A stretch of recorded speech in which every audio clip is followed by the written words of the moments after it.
beautiful good morning here from South Africa at the Ballito Pro presented by Billabong. My name is Todd Klein. Alongside me, Scott Turnbull. Scott, when we kicked off this QS 10,000 event, some of the world's best convened here in Ballito for this 10,000 event. 10,000 points on the line. We started with 96 surfers. 24 surfers remain. And it looks like we're going to have a fantastic day of competition here on Saturday, July 4th. Yeah, absolutely, Todd, and good morning, viewers. 72 surfers down, 24 to go, and we're starting to head into the points round. We're getting to the pointy end. It's going to get serious.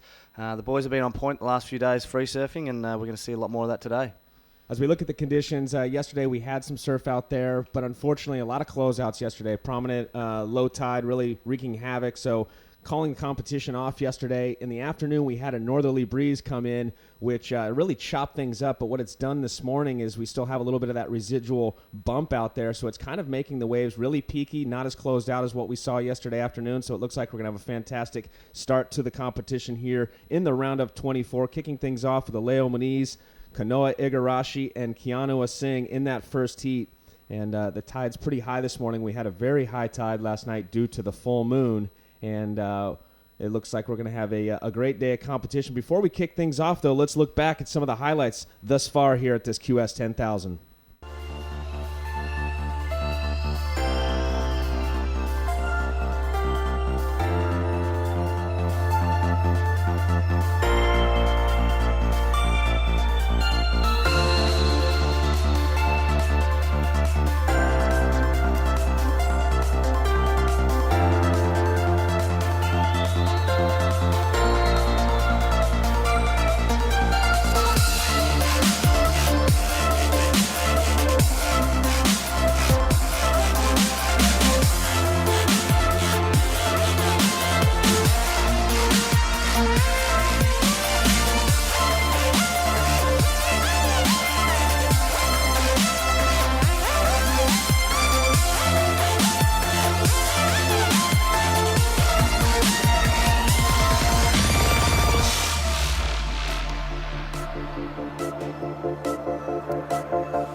Scott, as we look back at those highlights from the first two rounds, fantastic surfing, a lot of high performance above the lip surfing. As we look at today's conditions and what we're looking at on this higher tide, what are you expecting as far as today's competition goes? Yeah, as that tide drops out, that wind is going to go offshore, so it'll be interesting to see whether we actually get the guys doing those major manoeuvres. But certainly, the remaining 24 surfers left most of them have got that in their arsenal, the ability to go to the air, and that was scoring quite high over the last few days. As we look back at those highlights, a lot of standouts, but if you had to pick just 2 or 3 out of there, who's standing out the most this far for you? Obviously Michael Rodriguez got that 10 and had that amazing, second round heat, but he was able to back that up, and his surfing's looked really on point. Heitor Alves has looked really good, really determined out there. Keanu Singh's been up talking to the judges. He's been here every morning. He's been free surfing. He's looking really good. Kanoa Igarashi, my boy, I called him early on. He's looking sharp. He's been free surfing like crazy the last 2 days. He's looking really good too. So, highlights are plenty all throughout. We're going to have a great day of competition. I like a couple of those surfers that you mentioned. I also like to point out Brent Dorrington. He's been really surfing strong throughout this event. And another surfer who's really seems to be standing above the others for me is Italo Fiera. He's currently on that Samsung Galaxy Championship Tour, rated 8th right now on his rookie season, coming off a great result over there at the Fiji Pro just a couple of weeks ago.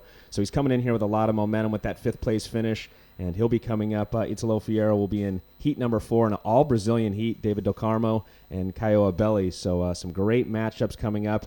7:15 a.m. start. Local time right now is 7:10, so just about 5 minutes to go until we kick off heat number 1. Aleo Moniz in the red, Kanoa Igarashi in the white, up against Keanu Singh, as you pointed out, one of the standouts for you at this point in the yellow. So just a few moments until the start. Let's look at a few more highlights. We'll be with you and with some live action here from the Ballito Pro, presented by Billabong.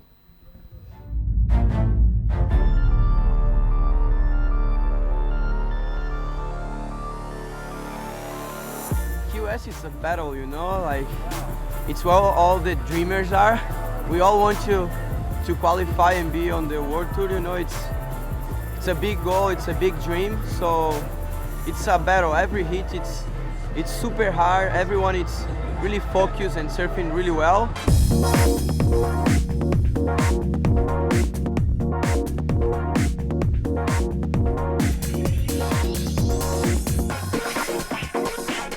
US Series is a grind. Every single guy on it is worthy of a final or first place. It's just like every heat can be a final. I love doing it. I just love competing, and that's why I'm doing it. I love just the feeling of winning.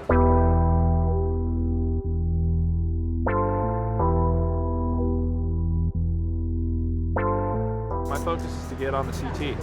I was on a couple years ago, and it was a short-lived experience, and I loved it though, and kind of driving me to get back on there. So this year is all about getting those 5 results and making the CT again.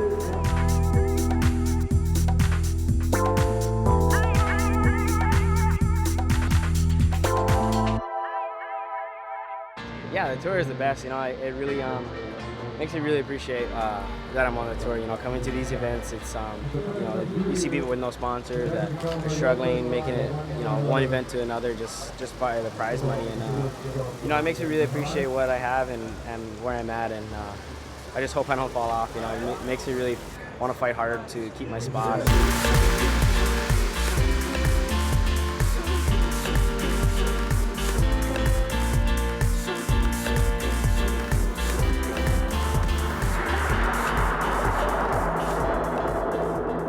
It's a really competitive contest.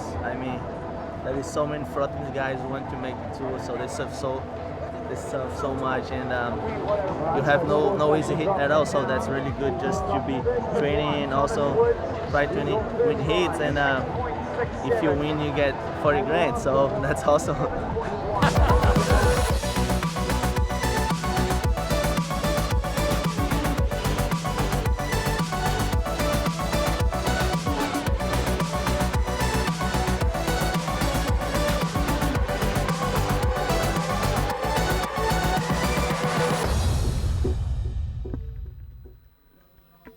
Some great insight there from some of the surfers competing in this event here.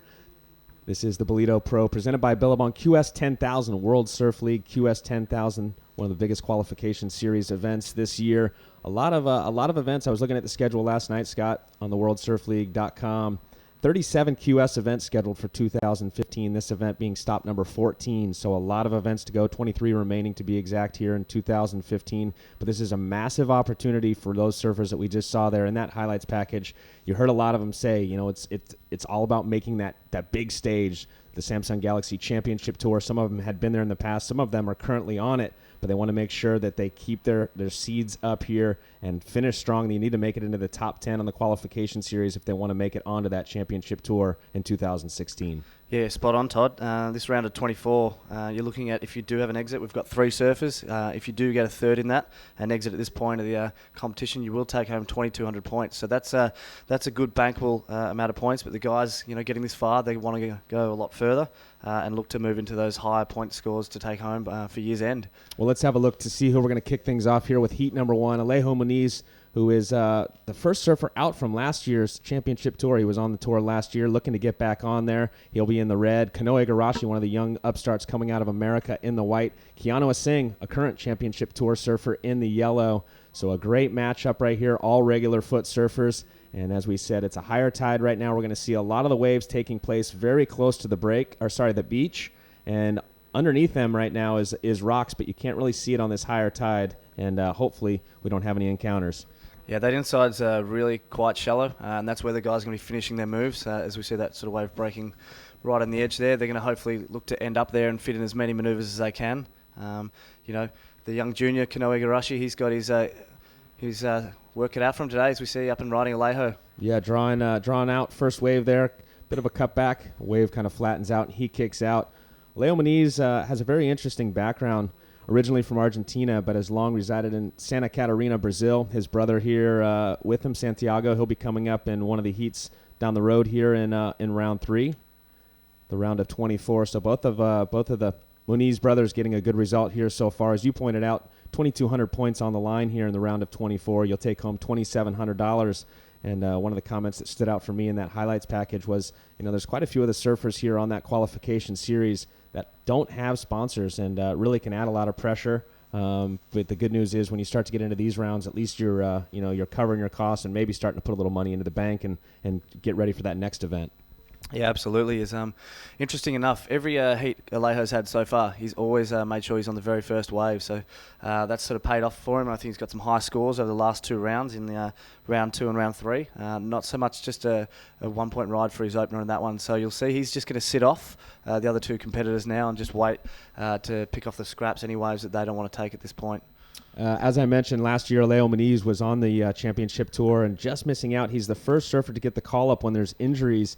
And unfortunately, recently, Jeremy Flores, after having a great result at the Fiji Pro, was chasing swell down in Bali and injured himself and actually got 2 fractures in his face and was recently diagnosed from the doctors that he actually has a bit of a contusion in his brain. So, Jeremy, if you're listening, we wish you all the best, buddy, and hope to see you at the next event. But unfortunately, he will be pulling out of the J-Bay Open, and that's going to give the opportunity to Alejo Muniz. I spoke with Alejo yesterday when this news broke. He's very excited for the opportunity. Here we go out the back, having a look. It looks like it's going to be Alejo on his second wave. He opened it with a 1.00. Nice opening turn there. Really snaps it in the pocket, carves it back one more time, staying right next to that power source. He sees an oncoming section here. Let's see if he can build his speed. He catches that outside edge and goes down, but that opening turn pretty solid there for the surfer in red, Alejo Muniz. Yeah, we're not sure what our bar's set at, being the early start this morning, but that was what looked like a good opener for Alejo, fitting in a fair few manoeuvres there, just coming a little unstuck on that inside section. So the boys will be trying to figure out how this bank is going to be working. They're sitting a fair way off where they have the last few days. As you said, Todd, the ocean's still just looking to clean up. It's still got a bit of that morning sickness to it. So the boys, will all be on an even keel at the moment in terms of, experience. It's really different to yesterday and the day before. So the boys are just looking to figure out what's going on. Alejo's obviously made his intentions clear, getting busy early. Well, he's opened up with a 1.00. We're standing by for his second score. It looks like yellow now. Keanu Singh, he's got a good-looking wave out the back. Sets it up off the bottom. Nice carving turn there. Drifts the fins a little bit, sliding sideways. Climbs up over the white water. Goes vertical over that section. and slams it strong on the inside. So a good combination of maneuvers there to open things up for the Hawaiian, Keanu Asing. Yeah, slightly bigger wave. He's obviously waiting for those better ones. So we'll see how that wave compares to Alejo's. But yeah, 4 good maneuvers. Controlled them well. Nice bit of variety for the opening ones. So that should be a good opener for Keanu. He'll be happy with that.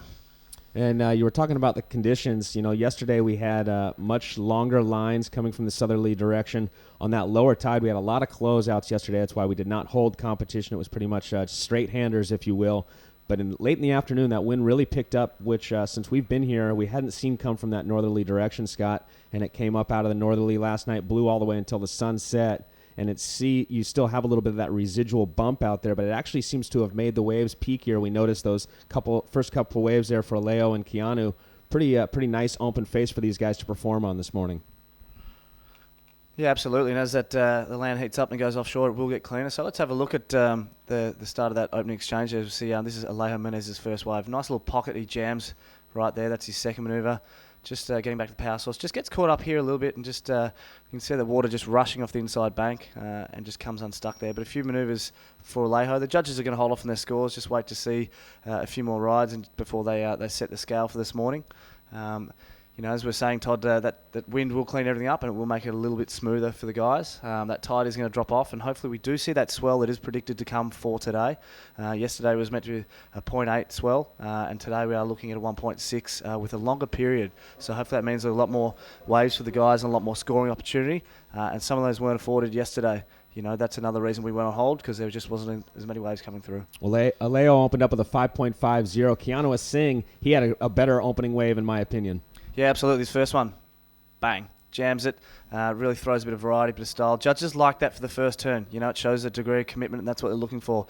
Gets a little behind that third turn there, just does a little foam climb and just hits that end section. And right there where he kicks out, it's really quite shallow, and you saw him try and paddle back out and they have to stand back up again. There's a couple of holes there, a lot of rocks in that inside section, so the guys are going to have to go for it if they do want to get those scores. And I agree, Todd, and the judges are looking to support your view that Keanu's was a little bit better than Alejo's. Well, the wave offered him more. He was able to link multiple maneuvers there, Keanu Asing, and started out strong and he finished strong all the way on the inside. As you could see, a lot of water moving across those rocks on the inside shore break, but he pulls off that final maneuver, no problem. That score looking like it's going to be an upper 6-point ride, low 7. We'll have one more judge to type in his score, and we'll let you know what that is. 5 judges on the panel today. You take the high score and the low, average out the remaining 3. It came through at a 7.00, so a good start there for the Hawaiian in the yellow. Keanu Asing comes out of the gate swinging with a 7-point ride. Kanoe Igarashi, our young junior out there from Huntington Beach, he's wearing the white jersey. He'll have first priority now, yet to catch a wave. Yeah, so it'll be interesting to see how Kanoa goes. As we see a few waves rolling out the back there, he'll get the first choice because he now does have the priority to choose whichever wave he wants. It'll be interesting to see if the more experienced competitors in Keanu and Alejo sort of pressure him into go one that perhaps doesn't have as high scoring potential as they're going to hope he doesn't get. Keanu Asing, very bright future ahead of him based on what we've seen him do at his amateur ranks. We'll get back to that in a moment as we see second wave here for Keanu Asing. Nice carving turn. Building speed momentum. You see something coming at him. Jams it up over the top there. Snapping it back one more time. Keanu looking really loose here this morning. First heat of the morning.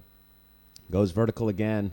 So his first wave comes through at a 7-point ride. Unable to finish that final maneuver, but got a couple nice turns out the back. Now staying busy is Alejo Menez. We've yet to see our junior Kanoa Igarashi. And interesting there. It looked like maybe his foot slipped off that tail pad right there, trying to set that first bottom turn for Alejo Menez. Yeah, he might not, I don't think he was out there surfing practicing this morning, so he might just be finding his feet in the wax. Alejo Menez just coming unstuck. Maybe it's a bit of that warble that we spoke about. He just hit a little chop there and came undone. Well, we talked about it the other day when the rocks were really exposed on the lower tide. The surfers have to walk out there across it. Maybe even on the inside shore break right now when these surfers are walking across, they're actually walking on those rocks. There is algae. It can get on the bottom of your feet.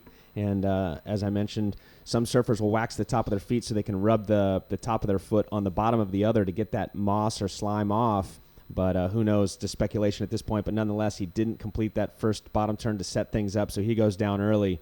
He's currently in second place. Alejo Menez looking for a 5.68. Let's look at the last wave there for yellow.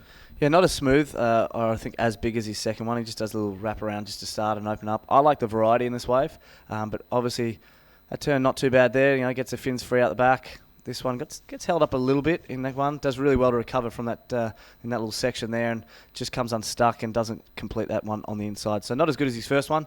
That one coming at a 4.17, Todd. So we're a third of the way through this heat as we approach the 21-minute mark. It's a good opening for Keanu. Kanoa needs to get himself on the board soon. 30-minute heats, top 2 waves going into the overall total for each surfer, and the surfer with the highest number in the end will win. And first and second make it through. The first 2 rounds we watched, we had 4-man heats, 50% advancement, but this one, first and second make it through, and third place will unfortunately bow out, take a 17th overall and 2,200 points as we see up and riding. And once again, the Hawaiian, Keanu was saying, a lot of whitewater contend with. He slams that section. He's going to try and get the double up here. Climbs up and over that whitewater one more time. You can see a lot of water moving there on the inside. Unable to pull it off. He's trying to better his low score of a 4.17 and increase his lead over second Aleo Moniz. Kanoa Igarashi still waiting out there, almost 10 minutes now, yet to catch a wave. Yeah, I mean, the introduction of the priority was a fantastic thing, particularly at this QS level, so guys weren't paddling over the top of each other, and we saw a lot more surfing and guys being less picky. What that means, as we have a look at Kanoa, this one, we'll cut back to that. Here we go. Going to catch his first wave now. Kanoa Igarashi, nice-looking wave. Does a little bit of a pop there to set the fins free. Goes into a layback maneuver and can't pull it off, so waited 10 minutes for that first wave. He's going to regain his composure, try to get out the back and get on a better one. Were you surprised to see what happened there on that wave for Kanoa? Yeah, maybe a little bit of nerves. He probably heard the scores from the other boys, and they were getting busy on the inside. As we come back to that talk of priority, you know, Keanu was free from the shackles of having to be choosy and selective about his wave. You know, he got the last wave, so in that third priority position, he can just hunt around the inside and get busy. And we've seen surfers, you know, throughout the last couple of rounds doing that and getting able to, you know, without that having the choice, you know, the higher number of waves, but they've been able to find scores within that, as opposed to the other surfers who've been sitting and getting picky and, you know, forcing it on one of those waves and coming undone. So, you know, Kanoa there waited 10 minutes for that wave, and that won't be a high-scoring ride for him as he came undone in that. Kanoa Igarashi's traveling with Jake Patterson, former Championship Tour competitor, former Pipeline Master, as well as traveling with Mark Lacomere from Europe, who Mark Lacomere is still going. He'll be coming up later in this round as well. But saw those guys yesterday, even though the conditions weren't ideal. They were continuing to train out there surfing, Mark, as well as Kanoa Igarashi, and Jake was on the beach filming those guys. And Jake will go home and help break down, you know, you're being a surfer, you're your own worst critic. You know, you're gonna critique yourself. You know what's right, you know what's wrong. But having a veteran like Jake Patterson in your corner can really pay dividends. You know, especially for a junior like Kanoa Igarashi, giving him advice on what to do, especially in a 3-man heat like this. And you know, it's great to have guys like Jake Patterson giving back to the sport that gave so much to them. Yeah, absolutely. And I saw Kanoa, I sort of mentioned earlier that he was getting busy yesterday and he was out there a lot. You know, I think he went and perhaps they were doing some heat simulation and some strategies. He came out and surfed for about 35, 40 minutes, so perhaps a heat, and got really busy and got lots of waves, and then went in, had a chat to Snake, as he said, Todd, with that camera, and then he came out again for a second little session and was a lot more selective. You know, wasn't catching as many waves. So they would have worked around that. Unfortunately for those guys, the conditions they had yesterday aren't matching what we see today. It's a little bit slower, so it's pretty hard to replicate those strategies based on what they had yesterday, you know, with completely different conditions today. But, you know, he's still got some time. He's got this, you know, the skills and the ability to get through, so we'll see how it plays out. Kanoa Igarashi comes into this event currently rated 84th on the qualification series, but he's had a couple nice results so far here in 2015. He got first place at the Shoe City Pro in Huntington Beach.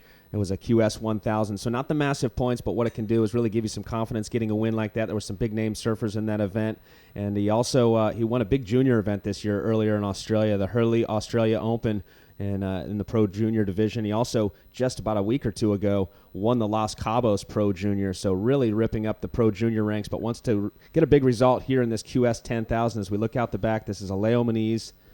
Beautiful carving turn to open things up. Slams it off the top. Snaps it back again. Great wave here for Aleo. And a beautiful finish. Aleo's really going to like that wave there. He needed a 5.68. Yeah, so we're looking for that notion of speed. We're looking for variety. We're looking for flow between those turns and sort of commitment as well. So 4 turns, there was certainly variety. He had speed through them. That was a really good wave for Alejo Munez there. Nice and smooth face. So we'll have a look at that one again. Really sets his bottom turn up here. Puts everything into that first turn. Really carves back. Real power. Sending lots of spray there. Bit of variety, just tags a lip here. Nice little jam in the pocket and just nails that end section. So good little wave there for Alejo Munez. Look for that score to go really high, and you were referencing the judging criteria. We'll get to that in just a moment as we see yellow having a look out the back now. Keanu Singh, our current heat leader, he elects to go left. Nice opening turn and a follow-up slam there, and you can see he's really got to kick out quick because the rocks come up quickly there. So going back and talking about that judging criteria, here's the different things that the judges will be looking for today. Commitment and degree of difficulty, innovative and progressive maneuvers, combination of major maneuvers, and variety of maneuvers, speed, power, and flow. And if you look at that criteria and that last wave of Alejo Munez, he ticked all those boxes, so we're going to see our biggest score of the heat so far. Yeah, I tend to agree with you on that one, Todd. So that was a really good one. I love how well, let's go back and have a look at it. I love how his last wave, he came unstuck, but that didn't play into his confidence at all. Still went for absolute broke. Because this, Keanu, the first left we've seen today, nice little hit in the pocket here. Hits this section, you can see him just looking at those rocks you referenced there, Todd. So unable to ride out of that one and complete that last manoeuvre. You could see that was obviously playing in his mind. And it'll be interesting to see whether the surfers do elect to go left today with that being the case. Scores in for last of red, Alejo Munez, an 8.83. So we talked about the criteria. Well, he ticked those boxes up into the excellent range. Anything an 8 or above is in the excellent range. Well, you got an 8.83. Really starts to set the tone in this heat as we're just on that halfway mark, 15 minutes to go. Now Keanu Singh drops down to second place. He requires a 7.34. Kanoe Igarashi, our young junior in this heat, still in it, but he's got his work cut out at the moment. He's only caught one wave. He fell on it, unfortunately. It was a 0.73. He requires 2 waves, totaling 11.18. Yeah, and it's hard to get busy for Kanoa, particularly if there's not a whole heap of waves coming through. So, I've referenced it a couple of times. Sometimes that priority can be a bit of a burden. Makes you a little bit too selective. You see Alejo here. He's a bit further in. He's getting busy. He's having a look at this one. Another nice little wedge here for him. Solid wave as he comes off the bottom. Big tail drifting maneuver there. His foot slips off once again, though. We saw him slip already once. That's the second time. So, again, maybe a little something on that back foot as now we look out the back. Surfer in white, Kanoe Igarashi, taking his time, setting things up. Boom, big slam to open things up.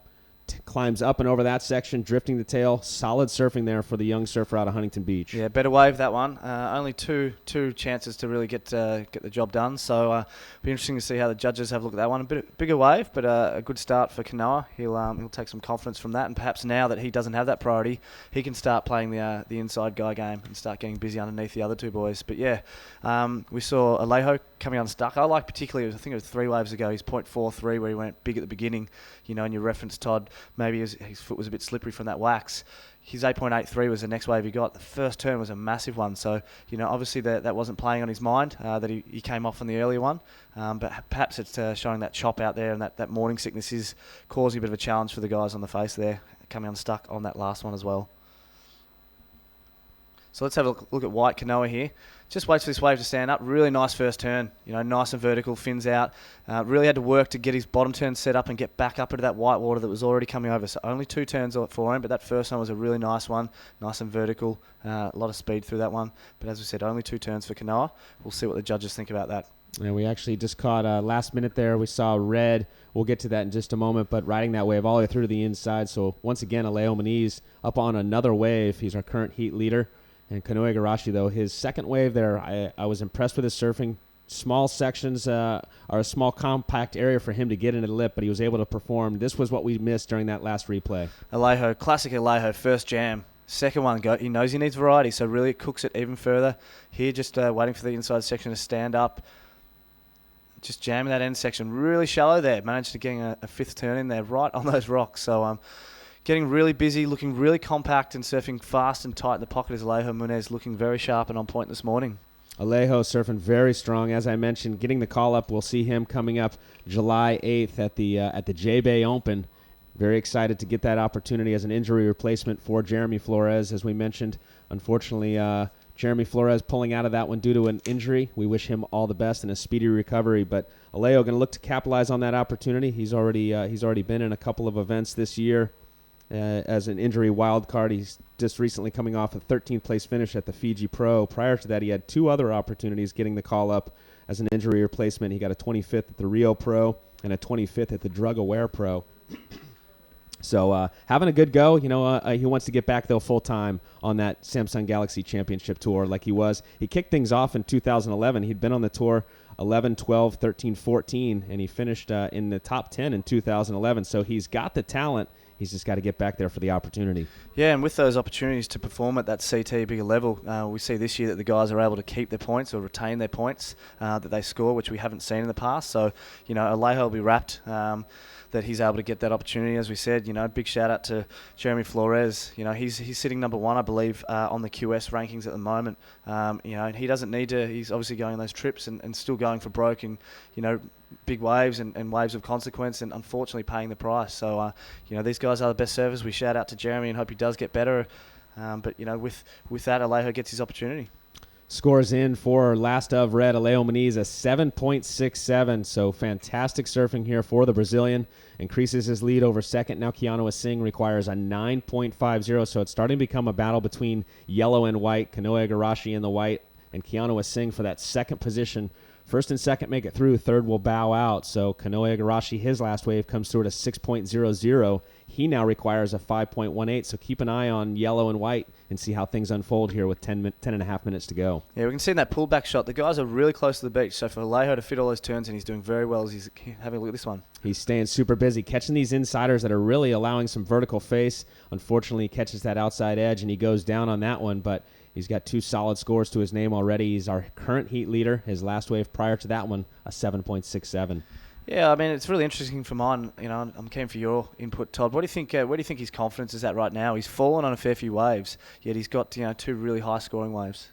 He's obviously, when you got an 8.83 and a 7.67, under your belt, your confidence is going to be high, knowing that your surfer behind you, who's currently in second, requires a 9.50. So it gives you a little bit more freedom to push a little bit harder, even maybe go for an aerial or 2 here, because at this point he's got solid scores. He needs to better a 7.67, which is a great score. So he's going to have to really push it to better those scores. So at this point, just let it all hang out.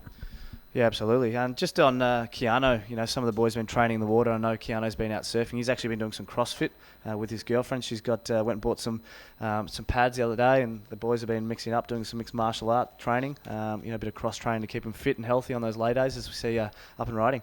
This is Kanoa Igarashi. Beautiful wave. Look how sizable it is. Well overhead on the bottom turn there. Floats over the first section, floats over the second, and jams it up through that third one there. So looked like his timing was maybe a little bit off on that second one, put him into a floater maneuver. Normally I think he would have drifted the tail on that one, but it seemed like maybe as he went to set his bottom turn edge off that first floater, he got a little bit of maybe a chop or something that threw his timing a little bit off, but nonetheless executes 3 maneuvers on that one. He needs a 5.18 to move up into second. Yeah, probably one of the bigger waves we've seen ridden so far this day as we start to see these sets continue to roll in. Keanu having a look at this one. Taking off, a little bit of a whitewater takeoff there. Sets up that first turn, carving back. Now he goes vertical, jams it through the lip on the second turn, oncoming section, and floats it there. He kicks through. So looking to better his low score of a 4.17, similar to what we saw Kanoa Igarashi. Seemed to be a little bit of a timing issue there for Kanoa on that last wave. Yeah, he was spot on, and I think even Keanu found it a little bit challenging there too with his timing. The waves just still figuring out what they're doing this morning. This is Kanoa's first one, a much bigger wave. Just wait for it to stand up on that bank.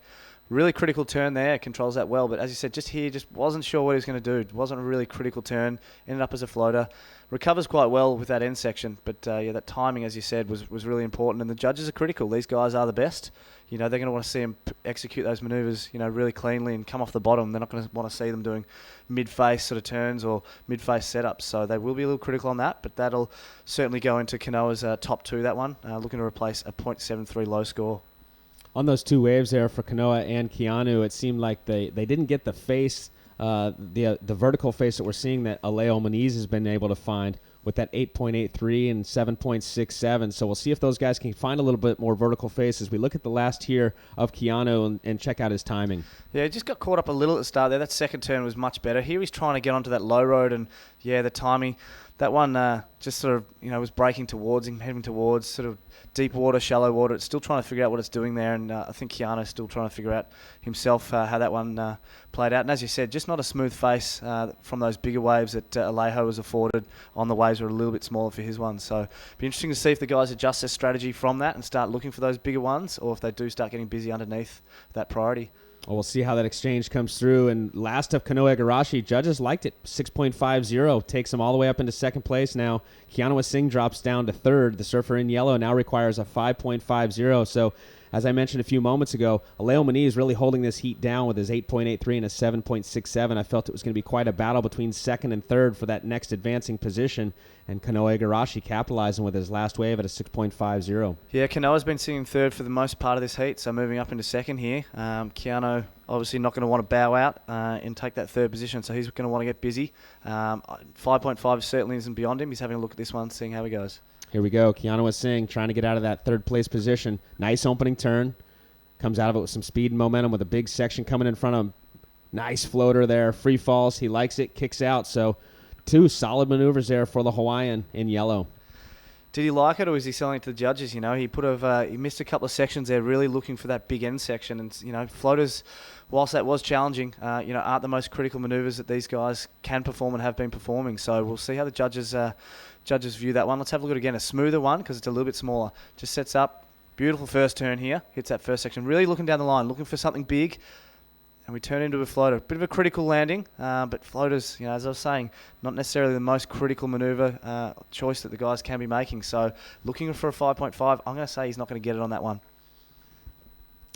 You're looking at me funny there, Ty. I'm just going to ponder for a minute because I think he very well. I mean, if you reflect on Kanoe Igarashi, he had a couple of floaters on it, and they gave him a 6.50. So I think it is possible he can get that 5.50 on that wave. But we'll see what the 5 judges think. Still plenty of time in this heat. 5 minutes 15 seconds to go, and this is heat number 1, round 3 of the Ballito Pro presented by Billabong. Coming up next, we've got another great matchup. Mehdi Veminardi from Reunion, Billy Stearman, and Joan Deroux from France. So another great matchup. Coming up next, last of yellow. You were correct, Scott. 4.87, so just short there of that 5.50 that was needed for Keanu Singh. So he's going to have to get back out there, try and find a better wave that's going to allow him the opportunity to get that score of a 5.50. 4 minutes, 40 seconds to go. And Aleo Moniz still holding down the lead. He's been our most active surfer in this heat. And he's also got the 2 highest scores of an 8.83 and a 7.67. Kanoe Igarashi, 3 waves to his name, but he's got 2 pretty good ones, a 6.0 and a 6.50. Sees him in second. And we see on screen there, Alejo just trying to sit away from the other boys. He's been picking off a few of those inside little wedges, you said, as a result of that wind not cleaning up from overnight. I'm just looking at the flags outside our window here, and they are starting to blow offshore. So we'll hopefully start to see it clean up throughout the course of this heat and moving to the next one. It looks like Eba Beach's own is going to have a look at that one. Keanu Singh from Eba Beach, Hawaii. He's having a fun time this year. He's been really enjoying being on that Samsung Galaxy Championship Tour. He's a rookie this year in 2015 and comes into the next event, the J-Bay Open, ranked 24th. And he's his last result at the Fiji Pro was a 13th. And he says he's just having such a fun time traveling with the world's best and learning along the way. And he's had his best result was at the Oi Rio Pro where he took a 9th. And you mentioned, he does a lot of training. He's a smaller surfer, but one of the most powerful surfers on the tour due to that training that he does. So let's have a look here. This is Alejo Munez's ride from quite a little while ago. Just sets up this bottom turn beautifully. Just jams it in the pocket, really critical. He had a really steep face to be able to do that, so the wave really affording the chance to get the job done. Really swoops off the bottom, goes nice and vert there. Lots of spray coming out the back. Again, really low center of gravity. Just jamming it in the pocket there. Combination of different maneuvers, controls them, flows between each one, and finishes off really strong. So 4 solid turns there. I think that was his 8.83. Yeah, great surfing as we reflect on that now. And a lot of nice, what we refer to as almost coping, but basically the lip. And he was able to really jam that first turn, throw it on rail, throw a lot of spray and power into that turn, and follow it up with a couple of others. 8.83, beautiful surfing there for the Brazilian. And it looks like he's going to turn around. Whitewater takeoff here, looking to get onto the open face. And as soon as he gets to his feet, doesn't like what he sees, so he kicks out. But staying busy. Looks like maybe our Hawaiian, Keanu Singh, having a look at the left again. That left, we haven't seen really any scores coming out of it. We saw him get one earlier. He got 2 hits on it, and that second one he actually kind of had to pull out of it early due to the rocks down there on this higher tide. A lot of rocks coming into play. Yeah, and from those rocks on that far side, we've got a little bit of rip, which will have an impact as we see yellow up and right in Keanu. Yeah, Keanu this time heading on the right, trying to get that speed going, goes for the big forehand air, throws the tail up and over, And you can see he landed in the wrong area. That whitewater knocks him off his board, but going for it now. He knows he's going to have to push it with 2 minutes to go. Time really starting to wind down in this heat. Only needing a 5.50, though. Such an obtainable score, especially for the likes of Keanu Singh. Yeah, absolutely. Had he ridden out of that one, we would have had a battle on our hands for that second position. Unfortunately, coming unstuck there with that inside section just sort of bouncing him off in the whitewater. But that's more like what we can see from Keanu. The judges know that too. That's why I was a little critical of that floater earlier on, because he's got those sort of manoeuvres in his bag of tricks, and they're going to want to see him throw them out. They're not going to reward him for surfing that's safe surfing. They want to see that high risk and that degree of commitment from the guys. So hopefully we'll see that in the last sort of minute and a half. 1 minute, 20 seconds to go, and as we reflect back on 2014, Keanu Singh's best result on the qualification series was at the Quicksilver Sakurama Pro, where he took a second-place finish. And we were talking about his training. A moment ago, you mentioned his girlfriend, Kaylin Curran, who is an MMA fighter for the UFC. You know, I also know his father, Tommy, quite well. Tommy Singh. He's a former karate champion, so something about martial arts and the Singhs, they like to be a part of it. Yeah, he says he's a little guy, but he's certainly, from what I hear, goes pretty well at that MMA and gives those bags a real run for their money. So as we come under 1 minute to go, Canoa's going to look to hold Keanu off with that priority, and Keanu's going to want to get busy and try and get away from him and try and find a 5.5, which is not beyond him. It's just a matter of if the ocean throws some waves and gives him the opportunity to get it. So this could be a massive result here for Kanoa Igarashi, who's trying to campaign here in 2015 to try and get onto the Samsung Galaxy Championship Tour in 2016. Nonetheless, he's going to get some massive points if he can come out of this heat right here. And, a big opportunity. He said this would obviously be his best result yet at this level, QS 10,000. Huge opportunity for this youngster coming out of America. Yeah, absolutely. We see Keanu just slapping the water there. He's not happy. He wanted a bit better than this. Unfortunately, ocean not cooperating and giving him the chance as we hear the buzzer going now. So looks like unofficially he will bow out with that 7th place in third position, taking home 2,200 points, which, is a good valuable thing for him to bank on come year's end, but he would have been looking to do much better than that. Coming up next, heat number 2, round 3 here at the Ballito Pro, presented by Billabong.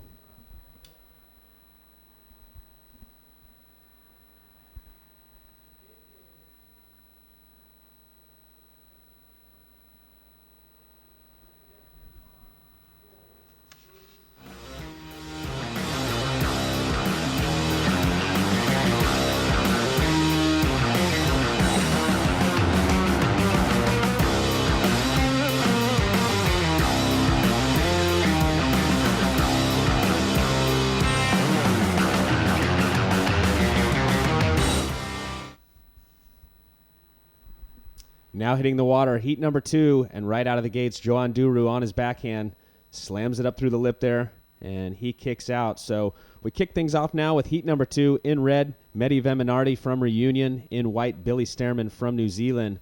And wearing the yellow we saw there quickly up on his backhand, Joan Duru from France. And if that first heat was any indication, look for the rights to be the scoring opportunity out there. The lefts, we didn't see much in that last one.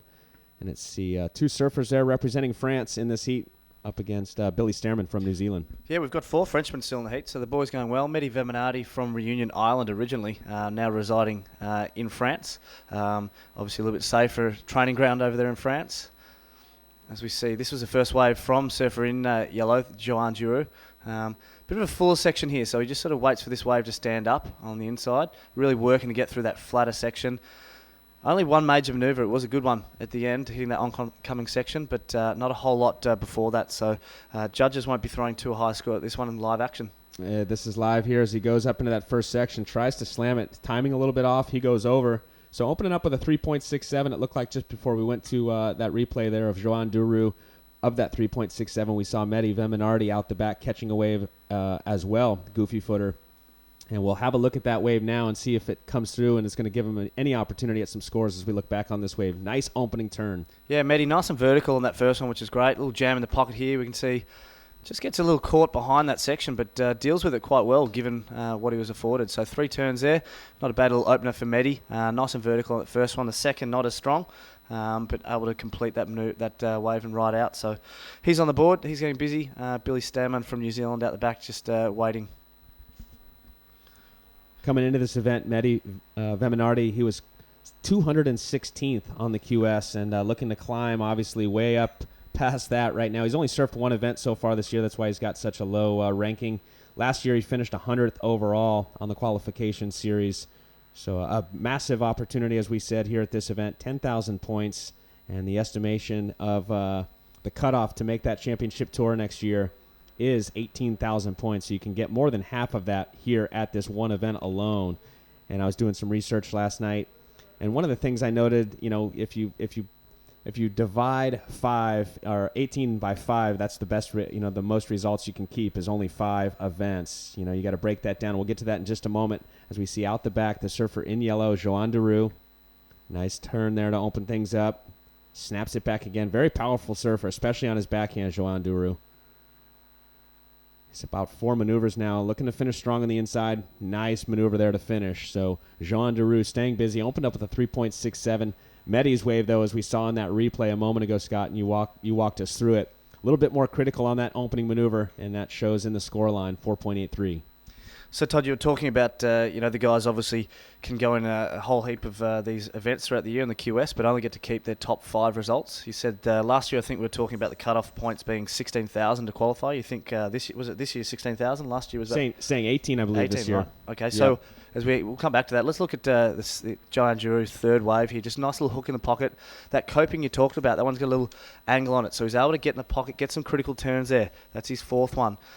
Really working through, linking those turns quite well. Not a whole lot of variety, though, so that will be interesting. Judges are going to like the fact he completed them. They were critical. He had flow between them, but they were really similar in those turns, so that might hold his score back a little if he had thrown that variety, which we saw Alejo do in the previous heat, really making sure he did different turns each time he was able to go up to that lip. But it'll still be a good wave for Joan, and most likely probably the best one we've seen, high score this heat.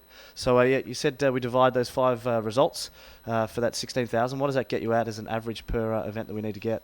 You're the color analyst. I'm waiting to get it from you. I'm waiting to see you take your shoes off and add that up. It's basically a little bit over 3,000 as an average. Right. So, you're going to have to be pretty darn consistent this year. You look at, right now in this round, and if you bow out, you're going to take home 2,200 points. So, yeah, it's a good result, but you want to get deeper than that, especially here at this QS 10,000. Let's take a look. If you make it to the quarterfinals and you bow out, you're going to take an equal 5th place finish and 5,200 points. So that's going to be, it's pretty much quarters and on. But again, every point helps, and it's those guys that can get that win or on is when you start to really build momentum and campaign to get on that championship tour. Yeah, and spot on. And someone who's gone and done that, as we see Joan dropping a 6.33 for that last ride. Joan's had some really good results so far. He's got a couple of ninths under his belt, so he's got 3,700 points on each of those results. If he bows out here, he'll take 2,200. He's got a lot of points. He's ranked 8th at the moment on the QS, so he's having a really good year, and he's got some really good points, particularly early on in the season, as we said, red. This looks like Mehdi Veminardi as he comes off the bottom. A bit of a bump going up the face there. Kind of threw his timing off a little bit. Nice turn there, though, on his second one. Goes vertical on the third, inside section. Nice. That was probably his best turn of that wave right there as he kicks out. Now behind him, surfer in white, Billy Stearman. Nice jam off the top. He kicks through. And one of our off days the other day, we've had a couple of days of no competition. And the other day, Billy was able to get out with Tommy Whitaker, former championship tour competitor, was also in this event. He looks after the Oakley boys, and they went and got their golf on. Cross-training, that one. So we see Keanu obviously looking to MMA, the Oakley boys looking to a bit of golf. So looking for some mental relaxation and fortitude. So, whatever works for the guys. He's looking on point this morning. So, they're going well at the moment. I particularly like that one turn. We'll no doubt pull up a replay of that one. But yeah, that turn that you called was a really good one. So this is a replay of that ride by Red Mehdi, his second ride. Gets caught up. It's a little full there still. We've got that high tide. Nice little hook in the pocket there. That's a bit better. This one, he gets caught behind that section on that turn. That one there, really critical. Set that one up, really precision. Set the bottom turn up well. Went 12 o'clock vertical. And this one's the one behind him. Billy Stearman throws a lot into that first turn. Just waits for this section here. Wasn't a whole lot of offer because the lip was already throwing over, but still got a little bit of variety. Just jammed that tail. Did a little bit of fin drift, so the judges will like that. That wave, as we look back at Billy Stearman, I really like the momentum he got off that first bottom turn, was able to get straight up into the lip and jam it, came back down, kept his momentum down the line, and got that nice critical turn off that closeout section. So a pretty matched heats I think we're going to have after that first wave drops for Billy Stearman. Every one of these surfers getting a wave going to be in that kind of 5-point range. The difference is going to be Joan Duru out of the gates came out with that 6.33. 22 minutes to go on the clock. And going back, talk a little bit about Billy Stearman. He comes into this event, as I said, representing New Zealand. Currently 38th on the qualification series. Last year he finished 29th overall. We talked about, he enjoys his golf. Tell you what, this kid, coming up, over the years, a 3-time New Zealand national champion and hoping to get onto that championship tour. We've seen some surfers in the past represent on that championship tour level for New Zealand. Currently, Ricardo Christie's on there representing New Zealand. Billy Stearman wants to join him. Yeah, and we often see that with these guys, don't we? They're just amazing sports people across the board, and we see a lot of the guys in that CT playing golf, taking up a whole range. Fishing's another popular one. So these guys have got the skills in the water and out of the water, and it's really great to see. I'm noticing the conditions are starting to clean up a little bit here. That offshore is starting to blow a bit more, so hopefully that'll clean it up for the guys, and we'll start seeing some more lips for them. They've moved out about another 5 to 10 metres or so from the previous heat, so maybe that's suggesting that water's starting to draw off the bank a little bit. Good to see the boys all getting busy early. We saw Kanoa in the last heat just biding his time and waiting a little bit more. This heat, all the boys starting to get scores around that 5-6 range early on. Well, scores have dropped. Billy Stearman comes through to 5.33. Last of yellow, Joan Duru, a 6.33. And last of red, Mehdi, comes through at a 5.23. So at the moment, Mehdi Veminardi is in the lead wearing the red. Second place, Joan Duru requiring a 3.73 in the yellow. And Billy Stearman just opened up with a 5.33. He requires a 4.68. Looks like Billy going to have a look at this left-hander right here. Let's see what he can do as he gets to his feet. Nice opening turn. Throws the tail up and over. Goes for the tail high reverse. And unfortunately can't pull it off, but I love to see him going for it there on that opening maneuver. Yeah, real commitment. I liked it too. Really setting that one up. Unfortunately coming unstuck, but that's what we want to see from the boys. Now behind him, Billy Stearman just having a sniff at that one. Doesn't like what he sees as he looks over the lip there. So he pulls back. 20 minutes to go in this heat. It's interesting. You mentioned the last few rounds, Todd, 50% advancement. 2 of the guys out, 2 of the guys through. This one, they got a bit more chance. 2 guys through, 1 guy out. So you'd think that the guys will be throwing caution to the wind a bit more and going for broke, given that likelihood to drop out is a little bit less. So hopefully we see a bit more of that from the guys in this heat and moving forward throughout the event. But a really good turn for Mehdi Veminardi to open up. Unfortunately, coming undone on it. Well, we're into heat 2, and in heat number 1, we saw Alejo Muniz with the win. Some dynamic surfing. Let's throw it down to the beach to hear from Alejo now.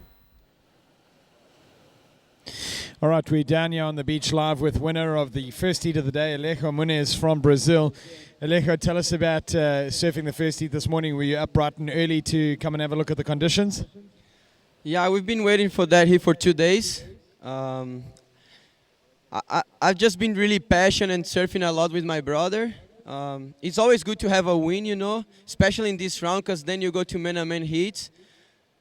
I thought we were going to have a lot more waves, bigger, but the waves are there, it's still really fun. There is waves to everyone in the heat, so you just have to be patient and try to get the best waves. You must also be feeling pretty pumped, currently lying in the top 5 on the QS at the moment, so this will be another counter for you. Yeah, for sure. Every prime event is really important for myself. I want to come back on tour and try to do better for myself, I feel like I can do better. So I'm really focused on the QS. Every hit, it's a battle, and I try to win. So hopefully I can keep going and go far as I can. All the best, Alejo. I'm sure there's some people online watching that you want to say how's it to. Yeah. Obrigado a todo mundo que está assistindo aí no Brasil. Vamos torcer pelos brasileiros, que é dia bom pra gente. Valeu. Congratulations, Alejo. We'll catch up with him in round of 16, the man-on-man heats. All the best, Alejo. Congratulations there to Alejo Muniz making it on into that round of 16. And I tell you what, looking really solid in that first heat. Those conditions there on the inside, allowing him to get those big critical turns. 18 minutes to go. We saw during that interview, Billy Stearman get a really nice one. This is live action here. Joan Duru now on his backhand. Snaps it back. Wave starting to get vertical on the inside. What's he going to do with it? Nice turn there. And was able to jam it up in there one more time to get a couple of critical maneuvers on the inside. The Frenchman in the yellow, Joan Duru. Yeah, some better variety there. I think we're going to pull up Billy's wave shortly. We liked it just off mic here, as we see here, it is just sets up here. Beautiful bottom turn, real foamy there, but manages to get over onto that low road of that little bump there. Look at this section here, getting really shallow, just deals with that really well in that end section. That was critical. That lip was throwing over. It's quite shallow there. There was some real power in that lip. And this was the wave from Joan Duru. Just a hook back in the pocket. A bit of a fuller wave here from Joan. Just waits for it to stand on the bank here. And it's that end section here, boom, that we like. So that's it's getting nice and shallow. That's going to be where our critical turns are being done, down in that pocket. And both surfers dealing with that really well. So we'll see how the scores come in for those ones. Yeah, great exchange there between Billy Stearman in the white and Joan Duru in the yellow. And look like out the back there having a look. No ride, though, on that one. So reflecting on that last exchange, I tell you what, Joan Duru, his backhand looking really solid, but Billy Stearman really impressing me on that last one, keeping his speed and momentum through that mid-section of that wave. It had a rib going up the face. He was challenged to get up and over it, but kept his speed and momentum through and finished strong. So I expect that last wave for Billy Stearman to come through better than his first one. His first one was a 5.33. As you can see, the surfer white there asking for the situation. Score's not in yet, so the judges are obviously having a look at that replay, and they will apply the score based on that performance for last of white, Billy Stearman. Yeah, and we saw in the previous heat both Kanoa and Keanu getting held up, and just we talked about timing being really important. You know, the guys have got to wait to see what the wave does, and in that shallow section where we just see the photographer, Ryan Logie, actually, Commissioner Travis' brother, that section there is where it's going to get really critical, and they've got to figure that timing out. As we see Mehdi taking a look at this one here, our current heat leader, snaps it off the top. Bit of a flatter section at the moment. He's hoping to get some vertical face on the inside. Staying with this wave.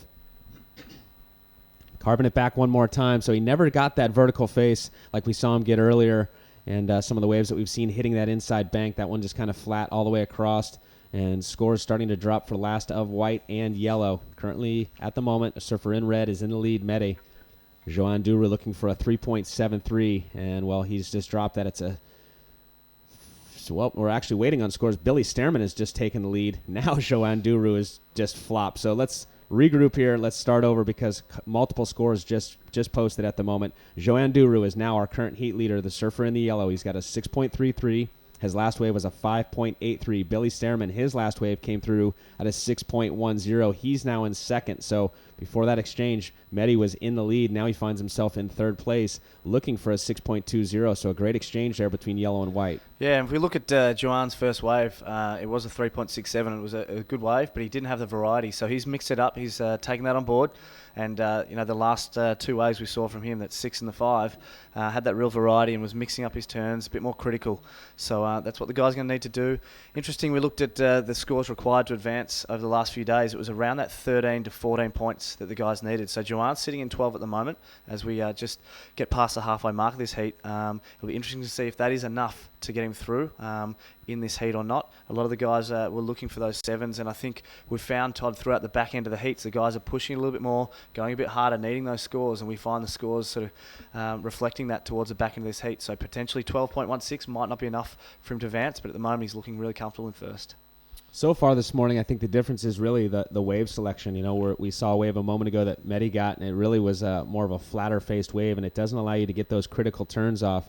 The waves that, are hitting that inside bank and actually get vertical. We saw the heat prior, Aleo Moniz, get a couple of waves that allowed him to do that. He got scores up in the excellent range, up over an 8-point ride. So the scoring potential is out there. Wave selection extremely critical, and as we look out the back, maybe we're starting to see a little bit of an increase now. The forecast does show the swell coming up throughout the day. The winds are supposed to be either offshore or light all day, so we're expecting and anticipating a great day of competition here. It's Saturday, July 4th. As we look out the back, Joan Duru, just a quick up and down there. He kicks out, so that set unfortunately didn't hit the bank.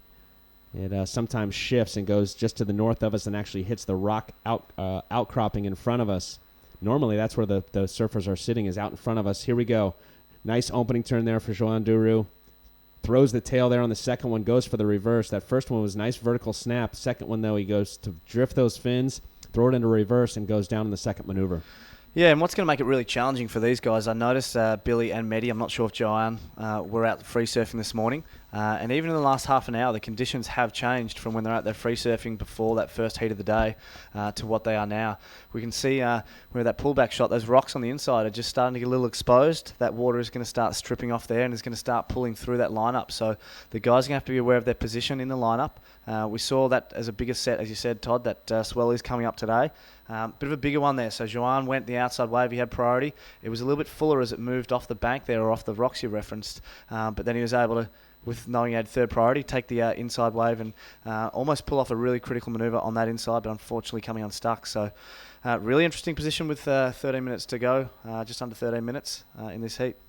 Coming into this event, we had so much opportunity at this QS 10,000. We saw 15 of our championship tour competitors coming to this event, and we only have 3. We really went through those championship tour competitors quickly. Only 3 remain in this event: Jadson Andre, Italo Fiera, and we actually just lost Keanu Asing in heat number 1, so we're down to 2 at this point. Which just shows that the guys at this level, are just as good. They can absolutely mix it up with the best guys and take it to them. It's been great to see that.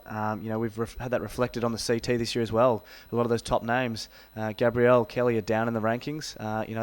It's a really interesting year for surfing.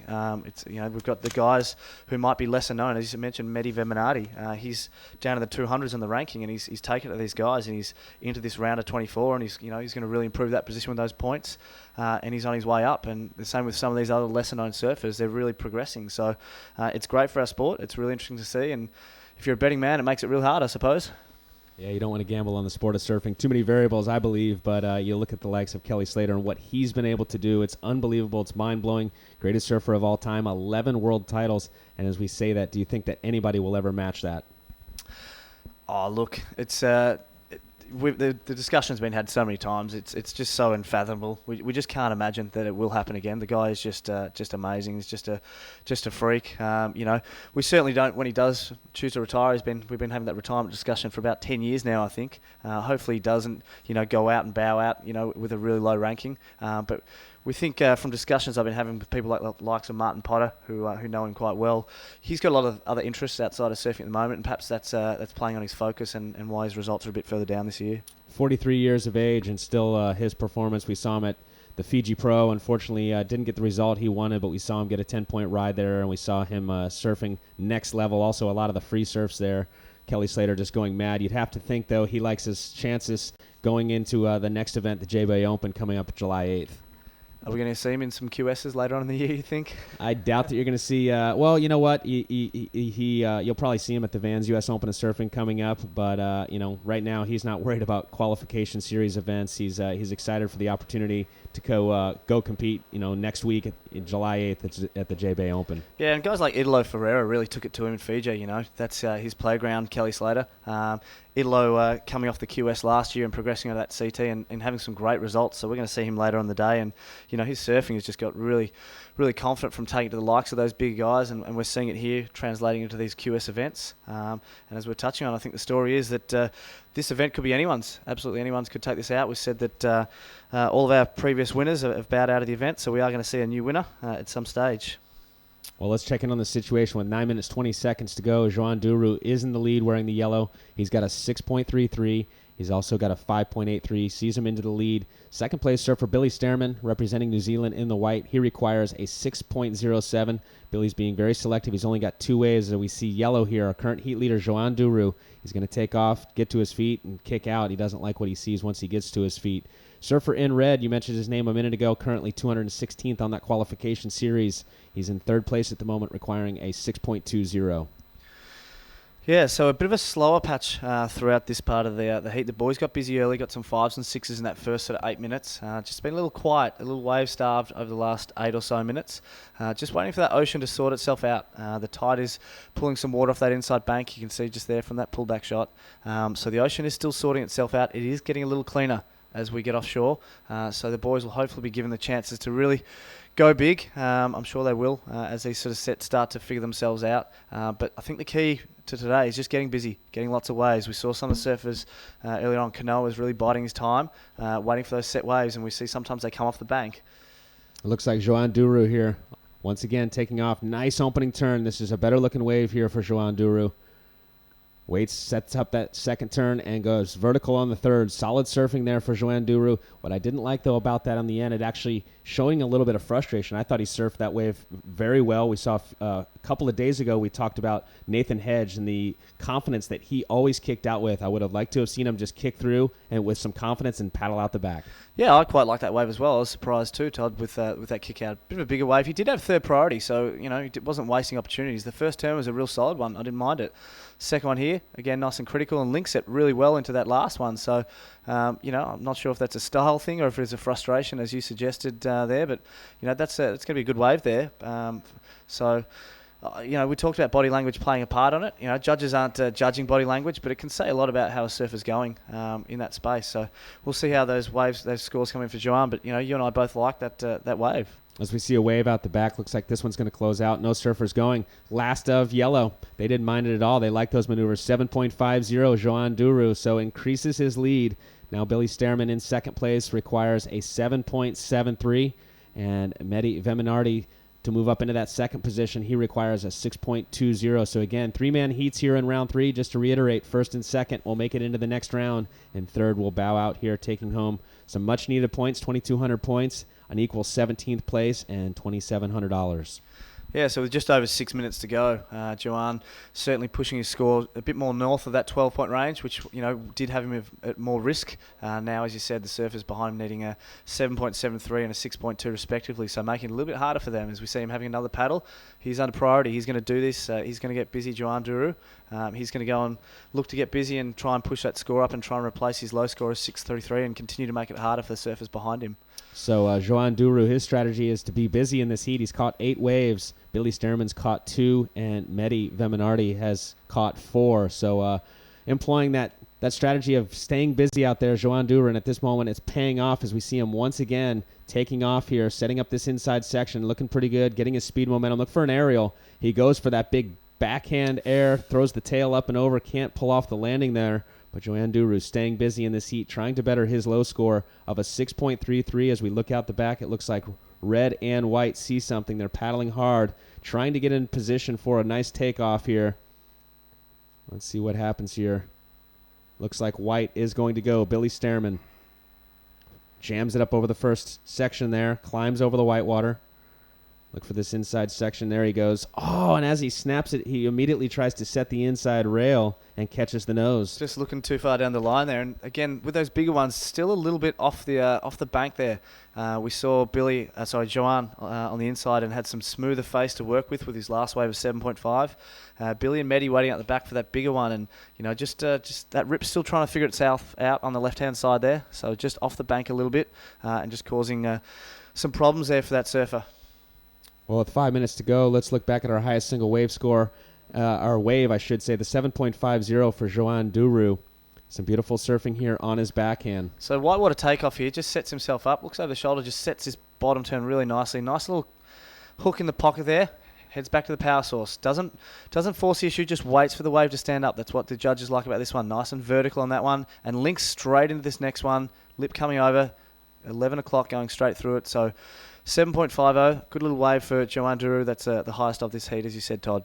You see Joanne when he's cruising the beach. This kid's got some massive legs and obviously showing a lot of power there on those backhand snaps. Yeah, and it's obviously paying off at the moment. So just under 5 minutes to go in this heat. I guess the story is about second and third. Obviously, only 2 surfers progressing through to our next round. The surfer in third does bow out in 17th position with 2,200 points.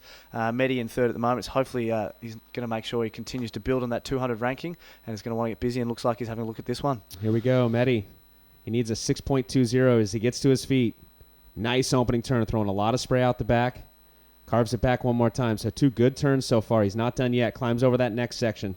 Fades the bottom turn, looking to give the wave some opportunity to get vertical in front of him. Snapping it back one more time.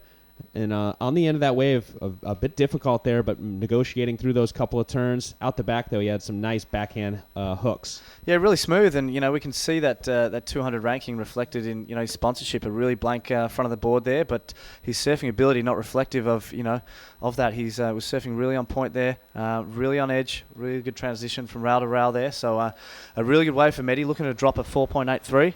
I think that'll go some ways to doing that. So he's looking to move into that second position and overtake take surfer in white from New Zealand, Billy Stairman, who'll now have priority, and he'll look to try and he's looking for a 7.73 if he does want to move into that first position. So let's go back and have a look at that last one of red, Medi Veminardi.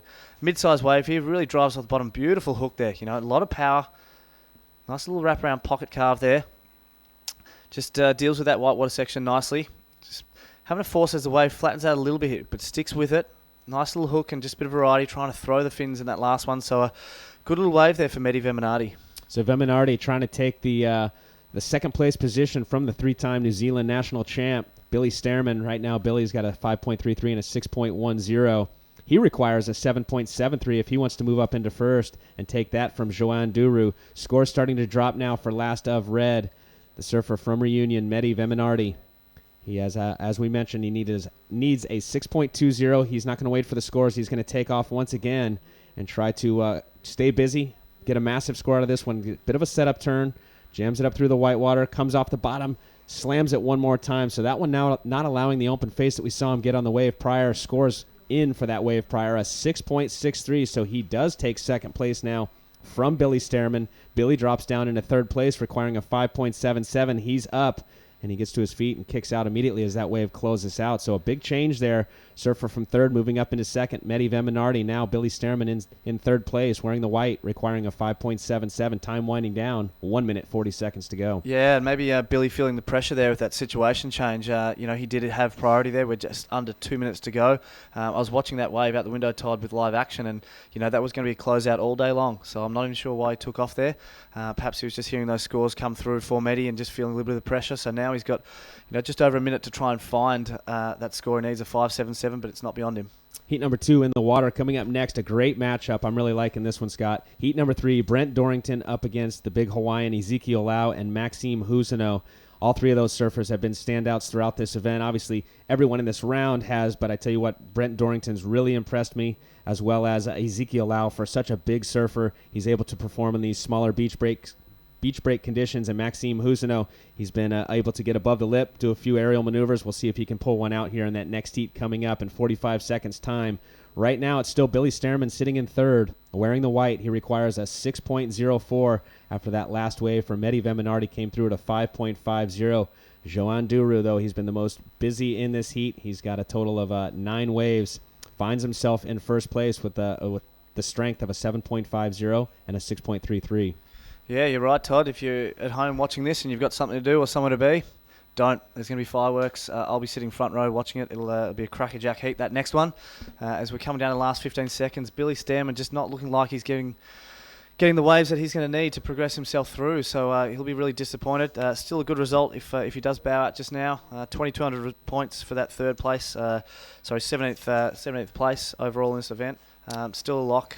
He's going to look to build on that moving to that Vans US Open. So it looks like unofficially Joan Duru with the win. Medi Veminardi with the last minute 5.50 moves him up into second. Billy Stairman bowing out here in this event. Coming up next, more live action from the Ballito Pro presented by Billabong. We'll bring in Gig Selliers and 89 world champ Martin Potter for the call. Hobbies?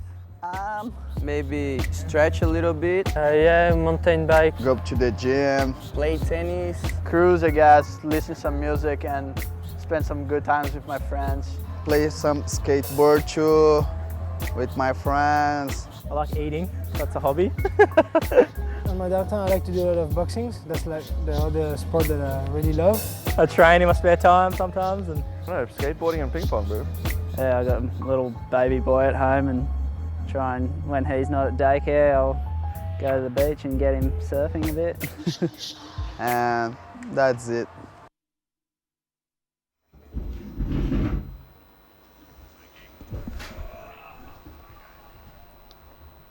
All right, it's a Saturday morning in South Africa, and welcome to Ballito, Gig Selliers alongside former world champion Martin Potter. Big day ahead, Potts, round 3, it's 3-man heats, and there's 7 Brazilians, 7 Australians in the mix, and then a bunch of Euro surfers, some mainland America, Hawaii, peppering all around the globe here for us on this Saturday morning. Yeah, I think the only thing missing is a couple of South African kids in there. I think we need to get the boys ripping in the next few events. But no, conditions are good. It's going to get better throughout the day. That wind seems to be freshening up. It's still got that morning sickness on it. So I think we're going to see an improvement of the conditions as the day goes on. Absolutely. 8:15 in the morning here in South Africa. Brent Dorrington takes on Ezekiel Lau and Maxime Huskino. Stay with us. It's an afternoon in Australia right now. What's your local time back home there for the family, Pots? Yeah, it's late afternoon back home in Australia. So we're just, I'm sure it's prime time. A lot of Aussies will be online watching some of their local heroes. Brent Dorrington obviously coming up in the next heat. And as you said, Ezekiel Lau, one of the big boys. He's been knocking on the door of qualifying from Hawaii, and Maxime Hussino from France, who is having a pretty good year. I was talking to him yesterday, and he's pretty happy with the way he's surfing and competing. So a couple of good results should be coming his way. Absolutely. So as we focus on the beach area here in Ballito, it's a slight onshore broken swell here, but nonetheless, we do have a consistency to the day ahead here, Potts, about a 4 to 5 foot open ocean swell. Some big period to the swell action here in Ballito this morning. We're running at around 15-second period. So as we move towards the low tide at around 11 a.m., it is a consistent platform on offer here. Windless conditions fairly obvious on screen, and we will go to a light southerly breeze as the tide does the turn, and we will pick up on some surfing action here on the inside. This is the young Australian, well, not so young, Brent Dorrington, now 27 years old, but campaigning away with some solid numbers here at the Ballito Pro on his previous days here, Potts. Yeah, Brent Dorrington, 27. He's still a whippersnapper. But yeah, a lot more experience, I suppose, as Ezekiel Lau and Maxime Hussino. But I'll tell you what, the average age of pro surfers is getting younger and younger. There's a plethora of guys under the age of 25 on the WCT. Obviously, number 2 in the world right now, Felipe Toledo, 20 years of age. So these kids are getting younger and younger. Yeah, absolutely. Current world champion Medina, just 21. So it's an interesting discussion, and then you just throw the whole discussion upside down and you bring Kelly Slater to the birthday discussion. But in this heat, youngest is Ezekiel Lau at 21 years old. He is your surfer in the white singlet on screen. And, of course, Dorrington, the oldest, at 27. No real numbers here, Potts, to talk about at this early stage of competition. It is 30-minute heats on offer again here as we move into the weekend in Ballito. It's a Saturday morning here, and we have been blessed with fantastic weather, as you would expect in this KwaZulu-Natal region. We are on the northeast coast of South Africa, and we do pick up on some surfing from the young Hawaiian Ezekiel Lau, who'll get a little power jam to flow through to the inside. This is his opening ride. His other competitors, Huskino in yellow and Dorrington in red, already posting opening rides as well. So Ezekiel Lau not wanting to get left out of the discussion too early on. We did see in that last heat a high wave count for Juan Duru, and then some lesser numbers on board for the rest of the surfers in that heat. So consistency, we'll be looking at that. Potts, we've been talking about momentum throughout this whole event. Competitors, especially Jadson Andre, we were talking about how many waves he catches in a heat. In the meantime, here we go. Wave number 2 now unfolding for the tall young Frenchman Maxime Huskino through to the inside. You can see the conditions on offer. We are still on the mid. It is a dropping tide here in Ballito. And, well, a fair delivery just to try and build momentum. Yeah, very key out here this morning. It is a little slow, but I'm sure these guys will get the ball rolling. Ezekiel Lau. All right, so with Brent Dorrington on screen, we are just having some technical difficulties. The producer has asked for a little apology here, and we will just momentarily drop the broadcast for a reboot. So we're just asking here for a little technical glitch grace, and we will come back with a little reboot as quick as possible.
big dream. So it's a battle. Every hit, it's super hard. Everyone is really focused and surfing really well.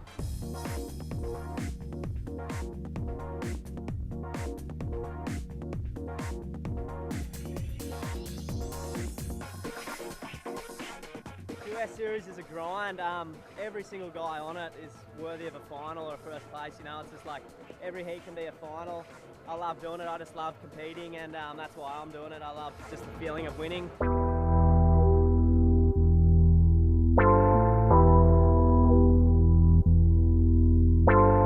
My focus is to get on the CT. You know, I was on a couple years ago, and it was a short-lived experience, and I loved it though, and kind of driving me to get back on there. So this year is all about getting those 5 results and making the CT again.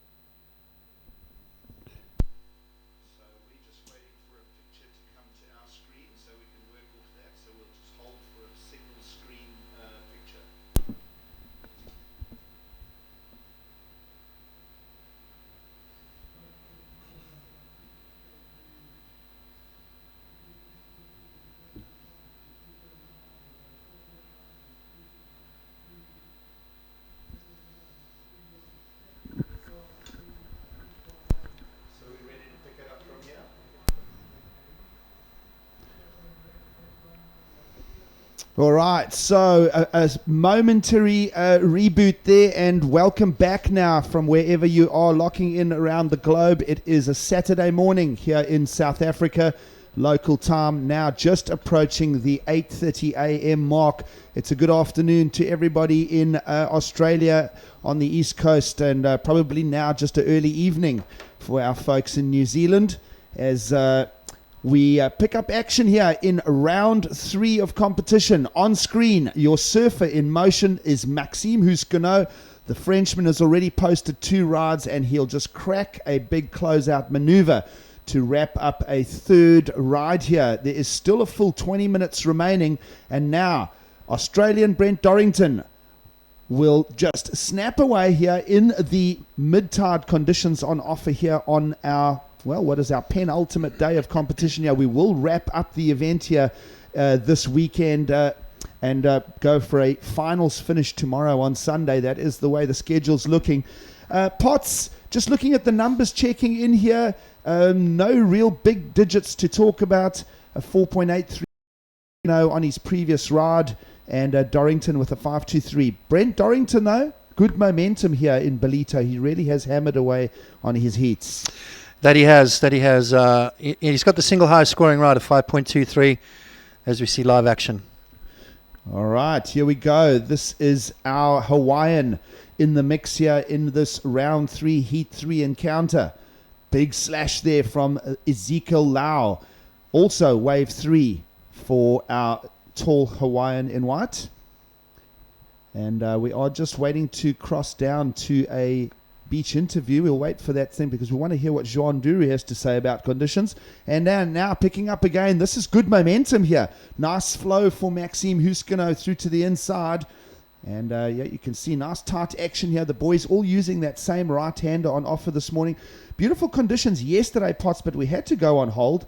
Slow consistency to the swell that was lapping our shores here. But today, slightly broken bump to it, but there is consistency enough for the green light for continue at the Ballito Pro. Yeah, we'll at least get this round done. The round of 24, 3-man heats. And then thereafter we have a round of 16 and then quarterfinals, semifinals and finals, which will be tomorrow. But conditions are fun. I mean, it's broken up swell, which is going to give the guys a lot of opportunity. Got these nice little pockets, so we're going to see some radical moves as the day progresses. Hopefully that wind will groom the swell, and the tide will help it out as well. Absolutely. So you're joining us on a Saturday morning. 7 Brazilians and 7 Australians are part of the discussion here this morning, along with a mainland American, 1 Hawaiian, and of course a spread of European surfers and a Kiwi involved in the mix as we go to this Saturday morning's action. And we are just having a little look here at All right, this is a judge's replay here, Potts. Yeah, this is Maxime Husseneau. Hailing from Reunion Island, now lives in France, and honing his skills on those beautiful beach breaks of Hossegor. A couple of nice turns right there. Maxime currently in the lead. Then this is live action. All right, young Dorrington from the east coast of Australia. Whipping around here for that opening cutback, wave 4, and it's a good jam in the pocket. I guess he's approaching this like he would a morning sesh at Duranbar here, Potts. Little broken wedges in the corners of the bay here. That's exactly right. A lot of these guys will be using a break around home, where they come from, that sort of is quite familiar and drawing on that kind of experience. But yeah, very Duranbar sort of ish. A couple little pockets to smack there, and Brent Dorrington really connecting with that last turn. So looking for a pretty good score there for him.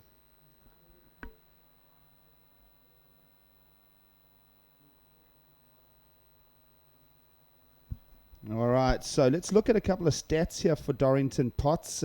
27 years old, currently ranked 29th on the QS rankings. He's picked up 8 heat wins this far already, and riding his dad Gary Dorrington's boards. And he's picked up a couple of moderate results here. He just warmed up at the Burley Scoot Pro with the 17th, Potts, and Burton Automotive Pro up in Newcastle picked up a 5th. So mixed results here for Brent Dorrington. Does need to unlock something. Got a 73rd at the Quicksilver in Sakwarima. Not a great number for him. So he'll want to pick up some numbers here in Ballito, Potts. Yes, absolutely right. This is the replay here. The judges want to have a look at this one. We're going to see a lot of that. Nice little correction right there. But this is where all the points will come from. That last jam in the pocket right there. So Brent Dorrington on his way to a nice little score there.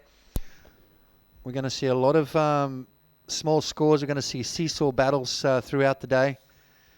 And very tricky conditions here, Gigs. The best thing really is just to stay busy. Yes, Potts, we spoke about momentum all the way through this heat. With these broken beach break conditions on offer, good to get a high wave count, because there are certain waves that just morph and change the way they approach the lineup and then what they actually end up delivering on the inside. This is another replay. So judges going through a big dissection of the numbers here, Potts. Yeah, Zeke Lau, a couple of big turns right there. Watch this jam. Bang! Such a powerful young boy. And he's quite tall. Still, Ezekiel Lau, 21 years of age, knocking on the door of qualifying. You know what? His surfing is legit in all kinds of conditions.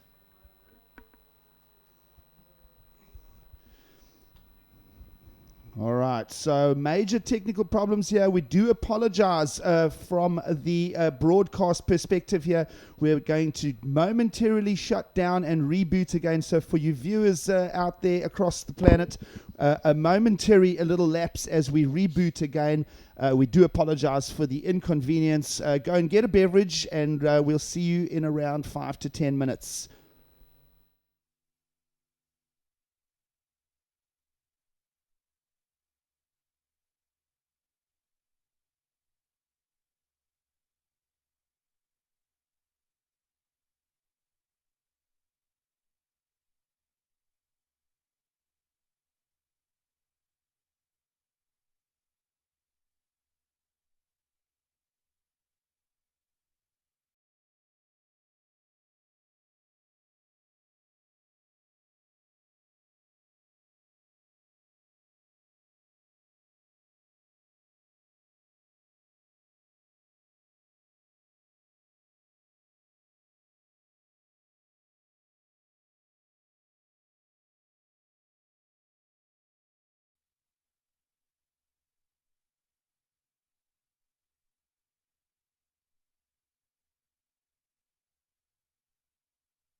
To last day of the Ballito Pro presented by Billabong.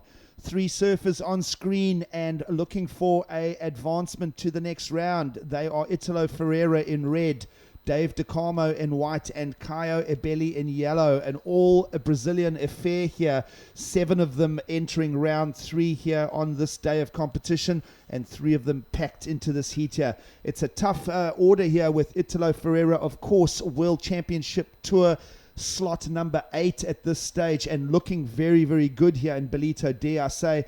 It's a warm welcome here from myself, Gig Saliers, along with the 89 world champion and one of the best analysts of the modern sport, Martin Potter. Potts, consistent conditions here today. We do look like we've got over our technical difficulties, so we are rolling.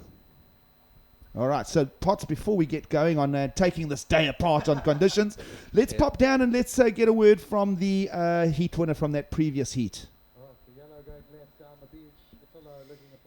All right, we just down here live on the beach with heat winner there. 2 from 2, Maxime Hussenot for the Frenchman.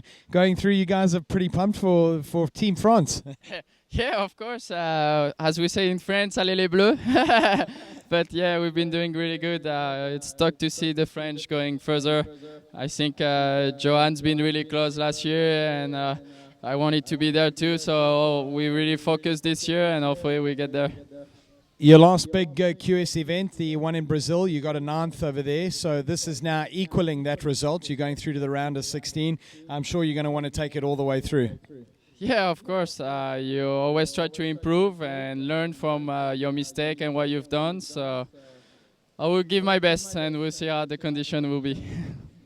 Just having a look at the conditions as well, we're expecting it to get a little bit better down today. Have you got several different boards that you're looking at changing it up, or are you just going to stick with the same board? Yeah, I actually did change my board today. Before I used to always surf the left with the low tide. I never had the chance to surf the right with the high tide. And I felt better with this board, so I was stuck to surf it today, and I'm really happy to make it. Awesome. Well, there you have it, Maxime Hussenot, winner of that last heat. All the best, buddy. We look forward to watching you in the round of 16. Thank you, et merci tout le monde à la maison, et bonjour tous. There you have it. Well done, Maxime. All right, so thanks, Jared, there. Good words from Maxime Hussenot. Picking up live here, and to the air goes Caio Ebeli as he posts his opening score here as you join us in Heat 4 of competition. We are in round 3. Through to the inside, Caio Ebeli will just squeeze out a opening ride there for the judges. Little overview of our conditions here. You did hear Maxime Hussenot talking about the tides there. We are heading to a low at around 11 o'clock this morning. An all-Brazilian affair here in South Africa on the east coast of Ballito. Italo Ferreira, Dave DeCarmo, Caio Ebeli. Another action-packed heat coming our way. With me, 89 world champ Martin Potter, one of the best analysts of the sport. Potts, we've seen the cliche of the Brazilian storm continue here, but they have approached the beach breaks with the best approach, and that's just been high work rates. Absolutely right. You know, you got to get that rhythm going. You got to find that momentum, and you know, sitting around waiting is not the way to go. You've got to try and find those little grooves, and you know, obviously there's the rhythm of the ocean. It's kind of all mixed up today. So catch a lot of waves. Try and find those little gems in the rough. Italo Ferreira at the moment with 2 medium waves, and David DeCarmo with a single highest score. All right. So judges are using the replay options here, as you can see them at home here as well, Potts. Yeah, Caio on his backhand.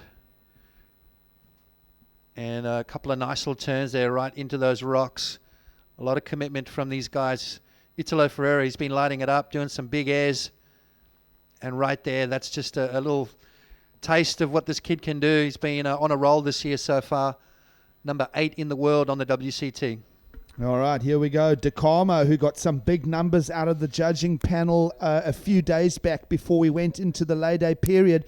And he was using that left-hander back on Wednesday, and he's going back for it again. Now it's an exchange with Italo Ferreira in motion again. High work rate from your surfer in red here, already on his 6th ride that we've just witnessed.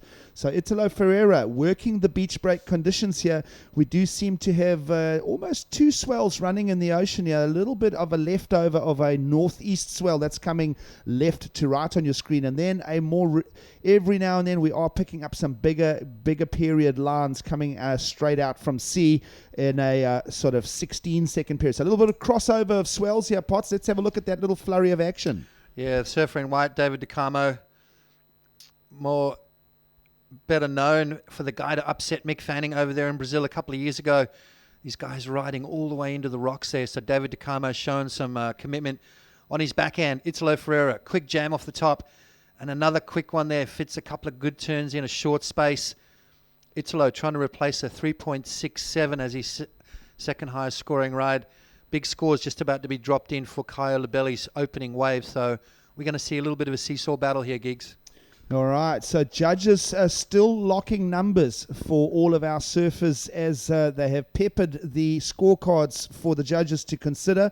Looking at DeCamo, Potts, he's the oldest of the competitors by a fair margin. 31 years old is DeCamo in the white singlet.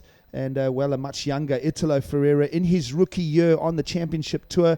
And, has he not disappointed? He has not disappointed anyone. Surely his sponsors and his shapers have really got to be rubbing their hands in glee as he came out of a 9th on the opening championship tour on the Gold Coast, getting a great result on the QS as well with a 9th at the Quicksilver Saquarema just a few weeks back in his home country. And, of course, his best, a 3rd, a runner-up, a semi-final finish at the Oi Rio Pro. So you're getting a lot of insight into Italo Ferreira here in his rookie year, Potts. Yeah, I mean, he's kind of got that complete package. You know, you look at the way he surfs, he's great on his backhand. He's got that backhand attack that's second to none. He took down Kelly Slater on the Gold Coast with that in round 3. And then obviously that 5th place in Fiji, big barreling 10-foot waves at Cloudbreak, took down Kelly Slater again. So, you know, you look at someone that's coming on the tour, you've got to have that air game. You've got to be able to charge in big waves. You've got to have, the rail game second to none, and you've got to be a good tube rider. So Italo Ferreira, one of those complete packages. Absolutely. So Italo has it in all of the conditions that will face him in 2015. Now, Caio Abelli knocking on the door of a breakthrough into the bigger ranks in 2015. He is a former world junior champion. Here's Italo Ferreira. Potts, you've just been speaking about his complete package, and we'll talk more about him as he works through to the inside. Italo Ferreira back in the beach break conditions that he was weaned in, and he'll just knock away gently there for a 7th contribution of the heat thus far. Windless conditions here on a Saturday morning, and there's a lot going on in the world of sport with Wimbledon underway up in the UK as well. Of course, the big July horse racing affair here in South Africa. There's your little overview of the windless conditions. Loving it. And with the outgoing tide, Potts, we are set for a great day's action. We will soldier on through round 3 of competition here. You're absolutely right. We'll get these 3-man heats done and dusted, and then the format's going to change, Giggs. We're going to go into that man-on-man situation. Let's have a look at Italo. Just a bit of a slow start to this wave, but now it starts to stand up for him. It's a little bit more vertical face. Offers him that opportunity to bang away right here to finish off nicely right there. So Italo Ferreira looking to replace a 3.67, which he's done, a 4.80, but not enough to get him out of 3rd spot. All right, so surfing fans around the world, once again, just a little apology for earlier while we were rebooting the technicalities, and a 717 was achieved by Caio Abelli. This is a replay of one of his on the inside here, Potts. Yeah. All right, that is a live wave. We do apologize for it. It's posting up wave number 4 there for the judges, but a good number already on the boards for Caio Abelli, a 717, and Italo Ferreira will expect his best number from that last ride. Right now, the order is first is Abelli, second is DeCamo, third is Ferreira. But 13 minutes remaining. We'll expect a strong flurry from all 3 Brazilian competitors here. Numbers will check in for Italo Ferreira of a 5.67 Potts on that last one. So bringing himself into the discussion here with a little under 13 on the clock. Yeah, absolutely. Judges went up into the 6-point range for that. Here he goes again. All right, so your surfer on the backhand, Italo Ferreira, progressing from 3rd up into 2nd. And, just kind of stomping it through the inside here. This one has relatively fallen apart for him, but he does have that high work rate. We've spoken about it. Wave 8 just posted by him, of course, best 2 rides counting. Right now, his best 2 numbers are a 5.67 and a 4.8. And let's have a look at Ebeli waiting for the score. Yeah, Kaya on his backhand here, deciding to go against the grain a little bit. Beautiful turn right there. Snaps it straight up vertical. So nice series of turns and finishes right on the rocks right there on the inside. Complete commitment there from these guys, putting their boards and their bodies on the line. It's not a wave of consequence, Gigs, but there's some of those rocks can tear your fins out. No, absolutely. And here we go. DeCarmo on screen will pick up on a bigger wave of the set. Just the big single opportunity there to slam it. It is a big square hit to the backhand for DeCarmo. We will pick up on that in the replay and analyze it. But can't help but think that the bigger waves right now, as we move into the low tide part of the day, pots are not offering the big numbers. So it looks like the mid-sized waves, the ones that roll through, find themselves again on the inside. That's where Ebeli's getting his scores. Yeah, you got to find those little pockets. You know, the biggest sets at the moment seem to be closing out, as you said. DeCarmo there, just one turn. So got to find those waves that slow up a little bit, allow you those series of maneuvers. Kyle Lebelli, a 6.93 on that last left-hander, puts himself in a pretty commanding position. All right, the action continues at the Ballito Pro with your heat leader, Kaya Ebeli. Great snap over that section. Beautiful projection as that board responds with its bottom contours, and the concave of that board flares him through to the inside, and well, enough to just release the fins as well. So nice equipment and another steady delivery from Kaya Ebeli here, the young 21-year-old from the other side of the Atlantic Ocean. He was the 2012 ASP World Junior Champion. Of course, we now the WSL. And looking at his results here, Potts, his best ranking was back in 2011, but picking up a third place at the Quicksilver Pro Saquarema a few weeks back. We're looking for more from Ebeli, but how about that? Italo Ferreira will bring himself into discussion. Somehow linked it to the other broken section, but in the air for our surfer in red, which will make for some great viewing pleasure. Now, this is a good flurry. This is going to have the judges, well, the judges will be let off with DeCarmo's little in and out there, but they'll need to analyze last of Ebeli in yellow and last of Italo in red, and this is becoming a nice little tussle between our two younger surfers. Yeah, the two grommets taken to the air there. Italo Ferreira, cheeky little backside air rotation. It's amazing how he landed in the flats, Gigs, but still managed to keep going. Here, let's have a look at it. Bang, and he lands absolutely flat. No wave there whatsoever, but somehow hopped across and got onto that next section. Didn't quite pull that off, so it's going to be a low score for Italo. So mere mortals would have simply sank on that section. Italo Ferreira, however, just keeps the board gliding to convince the judges that he's wrapped up that maneuver. Really only that air rotation to offer on his 9th ride. Now, these 30-minute heats, this one has 9 minutes remaining. So it is whittling down fast here, and it is a fairly compact set of scores. No real huge numbers. Kaya Ebeli, a 14.1, is your heat leader, posting a 7.17 on his opening ride and then a 6.93 on wave 4. He is your heat leader. 7.17 and a 6.93 for a 14.1. Those are not huge numbers. Italo Ferreira is trailing by a margin and checking in. The judges are going to respond to a fair, reasonable number here. Potts, that backside air rotation, they're happy with the way it was concluded, and expect numbers to check in around the 6-point mark.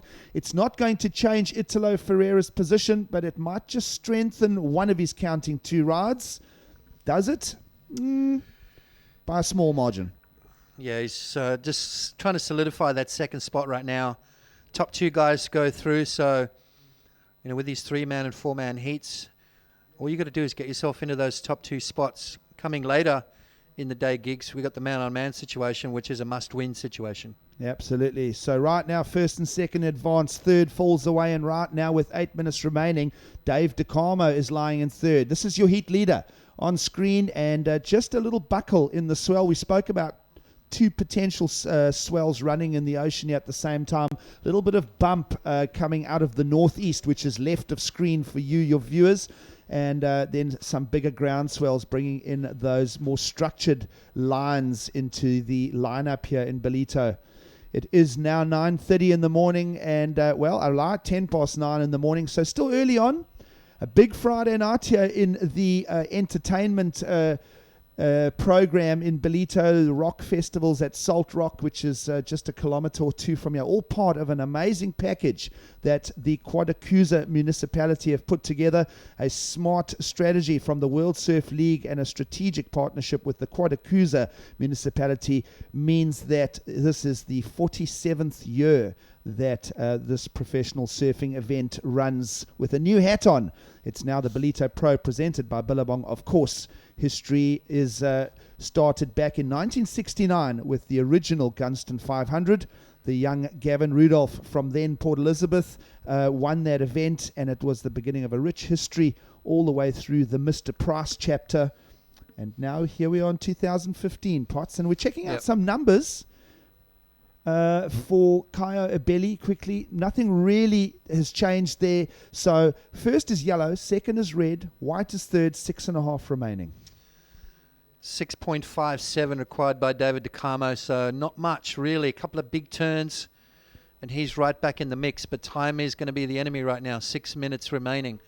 We've seen a lot of ebbs and flows with the ocean gigs. Get these little breaks in between the sets. They're called lulls, and sometimes they can be up to 5 to 10 minutes. All right, so keeping the momentum going and flaring out a big attempt out at a backhand air is your heat leader. Now, this is a very important ride for our surfer in white, but he doesn't execute. He exits that. Also, Italo Ferreira with a little inspection as well. So when you start getting to this back part of the heat, there's definitely a little bit of increase in pressure as far as wave selection goes. We're waiting to see if Italo Ferreira and Dave DeCamo can post some numbers and try and attack that lead of Kaio Ebeli. Now 5.5 minutes remaining, Potts. It does get a little spooky in the back part of these heats. Yeah, I think we're going to see Italo maybe play a little bit of defense here. He's got to try and get himself over to where David DeCamo is. Looks like surfers up and riding. All right, that was a classic example. We'll talk about that. But here's Italo holding a more superior priority in the takeoff zone, and he'll get going through to the inside again here. Now, he'll want to maximize this on the inside shelf there. Jesse, tell you what, he leads it through a very complex section of the lineup there into the rock boils and the little inside zone. But nonetheless, Italo Ferreira does capitalize on his priority there to select that ride. We talk about defense. That was a classic example right there. Just eliminating that opportunity that David DeCamo had. Like, he paddled quite a fair distance. DeCamo's got to give way. Otherwise, an interference will occur. Italo, nice opening turn there. Just jams it off the whitewater. As how light this guy is on his feet. Look at the distance he covers. Gets that speed coming through the inside. Up and over there. Just a float maneuver there to finish off. So Italo Ferreira trying to replace that 5, 6, 7. And increase his position in that second spot. All right, so we'll wait for numbers for Italo Ferreira. Meanwhile, this man will want to surf to increase his heat total lead, and he flares it out beautifully there on the inside section now. Kaio Ebeli, can he just add a little more sugar to the cake here on the inside? Just a little clip to wrap up his ninth ride of the heat. Your heat leader, Ebeli, in yellow, a 7.17 and a 6.93. He will now await a number to drop for that last ride. Looking forward to that replay there, Potts. Great aerial rotation from Kaio Ebeli. Very smooth, very technical. Here we go. Well, in the meantime, the rest of the field will respond. Italo flares out over the lip section, wraps it up with a second combination turn there, and we'll see if that has an impact on the heat. Lots of exchanges taking place here, and for now, DeCamo has been left out of all of that action. He is our third place surfer. He will remain in third at this stage. His requirements are 6.57, but we're waiting to see if those last numbers for yellow and red respectively will increase DeCamo's requirements. We are now inside the 3 minute remaining mark here, Potts. Nice little flurry there, good exchange between the two younger Brazilians. And let's have a look at those replays. Yeah, let's have a look at Kaio Ebeli's first one here as he takes his time. Watch how clean this is right here. Bang, just lands it nice and smooth and continues on his way through this. So he's got to improve on a 6.93 if he wants to increase his scoreline. Finishes off nicely there, but I think this is the wave that could change things up right here. Italo Ferreira deciding to go left, throws the fins out, brings the board back around, but then manages that one more turn right at the end there. as Italo Ferreira. We're still waiting for a couple of waves to come through for him. Is that situation going to change? Kyle Abelli needs a 6.93 or better to increase his scoreline. All right, so 3 Brazilians are in the fray here for those first and second place advancing positions. Right now, Ibelli is leading, Ferreira is second, and waiting for more from DeCarmo here in Ballito. 2 minutes remain on the clock. Of course, DeCarmo trying to build momentum here. He did get in as a wild card at the Oi Rio Pro on the Samsung Galaxy Championship Tour just around 5 weeks ago. And, well, a 25th place for them. He did get to roll up his sleeves and mix it up with the 34 best surfers in the world, their pots. DeCarmo, one of those dangerous characters. He can come out with certainly 90 seconds remaining. You cannot write the script closed without saying, well, DeCarmo could just unleash. He's holding first priority out in the lineup. He's been choosing those big left-handers. So if we get a little pulse with the remaining 70 seconds or so now, DeCarmo can become part of the discussion very easily. Italo Ferreira dropped a 6.37 on his last wave, so increasing his scoreline. DeCarmo now needs a 7.27, so a little bit more is that requirement. A couple of big turns, as you said, Giggs can get him back in the game. Time is the enemy right now, 60 seconds remaining. All right, the focus of the discussion with 1 minute remaining. Dave DeCarmo in white, holding first priority. Can he attack that second place position of Italo Ferreira? Meanwhile, heat leader will just surf it through to the inside with some beautiful rail work on display here from Caio Abelli. Through to the inside. Now, there is always opportunities on the inside. This one is a little broken as we reach into the low tide part of the day. And Caio Abelli just knocking out another score in a work-like manner for the judges. Already owns a 7.17 and a 6.93. And with the clock now on 20 seconds to go. And, well, there's your overview, dare I say, looking like we may not see any more surfing action. It looks like Abelli and Ferreira are moving through to the next round here. And it's going to be at the expense of Dave DeCarmo. Well, unfortunate there has to be one loser in this round, and unfortunately for Dave DeCarmo, you know, just not busy enough, Giggs. I think his first 2 waves were his 2 scorers of 5.17, 4.63. The other guys kind of kept busy and posted those better scores towards the end of the heat. All right, so we are in round 3 of competition. That will become an official result with Caio Abelli and Italo Ferreira moving on in the Ballito Pro here in South Africa. Stay with us, Todd Klein and Scott Turnbull back in for the call, and we'll continue with the action. All right, so there we go. There's your numbers. It is now an official result. Look out, your numbers. A 14.1 is your heat total for Caio Abelli. He makes that up with a 7.17 and a 6.93. So he is on his way to the next round. We'll take a break and we'll be back for more here from Ballito with the Ballito Pro presented by Billabong.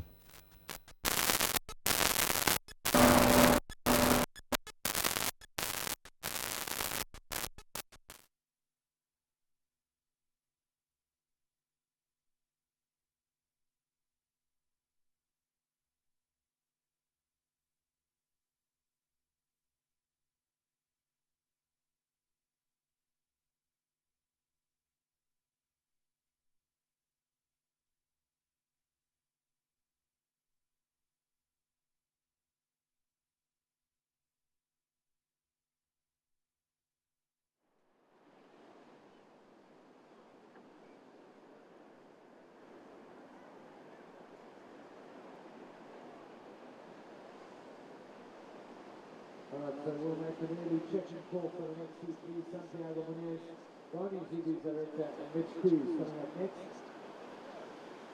And fellow commentator Carl Limbergen. Welcome back as we see up and riding here as we kick off heat number 5. Stu Kennedy from Australia cutting back there, trying to get that inside section. Wave closes out. So as we welcome you back here to the Ballito Pro presented by Billabong. My name is Todd Klein, joined by Scott Turnbull. We caught a quick wave there. Mark Lacomere during that break, a 2.50.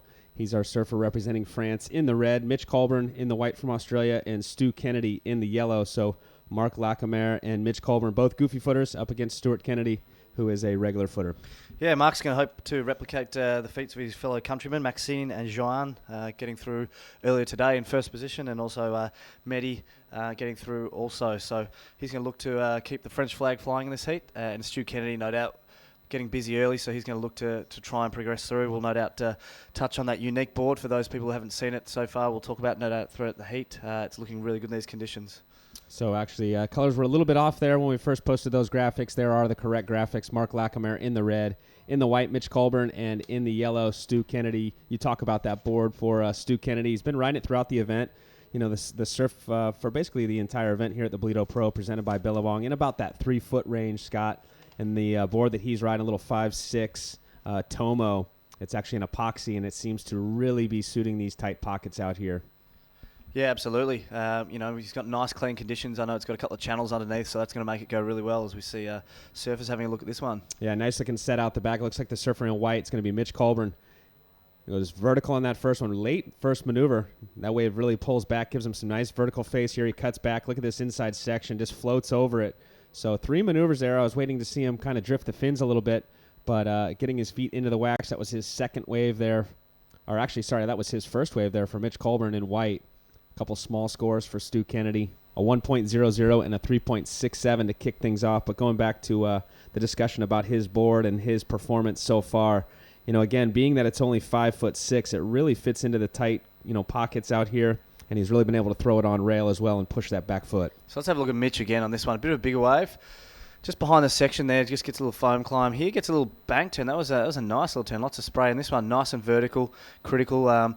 Early on the heat, you know, he doesn't need to go and blow the fins out and blow that wave. He's just looking to get a score on the board, and he'll start building on that a little bit later on as we see just a little drone out there getting the action. Yeah, we've seen some great highlight packages from the first couple of rounds, and some of those angles coming from that drone. So shout out to the pilot. Not sure exactly who's at the bay at the moment on that one.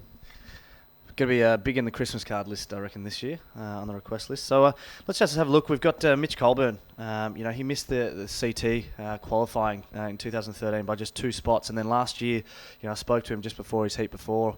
He was suggesting that he was just disillusioned last year, and now he's sort of a bit older and wiser. He's really keen to focus on the QS and qualifying this year.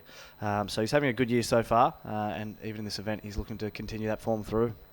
Yeah, Mitch. You know, his best results so far this year was just recently at the 2015 Burton Automotive Pro. He got a 9th place finish there. Last year he had a great result at the Vulcan Pipe Pro. You're talking about Mitch Colburn, correct? Yeah, absolutely. Just want to make sure I'm on the same page. Sorry. And yeah, so a standout in big pipeline conditions as well, but, you know, showing that he can mix it up here in the smaller beach break conditions as well. And that's what it takes to make that, you know, Samsung Galaxy Championship Tour. Generally, you know, it is the Dream Tour. There's classic conditions for the most part. They've got an 11-day waiting period each event, and they can pick the eyes out of the best swells. But, you know, it can be 2 to 3 foot sometimes on that Championship Tour level as well. So you're going to have to mix it up in all conditions. And Mitch showing that he can do that from the likes of Pipeline all the way down to 3-foot beach breaks here in South Africa.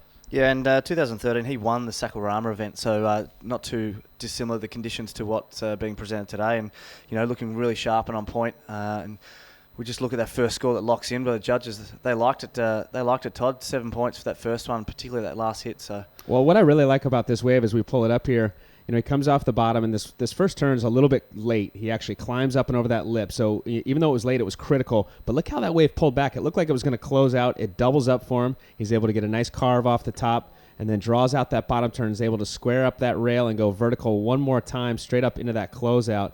And again, nothing real critical as far as drifting the tail or anything like that, but a 7-point ride there, a great start for Mitch Colburn. Yeah, I guess critical in terms of the element of functional. You know, had he have gone for something big there, it's quite shallow. Those rocks are a lot more exposed as we head to that lower tide. We're approaching that. It's going to be a little more challenging. We see Red having a look at this one, Todd. Yeah, Mark Lackamere now, he's going to go left on his forehand. Nice opening turn, drifts the fins up and over that first turn, carves it back. Gets right back up into the whitewater, keeping his momentum down the line. So a couple of quick turns out the back for the big surfer out of France, Mark Lackamere. Yeah, so good to see Mark getting on the board early. He was sitting and being patient. He's been playing that game for most of this event. It looks like we might have a wave out the back. Yellow having a look at this one.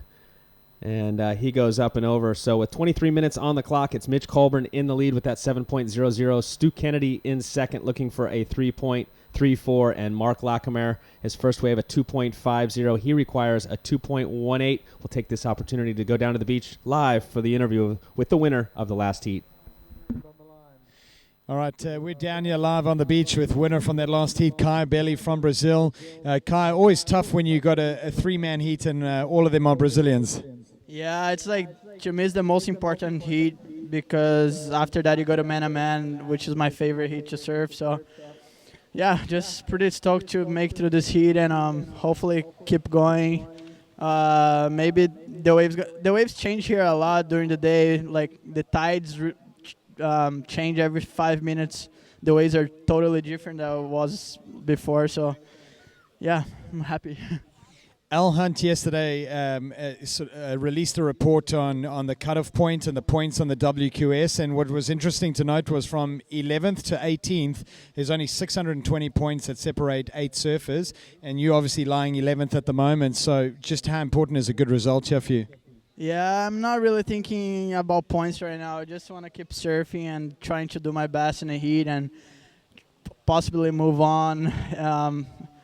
Yeah, it's just hard because if you think too much, you're going to keep yourself really pressured, and the year just started, so it's just time to surf and feel good and surf heats.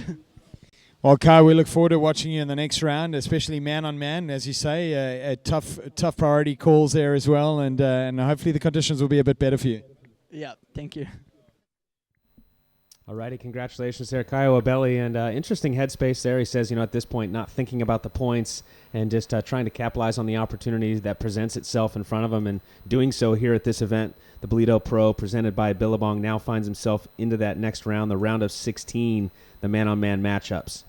Yeah, it's interesting. We can tear it apart and look at the sort of macro level and tear apart the points and what the guys get and what they need to advance. But, Kai just pointing out that he's just focusing on getting the basics done and focusing on one heat at a time. Well, we saw a couple of waves being ridden during that interview. Let's check in on the situation with 21 minutes to go here in heat number 5. Stu Kennedy opens up with a 1.00. His backup wave is a 3.67. He's sitting in third place, requiring a 5.73. Mark Lacomere sitting in second place wearing the red. He has a 5.33 and a 4.07. He requires a 5.01, as it looks like we do have a couple waves approaching. We're going to follow red on this one. And it is Mark Lacomere as he comes off the bottom. Big jam up through the lip right there. Lays back. Unfortunately, the whitewater catches him. He's sitting in second place.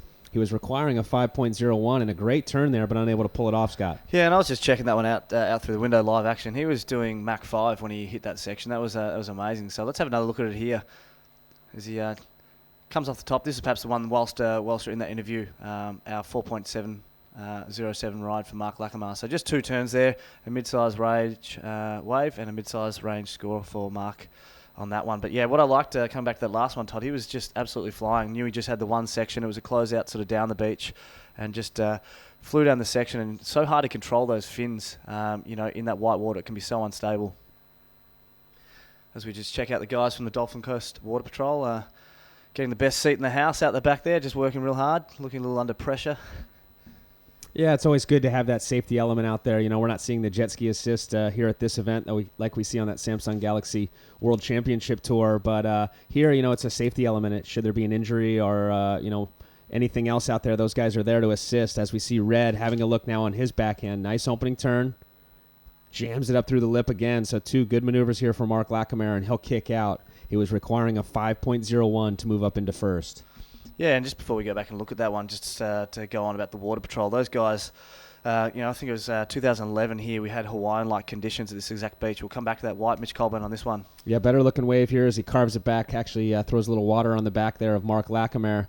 He's going to stay with it through the inside here, hoping to get that reform. Jams it up through the lip one more time, kind of throws his head down there for a little bit of a style points, if you will, and he'll kick out. So Mitch Colburn, our current heat leader, surfer in white. He opened up with a great score of a 7.00, one of the bigger waves. It was the biggest wave we've seen so far in this heat, but it wasn't the size of the wave that got him that score. It was the size of the maneuvers, 7.00, and his second wave was a 3.33. So looking to better that low score on that last wave, that 3.33, as it looks like we might have another wave approaching the lineup. And it looks like Stu Kennedy, the surfer in yellow, he's going to go. on the left on his backhand. Beautiful opening turn there. Actually drifts the fins, carves it back. Setting up this inside section here. Just staying with it, working it over, and he's done with that wave. Sees there's nothing left, no more opportunity. He'll kick out, paddling right back out next to those rocks. The good news, Scott, as he paddles next to those rocks, there's a bit of a rip that'll help pull him back into the lineup. And we'll gaze out to the outside now as we catch up here with Mark Lackamere on his backhand. Climbs up and over that section. As he comes down, catches the nose of his board and goes over. So a good wave there, that one prior, though, for Stu Kennedy. Yeah, that first turn in particular was a really good one. Stu will be disappointed that the size of the wave didn't offer him any more chances to go vertical, but absolutely the points that come in for that will all be around that 12 o'clock hit he got on his backhand there. So looking to drop his low score of a one-point ride. I saw 25-year-old Stu Kennedy yesterday cruising over at our hotel, and he was having a bite to eat. He's been traveling with his father. His father doesn't get to travel with him to a lot of events, but his father, Craig, is here with him. They've been enjoying their time here in South Africa. We'll get back to that in just a moment as we look back at the last for Mitch Colburn. Yeah, not much of a lip to hit here. Really sticky in the pocket, just a couple of turns there. This thing sort of builds. You got a bit of a grower and gets a better slam on that end section for Mitch Colburn and White as we look at this as Stewie's one. The first turn's one we like, Todd. 12 o'clock, nice and vertical, which is great. Just carving back to that whitewater section. Really sticking with this, just trying to milk it for all it's worth. Unfortunately, not a whole lot of size or opportunity to do much more on that wave. So you were saying he's traveling with his dad? He is. He's traveling with his father, Craig. And, the other day we had a couple days off, actually, of no competition. They made their way down to Durban and did a little bit of sightseeing, grabbed some food down there, and just enjoying his time here with his father and hoping to get a big result here and increase his odds of getting on that championship tour for next year. This was during the replay prior of Mitch Colburn. He's able to get a couple better turns here on this one. He's our current heat leader, looking to better his low score of a 4.20. I'd like to see, we've got quite a flurry going on right now as we see yellow on the inside and white right behind him.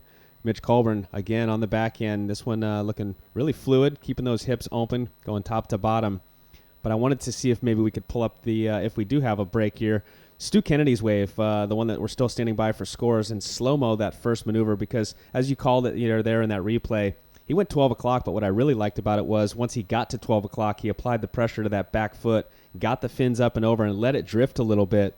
And that's what the judges want to see. They want to see you really pushing, applying a lot of pressure in the most critical part of the wave, and some beautiful surfing. This was just a moment ago here, though. Stu Kennedy, once again, that board looking really good. Little 5.6 Tomo, keeping that speed and momentum down the line. Look at how he just transitions onto this low road there, Todd, and just this thing grows. And we sort of missed this, and this is he went to the air. Beautiful spinner, perhaps watching the Brazilian boys from the heat before, so really good. And this was the one up and behind him. We had Mitch Colburn. He got some good turns in, but you'd see from his body language at the end, he wasn't really happy and was hoping that one would give him a little bit more opportunity to replace that 4.2 low score. But yeah, Stewie Kennedy's one. I think we're still waiting for that score to drop for his left, but that one there will certainly go some way to, I think, replacing his 3.67. That air at the end was really functional, was really good. He managed to stick through that sort of fatter section on the inside, which a lot of surfers have been struggling with. So that board that we talked about and spoke of, doing really well for Stewie. What I like about Stewie is the full, QS journeyman. He's been around for quite a while and actually had to go back after losing sponsors and do some building to sort of fund his way on the campaign. And as we see, we'll come back to that. This is Mark Lackamere now on his backhand. Nice opening turn. Comes out of it with some nice momentum. Goes straight back up into the lip again. Staying busy, keeping it rail to rail. Working it through to the inside. Snaps it off the top again. And uncharacteristically, it seems like Mark Lackamere falling on maneuvers he normally would not. In that little inside section there, he goes for one more 12 o'clock hit on the backside, and he goes down. Had a couple of nice turns, though, out the back. And we've seen quite a flurry in the last couple of minutes. A lot of scores to post here in this heat. 14 minutes to go in heat number 5, round 3 action here at the Ballito Pro, presented by Billabong. Current situation prior to all those waves being ridden, Mitch Colburn was holding down the lead. And we've got a lot of scores to post. Yeah, so just bear with us while we get this situation update. This one here was for Red Mark Lackamere's one. Nice little hook in the pocket. Again, it goes nice and vertical and transitions between those two turns really well. His third hit's a really good one too. Really getting busy, nice and light on his feet. Look at those shoulders really working. And as you said, Todd, uncharacteristic, just comes unstuck there and doesn't complete that wave. But some good manoeuvres done out the back. So we'll wait for those scores to lock in. We've still got some other ones coming for Stu Kennedy and Mitch Colburn as well. And we'll give you a situation update after that one. A beautiful day here in South Africa. Local time, 9:34 a.m. And really starting to see a lot of people come out and see the world's best. This is the wave I wanted to see in slow motion. Let's have a look and break down this first maneuver. For me, I really appreciated this. And not only does he throw the board vertical, but he applies the pressure to the tail and kicks the tail up and over right here. Lets it drift a little bit, breaks those fins a little bit free, and a great maneuver there. And look how the wave flattened out. I mean, he knew he had to capitalize right out of the gates, and he did, and then throws it on rail to work it through to the inside. So standing by for those scores, it looks like it comes through to 5.30 for that wave there of Stu Kennedy. He's still sitting in third place, and he actually requires a 5.31. So Stu Kennedy looking solid, but still needing a little bit more right now, Scott, to get it back into this advancing position. Yeah, and I think we're still waiting on that one where he did the air in the end. But just that 12 o'clock, it's not just about the timing on that first turn, but it's also the weight distribution. You know, you lose those fins, and you've got to really transition that weight from your back foot on that bottom turn to just really on that front foot and try and be weightless, as well as, you know, not blow them out too much. So that's no mean feat, that. So a really good turn, critical there for Stewie Kennedy. Unfortunately, as we said, not a whole lot of other scoring opportunity on that ride. Yeah, so many things going into each maneuver that's so hard to actually break down that you can't see with the naked eye, but as a surfer, you know what they're doing. You know that it's the pressure from the front foot to the back foot, and the fine line of keeping those rails from burying and then pushing on them when you need to get the momentum out of those turns. As we see out the back now, this is Mitch Colburn, our current heat leader, unable to climb up on that whitewater section. He's our current heat leader right now. He's looking to better his low score of a 5.20. That was the wave 2 waves ago that he got that score, that 5.20. Last of Red came through at a 6.73, so he got his best wave thus far in this heat. He's in second place. He requires a 5.48 for the Frenchman to move up into first. 3-man heats here, first and second moving on. Third place will be bowing out as we see Stu Kennedy now. Nice turn, drifting the tail. Getting that momentum down the line again. Rebounds, redirects actually. Comes back off that whitewater and kicks the tail once again. So Stu Kennedy staying busy, needing that 6.76 to move up into second. And that board just looking amazing underfoot, you know, really, really loose. Able to throw the tail at will on 2 of those turns there. So this first one, really like, it's nice carving and just really tucks it underneath him there. You know, tags that end section and gets a little bonus rebound. Just drifts there for a bit of flair. So the judges will like that. You know, that's Stewie seems to be on point. We talked about that board, you know, and it's a 5.6, I think you said, Todd. And he said when we spoke to him yesterday, he goes, I don't need that extra 3-4 inches in front of the nose. You know, it makes it fit into the pocket of these waves a lot easier. Particularly as that tide drops out, those waves are going to get steeper, especially on the inside, where the guy's going to look to get those sort of last turns in. So, yeah, that board looking really good for him. Yesterday we had a little bit of swell in the water, but the challenge is a really straight swell, and especially on that lower tide, which we'll have most of the day again today. A lot of closeouts yesterday. Last night we had winds come up out of that northerly direction, blow pretty hard overnight, and it helped to break that swell up a little bit. So seeing a little bit more peaky conditions here today, and a bit more contestable for these surfers. Yeah, it's going to come into play a lot more. Like, it'll be interesting to see the surfers who do and don't adjust to that. Stewie was out there this time yesterday, so he's going to know what those banks are doing and what their water's doing. I know Mark was out there a bit earlier too. You mentioned earlier, Todd, that Jake Patterson's been working with him, and they've been filming a lot of his work and looking at analysing, you know, how he's going. So let's go back and have a look at that last one of Stewie's. Really opens the shoulders up, just sort of hits that section. Just stalling, waiting for this one to stand up here. I really like that, really reactive sort of tag there, and here's where it gets flat, and he really works through the section here. You know, manages to keep that momentum here. The wave sort of grows for him, and he gets down nice and low. You know he's looking for one big manoeuvre at the end. Here's a really high line. Just throws that right hand there nice and high to give that upper body rotation, and able to spin that board underneath his foot really easy. That score comes through at a 6.43. Helps his situation as he's up again on the backhand, just quickly up and down. But the last wave there we watched on that replay, as you called it there, getting that aerial finish, comes through at a 6.43. Helps his situation. He now requires a 5.64 as we shift gears and look at current action here. Surfer in red, Mark Lacamere rebounds off the whitewater, redirects, climbs over the whitewater, and he's looking to go back right again. That wave not cooperating there for the surfer in red. He's in second place. He needs to better his low score of a 5.33. So that wave of a 6.43 for Stu Kennedy helps his situation. He now requires a 5.64. Mitch Colburn holding down the lead at the moment. It's a funny old heat, this one, as we get around the 8-minute mark left. We opened up with Mitch with a 7, and since then, those 5.33s and 6 rides, the guys have really had to work to get those. They sort of haven't had the waves that have afforded them the opportunities. We see, this is red here, Mark Lackamar and his one. I really like this opening turn. It looks like he's going to have a really good wave, but unfortunately, it just fattens out, and all he gets the chance to do is hit that end section there. So we've seen that last 2 rides, Stu and both Mark sort of doing a left and right as we go back to live action. Stu Kennedy staying busy, jams it up in that first section, trying to get around the whitewater, looking for some green open face to perform some maneuvers. Climbs over that, goes vertical. Nice turn. Look at the double up here on the inside for him. Snaps it back. And well-surfed wave there as we lean back there for a second on that final one. So good surfing once again for Stu Kennedy. Just needs to get a little bit better waves. We saw Mitch Colburn open up with that 7.00, a bit of a rogue wave so far in this heat, and he capitalized on it, getting that score of a 7.00. And Mitch looks like that's his strategy now. He's just going to sit there. He's got a low score of 5.2. There's no point going anything that won't offer him any greater scoring than that, so he's going to sit there and wait for that. We talk about those heat score totals. It's had to be north of sort of 12.5, 13 points today, and that's what the guys are going to look to get. So Mitch on 12.2, Mark on 12 points. We'll get back to that. Looks like Mark Lackamere there having a look at that one. Just a quick up and down as another wave behind it. We'll see if one of the surfers can get into position to take off, as it looks like White is having a look, and he's going to go. So Mitch Colburn, current heat leader. Big forehand air, throws the tail, lands it cleanly, so a big rotation there for the surfer in white, looking to better his low score of a 5.20, so not a lot of opportunity there on that wave, and capitalizing on the opportunity that was there. Big forehand air to reverse to pull it off, Mitch Colburn. Yeah, we were waiting for that from Mitch. It's funny, his timing looked a little bit off as he was about to go and do that, but still pulled that off with real control and precision, so judges are going to like that one. Only the one turn, but really critical, so let's have a look at it again here.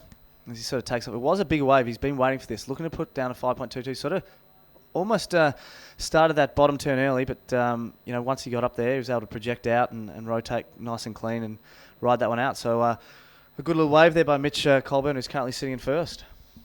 Mitch Colburn comes into this event currently on the World Surf League qualification series, 33rd on the qualification series, and last year finished up 74th.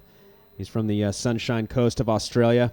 And those are the current two-wave totals at the moment in this heat. Mark Lackamere holding down the lead. Mitchy Cruz is not in this heat, actually, so a little bit of a typo there. Second place is actually Mark Lackamere, requiring we've had a little bit of adjustment now because that last wave for Mitch Colburn, that one maneuver, the forehand aerial, came through at a 7.23, Scott, so he increases his lead. Mark Lackamere in the red now requires a 7.50, so definitely playing off his strengths here. Mitch Colburn and Stu Kennedy still sitting in third, even though he's been surfing a great heat. Hasn't got the waves that we've seen Mitch Colburn get. He finds himself in third wearing the yellow, looking for a 5.64. Yeah, as we approach the 5-minute mark, it's been the story all day. First has sort of stayed there for the most part, and it's always been the battle between second and third. Obviously, we'll lose third, being eliminated from the event. So Stu, as you said, has been surfing quite well, but just hasn't been given the waves to get him those sort of higher scores, to get him just a bit north of that sort of 5 and 6 point range, which is where he's sort of sitting. You can see he's got 4.07 and 5.13, which just, had he been given a bigger wave or a more critical wave, could have turned those into the high 6s and 7s he's looking for. Well, let's talk a little bit about Mark Lackamere right now, who's currently in second place. He's from France, comes into this event currently rated 114th. Last year he finished up 68th on the QS in 2014. As you said, he is getting some coaching from former championship tour competitor Jake Patterson as we look at this last wave here of Mitch Colburn, this big rotation, 7.23 for this one maneuver. Yeah, got real height, real projection. Really smooth landing there by him. I think at the beginning of that, as I said, he dropped that backhand in the wave face, which allows him to set that rail and project. And I thought he was going to go on that first little section, but the lip just sort of threw over a bit for him. And I think, what was great about that is, despite, not hitting that first section he wanted to, was still able to, even though he didn't have his timing 100%, still pull off a really amazing maneuver for a 7.23. That's the highest wave of this heat, and just one maneuver for getting it. So, that sends a message to Mark and Stu, who can both, do the same sort of maneuvers, that might be what they need to do if they're not given these waves with the smaller scoring potential. Time winding down in this heat. 4 minutes to go.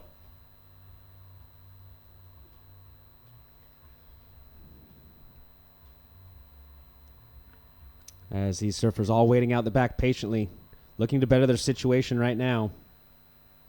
As we pointed out, Mitch Colburn in the lead. Mark Lackamere in second place, requiring a 7.50. And Stu Kennedy, who's been on fire in this heat, but getting the smaller waves on the inside, sitting in third, requiring a 5.64. Time ticking away in this one with 3 minutes, 20 seconds to go. Yeah, so the ocean just going a little bit quiet. We were expecting a bit more swell on the rise, and hopefully we'll see that a little bit later on today. We've got quite a good period here, so the guys are sort of waiting for those waves. As we see, looks like surfer in yellow, Stewie trying to get another one of these insiders. Let's see what offers up for him. Let's see what Stu Kennedy can do here. Snaps it back, getting that speed down the line, floats over that section, tries to get around this whitewater now, climbs up and over. Unfortunately, it closes out all around him. I'm not sure that that's going to do it there. Looking to better his low score of a 5.30, but more importantly, requiring a 5.64 to move up into second and take that advancing position from Mark Lackamere. If you take a third place finish in this round, the round of 24, you will go home with an equal 17th place overall. 2,200 points towards that qualification of the championship tour for next year, 2016. And you'll get $2,700 for your efforts. Yeah, if we can just be critical of how Stu's going at the moment, he's he's got a lot of flair at the moment. He's doing a lot of drifting, a lot of tail work, and the judges have seen that a lot. We'll see it just here, sort of nice tail slam. It's a really good manoeuvre, but he's done it a few times and similar manoeuvres already today. So, he's going to need to put some more variety in his repertoire. Obviously, he's got to find the ways to be able to do that. But the judges don't like to see that same sort of combination. I know as chatting to Surfing Victoria's Adam Robinson when he sort of came runner-up to Ed Bell's to Joel Parkinson some years ago, and I sort of spoke to him about what it was that Joel did that was different. And Joel always does something different on his waves. He never does that same combination of forehand turn followed by a carve followed by a barrel. He always makes sure he mixes it up. So Stewie's probably going to do the same. He's going to need to start mixing up a little bit more. Keep doing those carves, but don't do it at the opening part of that wave. But as I said, if the waves aren't offering much else, he's doing the best he can with the conditions given. With 1 minute 20 remaining in this heat, he's looking for a 5.64, which isn't a big score. He can get it at will. It's just about finding the waves to give it to him. Time is winding down in this heat as we do see a set approaching. Tide starting to draw out, so seeing less water out there on the sand. Hopefully that outside section will get more vertical and allow these guys to open up with something big like we saw Mitch Colburn do. One big aerial reverse for a 7.23. Even though that wave did close out, he was able to capitalize on the opportunity in front of him. Throwing it to the wind, keeping the board. It was a no-grab aerial, much harder than grabbing the rail, and able to pull it off. The degree of difficulty right up there. Judges liking it, 7.23. And it is a family affair here. Saturday, July 4th here in South Africa. Another beautiful day and nothing but beautiful people all up and down the beach here. I've thoroughly enjoyed my stay thus far here in South Africa. Great food, great people. And a couple of those lay days we got to get out and explore and actually got to do a little bit of bass fishing. And it's not often that when you come off the water, you get to see giraffe, zebra, impala, monkeys. I mean, it was crazy to see all the wildlife. As right now we'll go to the live action. Look to be maybe Mitch Colburn just keeping Stu Kennedy off that wave. So unofficially, as the beach announcer counts it down, it looks like it will be Mitch Colburn with the win. Mark Lackamere in second. And unfortunate there for Stu Kennedy bowing out, taking an equal 17th place, 2,200 points and $2,700. No doubt we'll see him at the Vans U.S. Open of Surfing coming up, and we'll have more action here. Heat number 6 coming up next, round 3, Ballito Pro, presented by Billabong.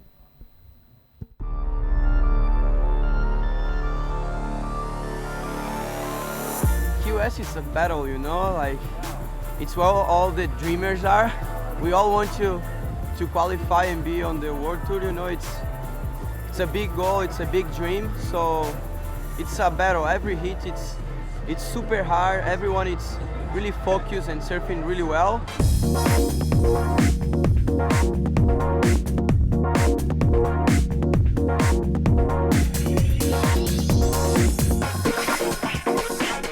QS series is a grind.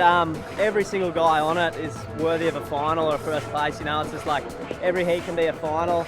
I love doing it. I just love competing, and that's why I'm doing it. I love just the feeling of winning.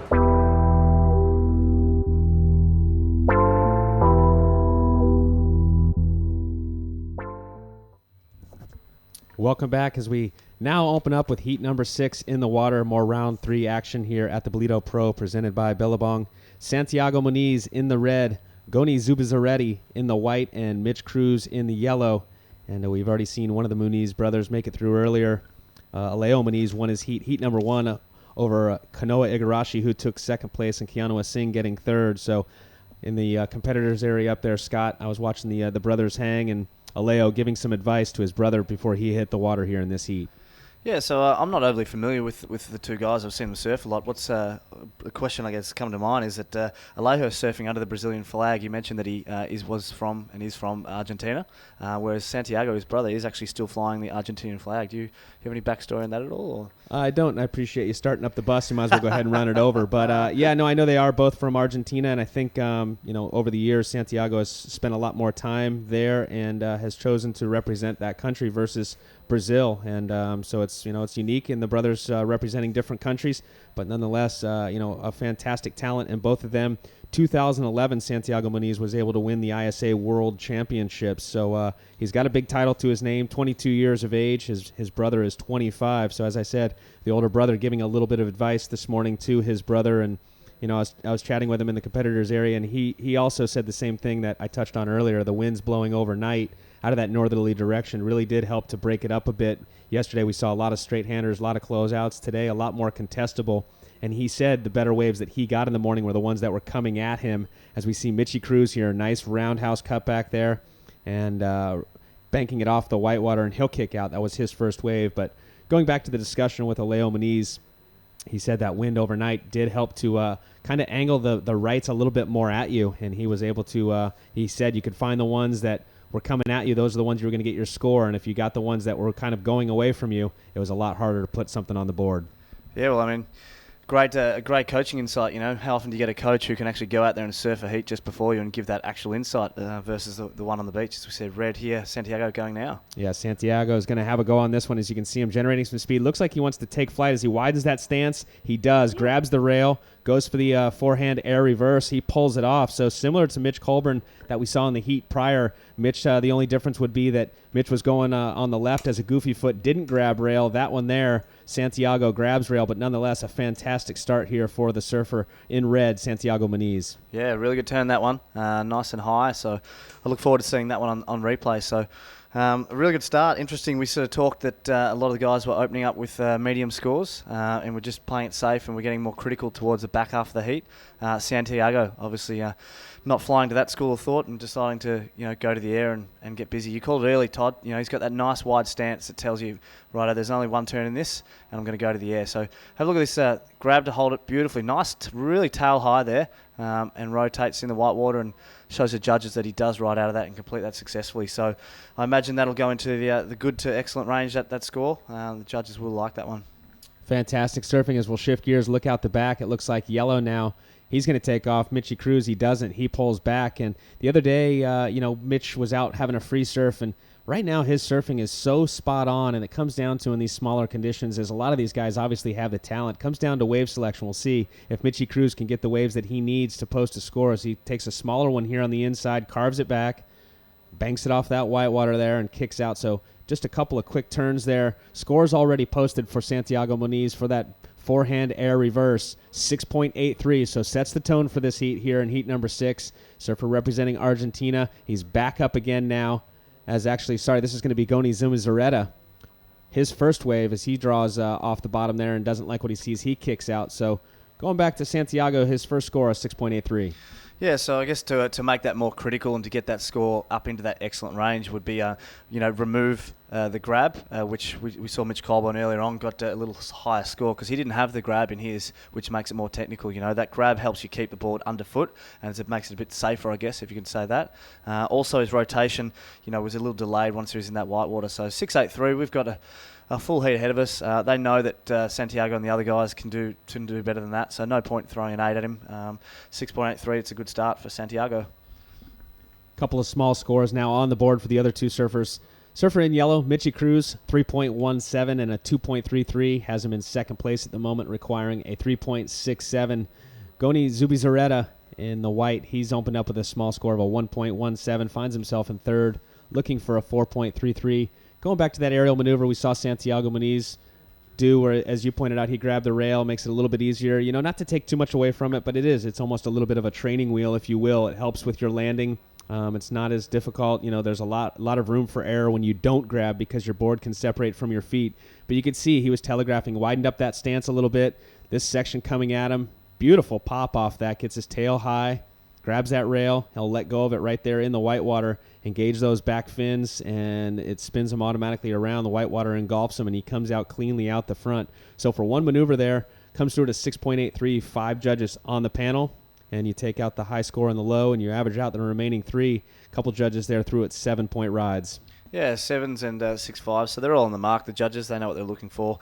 It's the same judges who travel around for most of these events, so they know the surfers, they know what they're capable of in all conditions. As we look out the back, it looks like the surfer here, White, draws off the bottom, and he kicks out. Goni Zubazaretti. So we talk about the aerials. We just saw one a moment ago. We'll see, maybe we can see one here on this one as Red's having a look out the back.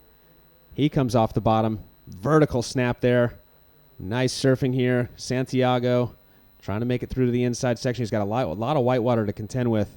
Just keeping it going rail to rail there with some speed and momentum. And as I mentioned, we've seen some big aerials. We saw a massive one in that last heat with Mitch Colburn taking out the win. Let's hear from Mitch Colburn now. All right, we're down here live on the beach with winner from that last heat, Mitch Colburn from Australia. Mitch, just take us through that heat a little bit. Bit of a slow start, but conditions are starting to clean up. Yeah, for sure. It's definitely looking better out there than earlier this morning, and I think it just all depends on the tide.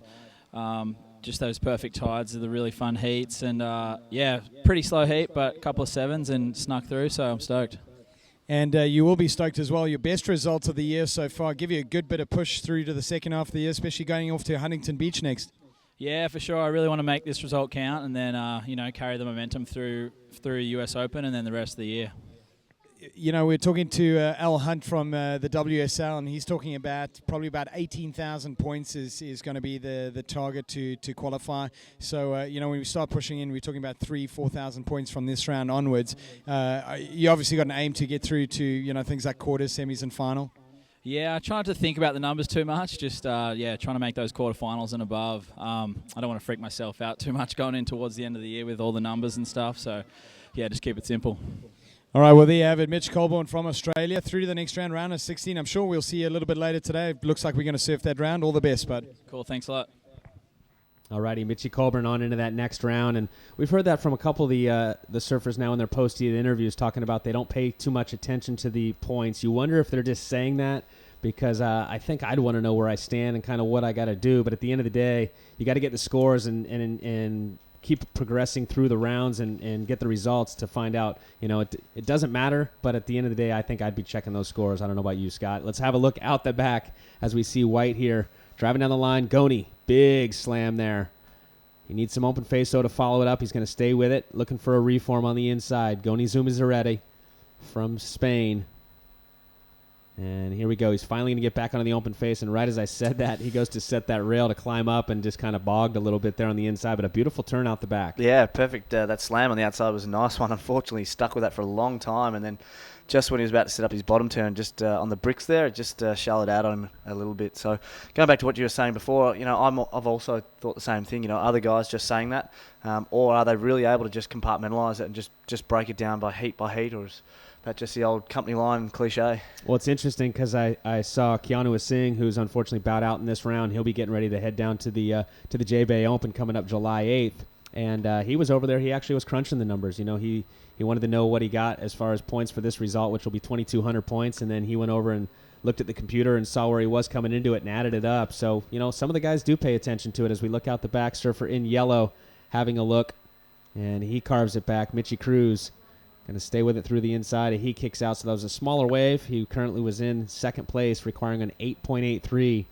And Goni's last wave, surfer in white, came through to 4.50, so now he requires a 2.5 to get up into second. It looks like maybe more waves approaching out the back, and the only surfer out there at the moment is Red, and he'll actually have to duck dive it. Yeah, the ocean going through a bit of a funky period at the moment. Santiago opened up with that big air. That certainly wasn't the wave that afforded him that opportunity. He sort of manufactured that, and the other boys with just some lower scores. So that tide just drawing off the bank, trying to sort itself out. As we see it I guess, stabilise and normalise and push in on the high. We're hopefully going to see that swell pick up with it and the boys give them more chance.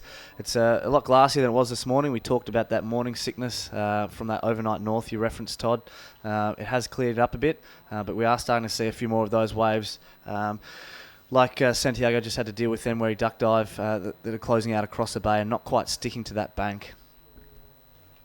Well, you mentioned the conditions, and the good news is on the forecast for today, the winds are supposed to be offshore or just light all day long. So hopefully the forecast does come through. We should have contestable conditions all day long. Tide drawing out, then as you pointed out, late afternoon we'll start to see that push come through, maybe seeing it bring a little bit more swell with it as well. 18 minutes, 40 seconds to go in this heat. Santiago Muniz is in the lead, a 6.83 and a 5.83 are his two scoring waves at the moment. Mitchie Cruz in the yellow is in second place. He requires an 8.83 as we'll look out the back now. Surfer in red, our current heat leader, jams it up through the lip, goes vertical again. Nice second maneuver. Did well to climb out and get in front of that white water. Now he slams it one more time. So multiple maneuvers there for Santiago. He was looking to better his low score of a 5.83 and increase his lead.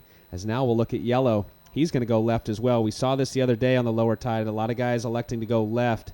Seems to be with that rip tide that goes next to the rocks. It allows them to get some open face, and maybe that's happening right now, starting to do a little bit of a shift from predominantly being a right and starting to see a little bit more lefts. Yeah, it's amazing. I think Kaya Belly mentioned that the tide changes every 5 minutes. I'm not sure it's quite that quick, but... It changes every minute. It's constantly changing. So, yeah, I mean, he's not far off, but, yeah, I mean, I think his point is that, it's constantly changing out there and you have to adapt. Yeah, so as you said, we're seeing the guys start to go left a lot more. The rights are closing out a little bit, working their way into that deeper water, shallower water across the bank, and then it's a bit deeper inside where we see the water photographer. So the guys feel like there's a few more lefts rolling through at the moment. So that last wave of Santiago is lightning fast, a lot of turns. You can see he's really working really hard to make sure he keeps those rails and going from rail to rail. Mitch Cruz had a similar sort of wave. He went left, but that first sort of turn of his, he saw there was nothing in it, didn't really do anything. So pulled off the back. He'll go out the back and sit and wait for second priority. Underneath Goni Zubizarreta, who's looking to replace a 1.17 with 17 minutes remaining. So Santiago looking like he's about to drop his best wave score of this heat so far. We talked a little bit about his brother Alejo, who currently won his heat this morning, and he caught all his waves on that higher tide on the rights. And he told Santiago to look for the ones that on the rights that have that little chip coming at you to carve off of. And getting a left there, and Santiago looking like he's going to post his best score so far. Let's have a look back at this left-hander here for Santiago. Yeah, really compact, lightning fast that first turn, linking into the second one. So that's it's really good. That's where a lot of those points have come.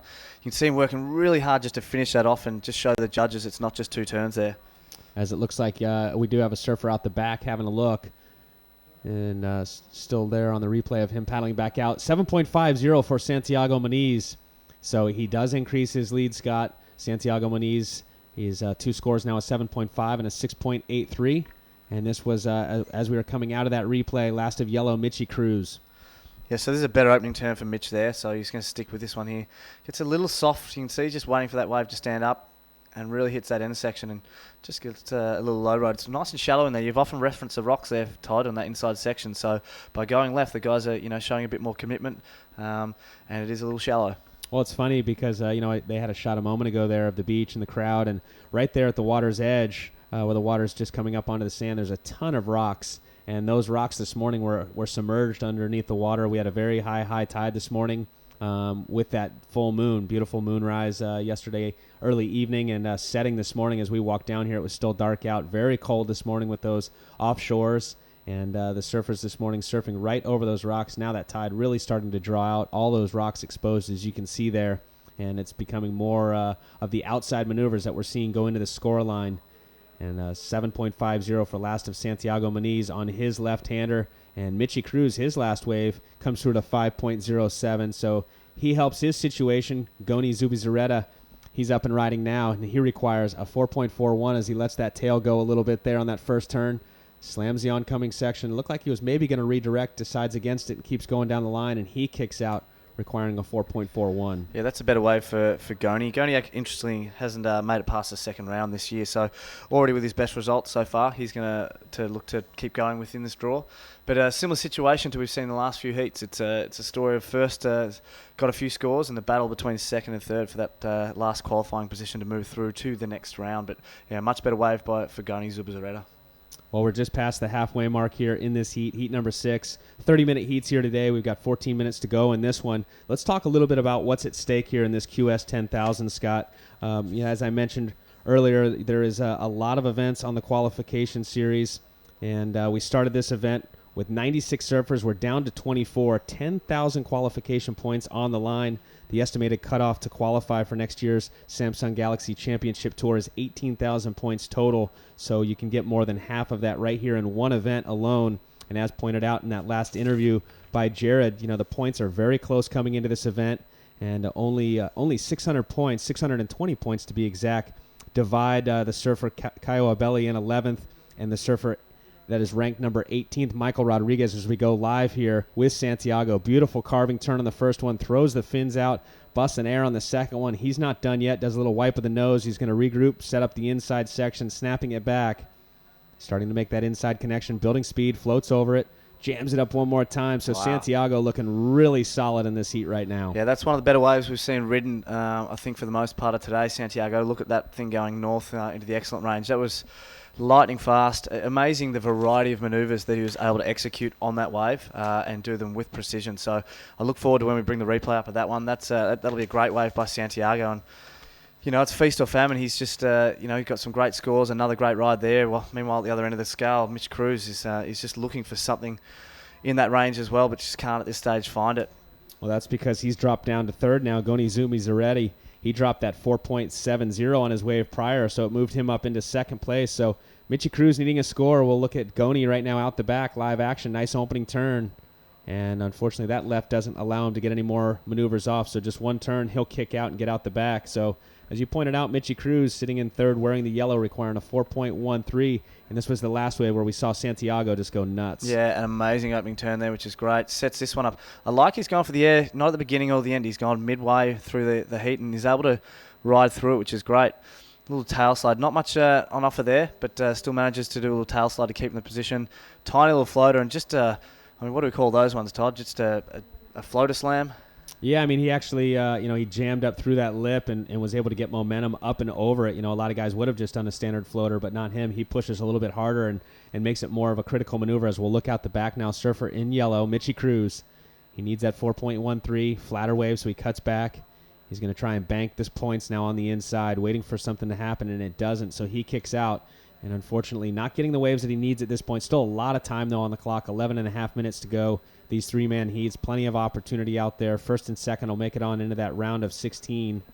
And right now it looks like Mitchy Cruz on the outside looking in of that advancing position. First and second will move on, and third won't, as we see our current heat leader, Santiago, jams it up through the first section.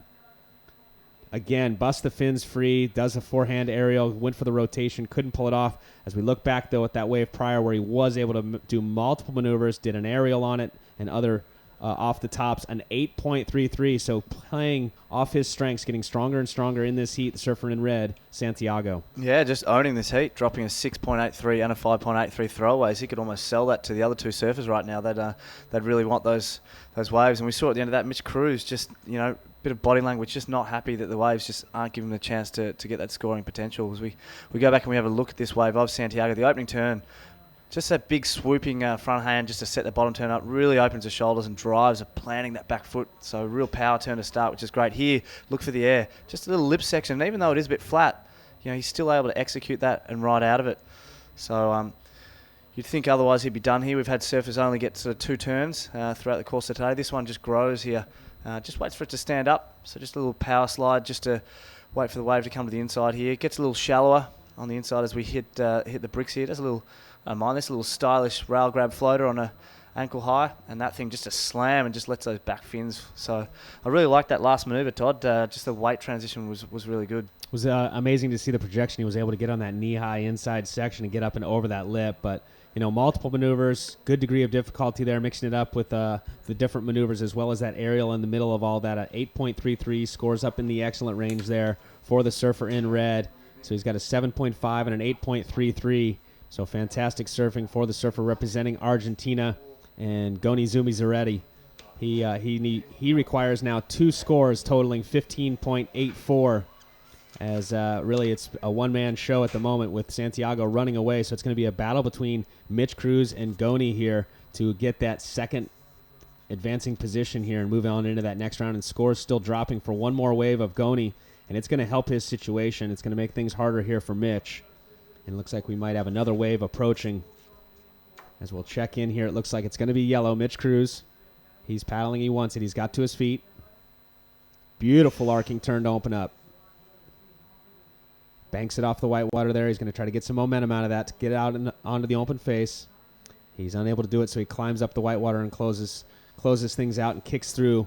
So last of white, a 6.10. So Goni, as we saw scores dropping, we knew he was going to help his situation. Now Mitch Cruz requires a 5.74. Yeah, so let's have a look at this one here for Goni. Drives beautifully off the bottom here. This is a section we like. Just goes for absolute broke on that one. That was amazing control. Just jamming that section. Unfortunately, really only offering the one scoring maneuver on that wave, but it was a big one. It was going for broke. So I'll be interested to see how the judges view that one. But yeah, a really big move by him. Mitch Cruz out the back with his one was a really searing top turn. He's been on the World Tour. He dropped off last year. Opened this year up with a win at the QS 1000 at Burleigh, so has really been building on that confidence. He's just looking for those waves that can offer him the opportunity like we saw on that last wave. What's interesting for mine, if we just set the scene for, we're in the middle of winter here, and it's just an amazing day on the beach down here in Quadacuza at just south of Durban in Ballito. And a lot of the people coming down on the beach are actually, a lot of them I've been listening to and speaking to have come down from Joburg, which is sort of inland and landlocked a lot more. Some of them on school holidays at the moment. So a lot of them don't know a whole lot about surfing, and they're just loving what the guys are dishing up here, which has been great, particularly with the airs and the big turns. Well, you'll learn real quick when the world's best come here to compete in this Ballito Pro presented by Billabong. Is we look at a former championship tour competitor right now, Mitch Cruz out the back. He's in third. He requires a 5.68. He's got one nice maneuver out the back. Jams it off the white water there, comes out of it with some speed. There he goes. Now he's got some open face, slams it up through that section there. So really making the most of that wave there. Mitchy Cruz needing a 5.68, and he did well to get the maneuvers out of that wave that he did. Yeah, that one was better. Hopefully that one, he's going to hope that'll push up into that 5.68. It's not a massive score. He really did the best with what he had there. So we'll see how the judges view that one. But working a lot harder, getting a lot busier towards the back end of this heat, trying to find those scores. And we've seen those fives come within the last sort of 3 waves he's caught. So let's come back and have a look at it. Will this be a 5.68? Hits that first sort of section. A little flatter there, but still does really well with what he's given. Up here it grows a bit more. Really does the most with that sort of end section, just jamming the fins, a lot of spray. That was a nice little turn there, nice and critical. That section was coming at him. It's nice and shallow. We've seen surfers come unstuck there early on, so the judges will recognise that and take that into consideration when they do afford him the score on this one. So you can see glimpses there of the talent that Mitchy Cruz possesses. As I pointed out the other day, I was out there having a free surf and watching him, and he was on fire, but right now seems to be a little bit against the grain with Mother Nature. Hasn't been able to get the bigger waves that we've seen Santiago get. But showing you right there on a challenging wave, still performing good maneuvers there, Mitchy Cruz, needing that 5.68. We'll see how those scores start to drop. With 6 minutes to go in this heat, we look out the back. Surfer in red, our current heat leader, goes for the big air out into the flats. Santiago can't pull that one off, though. He's looking to better his low score of a 7.5. Current heat leader there, Santiago Muniz. He's been surfing very strong heat here in the round of 24. Goni Zumi-Zaretti in second, requiring a 9.73. So really running away with this one right now, the surfer in red, Santiago. So the judges actually called for this replay. They want to see it again. So hits that first section. Here it's a little flat, but I really liked that he was able to keep with it and perform a maneuver there. Just jamming it on that white water, which is great. Works really hard to get around this section and complete this end bit. So doing really well there, Mitch Cruz. Looking for a 5.68. It'll come close, I think, Todd. We'll see what the judges say. That was the replay that they wanted to look at just one more time to make sure they do get this right, because this is a critical juncture of the heat. Score is starting to drop as we do see another wave approaching out the back. And it looks like Red's going to have a look once again. Santiago Muniz doesn't like what he sees. He kicks out. So scores in. It was enough. Scott, a 6.10 for last of Mitch Cruz. So great performance there on a smaller, more challenging wave. He gets the score that he needed. He moves up into second now. Goni here, as we see up and riding, he requires a 5.14. Yeah, so this is why we're looking at Mitchy Cruz's replay. That last floater was upside down. It was really nice. Not a giant wave, but a good one nonetheless. So he's looking for a 5.14. It's a real battle for those sort of mid-range scores. The guys have got to really go for broke, and I think Mitch did really well in his previous one, sticking with it, getting around that white water to really punctuate that last section. So that may be the difference. Goni there, only 2 turns on that wave. The last one was upside down, so he's going critical as well. Well, if you look at the difference and you compare those 2 waves and that last exchange there between white and yellow, Goni's wave was much more powerful and a lot harder to perform those maneuvers in those critical sections. And as his scores drop, even though it was 2 maneuvers, as you pointed out, Scott, the judges really liked it. A 7.07. So Goni moves back up into second place. Now Mitch Cruz dropped back down to third. He requires a 7.07. So as we speculated on about the 10-minute mark, that Santiago has currently held this heat down. It's going to be a real seesaw battle between second and third, and we're seeing that play out right now. Yeah, so still plenty of time with 3.5 minutes on the clock. Mitch Cruz now needing a 7.07. So, yeah, the boys working really hard, those 2 surfers in second. And Goni's one, I'd be really keen to see that if we had that on replay. That was kind of upside down. The balance, required to perform that manoeuvre, and that lip was throwing over just with the power that you touched on, Todd. That's what the judges like. That's why they threw him a high range score. Interesting that Santiago got a 7.5 for that one big rotation move, and they like this one to give him a 7 for this particular one. So nice opening manoeuvre there, nice carve in the lip, and here, just have a look at this one, upside down. The lip's already throwing over when he does that one, and just pulls the board underneath him again. So really critical surfing there by Goni Zubizarreta from Spain. So that puts him up into second. Only 2 surfers moving through to the next round. Mitch Cruz is looking for a 7.07, which will be his highest score of the heat. Yeah, challenging situation there on that second maneuver for Goni, and as timing very precise, was able to get it straight up into that lip. It was as it was already projecting over, and power through it and pulls it off cleanly. Judges really liking the combination of those 2 maneuvers, top to bottom on his backhand, 7.07. So Goni now up into that second position, which is that advancing position. Mitch Cruz now on the outside looking in, wearing the yellow, requiring a 7.07. Our current heat leader now, Santiago, just having a quick look at that one. And we talk about Mitchy Cruz. He's sitting in third place right now wearing the yellow. Former championship tour competitor just back in 2014. He's currently residing right now in California. Even though he's from Australia, he's residing over in California up in the Manhattan Beach area, and he says he's been enjoying his time over there. It's been a great experience to travel abroad and see a bit of the world. Yeah, I know fellow Queenslander Josh Kerr, who's on the CT, is also doing the same thing, so perhaps a good base to launch off on a lot of these QS events. Easy to fly, perhaps, as we see yellow. This is really important. Mitch Cruz. Mitchy on the backhand. Beautiful turn. Look how much spray he throws on that first one. And again, great surfing here. Even though it was only 2 maneuvers, that second one, he lets the fins drift a little bit. He's going to stay with it, knowing that the damage bin's done on the outside. If he can get a little bit of a cherry there on top of the cupcake, he'll be able to get the score that's needed, a 7.07. 2 beautiful turns out the back. Now, it was interesting, about 30 seconds ago, we had Santiago sitting for quite some time. He had priority, so he was able to choose whichever wave he wanted, and he could take that unhindered. He went, and it was basically a throwaway, so that left the door open for Mitch Cruz, a really critical juncture. We saw Goni there, wanted to go, but Mitch had priority. This one here, nice section there, lots of bit of fin drift, a lot of spray. Here, just punctures it a lot more. He knows he's got to sell it to the judges. He's got to get more critical. He's looking for a 7.07.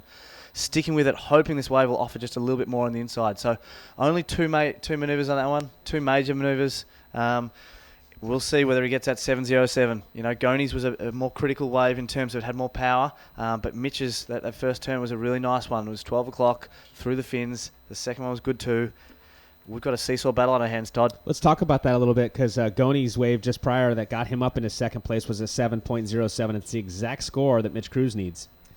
Well, there you go. So he's going to look to try and get that. So interesting. It was for 2 maneuvers that he got that score on. Let's break it down and tell me. I mean, obviously a different wave there. What are your thoughts as we look back and reflect and compare those two? Knowing that he needs the exact score that Goni got. Well, if we do break it down, I'm going. Let's say 5 of those points were from that last turn of Goni's. His first one wasn't that great, whereas Mitch Cruz, his 2 turns, both of them were fairly critical. So it might be that Mitch gets the score he's after and gets a slightly higher score on this one. It looks like Todd called it in. There it is. It's an 8.33, and the degree of difficulty in those two maneuvers. The judges really liking it.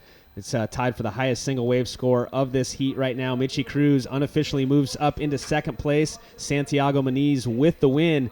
Goni drops down to third, so a buzzer beater there for Michi Cruz. Stay with us. Coming up next, heat number 7, round 3, Ballito Pro, presented by Billabong.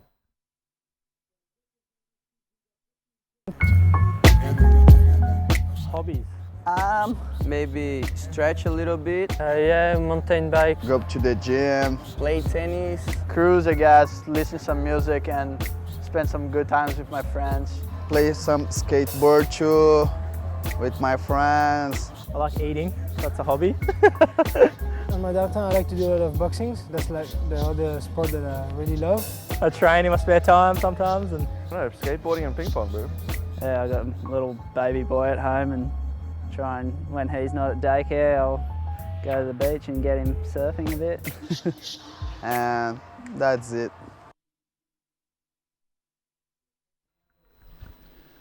All right, welcome to heat number 7 of the Ballito Pro presented by Billabong. 30-minute heats on offer here on a now beautiful Saturday morning here in South Africa, 20 past 10 in the morning. Here's your new heat on the cards for you. And wasting no time, this man on screen, Michael Rodrigues, who has been hammering away virtually nothing less than excellent scores every time he gets to his feet. He has some massive numbers through the course of this week already. Michael Rodrigues takes on Davy Cathels and Connor O'Leary. Gig Saliers alongside with Martin Potter again as we get to the low tide mark here today. Potts, still some options here for our surfers on the inside. Davy Cathels just unloads wave number 1. Little small offerings from Rodriguez and Cathels to get this heat underway. Yeah, Giggs, you talk about Michael Rodriguez, how it's been nothing but stellar performances from him. You look at the best waves so far. He's got the single highest scoring ride of a 10. He's then got a 9.20 and to follow that a 9.0. He also holds down 2 of the highest scoring heats of a 19.20 and a 17.40. So one could say he is absolutely on fire right now.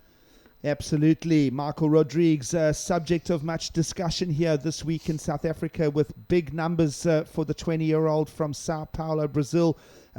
Didn't start this year great as he rolled the dice at the Volcom Park Pro in Hawaii in February, just picking up a 33rd there, but did find some traction at the Manly event, the Hurley Australian Open, with a 5th. And, a 9th at Lowers and a 25th at the Sakurama event. So mixed results there for someone who's pulling such big numbers out the bag there, Potts. Yeah, just a slow start to the year, I suppose. Gets the ball rolling here, though. Now, this could do wonders for his confidence if he can come out of here with a good result. Continue to keep posting those big scores. Now, this man on screen has also brought a nice rhythm to his approach to the event. Davy Cathels finds himself in this round 3 looking for a option to advance to the next heat, the next round of 16 surfers. And Cathels, just some smaller little numbers peppering in for him there. We are now getting very close to the low tide. We are just off the spring tides. Here we go. This is the Rodriguez as he just goes down momentarily there. A 3rd option for our surfer in red. Nothing on the cards at this stage for the young Australian Connor O'Leary out of Cronulla in Sydney. Nothing for him. He's wearing the yellow jersey, but a couple small scores just to pepper the cards for Cathels in white and Rodriguez in red. Beautiful beach scenes here on a Saturday morning on the east coast of South Africa. If you're just joining us, it is a very festive Ballito Pro presented by Billabong. And, of course, great for you, Potts. It's always an emotional visit back to South Africa, right? Yeah, I just bumped into a couple of friends just before there. Solly Berkowitz, Graham Stapleberg. I heard Peter Lawson's on his way down too, so it could be good to see the hood. No, it's, it's good. I don't get to come to this part of the world very often. Always down to J Bay for the events there, but it's been about 5 years or so since I've been in this part of the world. Absolutely fantastic. It's winter time. It's about 25 degrees outside, not a breath of wind, and it's winter. Can you believe that? Absolutely. For those of you who don't know, this is the coastline and the city around Durban, and that is where the world champion next to me, Mr. Martin Potter, honed his skills as a young surfer into his early teenage years. And, for the rest of us South Africans, we glowed at your finals appearance as a young 15-year-old in the Gunston 500 back in 1981. 81, yeah. Wow. Yeah, it was... just the other day. Just the other day, feels like it anyway. Time flies when you're having fun, but yeah, made the finals against Shane Horan in the Gunston 500, and then backed it up with a finals against Mark Richards in the mainstay. So it was a pretty sharp introduction to the World Tour of Surfing, and pretty much got hooked from the get-go. Absolutely, Potts, and we're just talking about this region on the planet and what it meant to you as a young professional. Just a great area to spawn surfing, to get the kids in the water, warm water, close beach access, just a great coastline. Well, that's it. You know, variety as well. You've got so many good waves here in such a short space, and it's consistent. It's warm, as you said, so you're in the water every day, and I think that's a major factor. You know, you find a lot of colder places, it doesn't produce as many good surfers. South Africa's produced some great champions in the past. At the moment, Geordie Smith flying that flag, but he needs some help. Let me tell you right now. Not that too impressed really with the South African performances here, but conditions haven't been that good. I mean, it's been pretty tricky waves, a lot of luck involved, but I look forward to seeing the South Africans on tour again. Yeah, absolutely. Listen, a lot of mixed chatter on the social platforms about the South African performances here. We do not have any of them remaining in the event. But, you know, the thing is that we do have the potential. We do have the platform. We have the opportunities here in South Africa. And we are picking up on a little inspection there from Cathals in white. Just a little look for him. No big numbers on the cards here at Ballito this morning, just yet in this heat. Number 7, you are joining us with now 23 and a half minutes remaining. And beautiful low tide conditions here on a windless day in Ballito. We are talking about the geography of the area. Of course, we are about 30 minutes north of the urban area of Durban. And Potts, you're talking about different waves on offer. I mean, just on the south side of Durban, we've got the Cave Rock and the Bluff. I mean, that's a great preparation for young South African surfers if they want to go to the North Shore, right? Yep, absolutely right. I mean, Cave Rock, you could probably liken Cave Rock towards Backdoor Pipeline.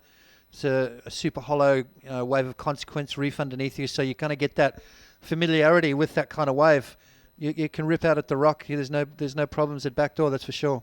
Absolutely. So wise words there from a former world champion who cut his teeth, so to speak, in the region, Martin Potter.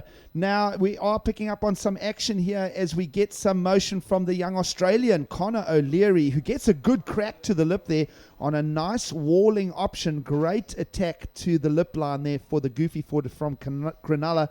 And, he's also got a mixed bag of results. We'll go through that as we look at his stats for 2015. And Mr. Magoo out there doing a little fishing. Beautiful clean water here, Potts. I mean, none of the rivers have run in the last couple of months here in South Africa on the East Coast. So crystal clear visibility. Just a beautiful, beautiful all-round beach zone. Yeah, I've noticed that, the clean water. It's a definite bonus. The visibility is insane. Obviously, when you're riding waves in clean water, it's just that much better. Yeah, absolutely. So it is warm. A lot of our surfers opting for the board short and thin Neo top option for their competitive heats here. If they are donning a suit, maybe a spring suit in a 1 mil range. So water's around 23 degrees centigrade. It's a beautiful beach scene here, and it's a huge thank you to the Quadakuza municipality for embracing the professional sport of surfing. Of course, a strategic decision from the World Surf League and the Quadakuza Council here to stage the Ballito Pro, and great of Billabong to step on board as presenting sponsors from 2015 going forward. So just everything's set here for the South Africans to keep building and bring new hopes to the World Tour in the future, Potts.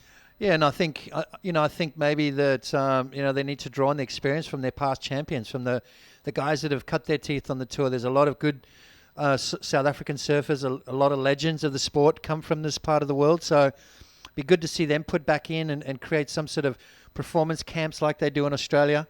You got some of the top pros in the world still go to those performance camps and hone their skills before they hit the world tour. It'd be good to have something like that set in place here.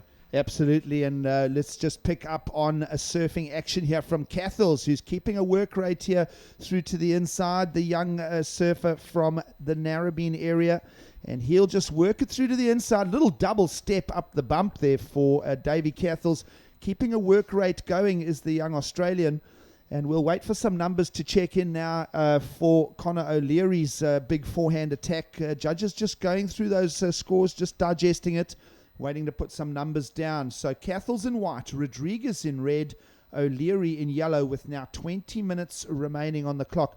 Potts, just to wrap up that discussion, the elders of the state of surfing here have put together a South African Surfing Legends initiative, and great to see that exactly what you've spoken about with the vision of high performance centers, taking the wealth of experience and supporting the next generation of talent. Yep. That's all underway in South Africa. And I'll tell you what else is underway is this man, Rodriguez, who goes down uncharacteristically. He's been a top earner here at the Billabong, Billabong presented Ballito Pro here. And we're looking for our surfer in red to really keep that momentum going here, Potts, as we get to the weekend. Yeah, absolutely right. Just one last point with what we're talking about before. I think the major factor is to keep in touch with what's happening at the moment. Around the world in events, different countries. You need to have your finger in the pie, so to speak. Geordie's front and center. Maybe he's a key factor right there. A beautiful little snap there from Cathals. Backs it up with a nice turn as well. So Davy Cathals looking down the barrel of probably the best wave of the heat so far. Rodriguez, the informed surfer, but you know what? It's a different day, different momentum, and at the moment he doesn't quite have it. 5.67 for Davy Cathals. All right, so split peak action here with Cathals cracking away. We did pick up on his replay. Now we're back to live action as he sinks a nice series of backhand turns there. Great synchronization from the Australian in white. Cathals will contribute another number here. He is already our heat leader as we reach the 18-minute remaining mark. Cathals in white will wait for another score. Of course, that was a split peak. We'll try and get a look at that other ride on offer. And then, of course, judges now needing to get their opinions locked in, and they will work on scores for us with these exchanges. And then we'll have a little look at the step ladder, first, second, third, as we move towards the middle part of this heat here. Windless conditions in Ballito. Here in South Africa this morning, we are moving towards the low tide mark. We're about 20 minutes off it. So we're in the course of this heat. We are pretty much on the bottom of the tide graph. Low tides around 11 a.m. and a local time now of around 10:30. Let's have a look at that split peak performance here, Potts. Yeah, it looks like Conor O'Leary on his backhand there. A couple of nice quick turns. He's been surfing good. Last round, he came from fourth all the way up into first place. Davy Cathals, he's honed his skills on the beach breaks of Narrabeen, North Narrabeen, which is a left-hander. So you would expect his backhand to be as sharp as it is. So Davy Cathals locks in another good score. He's going to replace that 2.33, extend his lead. Conor O'Leary's going to lock in probably his best score as well. All right, so judges now. O'Leary in yellow, 2 scores. They will be working on numbers for us. Of course, O'Leary getting a couple of good results here. Currently 22nd on the qualifying series in this 2015. Looking at some numbers on his stats sheet, the Quicksilver Pro at Saquarema got a 9th place, so a useful 9th place for him there in the QS 10,000 ranked event in Brazil. The Burton Automotive Pro, he picked up a 9th, sharpened his tools, but didn't come out of the round and finished 49th. And here we go. This is Rodriguez on screen, a little exit for him. And just wrapping up O'Leary's stats here as he moves through to the inside. And, well, while we are waiting now for a number of scores to reach O'Leary, and, of course, Rodriguez busy inspecting opportunities, let's go down to Jared at ringside for the interview for last heat's winner. All right, thanks, guys. We're down here on the beach live with winner from the last heat, Santiago Muniz, younger brother of Alejo. Both you guys with heat wins. You must be feeling pretty good, Santiago. Yeah, for sure. I feel great. I'm so happy made it one more heat. So, yeah, I'm pretty stoked. And just tell us a little bit about is there rivalry, competitive rivalry with you and your brother, or do you guys help each other out? Yeah, sure. I feel great when I traveling with my brother. So we're traveling together, you know. And when he's there with me, I feel relax, because he's sparring me every day. So he's my idol. So it's really good traveling together. He was saying earlier that the two of you were surfing yesterday and the day before on the lay days, putting in some practice in the water. Do you guys talk to each other and trade waves and figure out some strategy? Yeah, for sure. We talk every day. So we have 2 lay days. So we training every day in the morning. So when I compete, he's my coach. And I think when he's competing, I'm your coach, So I just said that when the sides come, so yeah, it's really good to stay together with my brother. Well, there you have it, winner from that heat through to the round of 16. Santiago Muniz is a great result for him from the 6-star prime. All the best, Santiago. Thank you. Well, thanks, Jared. The theme of that discussion, he ain't heavy, he's my brother. Yes, and I tell you what a good sounding board as well. Alejo has cut his teeth on the World Tour. Unfortunately, trying to get himself back there, but live action. All right. Now, this man on screen has been just going into the stratosphere with numbers, with 10s and multiple 8s and 9s in the excellent category from the judges all week here in Ballito. Michael Rodrigues from Brazil, the young 20-year-old, comes out of Sao Paulo. And looking at the best numbers for him, and we'll look at his stats shortly. But this is O'Leary back in motion again, and now judges have checked in a few scores for Conor O'Leary. One of them is a useful 6.93 pots. So O'Leary got a good number there in his tally for a second place finish at this stage. 14 minutes remaining. Cathal's leading the heat with an 8.17 and a 5.67. Now O'Leary up into that second place position. A 6.93 and a 4.07. Uncharacteristically low scores for one of the big hitters here this week, Michael Rodrigues. Currently lying third, big requirements of an 8, but we know he rolls those in his sleep. Yeah, he's just got to try and find that same sort of rhythm that he's had through this entire event. But, sometimes, you can peak a little early. 19.20, that's a 10 and a 9.20 in the same heat. So to keep that kind of form going, kind of tricky. He's got to just go back to basics, and, well, he needs an 8.0, but really he needs to replace both of his scores at the moment. All right. 13 minutes now remaining in this heat number 7. If you're just joining us, we are in Ballito on the east coast of South Africa. A glorious weekend lies ahead and is unfolding here as we move towards the low tide mark in South Africa. And a consistent 2 to 3 foot swell, just rolling in a couple of broken peaks, but it is making for consistency. We did have some beautiful conditions on offer the last 48 hours, but really long lulls in the swell as that was filling in here on the Indian Ocean side of Africa. And it has brought a consistency to what we'll call a climax weekend here in Ballito. But this man right now needs to bring something to the table. He's been the big scorer all week long, and that is another throwaway score, uncharacteristically now for Michael Rodrigues, with 12.5 remaining on the clock. And yeah, this man has rhythm. Cathal's big backhand hit to the lip for him. A little bit of a broken left-hander on offer here, but he's done good. And I think he's on his way to replacing a score possibly there. Potts, a 5.67, one of his counting two. Big backhand hits for Cathal's.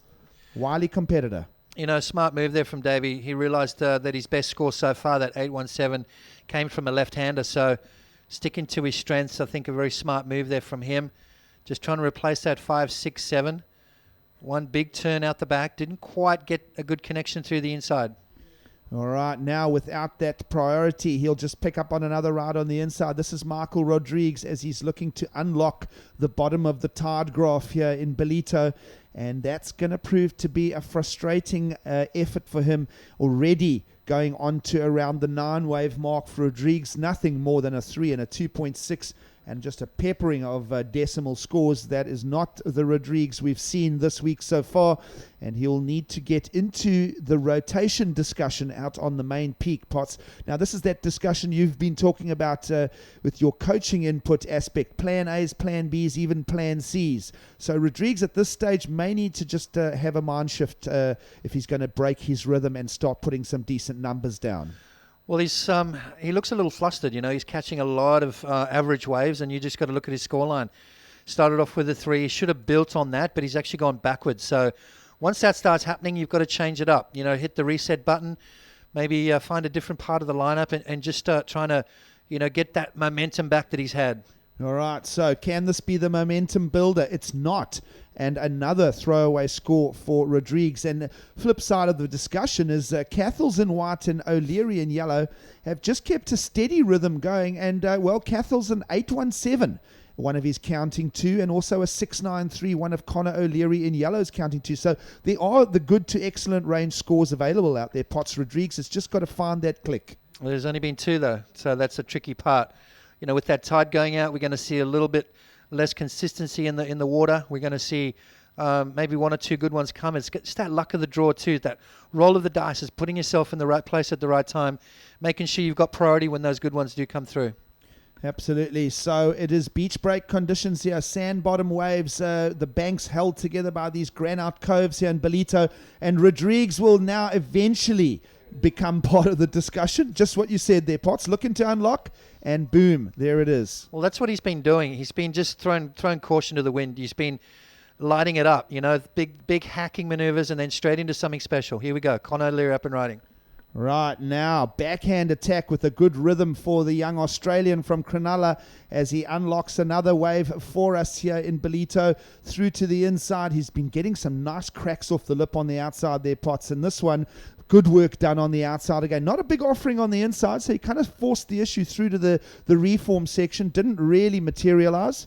But, that one, a good crack on the outside. Yeah, beautiful big snap out the back. It's going to be a toss-up now. They're going to have to look at firstly, Rodrigues. This is what he's been doing, ladies and gentlemen. Big snap right there, and then throws caution to the wind, which he's needed to do. That's going to be a great score for him. That's going to get him right back in the mix.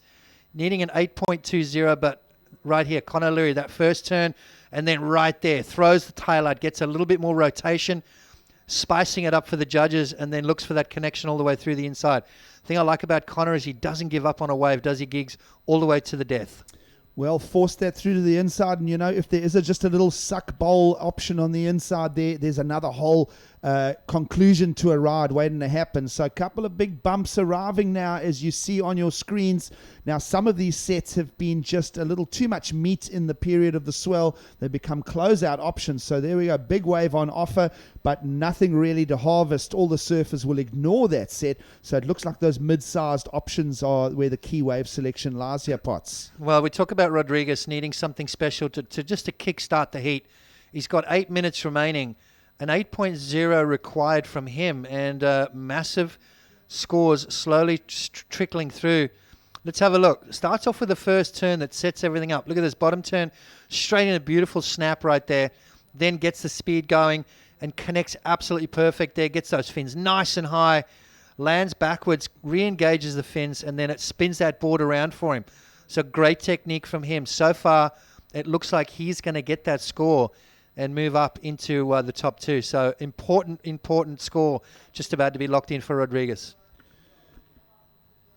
So Rodrigues will expect a number now from the beach announcers, and as you've heard Potts say there, it's going to be an excellent score, and it's going to be spot on the requirement, and it does lock in at a massive 8.87. So it's a good number. Now he'll need to build on that, because it doesn't unlock his third place position, because scores have arrived for O'Leary, an 8.17. So that was a great exchange. Yeah, great exchange. Obviously Rodrigues got the nod, and it momentarily put him up into that top two, but then as soon as O'Leary's wave got locked in, that 8.17, it's put him in first place. Cathles in second, and now Rodrigues, he's only needing a 4.97. All right, here we go to see, without holding that priority on the inside, Rodrigues, he'll just flare it out for a mid-sized version of his previous contribution. Not sure that one will go into the excellent numbers there, but he is keeping busy. So having a look at the numbers next to the names here from the World Surf League Judges panel, all surfers in this heat in the water have excellent scores in the 8 category. So it's all about who can just add that next excellent score. That's exactly right. It's all about the backup right now. And at the moment, Connor O'Leary with the biggest backup, 6.93. So Rodrigues only needing a 4.97 and Cathles needing a 6.93. So at the moment, the single highest score, Rodriguez, an 8.87. He needs to back that up. All right, let's have a look. What does he need? A 4.97. Throws the tail out, comes off the bottom there, and then there's nothing left for him. So didn't get that connection, and it really did hurt him. 4.73, so just under the requirement. Back to the drawing board, 5.5 to go. Wow, so squeaky action here in the tail end of this heat number 7. This is a heat that you cannot predict the end because all 3 surfers are holding excellent scores.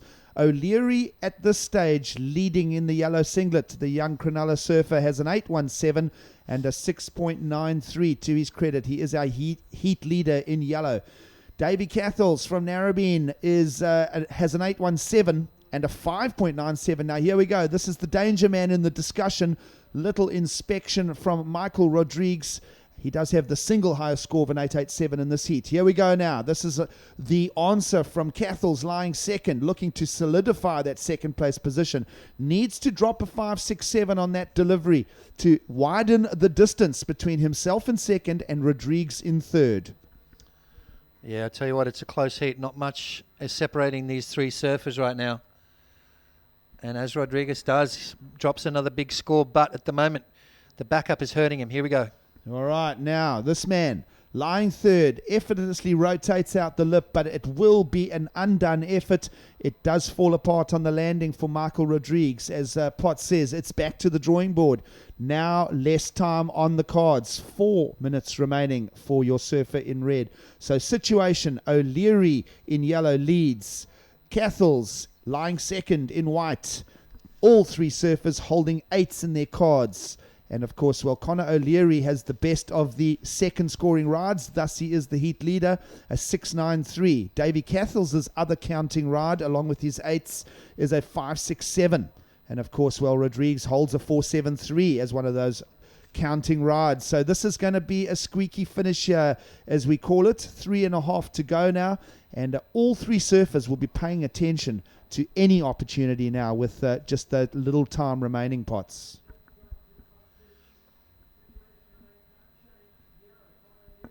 Yeah, not much time remaining. So this is the pointy end. And Rodriguez needing a 4.97, which is a wave really that he just needs one good turn on. We saw him almost get that just before with a 4.73. 2 judges actually gave him the score. One gave him a 5, one gave him a 5.2, and then 3 sort of said no way. So you average those out and just under the requirement. So back out there in the lineup at the moment. There's a couple of set waves coming through. Are they going to get another roll of the dice? Well, we'll find out. Surely these back few minutes where the pressure is on is where you mold your champions, Potts. I mean, it is the surfers that become the best in the world by dealing with these intense pressure situations. And of course, the pressure really always does come in the last few minutes. So can these surfers hold it together? Rodrigues is the question mark here because he has been the star performer of the Ballito Pro with massive heat scores and heat totals. And, let's have a look because we will pick up on Cathels, who I'm sure wasn't by accident close to Rodrigues in the lineup there. Davy Cathels in white knocks away another score and possibly a blocking technique there from the young man in white. Yeah, that's what we call defense right there. He knows he can't afford to let Rodriguez go because the kid's got that ability to flare up on an average wave and drop that 4.97. Cathels trying to improve. A 5.67 is his second highest score. Here we go. Rodriguez up and riding. All right, smaller insider, and he'll just pop the fins out on that Mayhem surfboard through to the inside, squares the lip. Remember that his requirements are a 4.97, and that can come into discussion because did Davy Cathels improve a score? So very tight situation here. A big playoff for that second place position between Cathels in white, Rodriguez in red, and I'm not sure I have any answers for you on that exchange, Potts. Well, I think that Davy's going to improve his situation, which will mean that Rodriguez needs a better score. Let's have a look at Davy's wave right here. Bit of defense, snaps it off the top. He's got to finish off good if he wants to better that 5.67, gets that board nice and high up and over. You can see the energy. Rodriguez, this was the wave right behind, takes off, bang, throws a little air reverse there, gets that tail nice and high, but was it dynamic enough? And then finishes off. So you got a 4.73 for something very similar, but didn't get the end section. had the end section on that. So I dare say he will get that score, but is Cathell's going to improve his situation? All right, so important numbers will come in, and I'll tell you who will continue to put the effort in here is Rodriguez. And, well, you can't help but just read in that it's now a matter of do or die, and he's rolling the dice at anything he can. 30 seconds remaining, an exciting little flurry finish here, and we'll wait and see how the numbers start coming in on all of this action, because the judges will owe us a couple of that for Cathell's previous ride and, of course, Rodriguez. So interesting exchange there. We may even go for another replay of that showdown, because that was vital exchange in this heat. Yeah, absolutely. I think Cathell's is going to definitely improve his situation. By how much, we'll have to wait and see, but which then is going to increase the requirement that Rodriguez needs, a 4.97 at the moment. Cathell's is going to better his situation as the heat is now finished. Nervous moments, Giggs. Well, it is nervous moments. We are peeping out the booth at the live action. The horn is now gone. The heat's done. So it's about numbers and recollections of those last rides between Cathell's and White. And Potts, have a look at this. With a 7.03, Cathell's will jump into the lead, waiting for scores for Rodriguez. We'll bring you those official results as we go to a break here in Ballito. Stay with us. We are the Ballito Pro, brought to you by Billabong.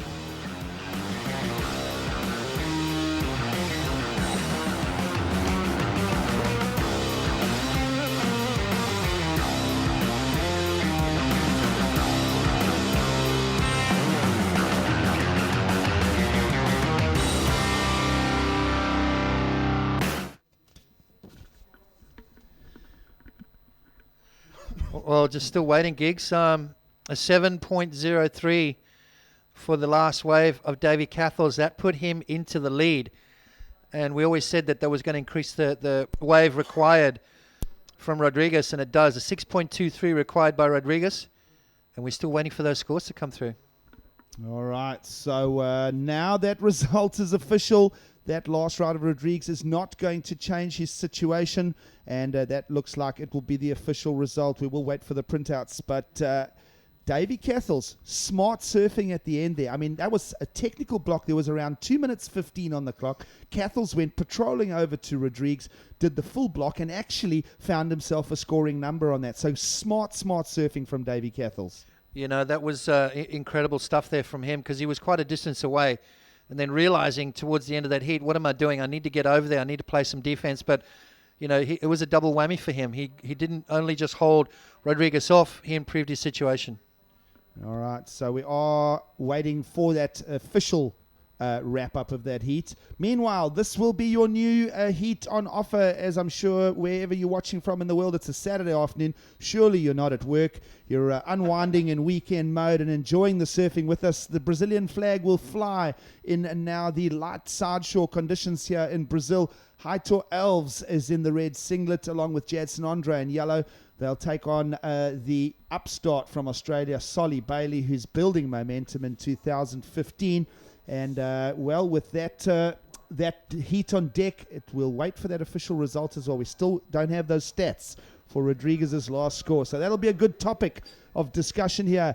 It's Ballito on a Saturday morning, spot on the low tide now, just on 11 a.m. local time.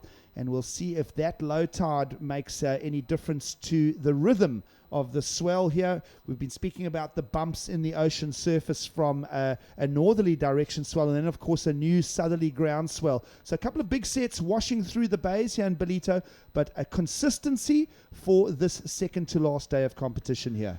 And Geeks, we just got the inside info. After this heat, we are going to be moving it to just down in front of us here, which seems like to me that is holding those bigger set waves. There's a bit more opportunity. So we might go on hold for about half an hour until we relocate, which I think is a great move. Those bigger sets coming through at the moment are closing out and not giving these guys too much opportunity. So we want to maximize the swell and get these guys in the best waves. All right, so for those of you who, just to understand the geographical dynamics of our relocation, it's still the same beaches, but it's just one little rock cove over towards the left of what we're currently using. So, Potts, you and I are sitting in that little square box in the center of screen. We'd wave, but we'll let the air conditioning out. So this is your view of the lineup, and this is your overview of Bathers Beach, the Willard Beach here in Ballito, and we will relocate as we pan over from the existing peak currently being used. And there's your dividing rock line. Now, this is the regular beach that we've been using in past years here of qualifying series competition. And there's your overview. We'll be using this right-hander. We'll go on pause at the end of this heat. So still no rides at this current stage in the bay next door. This will be our square-on view when Todd Klein and Scott Turnbull take over in a short while. And in the meantime, hi to Elvis, just a quick inspection. Here on the low tide, the wind is going side shore, and we just do feel that the wind is going to be a little smoother across the face at this new peak, Pot. So you happy with that call? Oh, absolutely right. You know, that rock divide that we saw, that's going to stop a lot of that southerly flow as we see Jadson. All right, so opening action now. Jadson Andre goes to the rooftop floater to start his contribution here at Willard Beach in Ballito. This man, of course, has just got the highest work rate of any qualifying series competitor. That's been a topic of discussion here this week in Ballito. And as we have a look at the replay through to the inside, he'll go for the roofline floater. It's a beautiful delivery, critical, and he wraps it up there for his opening ride. No scores for Jadson Andre on the cards just yet. Judges will just take their time with that, Potts, and well, it's surely going to outstrip Haito Elvis's opener. You know, the thing I like about Jadson is you get your money's worth watching him, don't you? Yeah, you definitely. There's definitely no lack of wave count with Jadson. There's definitely no lack of energy and passion on offer from him, and it's always great to sit back and watch him unfold. Yeah, absolutely. Jadson Andre, one of the best exponents of the modern sport in beach break situations. We do say that in respect because he holds that slot on the championship tour and waiting for a big win in the bigger reefs and point breaks, so to speak. But if you look at Jadson's track record on the championship tour, taking out a win in Brazil over Slater about 5 years back. So he is the beach break benchmark, so to speak, of the sport. Well, he is, but he's getting better in the bigger, heavier waves. So, you know, look for a big result from him at Chopu, which is a wave that he spent a lot of time. A lot of guys are going there these days. You know, they have time off and they go to those little breaks. Absolutely. We'll talk more about that as we just pick up on live action. This is one of your two Brazilians in motion. Haito Elves through to the inside. And, well, good working rhythm from him. He's had a good run through this Ballito Pro as well. Just getting his numbers, getting his results. Good steady rhythm through the event for Haito Elves, our surfer in red. Of course, Haito, easily the oldest of our competitors in this particular heat. He's now in the 33-year-old calendar. And Solly Bailey just 20 and Jadson Andre now 25 years old. Still a baby, but have a look at the way he's surfing right now. Surfing like a spring chicken. Look at that. Look at the zip and zap that he's got. Look, watch this wave. It closes out, and he manages still to get speed and flow up and over the white water. Great technique there from Haito Elves. Absolutely. So the action is coming at us here in Ballito, and with that, let's go down and get some thoughts from the winner of that last heat. All right, we're down here live on the beach with winner from that last heat from Australia, Davey Cathal's a last-minute win there ahead of Connor O'Leary. You must be pretty stoked with that result. Yeah, it was good. It was getting really tough out there. The tide's getting really low and not many opportunities, but I got one good left and then got priority at the end there and just took that ride off Michael and got me to the lead. Tell us a little bit about Michael Rodriguez. I mean, obviously he's the only surfer with a 10 and a 9.2. He's been doing exceptionally well. Did you have any sort of strategy going into that heat that you wanted to catch more waves than him or just kind of sit on top of him?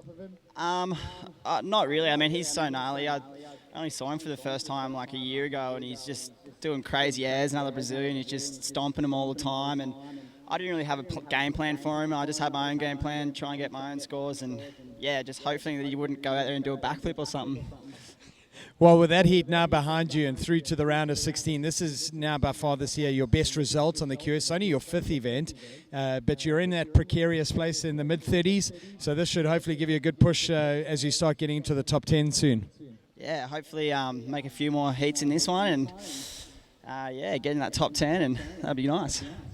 Awesome. Well, there you have it. Davey Cathles from Australia. The two Aussies going through in that heat, along with Connor O'Leary. Davey, all the best. Yeah, thanks, mate. All right, Potts, you did say it as it was unfolding. Smart, strategic surfing from Cathles. He's a lethal weapon when he puts that singlet on, and doing a great job of disposing one of the top performers here at the Ballito Pro. You know, you've just got to take a look at where he comes from, North Narrabeen.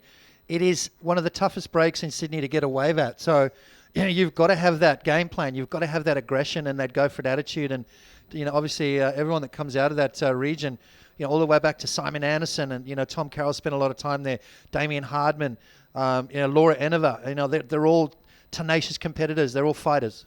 Absolutely. A great paddock is the Narrabeen lineup. And having a look at this it'll become a throwaway score in the bigger picture of the heat. Jadson Andre momentarily on screen there, posting ride number 2. At this stage, though, a decision has officially been made. As you see the new southerly wind right to left on your screen, just brushing the peaks here at the Bathers Beach at Willard Beach, Ballito. Alves will continue and go down there in a contribution. And his previous ride to that stumble, a 5.67. So that backhand attack from Haito Alves, a useful start there for the Brazilian in red. Nothing on the cards at this stage for young Solly Bailey from Byron Bay. And well, as I say, we are talking now a new wind that's just rolled through. We will momentarily go on hold at the end of this heat. And when we bring in Todd Klein and Scott Turnbull, they'll pick up the action directly in front of the contest tower on screen there. So these are the scenes in Ballito here. It's been a great morning thus far. New southerly winds and some bigger sets starting to roll. And I do think also, Potts, as we come off the low tide, as is a lot of places around the world, the incoming tide just ushers in a whole lift of swell. Just gives it that pop, Gigs, and I think that's going to be a fantastic. You know, we've seen bigger sets rolling through. All right, well, here's a topic of discussion, the bigger sets, and Solly Bailey's managed to find a big one that's opened up opportunities. A lot of the bigger waves in the last hour or so here in South Africa, not allowing the surfers to get a packed potential in. But Solly Bailey there, he's played the patience game. It's been a topic where we've often thought a high work rate is the way to deconstruct the heat. But Solly Bailey invested close to 10 minutes for that wave selection, and he's nailed a big backhand attack there. You know what? I haven't seen a lot of this kid surfing, but I really do enjoy watching him. He's got a great attack. He currently holds the second highest scoring wave of the event, a 9.57. No slouch. And the thing with Solly is, what I've noticed, that when he waits, Gigs, when he spends that time to wait, he makes sure that the wave he gets is going to be worth that wait. So great delivery from Solly Bailey from Byron Bay on the east coast of Australia. In fact, isn't Byron Bay the most eastern point on the east coast of of Australia, of the continent? I think it is. Yep, it is. Yeah. So the natural footer from Byron Bay, and let's have a look at the replay. Yeah, nice solid overhead wave, bang, straight up through the lip. Wow, great start. And it cuts back into this power source, waiting for it, and then connects upside down again. This is going to be a huge score. Definitely the biggest wave we've seen in this heat, if not in a few heats. But then, as you said, Gigs, it held up for him. It waited for him. It allowed him 3 big turns, and we should see a good score. Well, if we get a real slowdown, a replay of that, we'll have a look at those angles. Obviously, it is going into the wind, and it's becoming real tricky now. Now the goofy footers can flare out into the wind, and that is what Alves attempts to do there. Wait and see what the numbers come in for that exchange. But Solly Bailey, a big wave, does get the big roofline hit, and then obviously a junction turn at the end. Of course, we did say that the wind is really starting to wobble that up, so we'll have a look and see. It's a 5.17 for Solly Bailey there. Not sure how the judges interpret that 5.17, but from the angle we saw, we liked it, and it will bring him into discussion because Haito Alves has a 5.67. So now the heat's starting to unfold. Nothing at this stage for Jadson Andre to talk about. Here we go. Solly Bailey unlocking wave number 2, getting a jam up in the top corner, a little extension there as he just drives the board through. And that will be his wave number 2 that we've just seen. So Solly Bailey with a 5.17 for his opener.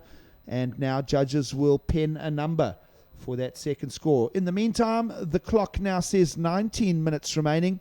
And we were talking about the conditions. We were talking about coming off the low, an increase in the rhythm possibly with the incoming tide. Travis Logie, the commissioner, along with Pratamo Arendt, the head judge, have said we'll go just press pause momentarily here in Ballito. Not for long. We'll just quickly relocate the next heat to come on deck directly in front of us here. So it'll be interesting to see if I think the bigger waves on offer here in this next bay with that southerly wind, Pots. We'll see a possible hole. We'll probably rule the lefts out of discussion altogether. Yeah, I think we're going to see some big maneuvers. I think we're going to see some huge aerial rotations. We're going to see some bigger open face turns. So I'm excited. I can't wait. You know, we're just going to relocate the cameras, relocate the judges, and it'll be game back on. All right. So in the meantime, Solly Bailey building momentum here in this heat, and let's have a look at his wave number 2. Yeah, nice opening turn there from Solly.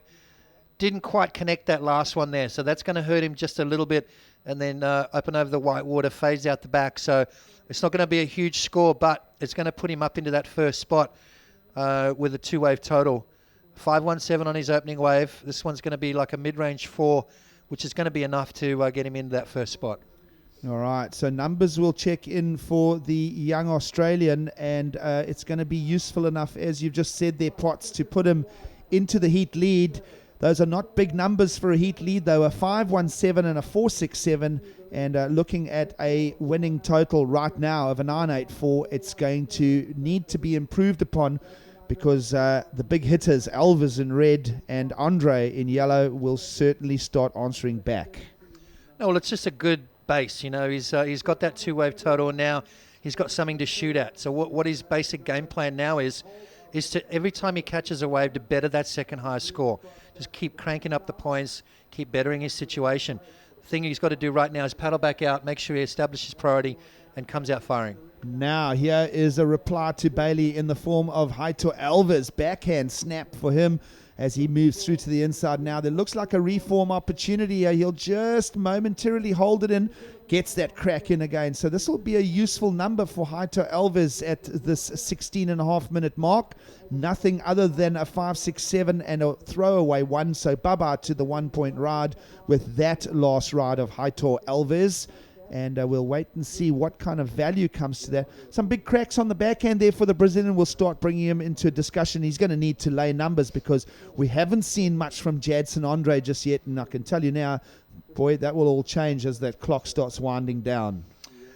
That it will. The pressure starts to build. 16 minutes remaining.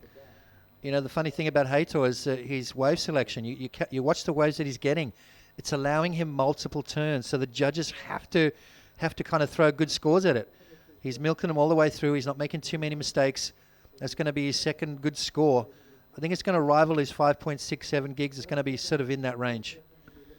All right, so waiting for numbers to lock in now, and it's a good evening to everybody on the east coast of Australia. 7 at home right now for you, 11 o'clock in the morning here, and we have a big day ahead with wrapping up round 3 of competition here.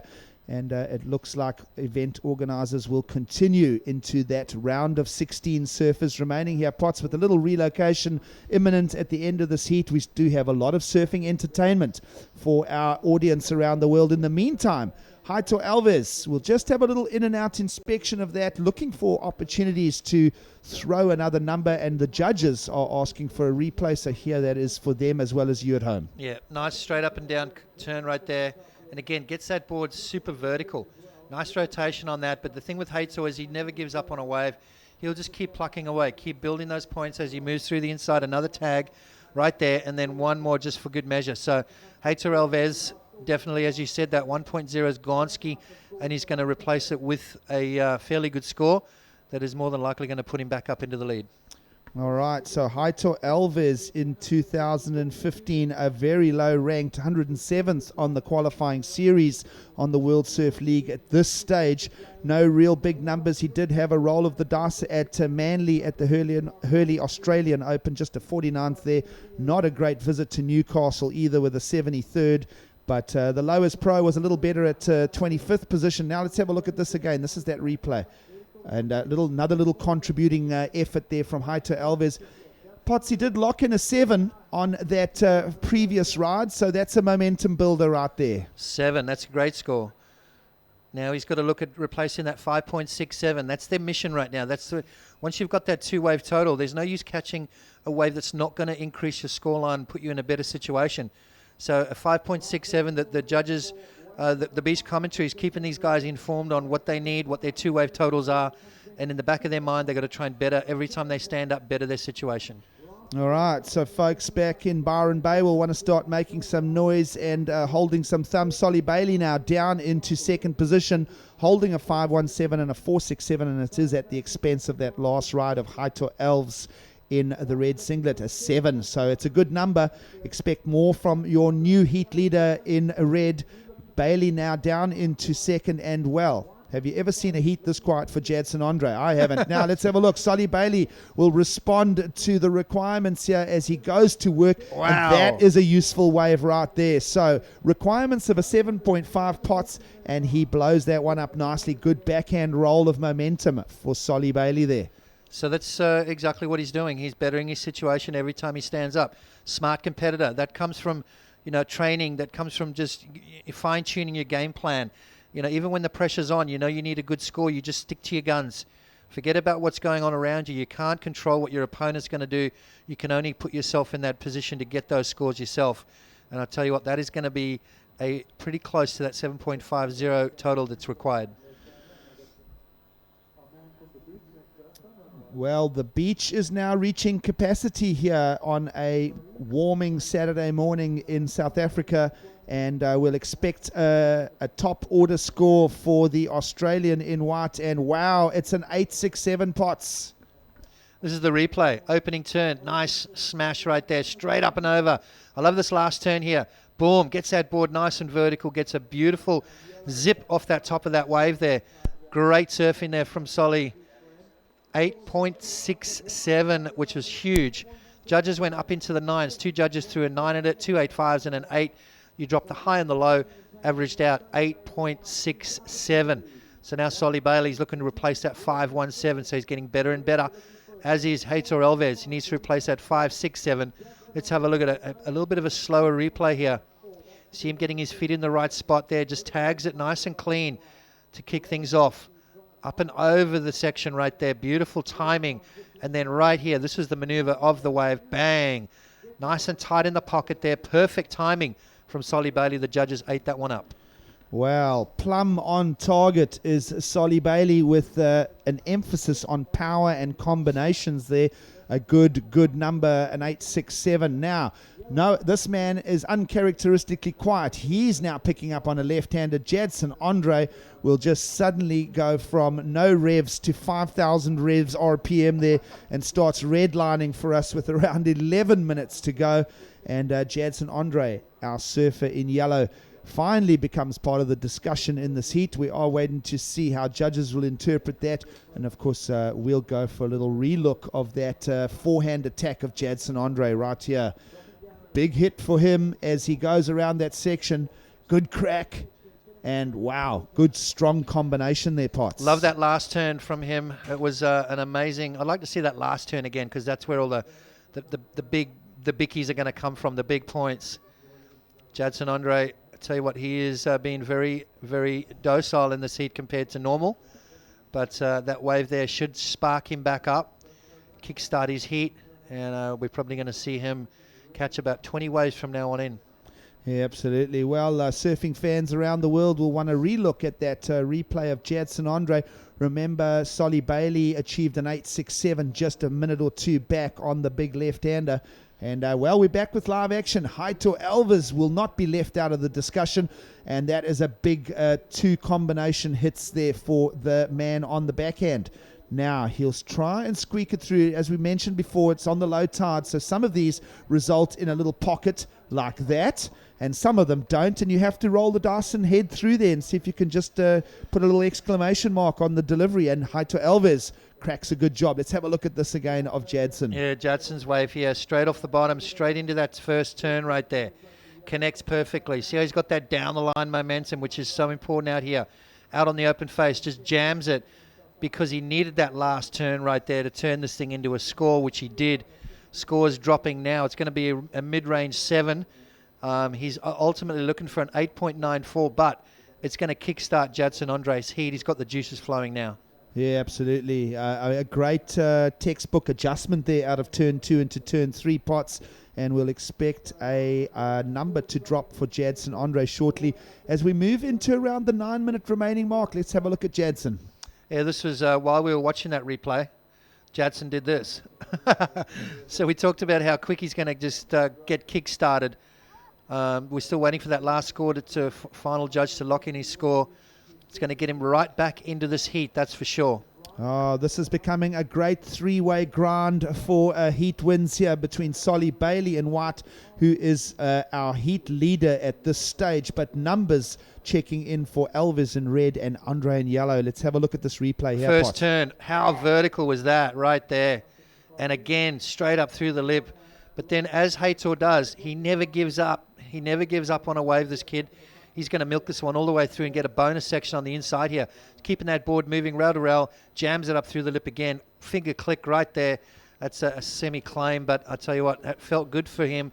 He knew he needed something special like that. Yes, so here we go with now live action. The man on the bill go backhand again, just skids the fins out, and it'll become a throwaway wave.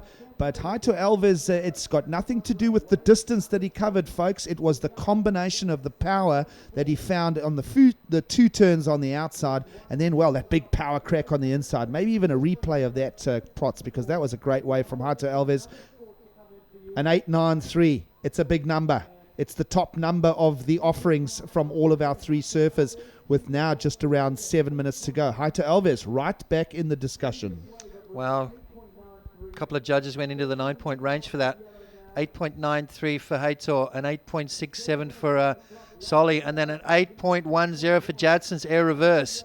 We've got a seesaw battle going on right now. Things are getting warmed up in the water. Jadson Andre, 8.1, 7.40, up into the top 2. Solly Bailey, 8.67. His backup right now is what's hurting him, a 5.17. Needs to replace that, looking for a 6.83. All right, so we'll package some replays again. This is Heitor Alves, that 8.93. Yeah, watch this first turn here. Right here, right off the bottom. Look how vertical that board gets. Just jams it in the pocket. And again, straight up through. Very difficult right there with that white water, the residual white water from the wave before. A lot harder to set your fins gigs. Makes things a little bit more tricky, but Heitor coming out of that one in flying colours. 8.9, and this was Jaddy Baby's wave that we at the 8.10 races down the line. You can see him widening his stance, getting ready for it, and then connects absolutely perfect timing. Slides that front foot up, grabs the rail, comes down, engages those fins, and spins that board around again. So Jadson Andre, 8.10 up into the top 2. All right, so judges appreciate the 2 forms of the modern criteria there, power and combination, and then rewarding the aerial attack and the futuristic approach of Jadson Andre. Great surfing. It's great entertainment value. I hope you all at home are enjoying us as you lock into a morning beach scene here in South Africa. It's the Ballito Pro presented by Billabong, and it is just all unfolding now. Solly Bailey, surfer in white, is now down into 3rd position. So 8.67 for the Australian, but he's holding a 5.17. His requirements to advance, a 6.83, and, well, a bigger number if he wants to attack that lead of Heitor Alves. He'll need to be looking to back himself up. Already an excellent score of an 8.67. All surfers now looking for that magic number to unlock with 5 minutes remaining. All right. Well, Solly's in a good position. Okay, he's got the 2nd single highest scoring wave of the heat so far. His backup is hurting him, the 5.17. He's got priority. He's just got to be very, very patient right now. He's got to make sure this next roll of the dice is that wave that he needs, a 6.83. All right, a landscape of scores. All surfers holding 8s in their 2-wave combination totals. 8.93 for Alves, an 8.1 for Andre, an 8.67 for Solly Bailey. So right in the discussion here. Backup waves of Alves is a 7. Jadson Andres is a 7.4, and then, well, it's a 5.17, one of counting 2 for Solly Bailey. So exciting times here. All surfers right in the mix with just a little over 4 minutes to go. You now see how quick there's been a conditions change in the lineup. We spoke about the southerly wind when we kicked off this 30-minute heat 26 minutes ago. It was just a light breeze. Now it's really kicked in, and it's enough for contest organizers to just do a smart reshuffle here and just go momentarily on pause. We just need to relocate the judging panel, replug in the system, and we'll move about 150 yards north and directly back to the primary zone that was originally allocated for the event here, Potts. So there we are, a little overview. We'll go from a right and we'll move to this peak on the left. Yep, there's a little wave that breaks right off those rocks there that the guys have got an option for, as well as a little bit further down there's opportunity as well. So I guess there's a little bit of a bigger playing field. There's definitely going to be more open face. Here we go. All right, well, open face here in the cove in Ballito Bay for Solly Bailey, who's flaring out here. Remember, his requirements of a 6.83 to attack the second place position. He'll want to get involved with a top end score here, and he's going to persevere to the inside. Gets a little crack. It's a little combination on the inside, and, well, he survives it to conclude. Little delivery there with 3 minutes remaining. Potts, a pensive look on your face? Well, it's going to be close, I'll tell you that. I mean, he waited, he had priority, he picked a bigger size wave. He knew that he had to get busy on it. There wasn't going to be a lot of open face on it. He managed 2 good turns before it closed out, milked it all the way through. So it's in the judges' hands, and I'll tell you what, it is going to be close. Let's have a look at the size of the wave, number one. I think is going to be very important in the scheme of things here. Drops down, up over the top right there, free fall drop, and then straight into that turn. So a couple of nice turns there. Good transition between the maneuvers. Bumpy face, so tricky wave to ride. Connecting the dots, and then snaps it on the inside and finishes off with a little combination right there. 6.83. And first initial scores coming through. Looks like he's going to get it. All right, exciting times here. 2 minutes now on the clock, and our panel of 5 judges will start dropping in their decimals. We're seeing a spread from a 7.7 up to an 8.5. Potts, it's an 8.1. It does the job. We have a new heat leader. Wow. Now, here comes a flurry of responses from the Brazilians. Alves with an accelerated spin at the end there. It'll become a throwaway. Wow, so more action from Haito Alves. It'll go down, but a new heat leader in Solly Bailey. Smart, strategic surfing there. He's held his nerve, Potts, and now this is back to live. Bailey will just flare out in the air. What, is this a contact sport? So that was a real close effort, non-deliberate, I'm sure. And now Jadson Andre, little inspection from him, because the clock now says 1 minute 15 seconds remaining. And it's not often you see Jadson Andre's name in third place. So throwaway score for Andre. Now, new situation. Solly Bailey's your leader. Alves lies second, looking for a 7.44, and Jadson Andre looking for a 7.84. So it's in the good to excellent scores. That's where we've got to unlock with 1 minute remaining, Potts. Not surprised at all. With the talent coming into this heat, it was going to be 8s, at least 7s and 8s to win, and that's exactly what it is. All 3 surfers have got 8s, and all 3 surfers have 7s as backups. Solly Bailey with the best backup, the 7.70, and that at the moment is the difference. Oh, and you can see the frustration there. It's 35 seconds on the clock. We are keeping a close eye on Jadson Andre, who will be tuned in with the rhythm of the ocean. And as I say, rhythm of the ocean, well, it'll go through peaks and troughs. And I dare I say, we're about to reach a little trough patch here. Not much on offer. Jadson Andre will be frustrated with this because he hasn't had chance to unlock and get involved. And, well, he may just roll the dice here. What am I saying? 10 seconds to go. And never say die. Jadson Andre up and riding, looking to unlock the third. Flares it out. He does. He'll force the issue. And, he'll surf to the criteria here, Potts, as the horn now blows. And, wow, judges will have to just sit back and get crystal clear analysis of that replay. And no doubt they'll probably call for the replay as well. So great flurry here from Jadson Andre. Yeah, let's have a look at Solly Bailey's wave here. Snaps it off the top. Bangs it again. Looking to replace the 7.7. I don't think he's going to do it on that occasion.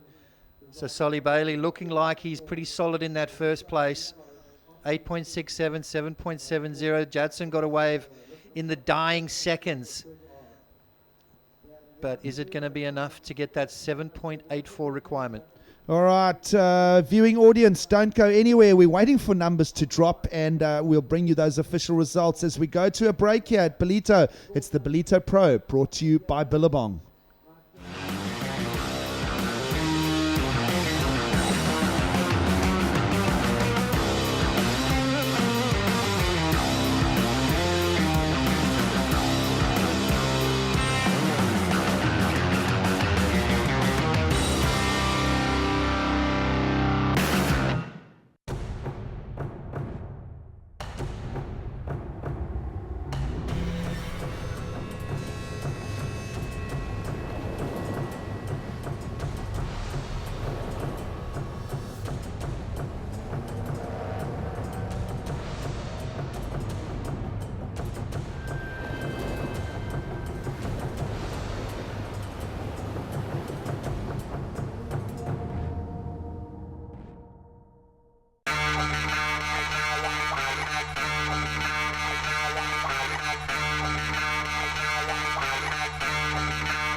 Well, the world's best surfers are in South Africa, and it's the QS 10,000 Ballito Pro presented by Billabong. And now up on screen, there are our official results. Solly Bailey will survive that onslaught as Jadson Andre didn't get to the requirement. So heat totals now up on display, a 16.37 for the young Australian. It will advance to the next round along with Haito Elves. So nail-biting stuff there.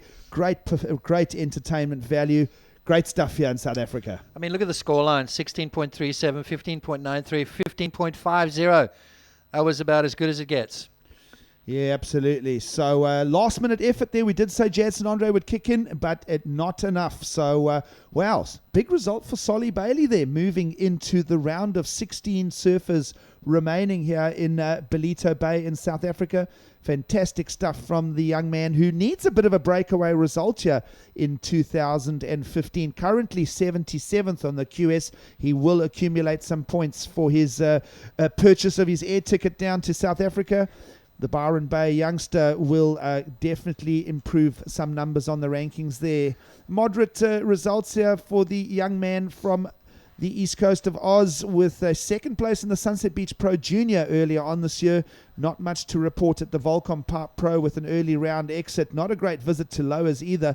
Then climbed his way up with a bit of a better effort at the Quicksilver Pro Saquarema qualifying series 10,000 in Brazil a few weeks back. It has finished in 25th there, Potts. So this is going to be a real banking result for young Solly Bailey.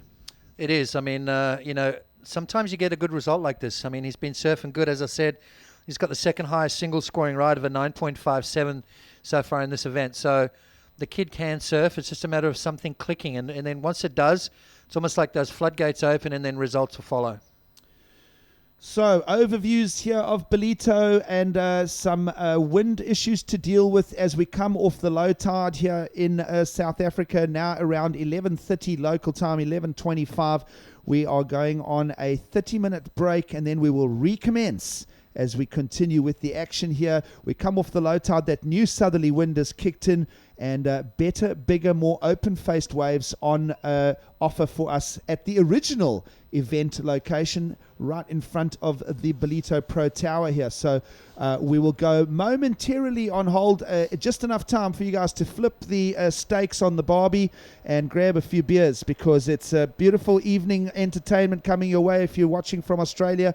Of course, now it's a good morning to our viewers across the date line on the Americas, on the East Coast. Probably a early morning greeting to you in Rio de Janeiro. So stay with us. It's more surfing action coming your way. We are doing a event relocation. We'll be back at 11:50, which is now just under 30 minutes. We'll wrap up for now. Stay with us, because when we get back on deck, we will have Todd Klein and Scott Turnbull for the call. It's the Ballito Pro presented by Billabong.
Yeah.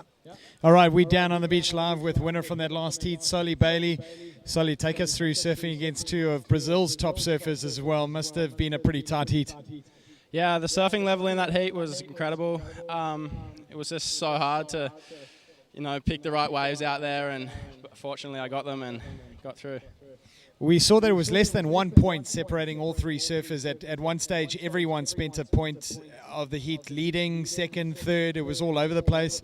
Did you have any particular strategy when you were out there? Just keeping calm and knowing that the wave would come. And now going through the round of 16 man-on-man heats, we're now going to move beaches to surfers here. Any sort of insight as to what you're going to do for the next round?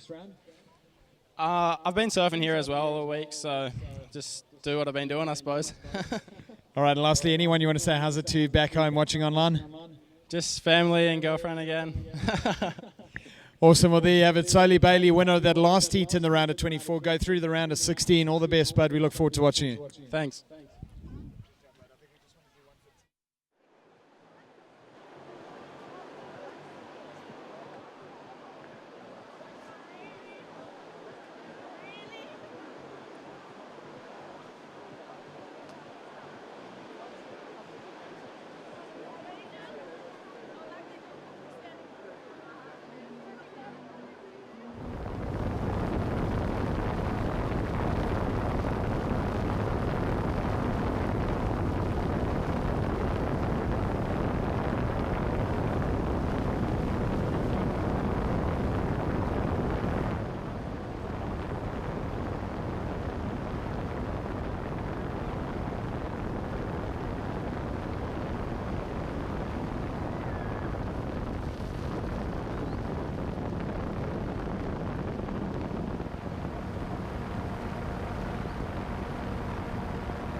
Right, surface in the water, 5 minutes call, 5 minutes call.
Right, surface in the water, 1 minute to start, 1 minute, no more surfing please, no more surfing, 1 minute to start.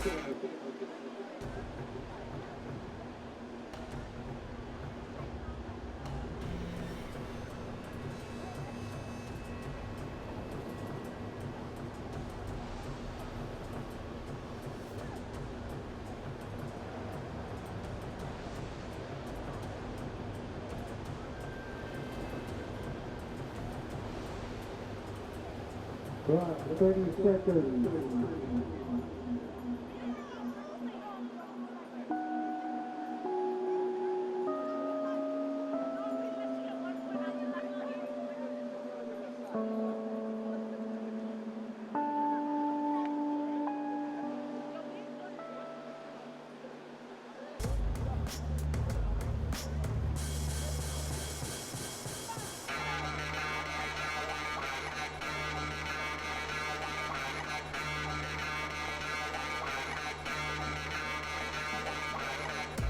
Alright, surfers playing at a technical glitch for 5 minutes. 5 minutes to down surf in the meantime.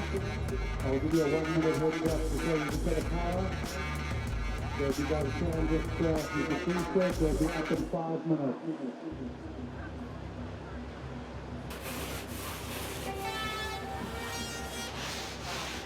Right, guys, so in the third heat of the round of 16, Leo Muniz from Brazil in the red, Teddy Bernardi from the Union in the white. We're going for man-on-man heats now. Very different game plan. A lot more about the surfers and the surfing than the competitive paddle game. Remember, if you're in the field, please do get hold of us on social media, the Ballito Pro, at the Ballito Pro, hashtag the Ballito Pro. You can also get hold of Billabong at Billabong SA.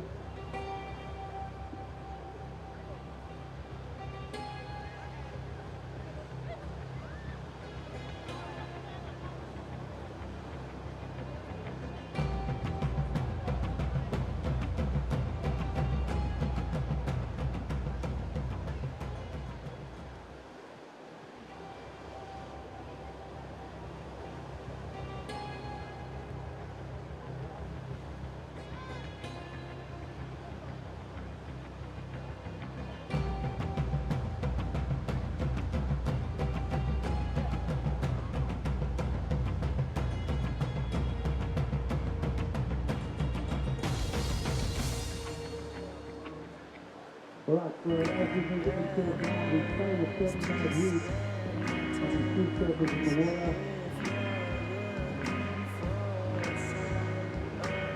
Round of 16 followed by the quarterfinals. Of course, tomorrow between the semis and finals, we will have long slam to the special session presented by Ziga and by the man. Start the surface in the water and also the man. And tomorrow, you guys on the beach, going to find some wooden 3 surfboards from Ziga and Ziga. What will happen is, I'm going to get back to Ziga and they will have a table all day with a box for each side different surfer and have a station portion. And you'll be able to vote for the winning surfer if you get it right. That surfer will choose 3 names out of his box, and those guys will get surfboards. Alrighty, well, a quick changeover in venues here. We are back at the Ballito Pro, presented by Billabong, kicking things off here in heat number 1, round 4, the round of 16. We're now into the man-on-man competition, back to the 50% advancement. Leo Muniz up against Mehdi Veminardi. My name is Todd Klein. Alongside me, Scott Turnbull. So conditions continuing to increase as far as the swell goes. We're on that dead low tide mark now, Scott. So a change of venues and looking pretty good out front. I mean, yeah, spot on, Todd. We've moved to the position out front, I guess our primary bank that we started off with in the week. The swell looks a little bigger over this side, even though we're only 200-300 metres over, just the way the bank is set up and the deeper water out the back means that this spot's actually copping more swell. So we're outside checking the conditions with Potts before. He was getting really excited. There's a couple of good waves coming through, so look forward to the two guys to be able to really get on point and have a look at this sort of setup. Well, it's interesting because there's these rock outcroppings, and the surfers are sitting kind of in the middle of the bay on this particular bank in front of us. It looks like drawn first blood is going to be Mehdi on his backhand. Climbs up into that first section. Now out in the open face, vertical turn, pushes the tail, drifts the fins, and can't set that rail. He slides out and goes down on his first wave. Now Leo Muniz will be out the back. But going back to the conversation you were referencing, talking to the 89 world champ Martin Potter just outside before we kick things off once again here in this round of 16, we were looking at the rock outcropping right in front of us, and as the swell increases, that's where we should start to see the better waves come through. But at the moment, both surfers electing to sit in the middle. As we look at the matchup for this heat, Leo Muniz in the red. We saw Mehdi just get a quick one there in the white. And from Reunion, now residing in France, so representing France in Brazil in this heat. Yeah, so we had you were referencing Todd off the point, which is our traditional predominant bank out here. But the guys are sitting another sort of 50 or 60 metres down, trying to get these little side wedges, trying to get a chip shot into these. And I've noticed watching the free surfing before that guys were getting sort of 2 or 3 turns down the bank. If they really want to finish these off, they're going to end up some rocks down the other end of the beach there.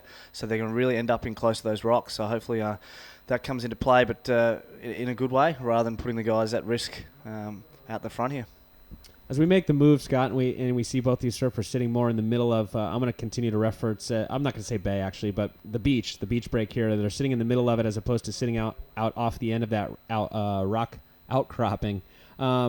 Do you think we'll see many lefts, or is it going to be predominantly rights based on what you're seeing so far? No, the swell's pushing, I guess, if we're looking at the screen from right to left, or on this one, it's actually from left to right. Hold that thought for a second. So as we look at this screen, or this shot here from up above, shot by the drone, you can see those rock outcroppings to the left of your screen and to the right. And the surfers are basically sitting right in the middle of that on the outside in the beach break. So I think that one might be down the beach, actually. That's the beach we just came from. But a beautiful shot there looking back at Ballito here for the Ballito Pro presented by Billabong.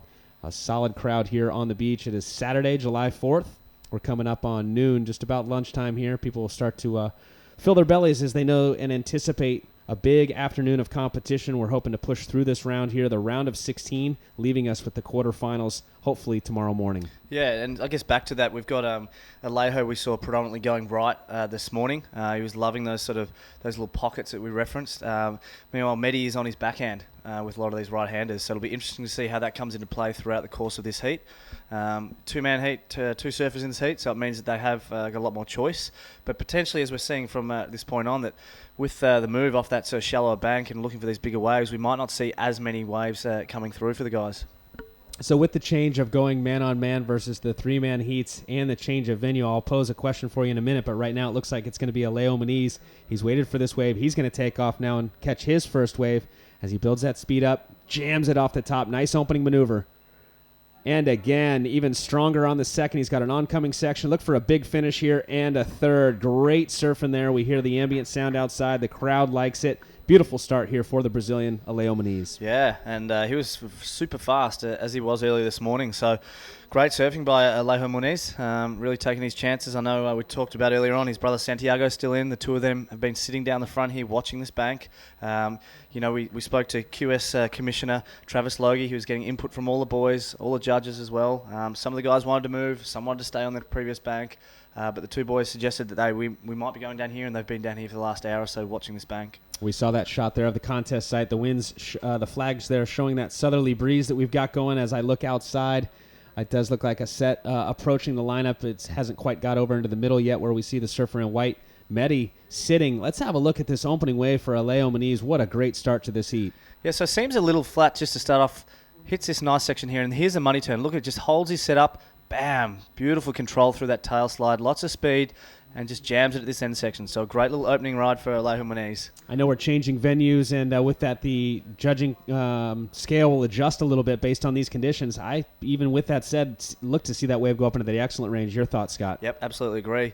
The other thing that's, while we just wait for those to drop, is I'm noticing it's quite a longer paddle out at this moment for Alejo. It's taking him a little bit longer than our previous beach break, where it's only a few duck dives. You referenced that rip. This will be interesting to see how this comes into play later on in the heats when the guys do need scores. Yeah, it seems like down at the other bank where we were, they had that almost an escalator, if you will, or the rip next to the rocks that helped them get back into the lineup. Here, though, it's pretty much just a standard beach break, even though there is some rock outcroppings, not seeing as much current pull them back into the lineup. So as you said, making note, getting a little bit more challenge to get out the back. Scores dropping. They are in the excellent range, and 8.83 to start off here for Leo Muniz from Brazil in the red. A fantastic start. Medi now is going to have to wait out there patiently. He opened up with a small score of a 1.83. He has priority, and he's going to need to get a score up in that excellent range to keep pace with the Brazilian as we see him once again staying busy. Catches an insider here, carves it off the top. Look for an aerial. You see him setting it up. No, he goes to the bottom. Jams a big tail-free drift and lays back now behind him. Answering back, Medi in the white. Nice carving off the top there on his backhand.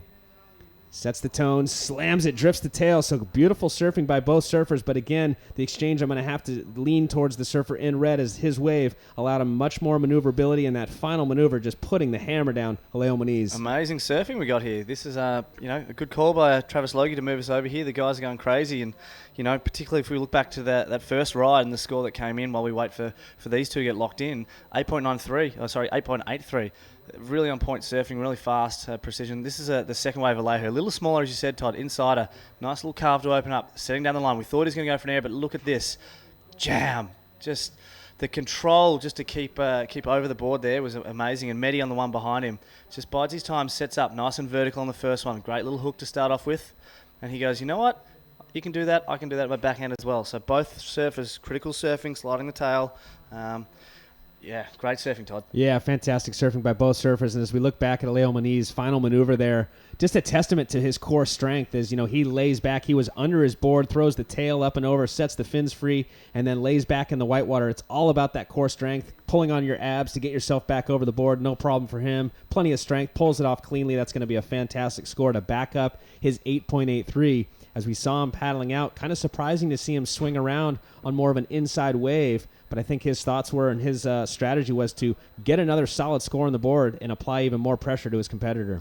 Yeah, well, Mehdi was sitting out there waiting. He didn't have priority, so he's been watching the conditions, as I said. So he saw that the big ones are coming through. Some are still closing out. The middle-sized ones are going to offer that scoring potential, and that's what his first wave was. So he had nothing to lose on that little insider. There wasn't another set coming, so he got busy, and that was awesome. What I particularly like about the first one is, the judges on that first wave of a set, new bank, we haven't really set the scene and figured out what's going to happen and what the scale is. They could have held back a bit, but they recognised that first wave was critical. It was fast and rewarding with that 8.83. And yeah, big turns there for that opening wave of Alejo Muniz, and even though it was a smaller one on his second one, even bigger turns. It drops now at an 8.07, so back-to-backs starting out here with scores in the excellent range. Anything above an 8 is an excellent score. Well, he's got 2 of them now, and the answer back for the last of white was a 6.17, so Mehdi now, he's in a combination situation needing 2 scores totaling 16.91, really setting the tone in this one as Alejo Muniz, Scott. Absolutely, and he's been doing it all week. He's tried to get the first wave of the exchange, and he's gone absolutely crazy on the first wave. And we talked about this morning. His foot's slipping a few times, but his confidence is obviously sky high. That board looks amazing underfoot. He's just really on point, really great carving, a lot of variety. At the 21-minute mark, 16.9 is a very good, solid heat score. Oh, it's massive. It would win most heats, and right now it's definitely leading this one by a long shot. You mentioned his equipment, definitely looking solid underfoot, riding a Sharp Eye surfboards. Marcio Zuvi shapes out of San Diego, similar to Felipe Toledo, who's riding those Sharp Eye surfboards. I believe he's riding the OK model, one of the models that Marcio's employing here in 2015. Let's look a little bit into Alejo Muniz a little bit deeper as he's come into this event on the QS, ranked 3rd, so he's having a fantastic start to the year. This is already a good result here for him, and he's looking strong to continue his momentum. He had been on the championship tour, the Samsung Galaxy Championship Tour, for a handful of years. He kicked things off in 2011 where he had his best overall finish on that Jeep leaderboard, finishing up 10th, and in 2014 he finished up 26th, though just missed that qualification series. He's the first surfer that didn't qualify, so when there is injuries on that championship tour, he gets the call up. Unfortunately, recently, Michel Perez has missed 3 events, and getting the call up those 3 events was Alejo Muniz, where he got a 25th at the Drug Aware Pro, a 25th at the Rio Pro, and most recently a 13th at the Fiji Pro. And it looks like he's going to have another opportunity coming up at the J-Bay Open. Yeah, speaking to Al Hunt earlier, he suggested that obviously with the Frenchman out, Jeremy Flores, Alejo being the first alternate, he will take his place in the J-Bay Open. So potentially the knowledge of that is going to allow skyrocket his confidence. He's got nothing to lose here, and he's looking forward to going down the coast.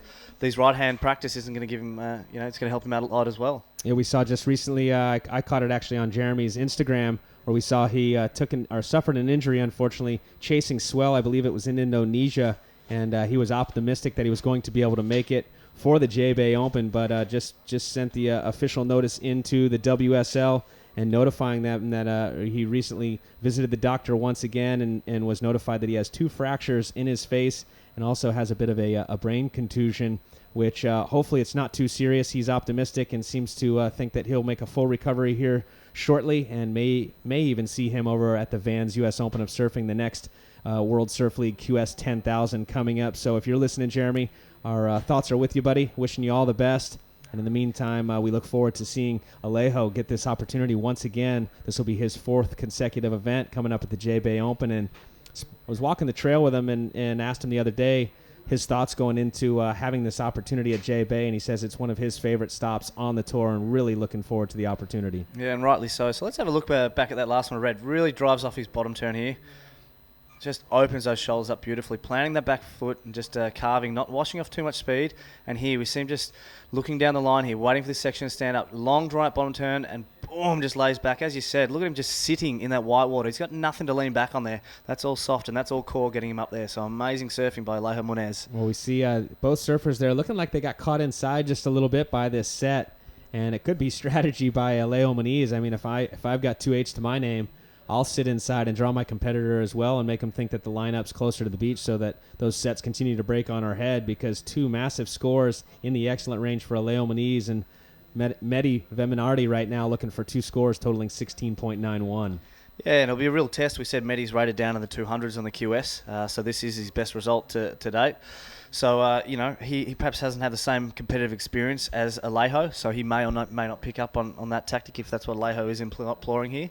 It might also be that we had a lot of surfers out there free surfing, so it's quite a big playing field out the front here. So, the guys are still trying to figure out where they're lining up with, being the first heat of the day, where the waves are coming in. Some are coming down the inside of that jet ski, some are coming up right near the rocks you referenced earlier, Todd. And Mehdi, by way of reunion and now residing in France, similar to Jeremy Flores.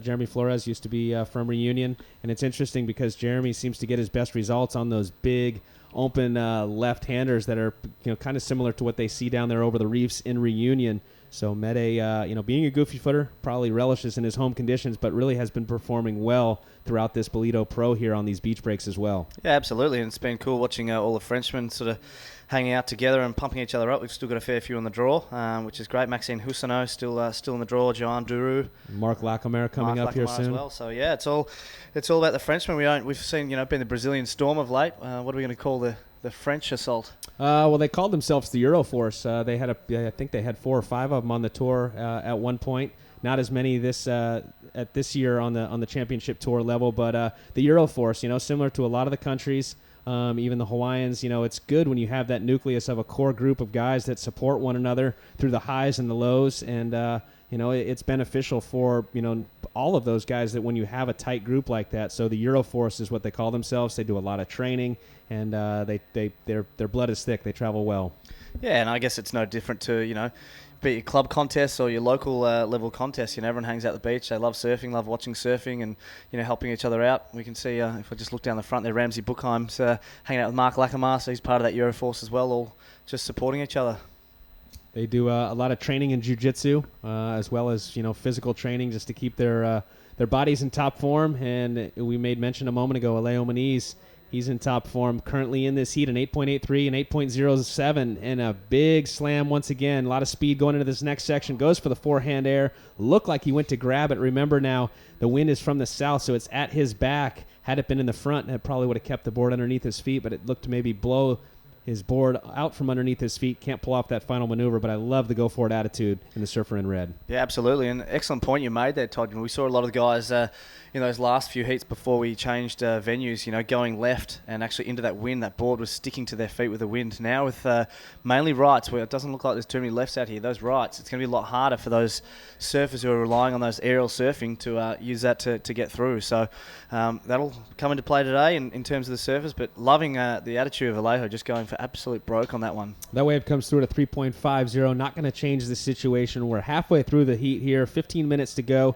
We kicked off this event, the Ballito Pro, presented by Billabong, the 2015 edition, with 96 surfers, 24 surfers in that round prior. Now we're down to 16 surfers as we'll look back at this last wave that was a 3.50. I love your sort of double pump bottom turn setups here. That was great. 12 o'clock, a little tail drift, really good setup. You can see he's got that little wedge. He's just got to get around and lose a little bit of speed here. And look how hollow this is. Goes completely vertical, goes a grab, and what happens to, just overcooks it. The back foot just slipped a little on that one. As we looked at that replay there, Scott, he was able to get his hand on the rail. It looked like maybe the way he grabbed it, it actually kind of flung it out from under his feet, because definitely he had the trajectory. He got the pop out there into the flats, and unfortunately the board just got away from him. So beautiful opening turn there. I really liked how he drew out that bottom turn, climbed straight up into the lip, went vertical, came out of that wave or that maneuver with a lot of momentum, and that next section was just so tempting, and he saw it. He wanted to go big, and unfortunately couldn't pull it off.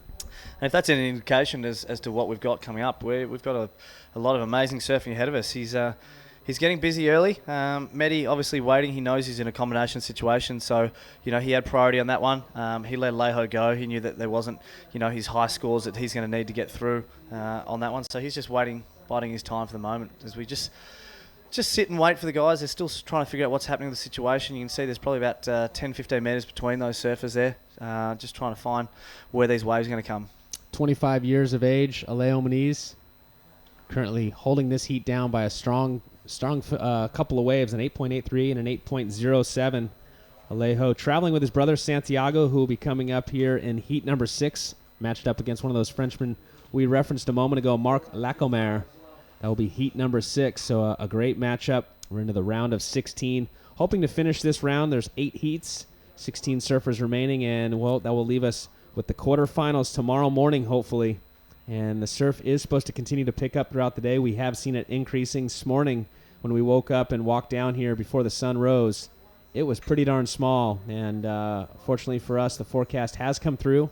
It's been increasing throughout the day. We had clean conditions this morning.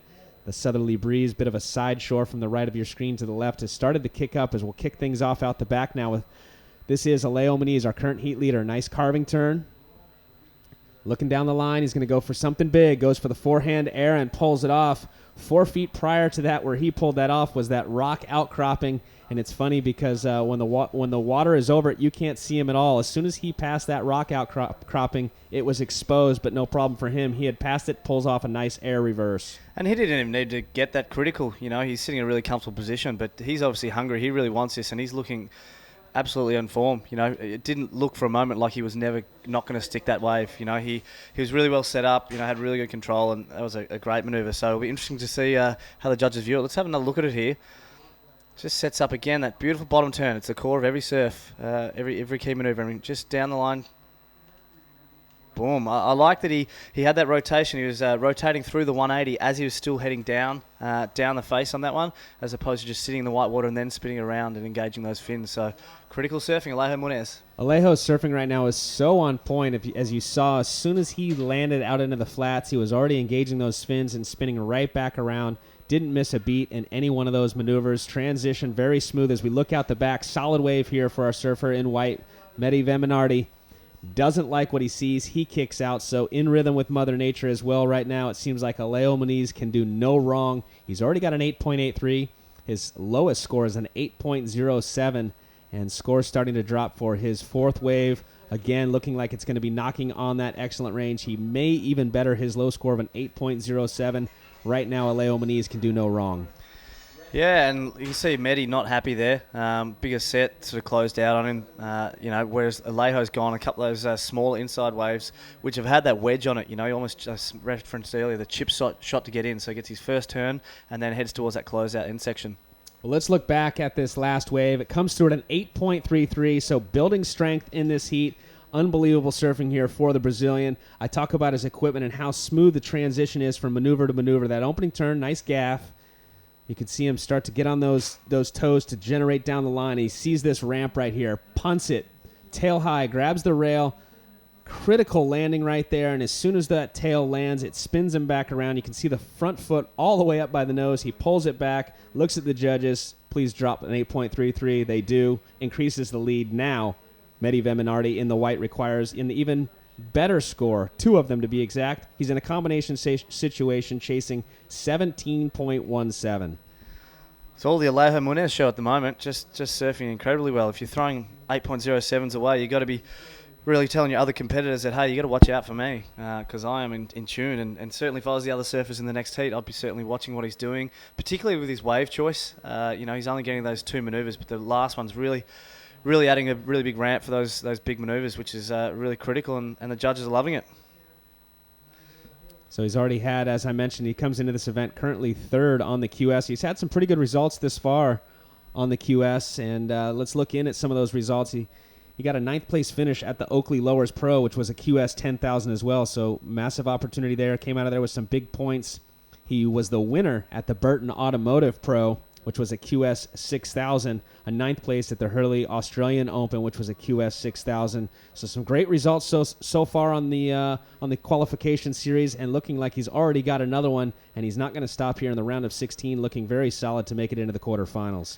Yeah, he looks hungry and he looks focused, and you can even see here he's been able to find this one that's coming out. Interesting to see. Medi lets him go. Medi kicks the water. He does have priority. Call us in, Todd. Yeah, it doesn't look like he's going to catch that one. It was a smaller inside, pretty fat wave. He paddled hard. You almost wonder if he was trying to sell Medi to go on that wave, but priority is with the surfer in white. Medi Veminardi looking for 2 waves totaling 17.17. Just trying to stay busy right now. Leo Moniz, as we said, he can't do any wrong. He's throwing away scores of an 8.07 and looking super strong. Equipment good. At this point, though, you almost wonder, should he pull back a little bit, preserve that board? You know, there's rocks on the inside. You don't want to mess that board up right now. Even energy, or, he doesn't want to risk an injury right now. He wants to save his energy and not overcook himself. We're not sure how far we're going to go today. We may still get through this round and even push on into the quarters. We haven't heard the call yet, so he may still have another heat ahead of him. So he's really got to maintain. He can effectively just surf a safe heat now and try and just hold Medi off. But looks like he's having fun and he's going for broke, and we love it. Yeah, it's tough when you're in rhythm like Aleo is right now to hold back in any way or form, especially when you got a big crowd on the beach here on a Saturday. But I don't think we'll get into the quarterfinals today, Scott. I don't think we'll have enough daylight to get to that point. Plus, tomorrow's a big day. We're going to call it Super Sunday. We should crown a champion, and we will crown a champion tomorrow afternoon. We know we'll have a new winner coming into this event. We had 5 past champions. We lost all of them by this point, so we will have a new champion here in 2015. We've got a beautiful new trophy and just a great event thus far, and tomorrow will be final day. Yeah, and if we just look at the points, this is a QS 10,000, so it's one of the biggest rated events, the most points on offer. So surfers who bow out in this round take 3,700 points, which will really go a long way to their qualification standings at year's end, as we see Alejo on this one. Taking off on an insider, look for something big. It's a smaller wave, goes for the big forehand air, reverse on that first maneuver. Board got away from him once again, but just showing that he knows only one way to drive the car, and that's with the pedal to the metal. As we look out the back, Medi now, he's going to have to get busy. Time winding down, 6.5 minutes to go. Nice opening, backhand snap, goes vertical on the next one. 2 nice turns here, but again, not getting the open face that we're seeing his competitor Leo Moniz get, but capitalizing on those 2 opportunities that he did have. Yeah, that one looked like it was going to run along the little bank quite well, but unfortunately only offered 2 opportunities for a turn for Medi on that one. So again, I'm loving watching Alejo. We've got the best seat in the house right here, Todd. He's just going absolutely crazy, and we love it. Medi, unfortunately, he's looking for a combination of scores, and sort of those 2 turns in the pocket, they're not going to do it. The judges are looking for critical surfing that's committed, and that's what we're seeing from Alejo. And hasn't been given the opportunities to date, Medi, but that one there perhaps not going to go any way to starting to replace that, getting him out of that combination situation. Veminati, all through your body, blows like a 12-gauge shotty. Here we go, Tupac. So nice 11 o'clock turn on that one. Again, that one's a bit better. 12 o'clock, quite critical, but he's looking for some high scores. He's going to need a couple of 8s or 9s, and I'm not sure that those 2 turns, comparative to Alejo's big ones, are going to be able to get him up to that 8-9 range. Well, the judge is rewarding him right there. A handsome score of a 7.00, but unfortunately it was a smaller wave on the inside. It did close out, but he capitalized on the opportunity that was there, and it shows the talent that he's got getting that 7-point ride, but he's up against the likes of Leo Moniz, who's dropping scores in the excellent range and still finds himself in a combination situation. The surfer in white, Medi, looking for 2 waves totaling 17.17 with that last wave that he caught. Now gives the priority to his surfer in red, Leo Moniz, who is our current heat leader. So just to clarify a little bit, how does that priority actually work? So the surfer out the back, they're able to go and have their choice of wave unimpaired, I suppose, by the other surfer. So they get to choose whichever the wave they want, and they can go on that one. The other surfer can't drop in, I guess, is our lay turn that we use. So, you can use that to your advantage. We saw in those 3-man heats, it was actually a disadvantage because surfers were getting overly selective. However, when we get to these 2-man heats, a lot more strategy and a slightly different strategy will come into play here. So you talked about selling earlier on, Todd. The surfer without priority will try and paddle for a wave to try and sell the surfer with priority to go on it, particularly if they think it's not a good wave. Where they're going to sit in the lineup also comes into play. So if a surfer with priority takes off a little bit, has the inside section, and someone on the outside without priority takes off, that surfer has a right of way and they can drop in on them. So priority playing a big role on occasion. Not so far in this heat. It seems like Leo Moniz, he opened up with that 8.83 and then caught one without priority of an 8.07. He's actually thrown away that score now at this point because since then he's even got a better score of an 8.33, has a stranglehold on this heat at the moment. His competitor, Mede, in the white, requiring 2 scores, totaling 17.17. We see both surfers starting to make a break to the left of your screen there, maybe seeing something out the back as we do start to see some lines come through. We'll see if it will hit the bank, allow some open face as we made note. Priority going to the surfer in red. He's going to utilize that priority, take this wave here. Let's see what he can do. Climbs up and over that whitewater, comes out of it with some speed, sees that it's closing out, so he kicks out. So a bit of a strategy mistake there by Aleo Moniz, because now giving priority to the surfer out the back, white can have the first right away, as you just pointed out a moment ago, and red will have to give way to any wave that comes through for Mede. But time winding down, seems like it's going to run out for him. Needing 2 scores, totaling 17.17, only 3 minutes to go. Not likely he's going to get what he needs. No, and just as we sort of look at the crowd on the beach there, just looking at the front of our booth, we saw, Medi was paddling to the right of screen, and then, that wave sort of pushed off the bank, and he paddled to the left, and unfortunately closed out down the bay. So surfers in the next heat will hopefully be watching that and seeing that those bigger ones are the ones that are going to close out, and it's those smaller or mid-range inside ones are the ones that are going to offer that sort of little wedge and allow the surfers to get in and then find that closeout section. So, if we look at the heat score, Todd, 13.17, it's not an awful heat score, and in the prior rounds, it might have been enough to get you through, but when you're up against Alejo, who's throwing down, 8s and 9s and getting rid of 8s, you got to go big. Well, we got a better wave out the back now. Mede in a great position. Look at this wave as he goes vertical, a little bit late, but he pulls it off, back out on the open face, slams it again. A lot of spray going to the horizon. He's not done yet. Bang, slams it again. So 3 maneuvers on the third, though, he goes down. But once again, just a testament to his talent. He just needs better waves right now. Mede, time winding down, 2 minutes to go. We'll see if that changes the situation. Is it enough? Does it get him out of the combination situation that he finds himself in? Yeah, well, we'll see. That was certainly a really good turn. I really liked that second one in particular, and actually was hoping he'd pull off that last one just to make this a little bit more interesting and give him more of a chance. He's on the inside with a few waves coming, so he's got to really get to work and start paddling here. If he does get a good score and he wants to get another one to get him out of that combination situation. So, really good surfing, as you said, Todd. Let's have another look at that last one. Is looking for a combination, as we said. So. Much better wave. Again, a mid-sized one, and these are the ones offering the opportunity. Straight up, as you said, Todd, a little bit late on that one, but that doesn't. His timing gets a little bit better on this one. Just waits for it to sit up. Really critical. Absolute power. Just blast that section on rail. That was really good by Mede there.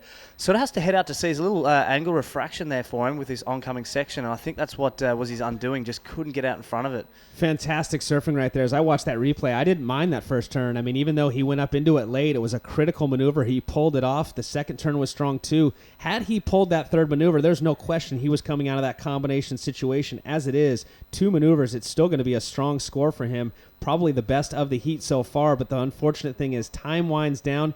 7.90 for last of white. Just pulls him out of that combination situation. Now he needs 1 wave.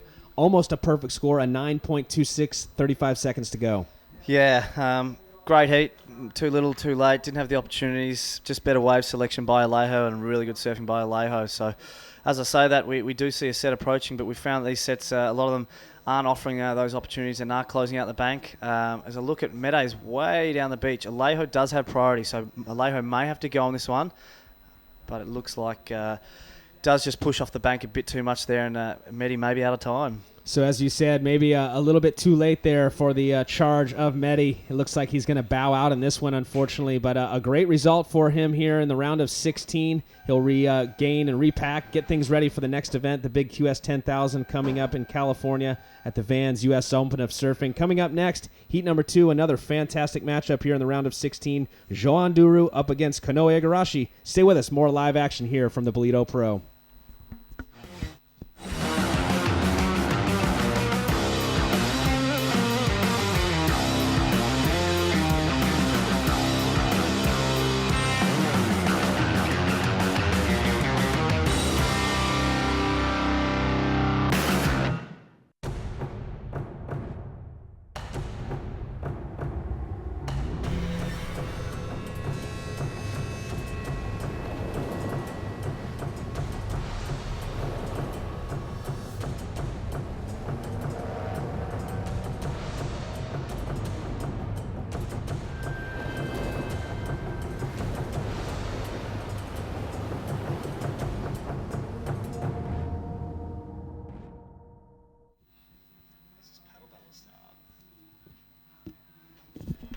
Welcome back to the Ballito Pro as we see just quickly there, Red getting to his feet. Joan Duru up against Kanoa Igarashi.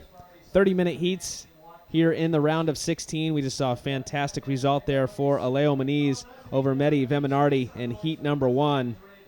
And as we pointed out, it will be a good result there for the surfer in white, Mehdi Veminardi. And he will regroup as we kick things off. Joan Duru in the red, Kanoa Igarashi, the young junior from Huntington Beach, California, in the white. And hats off to Kanoa Igarashi for getting this far, and he's not done yet. As we see a shot there, taking time to sign some autographs for the fans, Aleo Muniz. Yeah, so the boys in this heat, they're going to have to see what Leho did in that. Mid-sized waves, they're the ones that are going to get the points. 30-minute heat, as you said, Todd. Joan Duru, maybe a little more experienced than junior guy, Kanoa Igarashi. I called him earlier. I said he was my boy. I thought I had my money on him. I think he's a chance to take this out. It'll be interesting to see how it plays out in these conditions now that we've moved down. There's a bit more punch in there. Not as many scoring opportunities as earlier on in the day, but some big scores going down early. So a good heat, I think.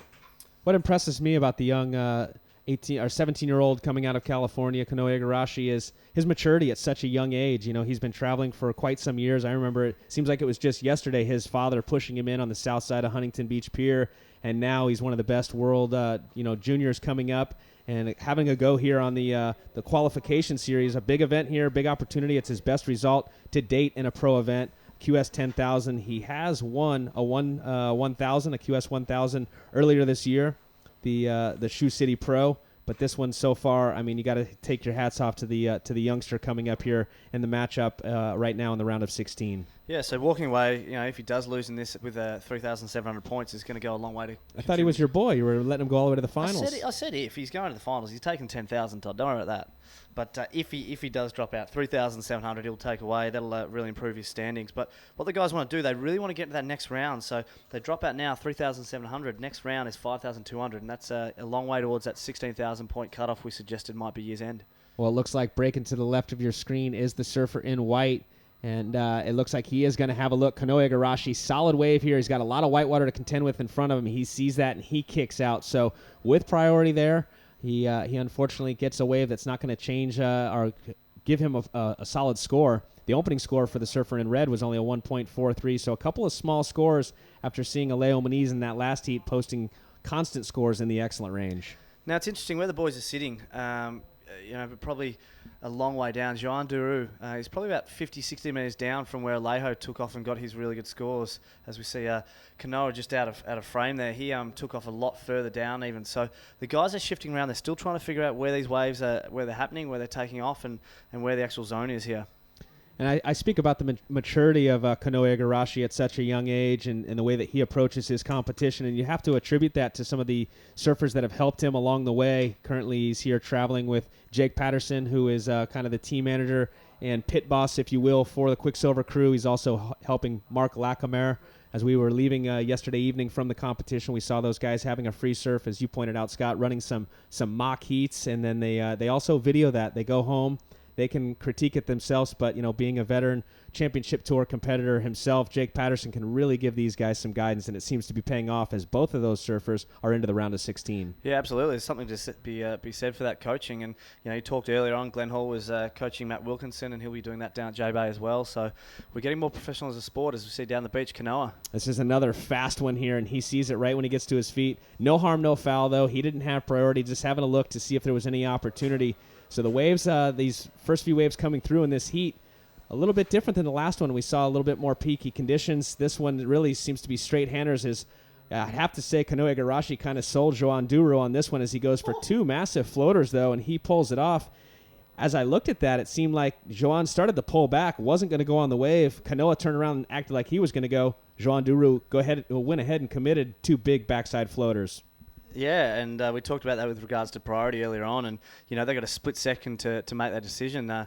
We'll see what the score comes in for that one, but I really liked what Joan did there, so it wasn't a bad decision in the end. As we see Kanoa Igarashi here now turning around, better looking wave, a little bit more open face, nice opening layback gaff there, oncoming section, jams it through the roof, drifts the tail, pulls it off cleanly. That's good surfing there for Kanoa Igarashi, so that's going to be the best wave we've seen so far in this heat, just under the 25-minute mark. In the heat prior, we saw multiple scores up in the excellent range by Aleo Muniz. with that said, let's hear from the winner from the last heat, Alejo Muniz. All right, we're down here on the beach live with winner of the first heat in the round of 16 from Brazil, Alejo Muniz. Alejo, the new number 1 on the WQS. You must be feeling super pumped. Yeah, I'm feeling great, you know. All my focus is here in Ballito and on the QS. So every hit it's really important, you know. I know it's still a lot work to do until the end of the year, but every hit counts a lot. I'm really focused. I have my brother here. He's going to surf soon. So hopefully he make it and we have I don't know, maybe a brothers final tomorrow. Yeah, we love the sound of that. We've been hoping for that as well. But Alejo, just tell us a little bit about the conditions now, moving from bathers down to surfers lane here. It looked super fun out there. I mean, you comboed your competitor early on in that heat. It's getting some good scores. Yeah, my board feels great. The waves, I feel like they're more powerful here, so you can push more on your turns. So I was just waiting for the right waves, I think. My choice was really good. I was lucky to get those 2 scores in the beginning, so I could relax and think more on my next wave. So yeah, I'm really happy to surf here at front. I've been surfing here a lot too, so I was really comfortable. Well, Santiago, looking absolutely on fire. You've raised the bar. You've stepped up another level up there. We wish you all the best, and hopefully we can get a little Muniz brother final, hopefully. I hope so. That would be a dream come true. And thanks, and let's cheer for my brother next heat. Well done, Alejo Muniz, winner of the first heat. We'll catch up with you later. Fantastic surfing in that last heat by Alejo, and it's interesting to hear him make note that, you know, possible matchup by the Muniz brothers in the final. They got a long ways to go, and we were catching up with those brothers prior to the move, or I should say in the transition of moving from bank to bank. I said that to Alejo, and he said, "Oh, no way, Kleiny, it's a long ways to go." Well, it's funny that he brought it up now after getting past this round. He must have thought that matchup was obviously a big one to get past. It says a lot about his confidence too. You know, he mentioned that his board was underfoot, was feeling quite good. He thinks he can go all the way, and his surfing suggests that he may well as well. So it'll be interesting to see if they do match up. Well, scores are in for that exchange, and getting the better of it was Joan Duru, a 7.17 and 5.83 for Kanoa Igarashi. So with that said, it looks like in first place is Joan Duru, needing a 2.78 Kanoa Igarashi. As we looked at those 2 waves, now the scores have posted. How do you feel the judges saw that exchange? Yeah, so we had Potts in here just over our shoulder having a little wager with us over who was going to score more. I think if we pick those apart, which we'll just pull a replay up now, we'll look at as to why they gave more to Joan rather than Kanoa. So this is Joan's here in his backhand here. So a little bigger wave, just a little transition float. This thing here was upside down. That lip was halfway down. It was quite critical. We talked about the power in that, and he really nailed that. Look at Kanoa's here. Great first turn, but he just bogs a little bit on that rail, and that's where they're going to penalise him some. This one here goes for broke, and just well, I mean, that was quite good, but they really liked that first turn. It's all about critical, and it's that floater of Joan's which got the point, I think. I agree. I would have liked to have seen him push a little bit harder on the opening turn, Kanoa Igarashi, but his second one was beautiful. That wave, when I watched it live of Joan Duru, I wasn't impressed on the second maneuver, but it was huge as we watched the replay. This is live action now. Big floater to open up for Kanoa Igarashi. Nice carving turn to follow it up. Look for a big finish here as he goes for the massive forehand aerial. Board gets away from him and he goes down. But yeah, that second maneuver very late to get up into the lip for Joan Duru, and that's why the scores went up in, past that 7-point range. Yeah, absolutely. And I guess if Kanoa listened to Alejo's interview before, he said there's more power on the wave, so he could really step on the back foot a lot more. So if Kanoa had his time again, and if they were doing that heat analysis with Jake Patter there, they could say that you can really step on that back foot, and that wave's going to push you along a bit more. Obviously a bit smaller in stature and size than Alejo, but he's got the flair. We saw it on that wave, so the combinations are what he's going to be looking for this heat for the young surfer from America. Yeah, it's interesting. Both of his parents from Japan, and he's actually going to be spending some time down there after this event, doing some big media down there, some television. As we look back at this last wave, let's see what happened here. Goes up and over that first section, nice floating maneuver. Caught a little bit as he got to the bottom. Snapped it off the top. That wave didn't allow him to do much on that second turn. But that was the big section there, the money section, and unfortunately he couldn't cash in. Yeah, so finishing at about 6 inches of water there was Kanoa, so plenty of time still remaining in this heat. Interesting that we had Alejo get off to a blinding start and have a heap of scores by this time in his heat. So only the one lock-in score for both surfers. Plenty of time. They seem to have moved back up the point to I guess where the previous heat guys were taking off, Medi and Alejo. So that's a good sign. Means they're getting those mid-sized scoring waves rather than earlier on in the heat where they were chasing these ones out to sea. As we sort of look at the moment, Jean looks like he's seen this one out to sea and he's chasing one of those big ones that seem to be running off down the beach from the guys. So it'll be interesting to see whether Kanoa does go on this one or not. Well, he's not going to be able to go because Red has priority, so he's going to have to give way as Joan Duru catches that one and kicks out. So a great opportunity now for Kanoa Igarashi as he'll take over priority with 19 minutes to go. Kanoa Igarashi's last wave came through to 4.67. It was enough now to put him into the lead. Now Joan Duru requires a 3.33, so a very small obtainable score. But what's going to happen now, Kanoa Igarashi, even though he's young, hopefully Jake Patterson's given him the insight on what to do with priority in a situation like this. He's going to want to wait and better his low score, which is currently a 4.67. So, Scott, any wave that comes through, if he looks at it and it doesn't look like it has the potential to better a 4.67, he shouldn't take off. Yeah, that was a good result with Joan going on that one. He didn't look like he was going to. So let's have a look again at that one of Joan, sorry. This is his first one, I think. His high score is 717. Yeah, so this one upside down. Look at that thing. Are you kidding me? Yeah, the degree of difficulty is all day right there in that section. Out. Yeah, that was crazy, that one. So, yeah, great surfing. That's 717, the first wave of John's. Your timing's off on that one to get up into that lip. You're going to find yourself upside down real quick into the sandbar. Almost like a cat in terms of the balance, like we can watch that and analyze that, every day of the week in slow-mo, but real time, that happened in, under a second. So incredible balance by the surfer from France there on that one. So looking back a little bit, Scott, at this youngster out right now out in the water who's holding down the lead, Kanoa Igarashi, he had a major injury in 2013. He actually broke his leg while surfing during the free surf of the Grom Search at the Rip Curl Pro at Bells Beach in 2013, just surfing up around the corner at Winky Pop. Actually broke his leg doing a backside rotator, landed on the trough. As we go to live action now, Joan Duru snaps it off the top, jams it up through the lip. Let's see if he can get up there one more time. He does, vertical, so it's very good surfing there for Joan Duru. He needs a 3.33. No question he's going to get that and then some. Yeah, absolutely. And again, that was a little bit of a wider one. Before we go and just look at Joan's one, coming back to what you're saying, Potts, I was actually chatting to Kanoa. I'm Todd. Potts is to my right, Todd my left. Sorry, buddy. I'll be Potts. He's an 89 world champ. I'll be Potts all day long. That's no problem. Keep going. Just getting you back for calling me Chris earlier in the week. Yeah, I was chatting to Kanoa yesterday out in the water, and we're talking about his good friends with Leo Fioravanti over in France. They do a lot of surfing together, both on that sort of Quicksilver regime, been taking out the Groms, and he was actually having a laugh how his good mate is out injured, and I sort of reminded him of that fact that he broke his leg down there at surfing Winklepop quite a few years ago, and the two of them both were out there at that time when that happened. Yeah, so Kanoa making a full recovery, looking very solid here in 2015. He's already got a few results to his name. We'll touch on those in just a moment. Is spinning around now. Beautiful looking wave here for Kanoa Igarashi. Let's see what he can do. Getting a lot of speed, momentum down the line. Jams it up over that section. Comes out with even more speed. The lip presents itself again. He jams up through the top. Look at this section. One more time. Real critical. He likes it. Lets the judges, hey, what do I need to do? Well, he's currently dropped. He's just dropped a 4.67. That score is going to go well north of that. Beautiful surfing, bigger wave, more critical maneuvers and critical sections there. I look forward to seeing that replay.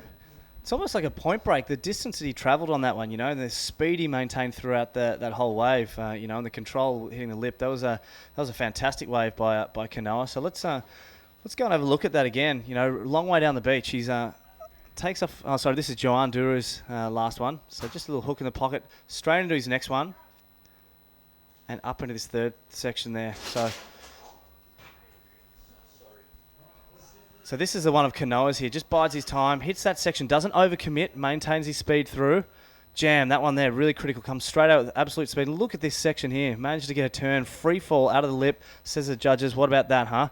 And just pulls off in the quarry down the far end of the beach there. That was a great exchange right there, and looking forward to seeing those scores drop. Prior to that exchange there, Kanoa Igarashi was in the lead. His two scores, a 5.83, backed up by a 4.67, so he needed a better a 4.67. No question he's going to do that, but what's going to happen with Joan Duru is he got a couple of critical moves on his backhand. He only required a 3.33 before that exchange. Scores starting to drop. Both surfers definitely going to help their situation just past the halfway mark now. 14 minutes, 50 seconds to go. Yeah, there was a good wave of Joanne's. We kind of missed that, I think, amongst our little conversation there. But critical surfing when we looked on the replay. So the judges are liking the look of this one. As you said, he's looking to get rid of his 1.43. He's absolutely going to do that. So really good heat so far, Todd. Yeah, let's look back. This was one of the bigger waves we've seen in this heat. He had a little bit of trouble getting that edge set coming out of the gates, but then he was able to jam it up through the lip on this first section. Hits the lip, actually floats it a little bit, and then comes out, continuing the momentum down the line. Look how vertical the face was. That second turn, even stronger. And this one right here, the money turn. Look how critical that section is. Able to jam it up in there, throws a lot of spray. Actually, the wave doubled up. He kind of free falls in the end. He was stoked with it. Let's see what the judges thought. Score starting to post here for Last of Red. Looking very solid as well. As we said, a beautiful exchange between these two surfers here in heat number 2 of round 4. Yeah, we've got a real heat on our hands at the moment. The boys looking to lock in their second round of high scores. So really good exchange by both surfers. We haven't had to see priority come into play. They're both just going out there like a free surf and just getting wave after wave and doing some really big critical turns. It's hard to see from the side shot, I suppose, on the camera there, Todd. But where Kanoa ended up on his one is it's all of 6 inches deep, and he's only a heap of feet from dry rocks there. So really critical surfing there. Well, you could see in that replay, he covered a lot of ground, got some big hits, big vertical hits, as well as that final maneuver, which was so critical. 9.23 for Last of White. Awesome surfing there for the surfer out of Huntington Beach. Another good score for Joan Duru, a 6.77. After the smoke settles between that exchange, Kanoa Igarashi increases his lead. Now Joan Duru from France requires a 7.90. So looking very confident as he kicked out of that last wave, and for good reason. A 9.23 is what he dropped right there. Yeah, that's some fantastic surfing there by Kanoa, the young guy. The first, it looks like he's got quite a small board, and I noticed him when he took off there. He's quite skatey almost, and the ability just to maintain the fins and the rail in those conditions is just unbelievable. You can see his little chop in the waves as well. You can see just chattering a bit, loses his footing a little bit there, just getting over that little bit, and just waits for this section here, nice and vertical. Critical surfing, boom, hits that section. Doesn't overcook himself. He knows he's got to get down the line, puts his hand in the white water to make sure he keeps facing down there. This bit, again, nice and critical. 12 o'clock, jams it in the pocket. Steps on that back foot, really critical. That's coming down the lip there. And this one, as you said, doubling up, gets lost in here somewhere, does a turn on the lip, underneath the lip, free falls with this thing. The thing's about 4 foot over the head for young Kanoa, and amazing surfing.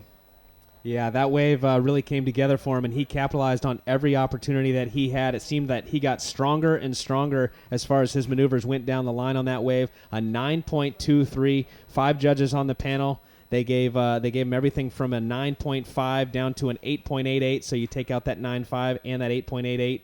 Average out those remaining 3, 9.23. Beautiful surfing there for Kanoa Igarashi. Now what he's going to want to do, Scott, is get out the back and better his low score, which is a 5.83. It's a small score. Kanoa Igarashi is really in a good position here in this heat. Yeah, just changing everything up now. So Joan, as you said, Todd Walks, he only needs a 7.9, which is very achievable for the Frenchman.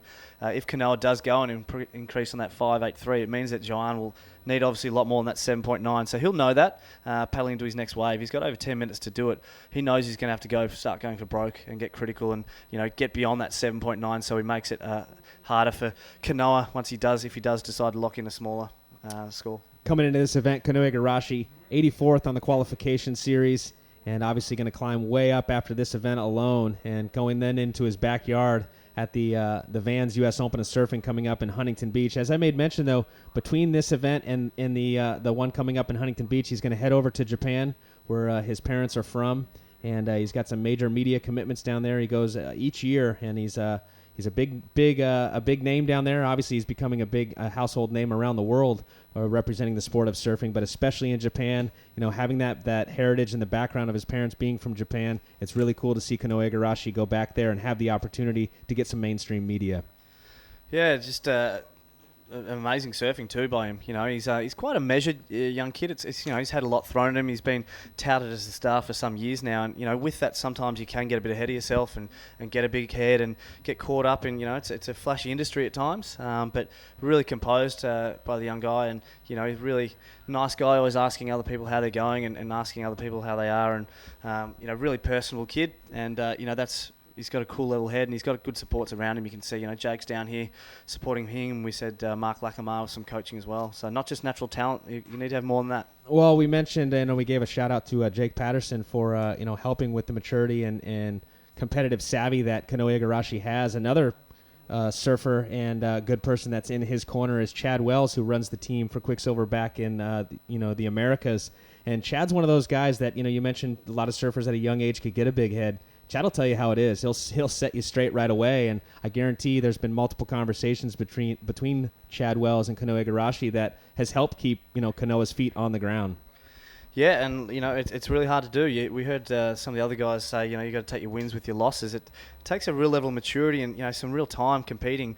To get a strong competitive mental head, and you've got those people around you. But we've seen many guys who have fallen, many talented surfers who've succumbed and haven't had that mental fortitude. So good to see that from the young surfer, the junior surfer.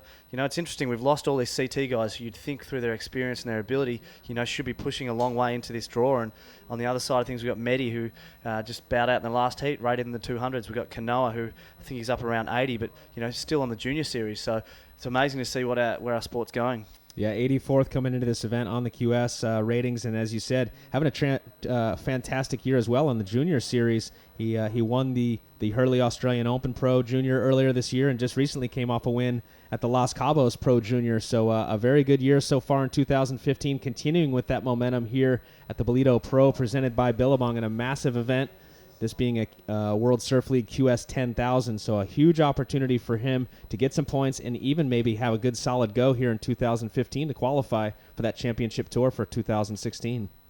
Yeah, and that's what his goal is. He'll tell you he's just trying to have fun and everything, but he's got the ability and he wants to get up there. I referenced Leo Fioravanti earlier. The two of them are sort of sparring partners, even though they reside on the opposite side of the world. The two of them spend a lot of time together and push each other, and he goes up and riding now. Here we go. Kanoe Igarashi looking to better his low score of a 5.83. Nice opening turn. Going to have to get straight up into it again. And he does. So pulls it off. Two quick maneuvers there. Only needing a small score of a 5.83, or I should say a 5.84 to increase his lead over Joan Duru in red. Solid surfing once again on a challenging wave there for Kanoe Igarashi. Yeah, so Joan was watching over his shoulder there and watching that wave and would have seen the spray flying from those two turns. So hoping that he wouldn't have got the 5.83 on that one. Interesting, the guys are down the beach still. They haven't moved up from where Kanoa got that 9.23 or where Leho got his waves. If we take another look at it here, beautiful jamming turn in the pocket, maintains his speed, and straight into that next section.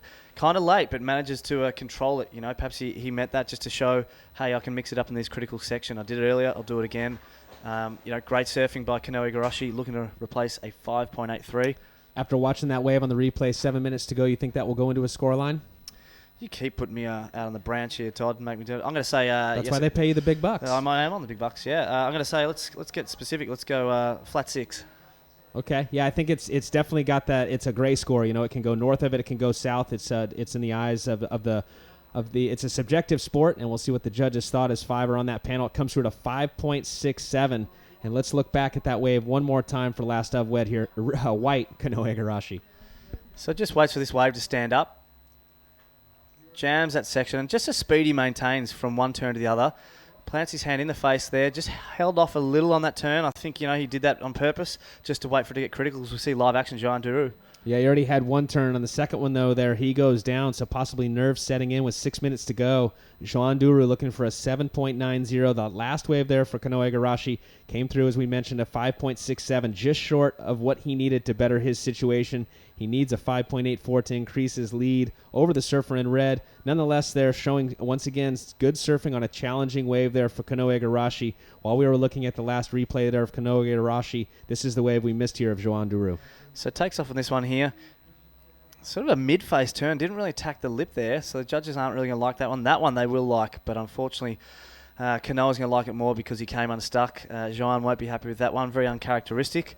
Just over 5 minutes to go. He's got to get back out there, and he's got a little bit of work to do, but certainly not beyond him. As again, I make reference to the guys' position. They are a long way down the beach. We're seeing a lot more peaks coming another 10, 15 metres up further to the rider screen from where they are.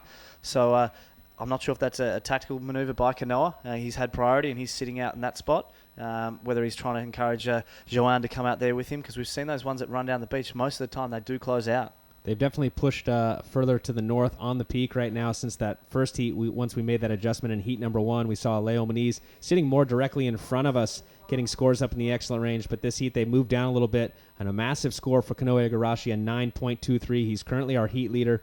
4 minutes, 50 seconds to go. At the end of the year, the goal is on the qualification series is to make it into the top 10. The top 10 will then join next year's 2016 Samsung Galaxy World Championship, or I should say, Championship Tour. Right now coming into this event, Johan Duru was in that top 10, currently 8th place. This will be another solid result here for him. And as we said, Kanoe Igarashi coming in 84th. This is going to really skyrocket him up those ratings. Yeah, both surfers will be really happy. It's early on in the season. We've still got a fair few 10,000s to go, and that's where a lot of the points are. But as we've referenced throughout this event, the cutoff is around that 16,000 points needed. So even if you lose in this round, 3,700 points, that'll go some way to go into your top 5. Your top 5 results are the one that count towards that qualification at year's end. So certainly a lock-in score for both these surfers, but they'll want to not bow out now. They want to keep progressing for the both of them. A lot of opportunity around the world for the World Surf League on the qualification series. 37 events in 2015 on the schedule. This is stop number 14, so 23 events remaining around the world, and the surfers, depending on their regions, are the ranking of those events. They range everywhere from a QS 1000 up to the largest event, which is what we're at right now, a QS 10,000. So sometimes you can find a sneaky little QS 3,000 somewhere and pick up 3,000 points, or just go for the gusto and show up at all the big ones and hope you get the results.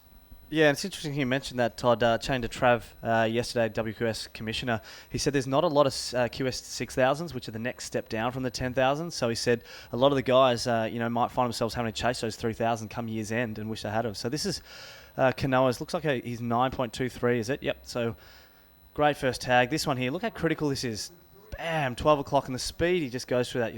How about you talk us through this last bit, Todd? What do you like about this? Well, I mean, it was a super critical section. You could see there was almost 2 waves within one. He got to get up into the lip, slams it, and excuse me, and then stomps on the tail, free falling, pulls it off cleanly. But throughout that wave, he got stronger and stronger with his maneuvers. You walked us through earlier one of the replays, and on the second turn, you spotted it. He jammed it up through the lip, and he really had to apply pressure onto that tail to keep the nose from piercing.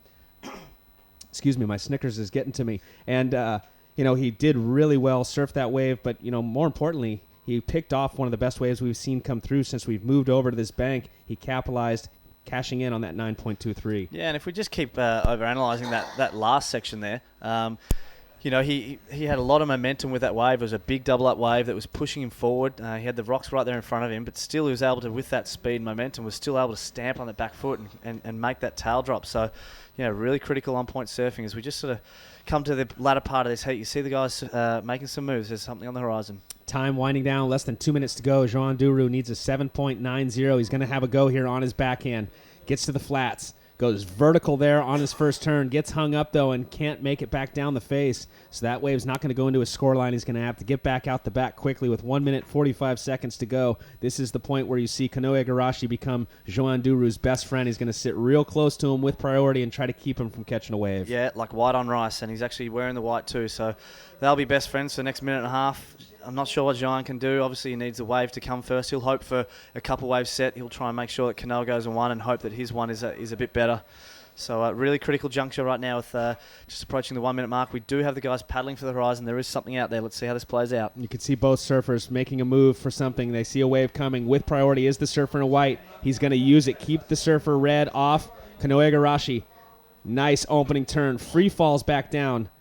Climbs up and over that next section, drifts the tail one more time. I tell you what, very impressive, the young surfer out of Huntington Beach right now. Kanoe Igarashi, he's looking to better his low score of a 5.83. Very strategic maneuver there right there to keep not only Johan Duru off that wave, but he may even increase his lead with that last wave. And even, look at him. He's paddling out now, trying to get back out there, just paddling like crazy with just under a minute remaining. He wants to make sure he's out there and hope that Johan doesn't get another chance. But, yeah, critical surfing there by Kanoe. If we just go and check. He had to go this one. You said that. He had priority. He had to hold Johan off so he couldn't get the score.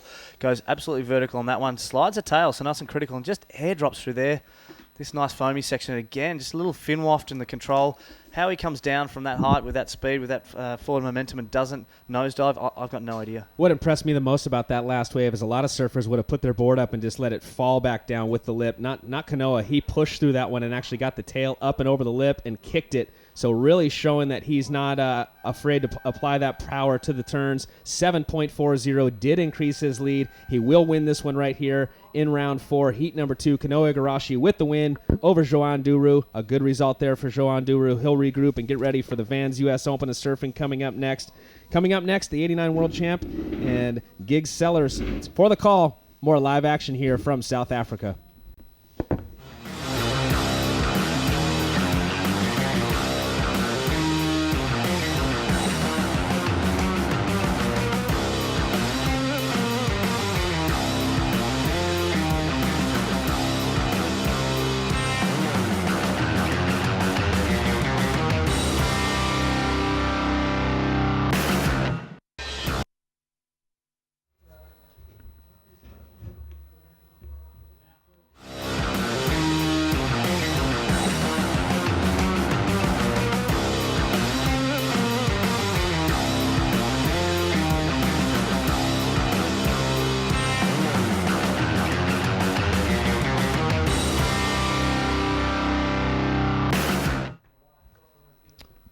We continue with the action here in South Africa. It's the Ballito Pro presented by Billabong.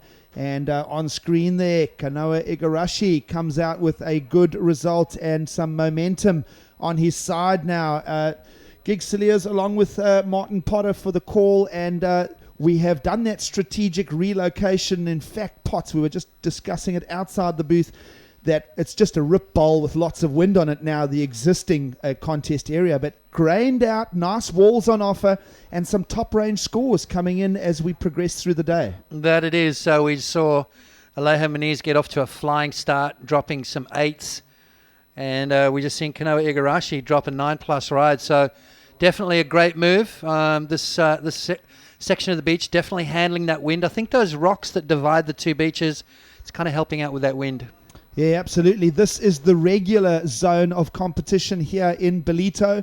And next heat on deck, Maxime Husquenot from France takes on Italo Ferreira. So one of our Samsung Galaxy Championship Tour surfers, in fact, rated 8th as we come to stop 6 in J-Bay next week. Italo Ferreira has got the full bag of trick spots. We were talking about it. He's great on the beach breaks. He's starting to find himself on the bigger reefs. And look at this man just go absolutely into the stratosphere to start. Questionable on the landing there, but wow, the beach erupts here in South Africa.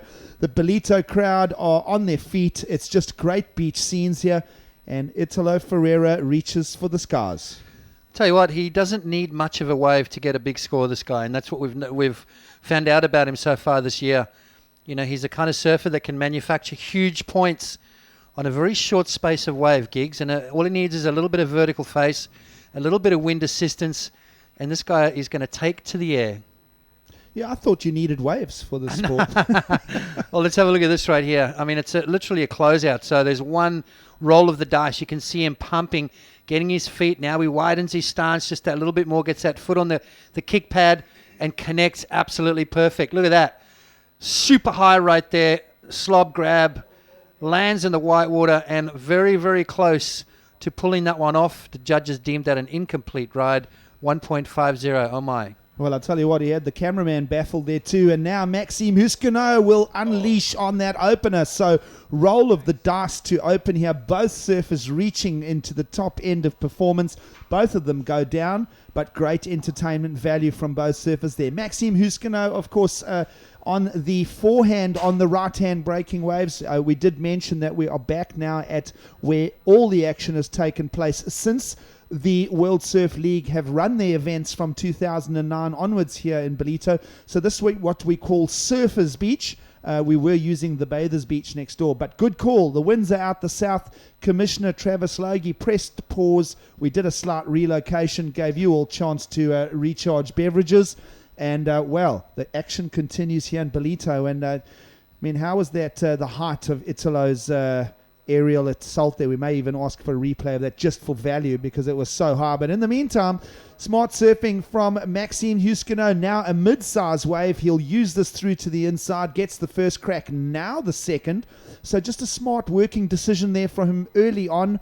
30-minute heats still in the new location here. This one's still a full 25.5 on offer. And Maxime Huskino will just peg out a mid-range score, but a good working platform to start with their pots. Yeah, Huskino's normally, he really sort of gets busy during his heats. Maxime likes to catch a lot of waves and just get that rhythm, get that momentum, builds his confidence as he goes. Italo Ferreira, he doesn't need to build confidence. He's already oozing it, having a fantastic rookie year on tour, number 8 in the world on the WCT. And just filling in some time here on the QS 10,000s. But Italo, he's going to go to the air for sure. All right, well, let's have a look at him as he switches it up now for the backhand. Nice sweep to start. Big junction section, and he slams it up there. Big square angles to that turn to wrap up wave number 2. So that's going to look like a great delivery. Both surfers there reaching into the right-hander. And, well, dare I say, in that exchange, Italo will get some big numbers to match up with Maxime on those right-handers. Yeah, Maxime, this is only a 3.83, so, just a momentum builder for Maxime. Bang, right there. Nice, couple of nice turns, one nice and vertical. And this one here, though, let's have a look at this turn from Italo. Watch this last maneuver right here. Jams it in the pocket there. Lightning fast. Bruce Lee type style surfing where he just literally hooks into it, and that's going to be a great score. Absolutely. Been watching Italo outside of the contest jersey here, just doing warm-up surfs. I notice he warms up on a different board. So he's obviously got the magic board. It's the one with the yellow flash on it. He's been surfing with another one as well. So he's obviously saving the good board pots. You must have walked through that experience where you just get an absolute magic piece of equipment and you just keep trying to save its life for as long as you can in the contest jersey, right? Yeah, exactly right. I mean, the way these guys surf, boards snap quite often, so you've got your little magic carpet, and Italo just pulls that out for his heats. Seems to be working, 7.17, and he takes an early lead over Maxime. Well, we might try and pick up a replay of that 7.17 last of white Italo Ferreira because he's set a pace there with that score pots. And that's testimony to his first year on the championship tour. I mean, you said he's holding 8th slot on the Samsung Galaxy Championship Tour. J-Bay coming up next for Italo. A great look into this athlete's able to mix it up beach breaks to the big locations. Well, let's have a look. Let's break down this wave here from Italo. Draws off the bottom. Nice quick jam in the pocket right there. He was pretty much setting it up all the way through right here. Perfect timing right there. Just hooks it upside down now. You see, Italo Ferreira was kind of one of those guys that you thought was going to be dangerous in the small stuff, not really renowned for big wave riding. So, for him to come away with a great result, a quarterfinal berth in Cloudbreak in solid 8 to 10 foot waves is testament to the talent of this kid. I mean, going to J-Bay, you wouldn't be expecting Italo to do well because it's renowned a kind of a tricky wave and it takes a little while to get used to it. I reckon he's going to come out firing. Lots to talk about for Italo Ferreira and Maxime Huskino here in this round 4 encounter. But in the meantime, we're going to go down to Jared for the interview of our previous winner. All right, we're down here on the beach live with winner from that last heat from America, Kanoa Igarashi. Kanoa, what a great win, man. Yeah, I'm super stoked. The waves are super hard, and Joan's an amazing competitor, so I just had to, deal with what I had, and I got one of the best waves of the heat, so that helped me out. Tell us, you came into this event ranked 84th on the QS. You've now jumped up 50 places. You're in your mid-30s, about 36 on the QS now.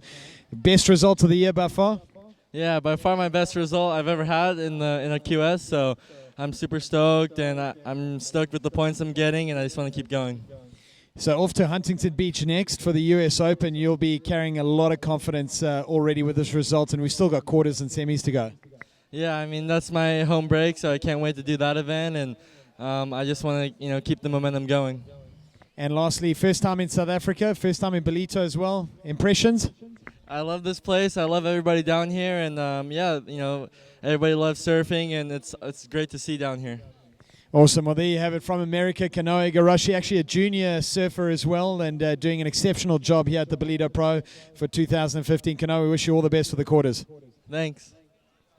All right, so Kanoa Igarashi there cannot do worse than a 5,200 point haul here in South Africa as we pick up on our two athletes. Split peak performance here for Huskino in red, going forehand on the natural foot stance. Then, of course, Italo, the goofy footer, going left. But it looks like the better of that split peak will go towards the Frenchman in red. Just going back to Kanoa Igarashi there. Minimum points haul now as if we'll resurf in the quarterfinals coming up tomorrow at 5,200 points. So he's climbing those QS rankings, and of course going back to his home break for the Vans US Open of surfing, expected from that young surfer from the mainland of the United States. Yeah, he's going to be taking a lot of confidence away from this, and as you heard there, still a junior surfer, around 17 years of age. So a big future ahead of this kid. We see Maxime Husino. Nice snap off the top there. Finishes off nicely. So slowly building that momentum. A pair of threes at the moment. But he's got some work cut out for him. Up against one of the informed surfers so far this year, Italo Ferreira. Wait till this guy finds a little bit of a wave here. You can see him hunting around the lineup, and here he goes now. All right, here we go. The opportunities will open up now for Italo Ferreira. A little skid of the fins now. Big section, and he absolutely belts that. That is critical, fast, precise. And Italo Ferreira on a roll here in 2015 as he applies his trade to the beach breaks of Ballito. Maxime Huskino before that pots a 367 and a 383. So that pair of threes for Maxime, he'll have to start getting bigger numbers on the board because a 717 already on the cards for Italo Ferreira, and now that big backhand attack to place another number on the cards for the Brazilian. Yeah, let's have a look at this wave here. Nice size wave as he comes off the bottom, jams it right there. And then again, whammo, in the pocket, just so lightning fast, so strong and positive. And that's the thing with this kid, right? Everyone sort of looks at him as renowned for the aerial maneuvers, but he's got a rail game as good as anyone. And the thing with what's happened with Italo too, smart competitor. He went for that air reverse on his first wave, didn't make it, posted a 1.50, so he went back to plan B, get a couple of good scores under the board, build that confidence back up, and I dare say we're going to see a massive air before this heat ends. Well, I tell you, Potts, you toted it in discussion earlier in the week. How is the rest of the field going to stop Italo? Jadson Andre's out the discussion, so there's a number of things we'll talk about as this heat unfolds. But right now, Italo Ferreira on fire and building big momentum. All right, let's watch this first turn here. Really understated maneuver right now. He just jams it off the top, gets a little bit of drift right there on the fins, re-engages, and then draws off the bottom, no mucking around between turns, and literally jams it perfectly in the pocket. You can see how much water gets displaced. Speed equals power equals radical turns equals big points. Equals happy faces on the beach, and we're all getting into the smiles here because it's a beautiful warm day in Ballito. 17 and a half minutes remaining in this encounter between Italo Ferreira and Maxime Huskino. We are in round 4 of competition. It is the round before the quarterfinals, so a good result here. Even if our surfers fall out in this round, it's still the round of 16, so it's 3,700 points and an equal ninth. It's a good visit to the country for any of the losers here, technically, on today's action. 17 remaining. And, well, no one wants to lose, of course, but at this stage, Maxime Huskino has now fallen into that the combination land, so you call it, Pot. So none of his rides that he is currently holding can come to the discussion. He needs fresh scores all round, 16:45 to go.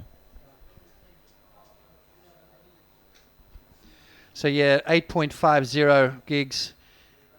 The judges loved that one, all the way from 8s up to 9s, 2 9s, 2 8s, and 8.5.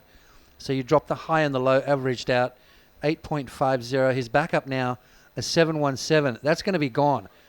I mean, this kid's on fire right now. His confidence is up. You watch this next wave, he's going to absolutely light it up.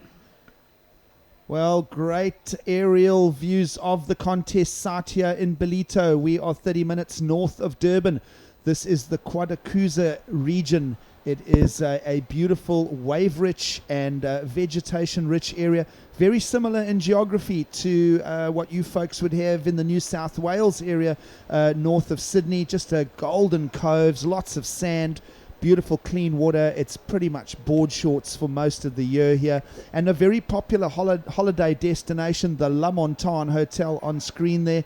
And there's a view of how the visibility looks, and these are those rock crescent coves we're talking about.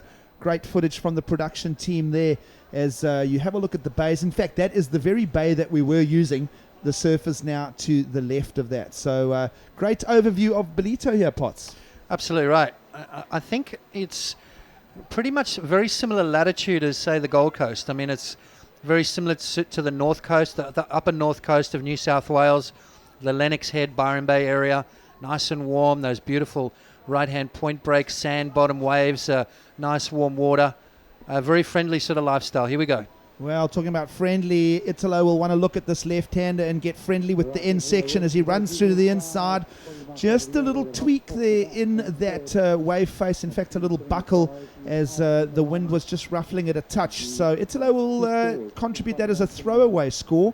And judges working on a big number here, and it does now check in for Italo Ferreira, an 8.5. That's a great one. We may even try and get a relook at that big backhand hit again, because Italo Ferreira, an 8.5 on his previous ride, and then a little earlier, a 7.17. Great set of numbers for the Brazilian in white. Well, he's got his two solid scores, and that's purely on turns. So now he's going to want to go to the air. Now he's going to want to showcase his aerial surfing. He's been surfing this little left-hander. Here we go, up and riding Maxime. Husino goes to the air and does exactly what Italo was thinking of trying to unlock, and it's a great little answer right there. Fantastic rebuttal from Husino in the red, brings him right into the discussion here in this round 4 encounter. So now the judges have got their work cut out for them. It's the degree of difficulty of that maneuver. Italo's going to answer back, though, straight away. All right, here we go now. Left-hander into the southerly wind. Is there an opportunity? No, there isn't. But we know, we can read his body language. He wants to reply now to Husino's aerial attack. But great banker for Husino right there. He was watching that very closely, let me tell you. Let's have a look at this thing now. Maxime takes off. It's a bit of a closeout. Bang! Throws it up nice and high, gets that board spinning really fast, gets a great rotation on it. The only thing that I can see that it didn't have the inversion, like the board is a little flatter on the sort of the axis, whereas Italo Ferreira tends to get that tail nice and high. I mean, I'm like really pulling it apart right now. That's what the judges will be looking at, the degree of difficulty, the amplitude or the aptitude of that maneuver. Well, I think, Potts, just point of discussion to build on what you were saying there is that if you have a look at this, slightly softer exit out into the air. Bangs it nicely there, gets great rotation on it, but the tail wasn't as high as what it could have been virtually all the way around. So you got that body spinning. You tweak that body before you go into the maneuver. The board will follow. Maxine says, what do you reckon, judges? Throw some big points at me. Well, aren't we just a critical bunch?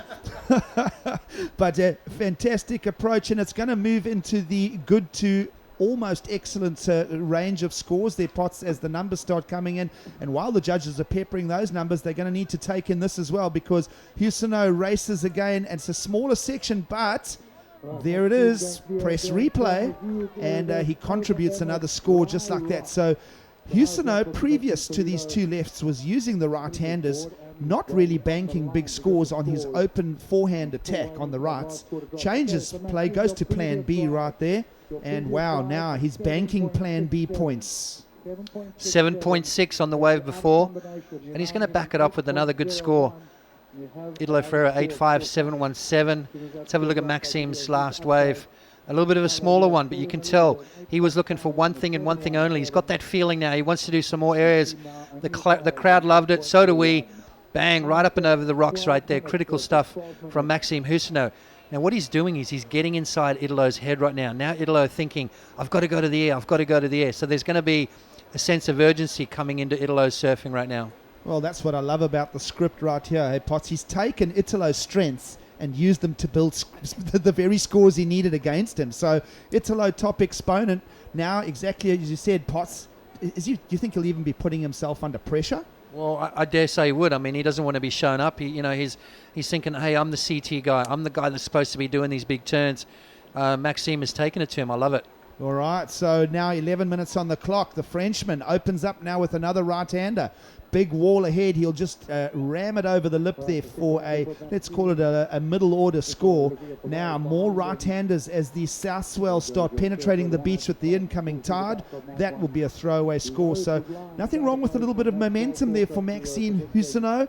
But at this stage, still waiting for a number to check in to match his previous 7.67. So exciting part of the heat here. Lots of dynamics at play. That wind just seems to be lying down just a little bit, Gigs. Things mellowing out. We've got some great conditions out front. Some unbelievable surfing. Scores dropping for Maxime's last wave, a 6.0 and then a 5.0. So Maxime, tell you what, he is staying busy and keeping that foot on the pedal, trying to catch up to Italo Ferreira. He's only looking for a 7.67. All very achievable and an exciting back third of the heat now unfolding here. Both of our surfers looking to reposition in the lineup. Italo has a little inspection, but in the meantime, Potts, let's have a look at that forehand roll of the dice from Husseneau. Yeah, nice little slashing maneuver right now, and then bangs it up through the lip there. Maybe not as critical as you'd like. Sorry, needs an 8.01, not a 7.67. That was his last ride. 7.67. So needing a big score, needing something up in that excellent range. But I like the fact that he's staying busy. I like the fact that he's keeping that momentum going, catching waves. Every time he stands up, he's getting inside Italo's head. You can see Italo now has re-established himself in the lineup, and he's looking for those left-handers against the grain, against the wind. He wants something big. Absolutely, and the crowd are lapping it up here in Ballito. Next encounter will be Heat 4 of this round. Kaio Ebeli takes on Ezekiel Lau. So another great encounter. Then we'll move through to the double Mitch Heat. Mitch Colburn takes on Mitch Cruz. And we'll then press through Santiago Muniz against Mark Lackamore. And then wrap up the draw with Davy Cathels taking on Heitor Alves. And then Solly Bailey takes on fellow countryman Connor O'Leary. So exciting stuff as we have a look here at a big section for Husseneau there. And now another wave in the lineup for this man, Italo Ferreira. So he'll be forced into the right-hander here. Big spray flies. He'll want a section to wrap this up now. He's still not getting the opportunity to boost with the left-handers, but... And that, almost anticipating a big thing there.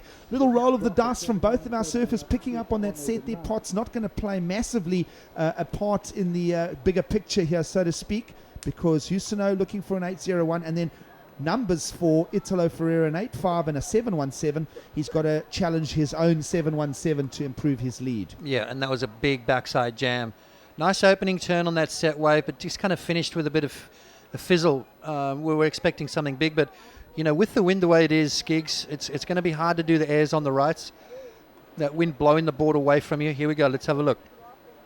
Nice size wave here from Italo Ferreira. Jams it. Great opening turn for there. And then another nice carving maneuver. Races down the line. We're expecting something big, but just finished on his feet, making sure that he's bettering his two-wave total.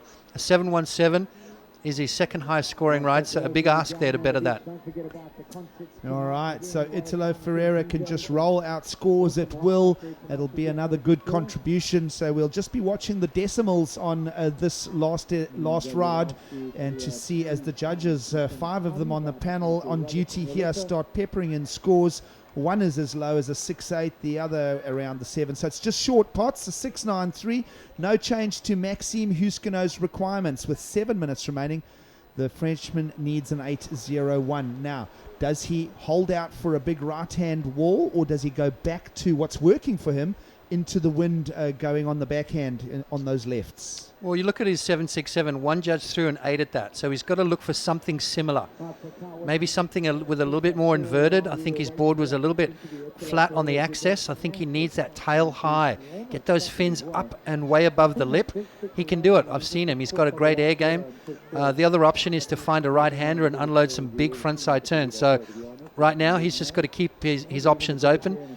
and make sure he scours the lineup. He's got priority. Italo Ferreira, here he goes. Well, Italo will be thinking, I need to get involved in this aerial assault, and he'll just unleash one of those, and, well, it will become a throwaway. Just a little bit of a softer launch lip there for Italo Ferreira. In fact, Potts, as you broke down Maxine's backhand air for the 767, you did leave yourself room for him to improve. You said, you know, a little bit more angle, a little bit more height, a little bit more twang, so to speak, off the lip. So good strategy for Huskino to go to the air on the backhand again. Of course, now Italo Ferreira just answering right back down that same channel of thought.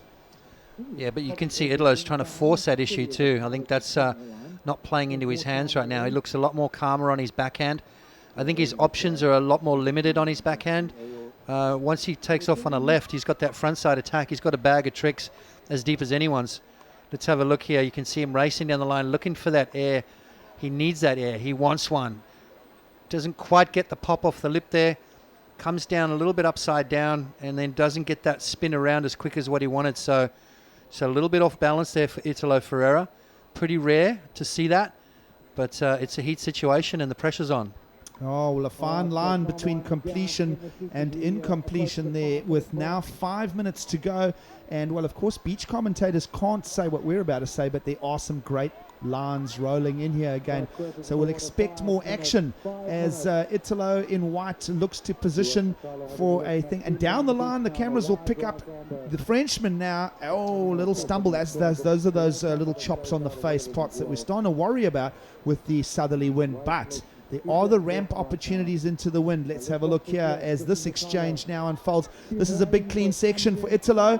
And, well, replay, and yes, there you go. There you go. The beach erupts right here. Everyone is just applauding. It's a nice compact space here. It's a great little amphitheater of entertainment for the professional surfers and the crowd. It's all happening here, Potts. Great vibes in Ballito. Yeah, well, I tell you what, he was not going to be happy unless he completed one of those aerial maneuvers.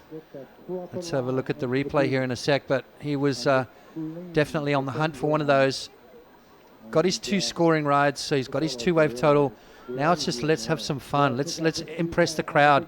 Bang! Look at that right there. Comes around perfect. Great rotation. Says, "Come on, give us a clap." And the beach did applaud. I'll tell you what, folks. So now it's up to the judges. How much do they clap? They can only clap with their score and their pens. They have to remain unemotional, and they will have dissected that. They'll find nothing wrong with the exit, Potts. They'll find nothing wrong with that rotation. We may even go for another slow-down relook of that, because that makes for great viewer value right there. And, well, are we expecting a top-end score? Yeah, me too. I think that's going to go way above the 717 that he's got at the moment. Let's have a look here. A medium-sized wave. You can see him stalling on the takeoff.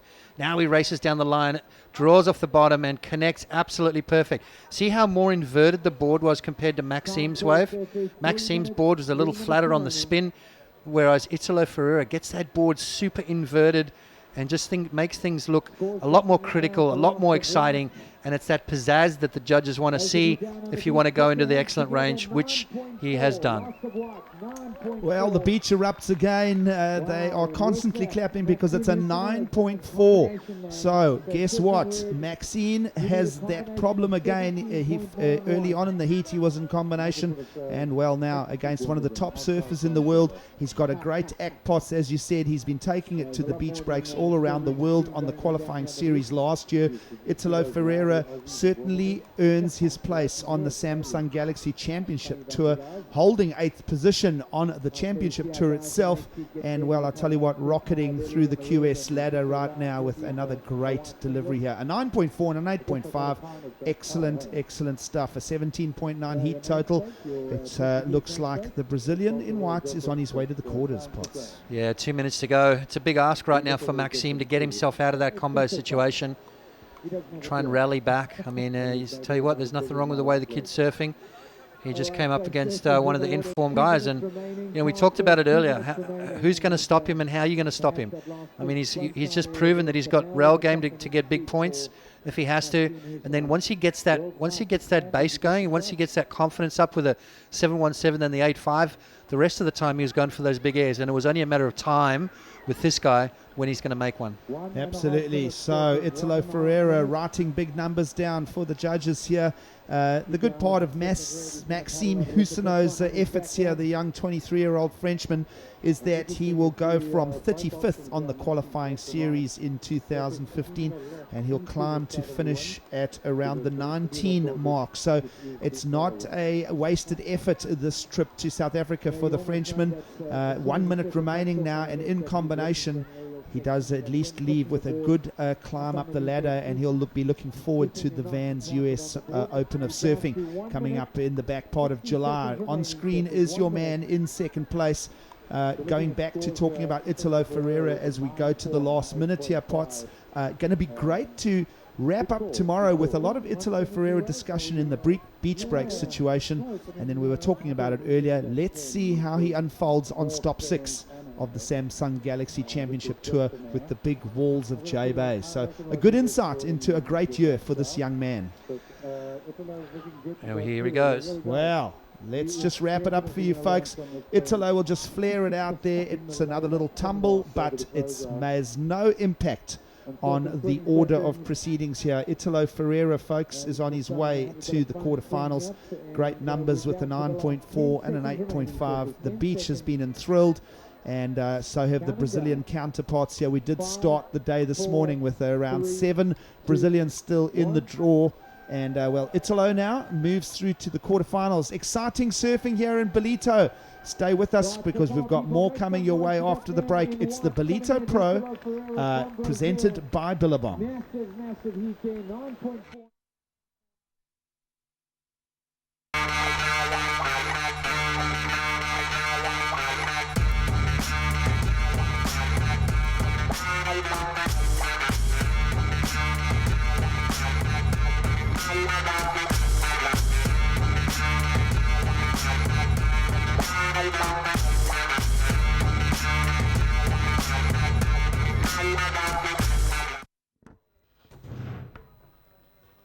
All right, welcome back to Ballito here in South Africa. It's the QS 10,000 rated Ballito Pro presented by Billabong, and now those numbers are official. Italo Ferreira has stomped on the points cards with a 17.9 up against Maxime Houssino. Houssino will leave South Africa ranked 19th on the qualifying series. Another big heat coming our way as we lock and load Caio Abelli, the 2012 World Surf League Junior Champion. He takes on the young Hawaiian Ezekiel Lau. So there we go, your two surfers on screen, and another dynamite package about to unfold for us here, Potts. Yeah, David and Goliath, really. I mean, Ezekiel Lau stands around 6'1", Caio Abelli about 5'5". So we're going to see a contrast in styles and a contrast in wave approach. We're going to see Caio Abelli quite possibly go to the air. Ezekiel Lau, he's just going to lay it on the rail and just displace as much water as possible. Two great surfers, and I'm going to love this matchup. Absolutely. They're both the same ages right now, 21 years old. Both of these surfers are looking to break into the big leagues as we move through to 2016 next year. And Caio Abelli, of course, already tasting success as a world junior champion. Mixed results for him here in 2015 as he looks for his points haul on the qualifying series. The Australian Open of Surfing down at Manly scratched out a 25th there. Then the smaller ranked Burton Automotive Pro, he squeaked a 17th. Then starting to get some numbers on his cards here, the Quicksilver Pro Saquarema. Coming to the event here in Ballito, ranked 11th.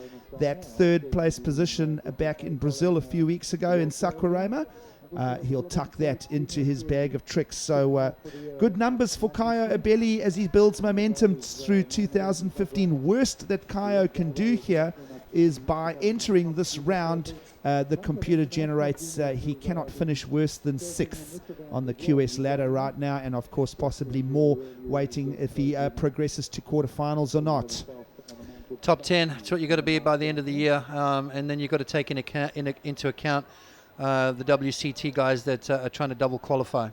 All right, so doing his work on both the championship tour and the qualifying series. Italo Ferreira, winner of that last heat. Let's go down and have a chat with him and Jared. All right, so we're down here live on the beach with heat winner from that last heat, Italo Ferreira from Brazil. Italo, you got to tell us about that first aerial attempt. You nearly stuck it. Yeah, I'm super stoked to make another hit. So I tried my first wave, but I'm stuck. And I try again, and I do. So I'm super excited for the next round. Thank everybody for the support, and I love it. So Italo, top 10 on the championship tour. You're heading off to Jeffreys Bay next week. You must be filled with a world of confidence now. Yeah, I'm super excited for J-Bay. So I hope I got a good result over there. And that's it. Sorry about my English, you guys. No, it's all good, Italo. If you wouldn't mind just saying some words back home to the people in Brazil, I'm sure there's lots of people watching online. Ok. Obrigado a todos que estão em Brasil, em Bahia Formosa, na minha cidade. Obrigado pelo suporte. Espero continuar representando, pegar as ondas certas e executar as manobras boas. Abraço a todos e obrigado. All right, there you have it. Italo Ferreira, currently number 8th in the world on the championship tour. We look forward to watching you in the quarterfinals. All the best, bud. Thank you so much. All right, so the theme of Vibe Brazil still going here in 2015. Around, it's Saturday morning back in Rio de Janeiro, around 7:20 in the morning. Yeah, it's lunchtime in South Africa. It's a little after 1 p.m. lunchtime. So you are joining us with no rides unfolding just yet for either Caio Abelli, the Brazilian in red, nor Ezekiel Lau, our Hawaiian athlete in the white. So they've let close to 5 minutes dribble through the timer here with no rolls of the dice. Both surfers very close to each other in the lineup, both having a little inspection there, but no attempt at a ride just yet. So early days, 30-minute heats on offer here in Ballito as we move through round 4 of competition. And looking at the draw, another exciting heat coming up next, an all-Australian affair between the two Mitches, Colburn and Cruz. And in the meantime, now getting some momentum for an opening. Well, as I start saying that, Ezekiel Lau will turn his opener into a throwaway score. Little shift here as the tide starts to move in pots. Still lots of opportunity. That southerly wind just brushing it right to left on screen when we look at the lineup with you. And, little throwaway score. Not much to report at this early stage. Not surprised at the approach from Ezekiel Lau. That's what he was going to do from the get-go. He was just going to overpower Caio Abelli, just put those big man turns down and throw lots of spray through the air. Very impressive stuff if he can pull that off. Well, for now, it will be a throwaway score for our surfer in the white singlet. Nothing to report for either of them as far as potential numbers go. We did speak about the clock ticking away here. 24 minutes now on offer. Caio Abelli, of course, with his rankings coming into the event at 11th, and looking at Ezekiel Lau's statistics here in 2015, he is currently ranked 30th. So the worst that Ezekiel Lau can finish now is 18th. So he'll climb the ladder here with his visit to South Africa as we tick off a big points haul here for all of our competitors, a QS 10,000 rated event, an important trip for all of our surfers. But Ezekiel Lau, the worst he can finish, as we mentioned, is 18th. He's from Kewalos, near Honolulu, his favorite spot there. Loves the pipe on the North Shore. Obviously does this young 21-year-old from Oahu. And, of course, his family. Well, it's late at home back in Hawaii. I can tell you now, 1:20 in the morning. Opposite side of the globe as far as you can travel from South Africa. 12-hour difference. Yeah. But I'm sure it's a Saturday. Well, it's a Friday night back there. I'm sure they'll be enthused, and we'll have lots of surfing fans plugged in to the World Surf League here as we broadcast from South Africa. Now, this is the first time that there's a wall on offer for Caio Abelli. He'll come around the section to start. It's constructive. And a big ramp at the end. Does he hold it? He absolutely does. And that is a great score to get underway for the young Brazilian. Wow. Elastic surfing there, showing that strong core strength there, Potts. Exciting stuff in Ballito. I'll tell you what, Caio is sneaky powerful too. I mean, for a little bloke, all these guys work so hard on their physical fitness. These guys are all athletes, they're all super powerful. Watch Caio here, up and over the white water. Watch this turn. Boom! just laid every single bit of his energy and power into that turn right there. Very similar to what Ezekiel Lau did, but Kyle Abelli pulls that one off, and that's going to be a good starter for him. So we will wait for some nice solid numbers for the opener for Kaio Abelli, and Ezekiel Lau will need to come back and get in the ring and punch up against a good score when that comes in. Potts, love to see the slow-mo replay of that now, because how is that core strength on the end, and also the links from first turn 1 into turn 2. Just a great display from our surfers here. Well, that's it. That's what you got to do. You got to make sure that transition between your maneuvers is seamless. There's no catching of the rail. There's no bogging as Kyle Abelli takes off behind the whitewater. So had to get himself back out on the open face. Up and over the whitewater. That was just a setup move for this right here. Gouging into it. You can see just lays back in. That whitewater literally picked him back up and put him back onto his feet. So great technique from Kaio. Wow, great surfing. And Abelli goes into wave number 2. So a quick delivery there for waves 1 and 2 for Kaio Abelli as we reach the 21-minute mark in the heat. And excellent surfing there, even on a smaller offering for wave 2. But wasting no time, Potts not letting himself go cold and crusty, keeping it warm and hot and flowing. Now, Ezekiel Lau, little in and out inspection again, just not able to grind out first to second gear there, and he'll just make that a throwaway score. So at this stage now, judges working on 2 numbers, and they will be meaningful scores for the Brazilian in red, and decimal throwaways for the Hawaiian in white. So we'll look for a strong comeback from Ezekiel Lau. Having a look at Ezekiel Lau's numbers, and we'll go to a replay first of that second ride of Kaio. Yeah, just a quick little backup score right here. Gets the board up and over the lip twice in a row there. So nice combination of moves right there. The judges are looking for that, part of the criteria.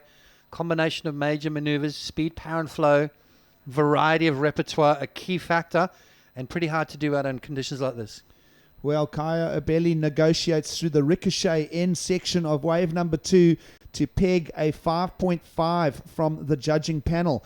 But they loved the opener at a 7.5. So good healthy numbers for waves 1 and 2 for our heat leader, Abelli in red. And now with 19 minutes and 45 on the clock, your surfer on screen, Ezekiel Lau, will want to get involved with 2 meaningful contributions here.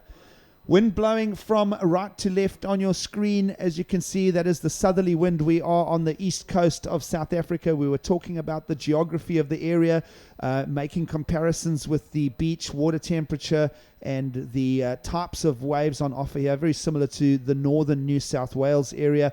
Potts, you've had chances to surf all over the world, but this is the region where you cut your teeth back as a teenager. So great, emotional, and satisfying visit back to South Africa for you. Absolutely. I love it. It's just such a beautiful part of the world.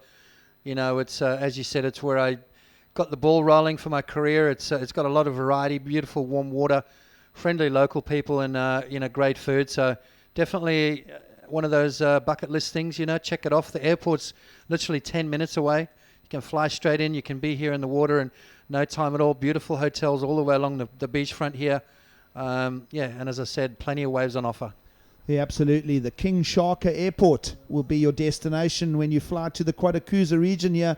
And we will pick up on more surfing as we embrace the lineup here in Ballito. Just a throwaway score now for wave number 3 of our Brazilian Kaio Abelli. Nothing special there. Remember, he must now better a 5.5 if he wants to extend his lead at this stage over Ezekiel Lau. Some more bumps rolling into the lineup here. We'll see how the Hawaiian in white positions himself. 18 on the clock now. No numbers really to talk about yet for the bigger of our 2 athletes. No doubt he's going to go and stomp out one of those right-handers shortly. Look for that big end section. And we are just watching him. Nice overview here of the lineup in Ballito. And on screen, a little look there. Just a little inspection. Just felt that there wasn't enough open face there, did Ezekiel Lau. Now, Ezekiel Lau, 35th on the qualifying series here in 2015. If he is to bow out here, the worst he will be is ranked 18th. So useful visit from Al Hansa point scores there. And also looking at stats for this young man. Picked up a 5th, Potts, at the Volcom Pipe Pro not scared of getting in the ring and boxing in the world's bigger environments. Well, that's what you got to be. You got to be comfortable in those big heats, comfortable in those big arenas. It's definitely a part of the criteria of being a successful traveling surfer, no matter where you are. So it's a warm welcome from myself, Giggs, and Potts. Having a great time here in South Africa. It's been great value. The Ballito area is where we're at. And, we're just having fun with it. And that's how it should be. We're just stoked on the action, a professional sport, but we're just bringing the emotion to it now because we are having a great day here in Ballito again. Absolutely. Big scores. Guys are doing some crazy stuff. And it's good to just keep in touch with the new generation, the next generation, the Kanoa Igarashis, the Kai Labellis, the Ezekiel Laus. These guys are the future of our sport. These guys are the ones that are going to take over from the Fannings and the Parkos and the Burrows. Italo Ferreira well and truly on his way as well. So showcasing the future of the sport here in 2015, and of course a bunch of the veterans as well, and of course a huge fistful of the championship tour surfers down to do the J-Bay event next week. They partook in this as well, and we did see a few championship tour surfers fall away. 15 of them, in fact, down to just one of them. Is that right? Just one left, exactly right. And I tell you what, that's they just took a beating here in this event. It's just a testament to how tough these QS events are. Absolutely. Great to see that synergy and relationship in discussion between the qualifying series and the championship tour. And of course, a lot of the surfers are looking to just back themselves on the qualifying series. And this is one of those 10,000 point offerings. So, of course, 15 of the championship tour surfers made their way here to Ballito. It's now in the early afternoon in South Africa. I'm sure that there's some Wimbledon tennis going on up in the United Kingdom as well. They're on the same timeline as us. So we're on around 1:30 in the afternoon in South Africa. So it's just a wonderful time around the planet, isn't it? Giggs, I don't know if you got to see that Nadal match against the guy from Germany, Dustin Brown. He's ranked number 200 in the world. He literally lit Nadal up. It was the most unbelievable display of tennis I've ever seen. Most variety of shots I've ever seen. It was kind of like Italo Ferreira. All right, well, now we are watching Ezekiel Lau, and that's a powerful snap to start. This is a big section, and that's an important hit for the Hawaiian, who will now become part of the discussion at the 14-minute mark here in Ballito. So, yeah, we just love taking in. I love seeing performances from other sports, relating it to our sport of surfing here. Lots to talk about. It's just a great Saturday around the world for sport. You know, when you just see power, it's like that's what's winning these in this day and age. But when you see something different, it's quite a breath of fresh air. Absolutely. Ibeli on the backhand, delays, big power carve in the pocket there to wrap up that ride.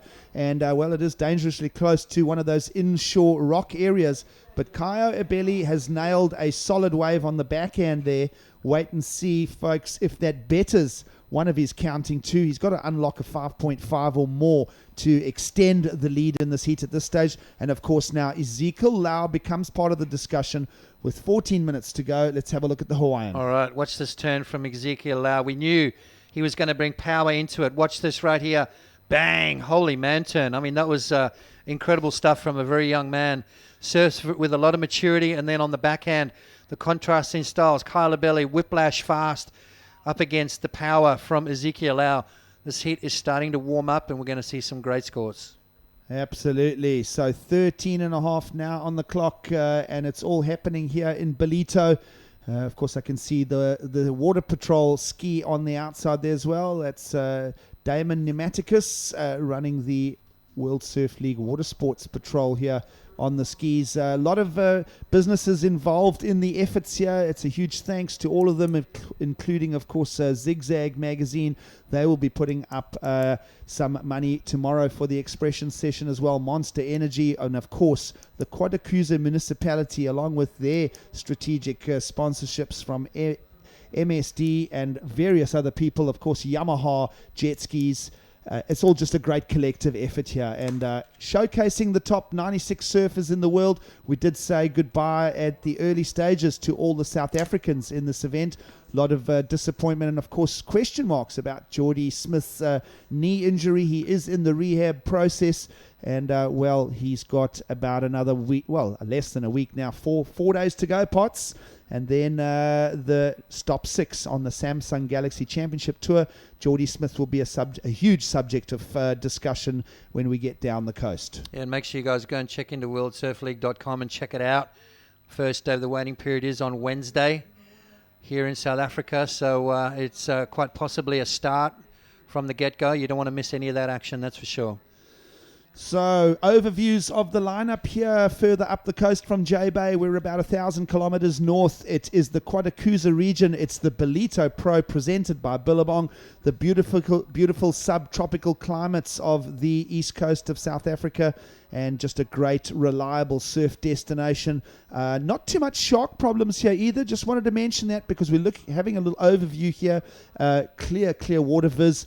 Not generally a region for sharks, just in case you're wondering at home about that. Important to discuss that. The further south we go, though, we do tend to discuss that a little bit more as a surfing community here in South Africa. But this is just a golden region, and of course, only 4.5 hours by the national freeway system up to Johannesburg. So a lot of those people, it's cold and chilly in the interior. We are, of course, midwinter here in South Africa, and they love getting down to the warmer tropical vibes here on the KwaZulu-Natal coast.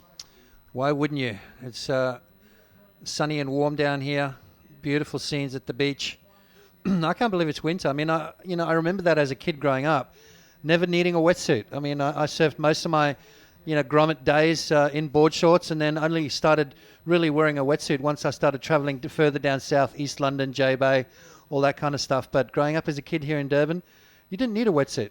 Yeah, absolutely. Could we afford a wetsuit back No. then? That was Yeah, no, definitely not. Well, Ezekiel Lau, a 717 on that last ride. Potts brings him into discussion. A decent number, and then a small improvement over the 5.5 for a replacement score of a 6.83. My apologies, a 717 for Kaio Abeli's last effort, and a 6.83 for Ezekiel Lau. My apologies there as we bumble our numbers briefly, but no change to the situation. 10 minutes remaining. Abeli is in the lead over Lau, and Ezekiel, the Hawaiian, Potts, needs a 7.84, well within range. We set for a final 10 minutes here. Yeah, let's have a look at that 717 from Kaio. A smaller left-hander, but it stood up nice for him. Allowed him some great turns. Bangs it up through the lip.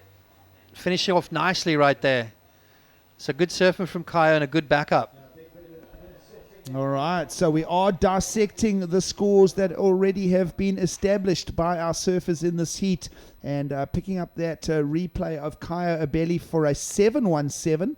And in the meantime, Ezekiel Lau just trying to get numbers moving and momentum here, Potts. Yeah, this is going to be his second score. Watch this turn from Ezekiel Lau. Look how much power the kid puts into his maneuvers there. Can he finish off? He has to. Yes, he does. So Ezekiel Lau looking for a 7.84, but just trying to find that momentum. It's been a really slow start for him. At the moment, just a 6.83. That's going to be a nice little confidence builder for him. It may not be the 7.84 that he's looking for, but a step in the right direction. So trying to get the momentum to tip his way here. Our leader, Kaio Abeli, holds a pair of 7s, as Potts is saying there, 7.5 and a 7.17. So numbers are going to need to shift up a little bit, because that last one of Ezekiel Lau, and we will have another look at that shortly, a 5.33, but constructive in that it is building a momentum. Before those two rides, no real scores to talk about. In fact, decimals. So a 6.83 and a 5.33 now on the cards for Ezekiel Lau, but he does need more. He's still got to eke out close to an 8-point ride to make a difference. So 8 minutes to go, but as I said, that confidence, you can see it's starting to build. Kaio Abeli's going to be keeping a close eye on Ezekiel Lau right now. Just coming down to the 8-minute mark, a little wave approaching the lineup, and it looks like Kaio's going to use his priority. Here he goes, up and riding. All right, so you're following live action now as your heat leader wraps the rail turn and, well, fits in another weightless drop off the lip on that second turn. Good body dynamics from Kaio Abeli. And, wait and hear what he says about that and what the judges say as well as we move to the 7-minute mark here in Ballito. And just having a look at Kaio Abeli, did do a little signal there. Not sure if it's an equipment request or what. We'll keep a close eye on that, Potts. But in the meantime, not losing momentum as our heat leader and looking to build is your surfer in white from Hawaii. Now let's have a look and see if we pick up that replay from Kaio Abeli. Got to improve on a 717 here, Potts. Yeah, it could be an equipment change. Let's have a look. He used this one. Ezekiel was having a look at it. Nice carving maneuver there. And then he forces this last turn. Lands kind of a little strange right there. Stands up, makes the wave. And then, no, that was more of a, yep, I made it. He thought he was maybe disappearing behind the rocks. Okay. He wanted to make sure the judges knew that he actually completed that ride. Very important to ride out of those whitewater situations. So I could define that as a polite claim. Yeah. That's just a yes, I made it. Just to make sure the judges saw that. I mean, he's a little bloke and he was starting to disappear behind the rocks there. So just keeping an eye on things. All right. 6.5 on the clock here as we move to the very back part of this round 4 Heat 4 encounter. Don't go anywhere wherever you are around the world. A double Australian hit coming next. 2 Mitches will be in the discussion. Mitch Colburn takes on Mitch Cruz, and we'll continue through with Santiago Muniz taking on Mark Lacamore. Davy Cathels will meet Heitor Alves in Heat 7, and then we'll wrap up the round. Solly Bailey and Connor O'Leary, 2 very informed young Australians to wrap up the day there, Pot. So it's been exciting surfing, 6 minutes remaining, and more to come here from South Africa. Well, you've got to just look at everyone that's left in the event from now on in. I mean, they're all guys that have been on a roll. They've all been posting constantly good heats, consistent heats, consistently high scores. The cream of the crop, it always rises to the top. Absolutely. We are now using the Surfers Beach at Ballito. This is where all the previous chapters of this rich history of the event, the Mr. Price Pro, took place here in Ballito. We are back to that break for a number of days. We have run through our rounds of competition in the cove next door to the right. Now some bigger sets approaching the lineup. These are ranging in and around the 4 to 5 foot mark. Even, I'd say one of those sections down the beach getting close to over 5 foot. So a little increase with the energy of the incoming tide, Pots. We did talk about that. And certainly now, as we look at it, we're about 2.5 hours past that low tide mark and a bit of open ocean energy moving into the lineup here. 5 minutes remaining. Kaio Abeli in the lead, holding a pair of 7s, a 7.5 and a 7.17. And Ezekiel Lau looking for a 7.84. Now, both of these surfers will definitely roll the dice again when the opportunity arises, but we've just seen a huge set range through the lineup and flush it out. So we should be due for some mid-sized sets in the ocean's rhythm, Pots. Those are the ones you need, right? Just the medium-sized ones, the ones that allow you a couple of opportunities to score. You want one of those, not those ones that have that long wall on them. There's a couple actually coming through right now, and it looks like Ezekiel Lau. He's having a look at it, paddling for it. I think he's going to be a little bit too far out. Kaio Abeli says, you know what, I'm going to give it a go. All right, so this wave sort of matches the description that Potts and I were discussing, but just a touch short in size. And, a strong paddle from Abeli means that first priority will belong to our Hawaiian in white. And, now, under 4 minutes to go, Potts.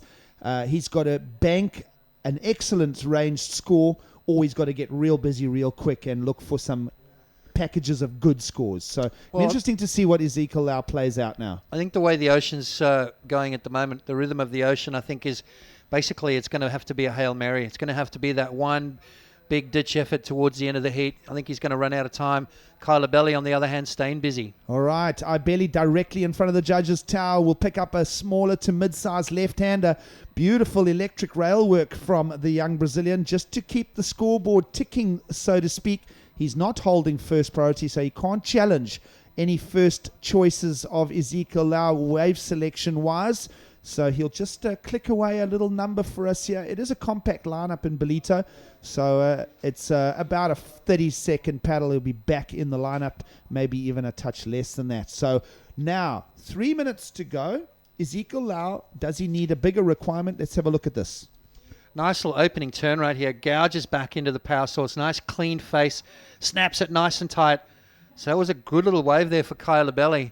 And he's going to make his way back out into the lineup. Ezekiel Lau sitting just a little bit too far out to get those mid-range or those mid-size ones. 2 1.5 minutes remaining. Ezekiel Lau is going to have to really roll the dice on this last exchange. 7.84 required. That is up close to the excellent range. All right, so just loving that backhand surfing of Kaio Abeli. It's not going to reach into big numbers. It's going to be a 5.43. So his last two scores, he's kept busy pots, a pair of fives, none of them in his top two of his two sevens. But maybe a slow replay of that last wave of Kaio Abeli in red. He really does have a graceful, compact, tight backhand style. And just it's a pleasure to watch, and everybody in Ballito just loving the action here. Yeah, he does. I mean, he makes that small, short, sort of vertical face look really impressive. Right there, you can see just jamming back into the power source. Okay, just waits for it to happen for him. No rushing. Draws off the bottom, beautiful, nice low bottom turn, and then jams it nice and vertical in the pocket right there. 5.43, but as you said, just keeping that momentum and rhythm going. He might as well have caught that one because there was not much happening out the back. So good time management here for heat leader Kaio Abeli as we now are inside the remaining 90 seconds. Potts, you termed it a Hail Mary effort from the Hawaiian in white. And, well, this is that Hail Mary about to unfold. Yeah, Abeli will need to exit. And now this wave belongs to the Hawaiian. Big gaff to start. It's a strong mid-face turn and a nice conclusion. Can we assume that that moves into the excellent score? I'll stick my neck out and say no, but it will be a good number nonetheless. Big power on display. Huge amounts of power on display. I thought very similar to maybe his 6.83. He needed at least a point better than that to get through. 40 seconds remaining, so he's not going to have another roll of the dice. Kaio Abeli just sneaking down the beach, keeping a close eye. Where is he? Has he gone in? Yes, he has. So we're going to have to sit back now and wait. 30 seconds remaining. And a pretty big score required from Ezekiel Lau. So we're going to have a look at that replay, and I'm sure the judges will too. Kaio, just a quick in and out there, Gigs, but it's all about this last wave from Ezekiel Lau. All right, so we are waiting for judges to drop numbers for the Hawaiian in white. It looks like with the indication of the peppering of scores as they start to lock in, it's going to be a touch short of the replay, but let's have a look if we can get another view of the Hawaiian's power. Oh, yeah, just a beautiful gouging maneuver, and then finished off with a quick snap. Not enough, a 5.83. So moving through to the quarterfinals, one happy little Brazilian, Kaio Abeli. All right, so Kaio Abeli will progress to the quarterfinals of the Ballito Pro here in South Africa. Stay with us. We are moving on with more action. We'll bring in Todd Klein and Scott Turnbull for the call as we move through the day's proceedings here in South Africa.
Welcome back here to the Ballito Pro, presented by Billabong. Now out on the lineup, heat number 5, round 4. We see Mitch Colburn in the red up against Mitch Cruz in the white, both representing Australia. A safe bet for this one would be to put your money on Mitch. It's a Mitch off. It's official. Yep, it's a Mitch off. I got a feeling that an Australian's going to take this heat out. If that last heat was any prelude of what we're going to see in this one, some fantastic surfing in that last one. A good result there for Ezekiel Lau, unfortunately bowing out there in the round of 16, but congratulations to Kaio Abeli on into the quarterfinals. Yeah, another Brazilian in the quarterfinals. So fantastic surfing all across this morning. So a great call by contest director and WQS commissioner Travis Logie to make the call over as we look at the bank that we were previously on. Is a little bit of a windy rip bank now, so the boys out front really finding some more power and some steeper ramps to get busy on. Yeah, great decision, and I actually was catching up with a few of the judges that happened to be off during that last heat, and they were saying you could really see the power being displayed now as we moved banks down. You know, the other bank we were surfing the last couple of days, we saw a lot of above the lip surfing. Not seeing as much as that, as much of that here at this particular break, but we're seeing some really good, powerful surfing, some big hacks, and you know, it's great to see as we continue to push in on this high tide. It'll be interesting to see how that high tide does continue to affect the break right here. We see on the bottom of our screen a lot of times those rocks. Well, on the higher tide, those rocks begin to come into play on these waves. Yeah, we've seen the guys finishing off really close to those bricks on the inside there, so that's where the critical steep part of the wave is. So if they really want to earn all those points and maximise the ride, that's where they're going to have to end up. It's interesting none of these two have surfed on this bank under these conditions, so both sitting in similar sort of conditions in terms of similar position, I should say, in terms of their experience out here. So level playing field. It'll be really interesting to see how this plays out. Well, the surf was forecast at the beginning of the week. We saw it, showing that it was supposed to come up throughout the day, and the forecast continued to say that. Well, today the surf has been coming up throughout the day. This morning, very small, and we are seeing someone have a look here. Looks like Mitch Cruz going to take first wave here in this heat. Comes up and floats over that first section, comes out of it with some nice speed, goes vertical on the second one, and a third stronger maneuver there. So a smaller wave there on the inside, but some fantastic surfing to open up here for Mitch Cruz. Yeah, just an opener for Mitch. Nothing to write home about too much. A few turns, just getting busy, getting that board under his feet. Bit of a rock and roll attitude float at the end just to punctuate it. So a good little start by Mitch. If he wants to get into that high scoring range, he's really going to have to go for broke, and we know he can do that. In watching the last couple of heats, while we had a couple of heats off, Scott, we'll see how that wave comes through, but it seems to me, based on what I've been seeing and how the judges have been scoring, that wave will come through in about a mid 6-point range. We'll wait and see what those 5 judges think, but based on what I've been seeing from the other competitors, not a bigger wave, not those big dynamic moves, but nonetheless some great surfing there. It looks like we'll see what those scores in just a minute. Let's look back here at the replay. Yeah, mid-range, mid-size wave, just a little float to start, tag that section, and just a little close-out attitude, rock and roll, float, close-out hit. So just a mid one. I reckon you're on the ball, maybe even a little bit lower than what you said, Todd. Is that score from Mitch Cruz will come in at, but he opens his account. Safe for you to say as the scores start to post, but our viewers can't see we that, did mate. see some good scores come through in that last heat. We'll get to that in just a moment, as we do have a set approaching out the back. Red and white potentially in position. They're going to go up and over. So let's hear from Kiowa Belly, the winner of the last heat, on into the quarterfinals. All right, we're down here on the beach live with winner from that last heat through to the quarterfinals from Brazil, Kiowa Belly. Kai, you look like you had a lot of fun. Yeah, the waves are really fun. Like, there's actually way more power over here on the right. So, yeah, I'm stoked. I changed the fins of my boards. Like, I was surfing on the other side was a little weak. So, I was thinking about changing my board, but I ended up changing the fins of my board and worked good. I'm really happy to make through this round, and I always got 9 here, and I'm stoked to make through this round. Yeah, we're going through to the quarterfinals. We've spoken to Al Hunt at the World Surf League, and you've moved up from 11th on the QS all the way up to 6th now. So starting to crack into the top 10. This will give you a lot of confidence for the second half of the year. Yeah, I'm just gonna try surf and improve my surfing, and I'm having a lot of fun surfing, so that's the most important for me. And us as well, Brazilians 3 from 3. All the Brazilians have gotten through their heat so far, so you guys are doing a good job. Yeah, I stoked on the Brazilians, and hopefully we can win this. Well, there you have it, Kiowa Belly from Brazil, winner of their last heat through to the quarterfinals. Kai, we look forward to watching you later on. Thank you. Well, it's a sunny day here in Ballito, but the Brazilian Storm continues their reign as they make their way into the quarterfinals. 3 Brazilians making their way. One thing I took out of that post-heat interview there from Kiowa Belly was he said, similar to what the judges said, obviously more power out here at this break, allowing these guys to push a little bit more in their turns. And something with technology that's changed over the years as far as the equipment goes for these guys is, or I should say just their equipment has changed over the years. A lot of times these guys would have had to have changed their entire surfboards.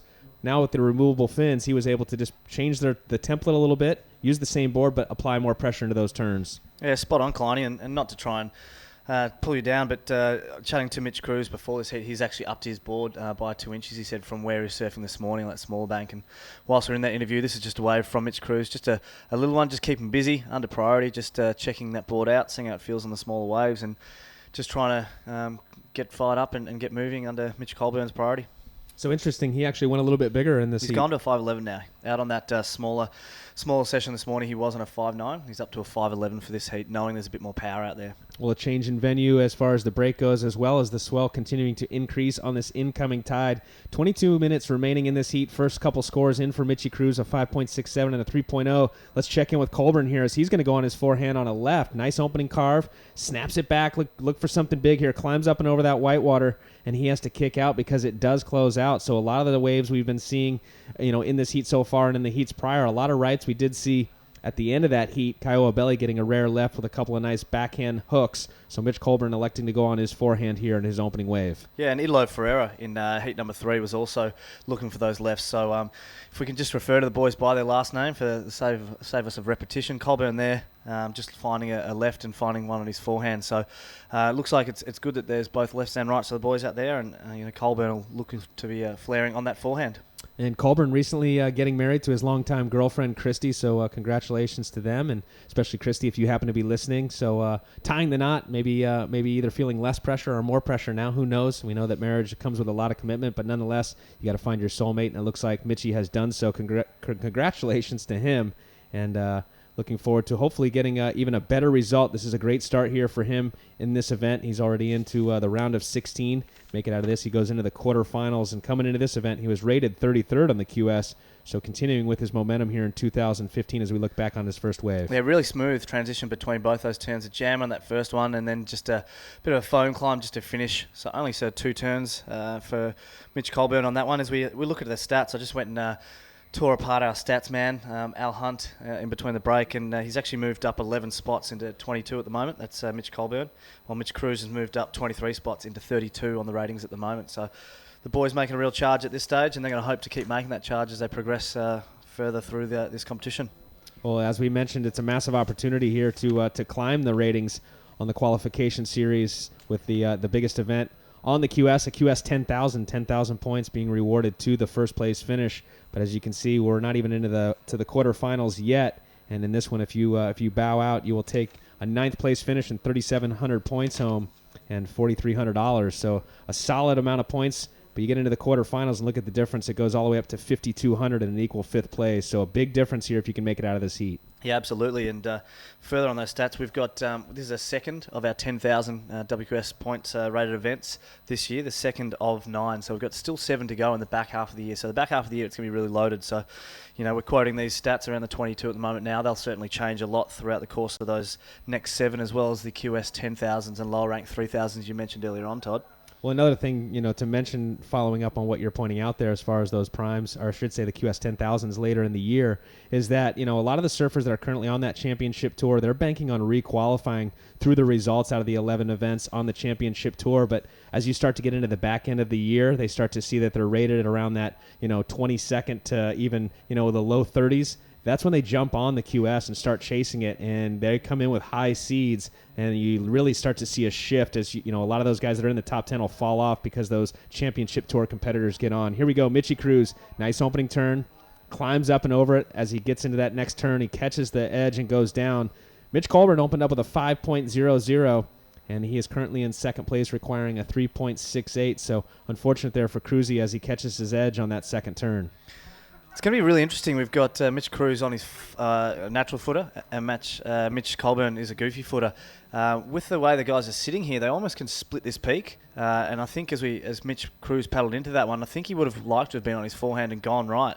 But I think what happened was he saw that Mitch Colburn could have split the peak with him and could have gone left. So there might have been a bit of a tactical move there by Cruzy to go sort of left on his backhand on that one to hold Colburn off. So well, interesting to see how that forehand backhand splitting A-frame style peak will play out for the rest of this heat. I mentioned Mitch Colburn recently got married. He also has been really working hard on a new film coming out for Volcom titled Psychic migrations, and he's actually been to the Mentawais. I mean, granted, we're only into July. He's been to the Mentawais 3 times filming for this film, so it's going to be a highly anticipated film. We'll get to the details in just a moment as we see Mitch Cruz up and riding. Nice opening snap, oncoming section, throws it up into it one more time. 2 turns there for Mitch Cruz, and he kicks out. So as the tide fills in, seems like so far in this heat, not the open-face walls that we were seeing in some of the earlier heats. No, it's early days. We saw the other guys in the heats, also going big, but it doesn't seem like we're at the same face. It's looking like the surfers are getting perhaps 2 turns in, so that might mean that those second turn might need to be a really big one as we see paddling for this one, Colburn. Well, 12 minutes have passed in this heat. Mitch Colburn on the inside trying to get that right-hander, and it races on without him. So as the tide fills in, possibly seeing a change here in the conditions. It's been definitely a great call, as you pointed out, by our qualification series Commissioner Travis Logie to move banks down here. It's been much more powerful, a lot more size. Even it's funny because we're only 200 yards to the north from our break that we were at earlier, but definitely more size out here and more power. Yeah, let's just hope that the boys start getting the face. We've got that size and power. We just hope that some of these waves with that pushing tide don't start to close out and turn into those straight handers. We'll hope that we get a few of those wedges as we see Mitch Cruz trying to paddle for one, looks like now. Yeah, Mitchy Cruz having a look here. Looks like he's going to want to go right on this one. Draws off the bottom. Nice carve off the top. Trying to keep that momentum down the line because they're really starting to race through on that inside sandbar. And he kicks out after 2 turns. So a few scores starting to drop, but we haven't seen anything go up even into the 6-point range yet. A lot lower scores here in this heat as we're on 17 minutes to go in heat number 5. Yeah, and they're not going to unless the guys start doing some really critical turns. I mean, Cruzy's got a lot more in the bag than what he's sort of throwing out now. So he's going to find the waves that are a bit steeper and can allow him to go vertical and really go a bit crazy on some of those waves. So let's have a look at this one. I think he surfed this one. Well, this is his backhand one I think he got earlier, which is I think he went left just to hold off Colburn. Nice little hit at the end there. Okay, that one was nice and critical. That one had afforded him the opportunity to really do something on that last manoeuvre, whereas our previous one there was perhaps didn't give it that same vertical lip chance to hit that. So as I mentioned, 3 times to the Mentawais for Mitchy Colburn, filming for the new Volcom film. Psychic Migration set to release early September as we look back at Last of Cruzy here. A couple of turns there quickly on that right-hander. So not seeing the multiple maneuvers now. We're only seeing 2 hits at the most on these waves so far, coming up on the halfway mark in this 30-minute heat. I'm surprised throughout this adjustment moving over to this break over here, we haven't seen anyone line up off that finger of rocks out there. We've seen quite a few rights peel off of it. No surfers electing to go, as it looks like this one's going to peel through on the inside. Mitch Cruz is going to go. He's got an oncoming section, goes for the big slam there, but can't pull it off. Yeah, you and I was certainly mind surfing, a little bit of heat off that finger of rock out to the right. We saw a few waves, not as consistent as out the front, but certainly they had a few more faces. So it'll be interesting to see if that comes into play. The 2 boys, I'm really liking the little tactical, split peak here. Mitch Cruz is sort of electing to stick to the right of our screen and is trying to find some chip shots in there, whereas Colburn's sort of been pushing down the beach. Both have had a little crossover and gone on their backhand. So it'll be a real challenge for our priority judge, Ian Buchanan, today to watch how the guys are going as we see Cruzy here. Mitch Cruz there having a quick look on that left-hander. He's sitting right in front of the rocks there, and what it has done is built a bit of a sand pinnacle out in front of there, so it's almost on occasion we're getting a nice left coming off it. We saw Kyle Abelli at the end of that heat get one right there in front of those rocks. So Mitch Cruz maybe having a look at that last heat and wanting to get one of those himself. He'll make his way out the back now, and surfer in red does have priority. Mitch Colburn, his 2 scores, a 5.00 and a 0.50, so only catching 2 waves, and Cruzy has caught quite a bit more than that right now. He's coming in with, looks like 7 waves, so staying very active is Mitch Cruz. Now here we go. Mitch Colburn with priority. He's going to spin around on this insider. Better looking right. Let's see what he can do as he gets his momentum, jams it up through that first section, and really running off through that inside the waves right now. Yeah, a bit of a tough one, that one. It did run off on the inside there. Not able to get out in front of it. And that's the challenge for these guys. If they want to go vertical, if they want that critical section, they have to come from behind that white water and come around it and then sort of, hit those vertical sections. And as it's sort of straightening up a bit on this fuller tide, it's going to mean that, it's a real challenge for them to hit that section and then make it around to the next part. And that one just ran away on Mitch Colburn. So plenty of time remaining in the heat for him. He's still, he's got a lot of ability. So he'll be looking to, get a higher score and put a bit of pressure on Mitch Cruz. So I mentioned how busy that Mitch Colburn's been throughout this year. Aside from competing and chasing the QS, he's also been but he's been filming for that movie coming up here for Volcom.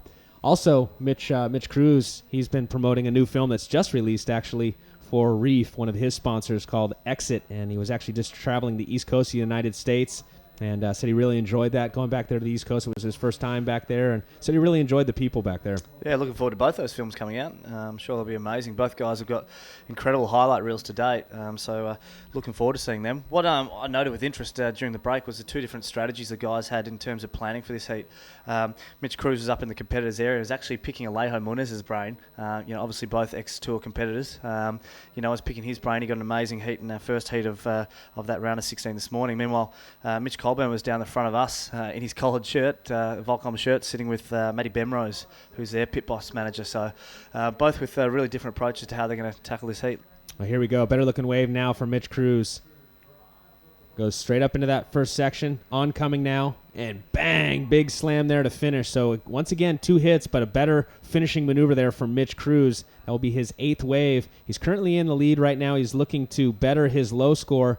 That is currently on the board for him, a 5.27. Solid final maneuver there for Mitch Cruz. Absolutely, and that's what we expect from Cruzy. I was a bit disappointed earlier on. I think he just sort of held back. Again, the wave didn't offer too much. That one did, though. He had a really nice end section and really just jammed that back foot and put a bit more power into it. Judges will particularly like that last manoeuvre. The first one, we'll have a look at it now and just taking the whole wave and have a look at it. So it comes, as I've said before, from around that white water. So it just ends that first one with a foam climb, and this one here is a money speed. Nice and critical and flowed right through that one. So only, again, the 2 manoeuvres, that's all we're seeing in this sort of heat here. But there was a nice little hit at the end for Mitch Cruz in white. You mentioned Mitch Cruz was over there catching up with Alejo Moniz. He's also traveling with his beautiful girlfriend from Hawaii, Kalia Moniz, and they're currently just recently relocated over into California and have been spending time over there since March, living around the Hermosa Beach area. And speaking of Kalia Moniz, I tell you what, she just got a bomb of a wave at Chopu. We'll talk more about that in a minute because her boyfriend's up and riding. Mitch Cruz, he's waiting for scores that just have come through now, a 6.40 for his wave prior to that one. So intensifies his lead now over Mitch Colburn. Mitch Colburn in second, wearing the red out there, requires a 7.07. So the judges liking that wave prior to that one where he got that big slam on the end, 6.40. Now this is Colburn. He's going to go on the left. Nice carve. Setting it up here on the inside. Look for a solid finish here, and he jams it up through the lip. So 2 quick maneuvers for him on the left. Yeah, really signature style Colburn opening turn there. So again, it's really similar to his, I think his earlier score of a 5. That one, I think, almost identical in terms of opened up with a nice gouging on-rail hook for his first one and then hitting that end section. So looking for those lefts, he's ending right on the beach there, and it's only got to those 2 turns. The ones that are running down the beach, the right-handers, sometimes have got the chance for that third one at the end section. So great score for Mitch Cruz on his last one with that last closing turn, again, that 6-4. So I mentioned that Mitch Cruz currently relocated over into the USA, living on the West Coast in California near Hermosa Beach with his beautiful girlfriend, Kalia Moniz. Well, as I mentioned, she just got a bomb of a wave at Chopu on a longboard, mind you. And Raymana, I'm not even going to attempt his last name. They know him as brother down there. Just one of the most likable surfers, and charges Chopu himself. He was driving her on the ski and basically just coached her into it. And she had no idea how big the wave was until after she saw the footage. Yeah, had some amazing wipeouts as well as that wave. It shows that she absolutely charges. She got a fair few of them too. So if you get a chance, have a look online. You'll find those. Here we go, split of the peak. We're going to follow Mitch Cruz on the right. A lot of speed. Floats over this first section. Gets back on the open face. Jams it up through the lip. He's not done yet. Snaps it back one more time. And he's got an oncoming section to finish things off. So multiple maneuvers there as he goes out and around the next beach. The rock outcropping there. Mitchy Cruz will have to catch up with Mitch Colburn and see what he did on the left, but Mitch Cruz really got a good one on that one. Yeah, he got the better of the exchange. I was watching Colburn in front of us. He went for a massive air spinner, so we'll no doubt pull that up at some stage. Did not complete it, but massive commitment from Cruz, ending up on in the quarry down the bottom end there. So this was Colburn at the front of us. Saw that there was only one chance for a big maneuver. Knew he had something big rotation, and unfortunately comes unstuck. And here's Cruzy on the split peak on the right. So having to work hard through this one. Manages to get around that section here. He gets a chance to go more vertical, which we like. Again, drive at the bottom. Nice little gouge in the pocket. And just sees this end section here and just goes boom and ends up pretty much on the bricks there, so I'm not sure if he's emerged from there, if he's still trying to find some crabs in the shallows, but a really good wave there by Mitch Cruz. Yeah, I think fortunately for him, he had passed those rocks. Just from our angle, it looked like he actually went into them, but he was just on the other side, similar to what we have here out in front of us. There's a couple different, outcroppings, and he was just on the other side, riding past it, but a long wave there, multiple maneuvers. We saw a couple of quick maneuvers there for Mitch Colburn, standing by for scores for him. 8 minutes, 30 seconds to go in this heat. Heat number 5, winner of this will go directly into the quarterfinals. And what will be a massive result here at this QS 10,000 if you can make it into the quarterfinals, taking home 5,200 points. Absolutely. And that's the first wave we've seen in this heat where it's actually had more than 2 chances to get the score. Interesting, Mitch Colburn seems to be going, throwing away his 2-turn strategy, and looks like he'll be going to the air with his, which is great. The beauty of coming into doing that left-hander for Mitch Colburn is he's got that wind, which is going to hold his board to his feet on his forehand there. So he might look to do that a little bit more if he was going on his backhand to the left, and we saw some surfers, going on those right-handers. That wind with their back, that northerly wind, is going to blow the board away from them, and they'll need to use a grab to keep that wave. So interesting to see if we get any more of those split peaks throughout this heat. Yeah, good observation there on that wind. It is coming from that southerly direction, not wreaking too much havoc on the ocean, making it cleaner on the rights. But like you said, you can utilize that wind if you take off on a left, because it will keep your board on the bottom of your feet if you elect to take to the airs. We're going to follow here. Mitch Colburn, nice looking wave here. Overhead on the bottom turn, goes vertical on the first hit. Can he get around the whitewater? No, he's going to climb up and over it, and he goes down on that second one. So a vertical hit to open things up. That wave doesn't cooperate, but a solid wave there for Mitch Colburn as far as the size goes. It just didn't give him the open face that he needed. Yeah, he had priority on that one, so he was always going to go, and we saw Cruzy having a really good look down the line to see if that was going to offer anything up, just in case there was one behind it. Unfortunately for Mitch Colburn, there wasn't. He only got the one sort of turn in there, but a bigger wave, and if he gets more of those, or other surfers get more of those bigger waves with more power, that's where the judges are going to give him more points in those score. You mentioned Mitch Colburn prior to his heat was catching up with Matt Bemrose, who is the team manager for Volcom. And I was chatting with Matt, in between our break as well, and asking him what those guys got up to on the couple days off. Did they go out and explore? And he said, no, we just stuck to the same routine. We came down early in the morning. We got out there. We free surfed. And just continued to practice regardless of the conditions to stay in that mindset, competitive mindset. And, it's paid off thus far, getting him into this round.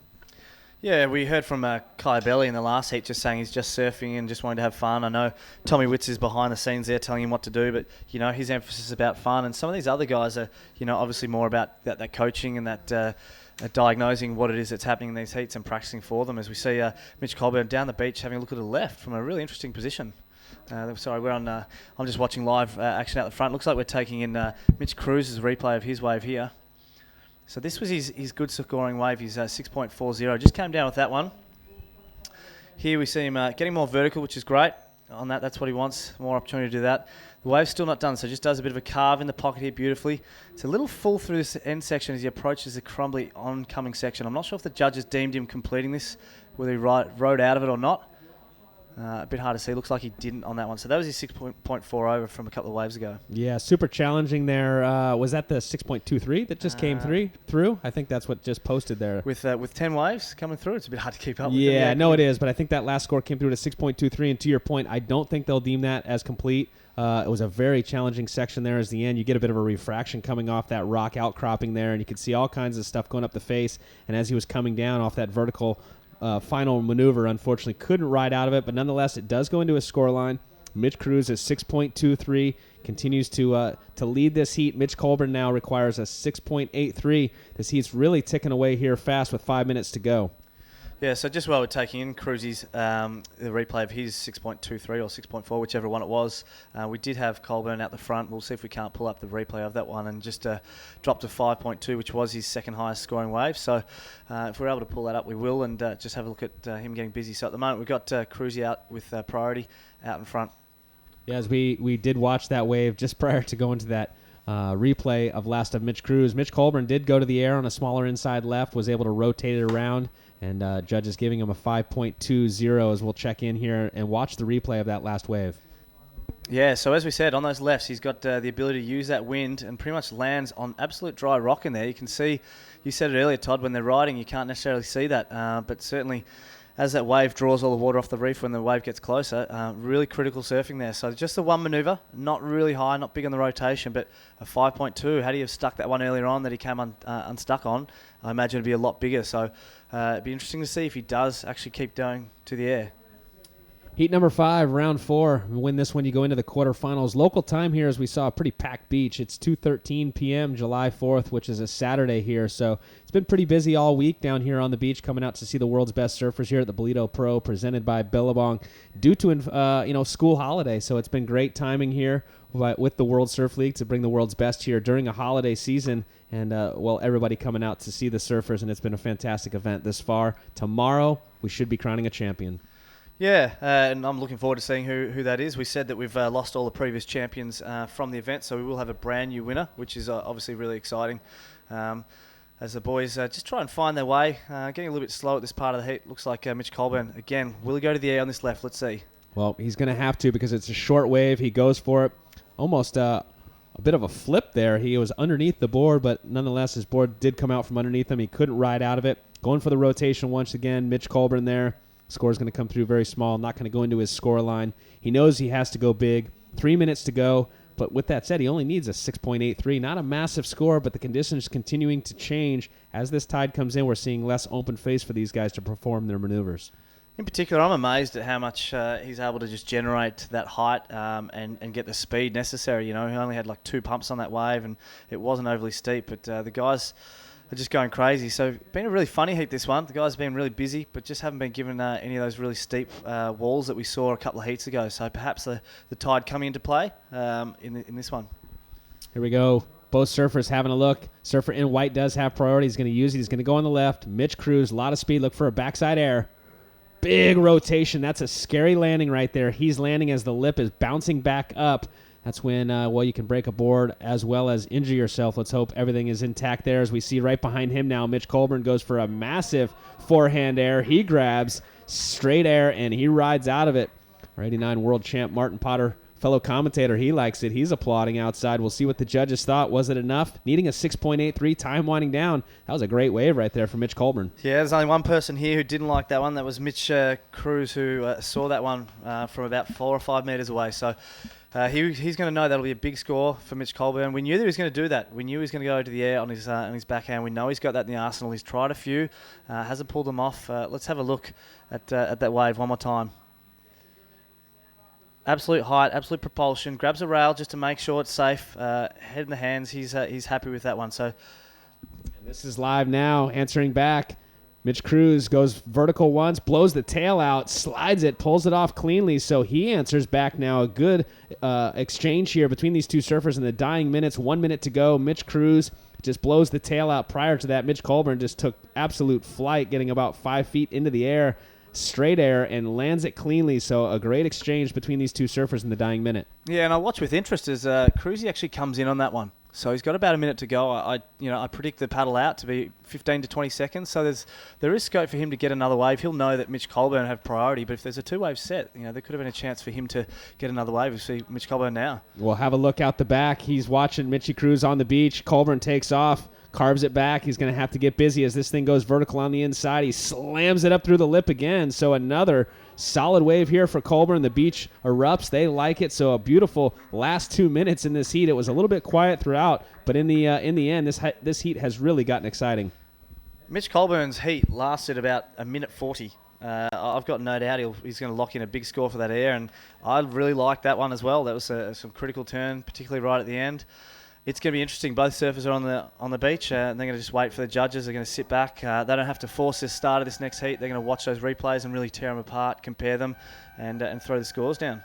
Well, as Mitch Colburn stands by for scores, signs autographs for the fans, we will kick things off here in just a moment with heat number 6. Santiago Muniz up against Mark Lackamere. Stand by for scores. Who's going to win here in heat number 5? We'll tell you after this.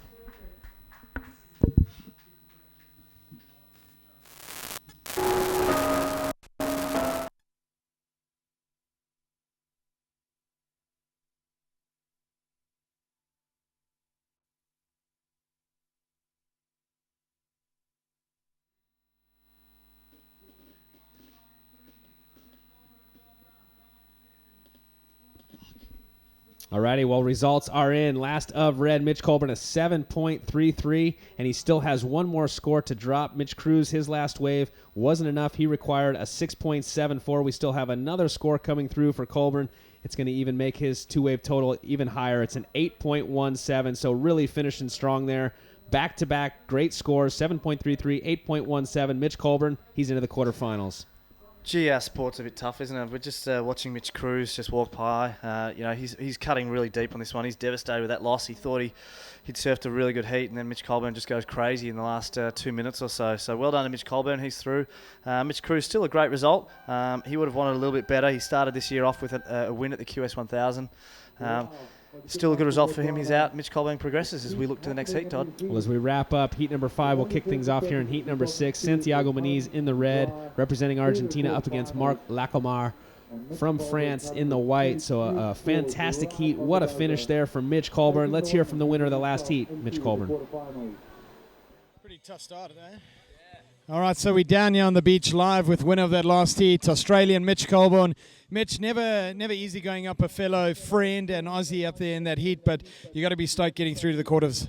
Yeah, for sure. I'm staying with Cruzy up at the hotel, and pretty much since the first round, we've been wondering when we're going to meet up. So stoked to get through that one. I was coming second the whole time, and then a bit of a slow heat and just a couple of good scores at the end. You must be pretty stoked nailing a couple of those aerials as well and getting rewarded nicely. Pretty fun conditions. Yeah, for sure. The wind's coming up from the south, and it's perfect for the left ramp. So I was thinking straight air from the start, but like I said, I was really slow heat, and I couldn't really get a wiggle on, but stoked to get those ones at the end. So tell us lastly, how pumped are you for tomorrow, the final day? You're up into 22nd on the WQS at the moment, so this is going to be a great result for you. Yeah, for sure. I'm stoked to make the quarters, but I want to go all the way, so I'm amped for tomorrow. Nice one. There you have it, Mitch Colburn from Australia. All the best, mate. Alrighty, Mitchy Colburn on into those quarterfinals, and as you called it, Scott, maybe going to take flight on those left-handers with that southerly breeze. Well, it's exactly what he did on those last two waves in the end of that heat. Yeah, I'll be sending him an invoice for my coaching skills there. Matty Bemrose, he can just come in here and I'll help him out there. But no, in all seriousness, a great heat by both Mitches. Really top surfing given the conditions. There wasn't a whole lot of scoring opportunity in terms of number of manoeuvres on the wave. So Mitch Colburn recognised time to go big with really big manoeuvres. So let's have a look at how this heat started off here, Todd. Marc Lacomar just opens his account. It's a bit of a funny wave, this one. It was a mid to bigger size wave. He only got really one turn in this one. And taking off behind him, we did have Santiago Muniz on his forehand. So again, a goofy and a natural. So just a really quick check turn on that first one to try and hit that last section. And we watched with interest as both servers had a massive paddle battle for about 40 metres out the back. So it looks as though they have given priority to Marc Lacomar, given that he did get the first wave of that exchange. So both surfers sitting very close together now out there in the lineup as we stand by for those scores in this 30-minute heat. Santiago Muniz, 22 years of age. We were in here calling one of his heats earlier, and we were wondering why his brother, Aleo Muniz, former championship tour competitor, he's been winning heats in this event, one of the standouts, why he represents Brazil, and that his brother, who is 3 years younger than him, represents Argentina. I was able to catch up with both the Muniz brothers and talk to him a little bit about that. What took place was in 2004, Aleo wanted to represent Brazil in the ISA, and they were able to get the paperwork done in time for him to represent Brazil. He ended up going and surfing, representing Brazil in that ISA, and then later Santiago had thought about doing the same thing when he wanted to surf in the ISA. His father from Argentina, they had a conversation, and obviously taking a lot of pride in Argentina, Santiago decided against it and continues to represent Argentina, and he went and surfed the ISA games and won in 2011 for Argentina. Now he's a bit of a star there, and definitely they love both the Muniz brothers, but because he stuck with them and won an ISA title for him, they really love Santiago Muniz. Yeah, cool story, and well done on the research on that one, Todd. I know you're a bit off me for throwing you under the bus and you not knowing the answer for that originally. So now you got to back it up and go drive off. Hey, I've got Kanoa. I called that one, and I called the airs in that one, so I'm going okay. Interesting that we've got the Brazilians have been going really well in this round, I suppose. We've got 3 from 3. So whilst not surfing for Brazil, Argentina, as you said, Santiago, hopefully we can have that little Brazilian effect, and he's going to want to move through. Whereas the French, we have had 3 Frenchmen have gone down. So Marc Lacomar is going to hopefully have that same fate not repeat on him. Well, let's check in on scores as they have posted for that opening exchange. Santiago Muniz getting a little bit better of it, a 4.33, and Mark Lacomera getting a 4.00. This looks like Mark going to have a look at this left.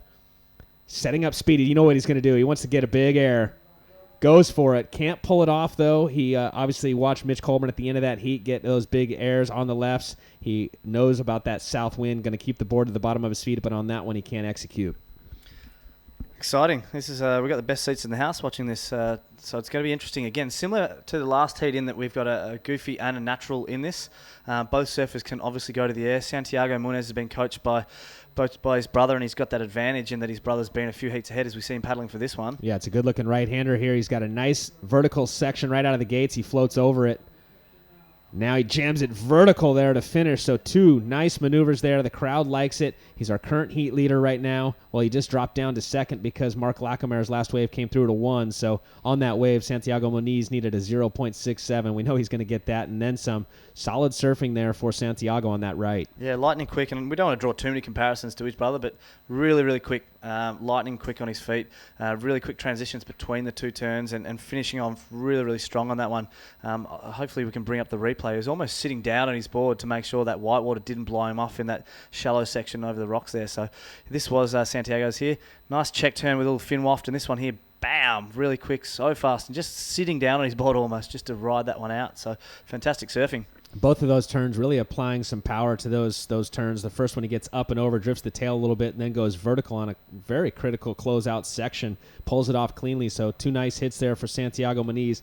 Going back to finalize that story that I was talking about, Santiago representing Argentina and his brother Alejo representing Brazil. They were both born in Argentina, and at the age of 2, Alejo and his brother, who was Santiago, was only 2 months, so at a very young age they relocated to Brazil. And that's kind of how they settled over there at a very young age, and they've been there their entire lives. And both surfing really well, and you called it. You said the 2 of them might face off in the final together, and Alejo said in his post-heat interview he's hoping that does eventuate. They are on opposite side of the draw, so that may well be a conclusion that the Muniz family who will be watching at home are hoping eventuates. Well, we know that Alejo is already into those quarterfinals. His brother here trying to make it as well, and once they do that, well, hopefully they can do it. As you said, they can match up. They're on opposite sides of the draw. They could make it into the finals, but they do have a long road still ahead of them here. 23 minutes to go in this one. Last of red, Santiago Muniz, a 6.83. He's back in the lead now. Mark Lacomera from France requires a 7.16. So on the strength of those 2 big maneuvers there for last of red, Santiago, a 6.83. So it looks like we're going to pull that one up here now. So just draws off the bottom. The lip's already throwing over here, so it's a beautiful little lip line hit with a bit of a fin waft. And this one here just sets this one up. 12 o'clock vertical. Look at this. Boom.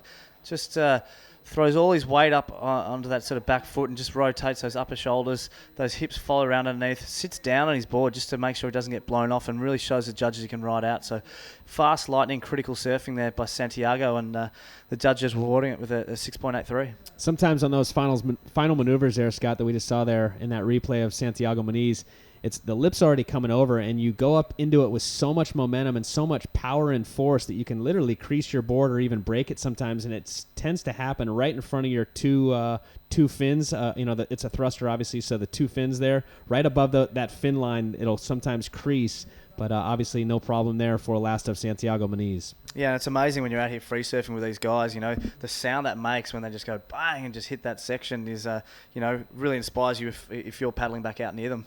And all of these boards, these guys are riding the lightest equipment they can get. Usually it's a 4-ounce glass all the way around. Sometimes they'll put a little bit of a tail pad there to obviously keep the tail from crushing with all that power. So riding the best equipment in the world, obviously the world's best, as we look at Mark Lacomera now. Going to go left.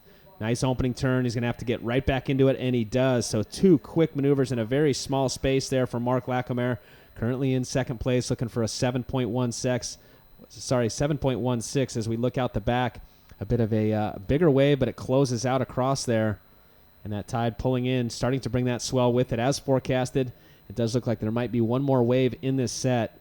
Santiago having a look, doesn't like what he sees. He's going to wait out the back with priority, knowing that Mark Lacomera is way on the inside. Is not going to be able to pick anything up on the way out. And a better wave for Mark on that one. Not too dissimilar to Mitch Colburn's sort of last wave in terms of a really nice carve, and then a really solid hit at the end, really compressing on his board to show the judges that he's going to ride out of it and pushing as much power as he can to absorb the weight of that lip throwing over. So let's have a look at that one. Really had to work to get in this one. Starts off behind the whitewater, which allows him to go nice and vertical here, which is great. Gets the fins out, and there, bam, just hits that end section. Just wafts the fins ever so much so he doesn't come down and catch a toe side edge as he comes down. And beautiful first major wave for Mark Lackamer.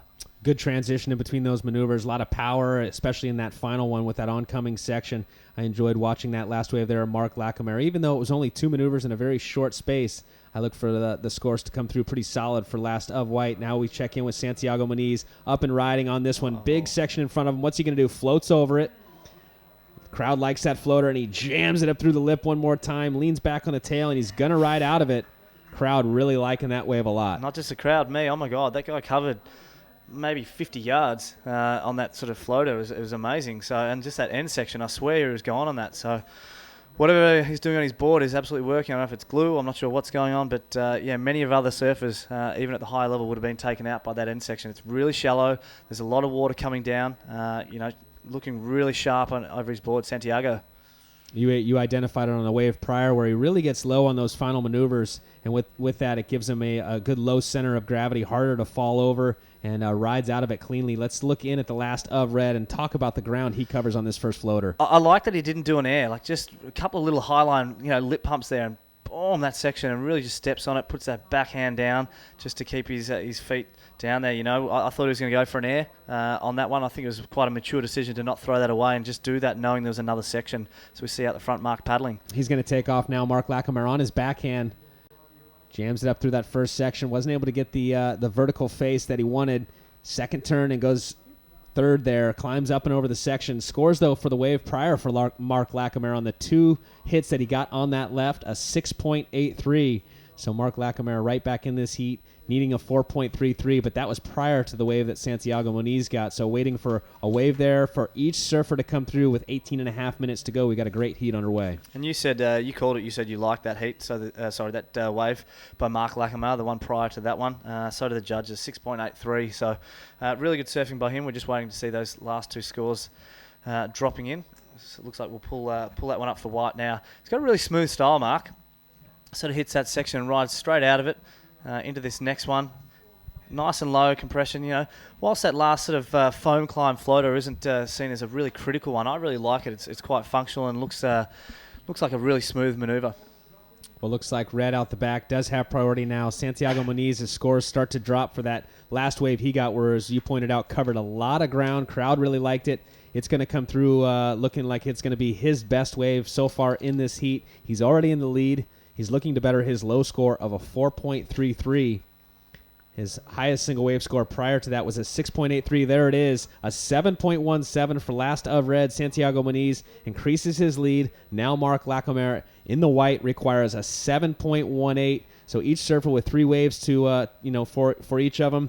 And it looks like a fourth now starting to drop for Mark Lackamer. There it is. It's a 5.50, so it doesn't change anything. Situation still the same with 17 minutes to go here in heat number 6. Santiago Muniz in the lead, and the surfer in white, Mark Lackamer, chasing a score of a 7.17. Yeah, and some really good exchanges here. Both surfers having their low score, counting score, that is, of 6.83 is a low score for Santiago and the high score for Mark. So pretty easy equation. Mark needing a 7.17. We've still got just over half the heat remaining. Surfers sitting apart from each other. Santiago has been taking the rights and is looking to go right and has priority, so he's got the choice of that. Mark starting to go on his backhand on that last one rather than sort of stick to those left-handers into the wind. It'll be interesting to see if he does start to paddle over this way and start looking for more of those left-handers to come through. Well, let's have a look back once again at that 7.17 for Santiago Muniz. As we said, he opened up with a massive floater. Check out this section. A lot of guys would have taken to the air, but he saw how much water he had to cover, so he floats up and over that section, makes it a functional maneuver, comes back out onto the open face now, which allows him to set that rail and go straight back into it, jams it into that big, thick lip right there, free-falling. You can see his fins there for a second, lays back over that tail. The whitewater blows up underneath him and actually brought him back up over the board cleanly. He rides out of it, 7.17 fantastic surfing there for the surfer representing Argentina, Santiago Muniz. And just the balance, and I think we said about it with Lejo as well, and he did a big layback. Just the core body strength, just to be able to hold yourself on that board and lean back in that whitewater. You can't just put your hand down on the ground and push yourself up. You know, that's all your core engaging, just to keep yourself over that board. So judges really liking that 717. Bit of a slower heat, this one. We saw the previous heat, the guys getting busy and getting a whole lot of 1-2 turn waves. This one, the boys just biding the time. A couple of bigger sets closing out, so no doubt that'll play into the end of the heat. There will be some strategy needed. We've continued to reference fitness coming into play quite a bit throughout this event. What are the surfers doing nowadays here in 2015 outside of just free surfing and having fun? What are they doing to keep their fitness up as they continue to go from event to event? Everything. You know, I think days gone by, you asked them what they did for preparation, and surfers just surfed, you know. Perhaps it was Mick Fanning, some 5, 6, 7 years ago, started getting all professional. And I think, people used to do it on the sly where people didn't notice. We never sort of let your competitors know what you're doing. But now everyone's openly doing it. Guys are bringing, those balls, those Swiss balls to events, sometimes in wipe areas where they start doing all the different exercises and cross-training. We talked about Keanu Singh. His girlfriend is an MMA fighter. She went and got some shadow mitts and some boxing mitts, and he's been doing a lot of that sort of training. So, a lot of these guys got to keep uber fit. We see the food in the competitors' area is nice food as well, really healthy food. We get dealt up, leftovers ultimately in our area. But, the guys are all really fit and, but I guess mainly surfing is your main one, but a lot of cross-training too.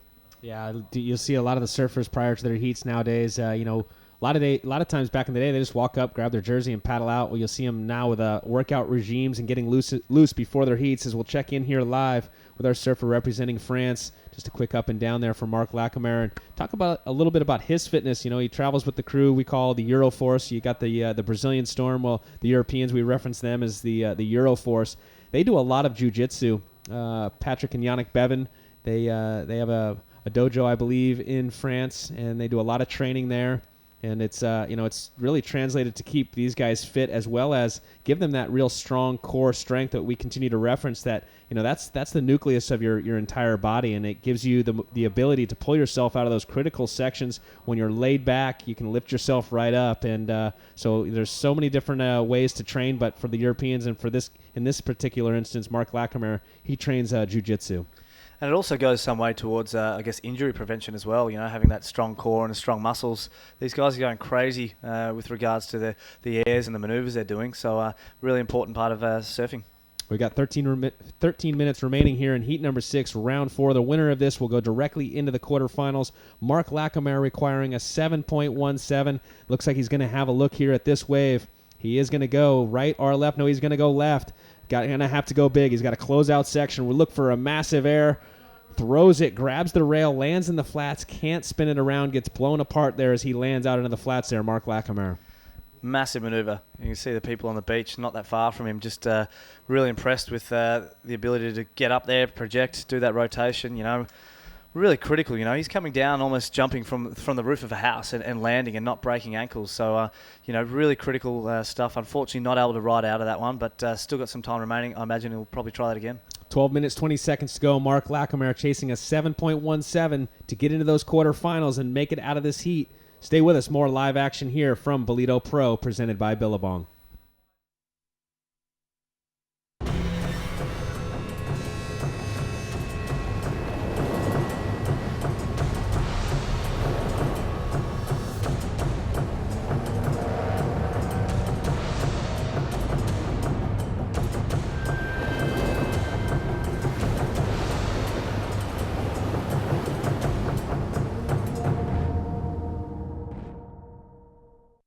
There it is. The next stop on the Samsung Galaxy Championship Tour coming up July 8th, Jeffreys Bay. A lot of the surfers that were here, we had 15 of the top surfers on that championship tour, and we've eliminated the majority of them. They've all made their way up there. There's been quite a few waves. We've had waves for about 2 weeks up at Jeffreys Bay. We hope to kick things off right away. Here we go, live. Mark Lacomere, nice opening maneuver there. Jams it off the bottom, up through the lip, drifts the tail. 2 critical maneuvers there from Mark Lacomere, looking for a 7.17. solid surfing there on the backhand. Yeah, nice little bit of flair at the end there too, just showing the judges that he's got that bag of tricks that he can pull out, and it's good to see him doing that, and not just going with the same sort of manoeuvres. So the judges are going to like that variety. In that, again, only 2 turns, but some good ones. We'll have a look out the back. Santiago going to go left now on this one. Solid wave. Jams it up, floats the tail, or I should say slides the tail up and over that first section, jams it into there, and tries to cram in a third there, but unfortunately a little too late on that third maneuver, and the lip gets the better of him. But again, trying to maximize his opportunity in a very small space there. Santiago Muniz is our current heat leader. His 2 scores is 7.17. He's looking to better his low score, which is a 6.83 right now. Mark Lacomera, though, he was able to get some turns off on that right-hander the wave prior. Yeah, interesting that Santiago went on his backhand there, just showing that he has got a range in his ability. So, only the 2 turns, really having to force that last one, just a bit behind it with his timings. We'll take in Mark Lacomera's one here. Cool how he grabbed his nose there just to hold himself up, waiting for this wave to get critical. Just hits that section. Nice and vertical on that one. That was 12 o'clock with some spin at the end. So judges are going to like that. A really, really good turn for mine. So, I didn't notice that on the live action, and maybe we'll pull it up again a bit later on when we have a bit of a break. He paddled in and had his hand on his nose, just holding himself up, waiting for that wave to get steep before he actually got to his feet. And that's the ability of these guys, whereas I'd be jumping up nice and quick and racing down the line. They know exactly what these waves are going to do and wait for it to stand up.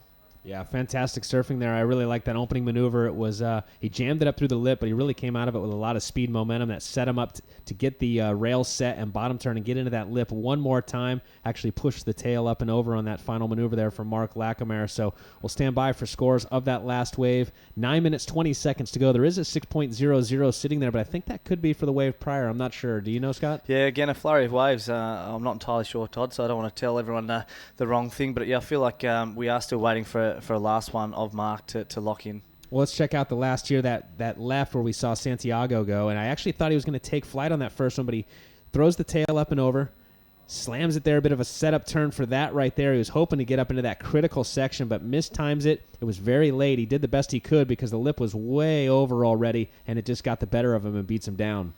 Yeah, we see on that wave, surfing's all about your legs. Your legs balance on your board, but so much of about is your upper body, and you see Santiago really working his upper body and working, just having a little look at this one, working that upper body and being really light and loose and transitioning that weight from his upper body through his hips, and then that transfers into his feet and allows him to, on that second to last turn, just really came out of the second turn really quick in the last one. Unfortunately, the wave did sort of close out and he wasn't able to get up there quick enough, but still the 2 turns on that one. So that wave we just saw there where he went down on the final maneuver, Santiago Muniz came through at a 4.87. Doesn't change the situation for him. 8 minutes to go. Mark Lacomera looking for a 7.17. And he's going to have to find some open face out there. The waves have really gotten a little bit shorter. I shouldn't say shorter. They're still long, but we're seeing a lot more closeouts on this higher tide. It's moved into that more of a shore break position, and it's the ones where you can get 3 hits off, where we've seen that score go up into that 7.17 range for Santiago on her right. So it's really about wave selection, as well as you're going to have to be so quick from maneuver to maneuver to fit in those maneuvers within a small space. Yeah, we're not seeing the same sort of waves being ridden. There's different waves being ridden from heat to heat, even within this heat. So it's all about have you got priority? Are you in the right spot? You can see Santiago paddled for that little insider. He doesn't have priority, so he's just trying to keep busy. As we see sort of Mark having a look at this one, he doesn't want it. So Santiago goes, you know what? I'll go. Santiago just had a quick look at that one.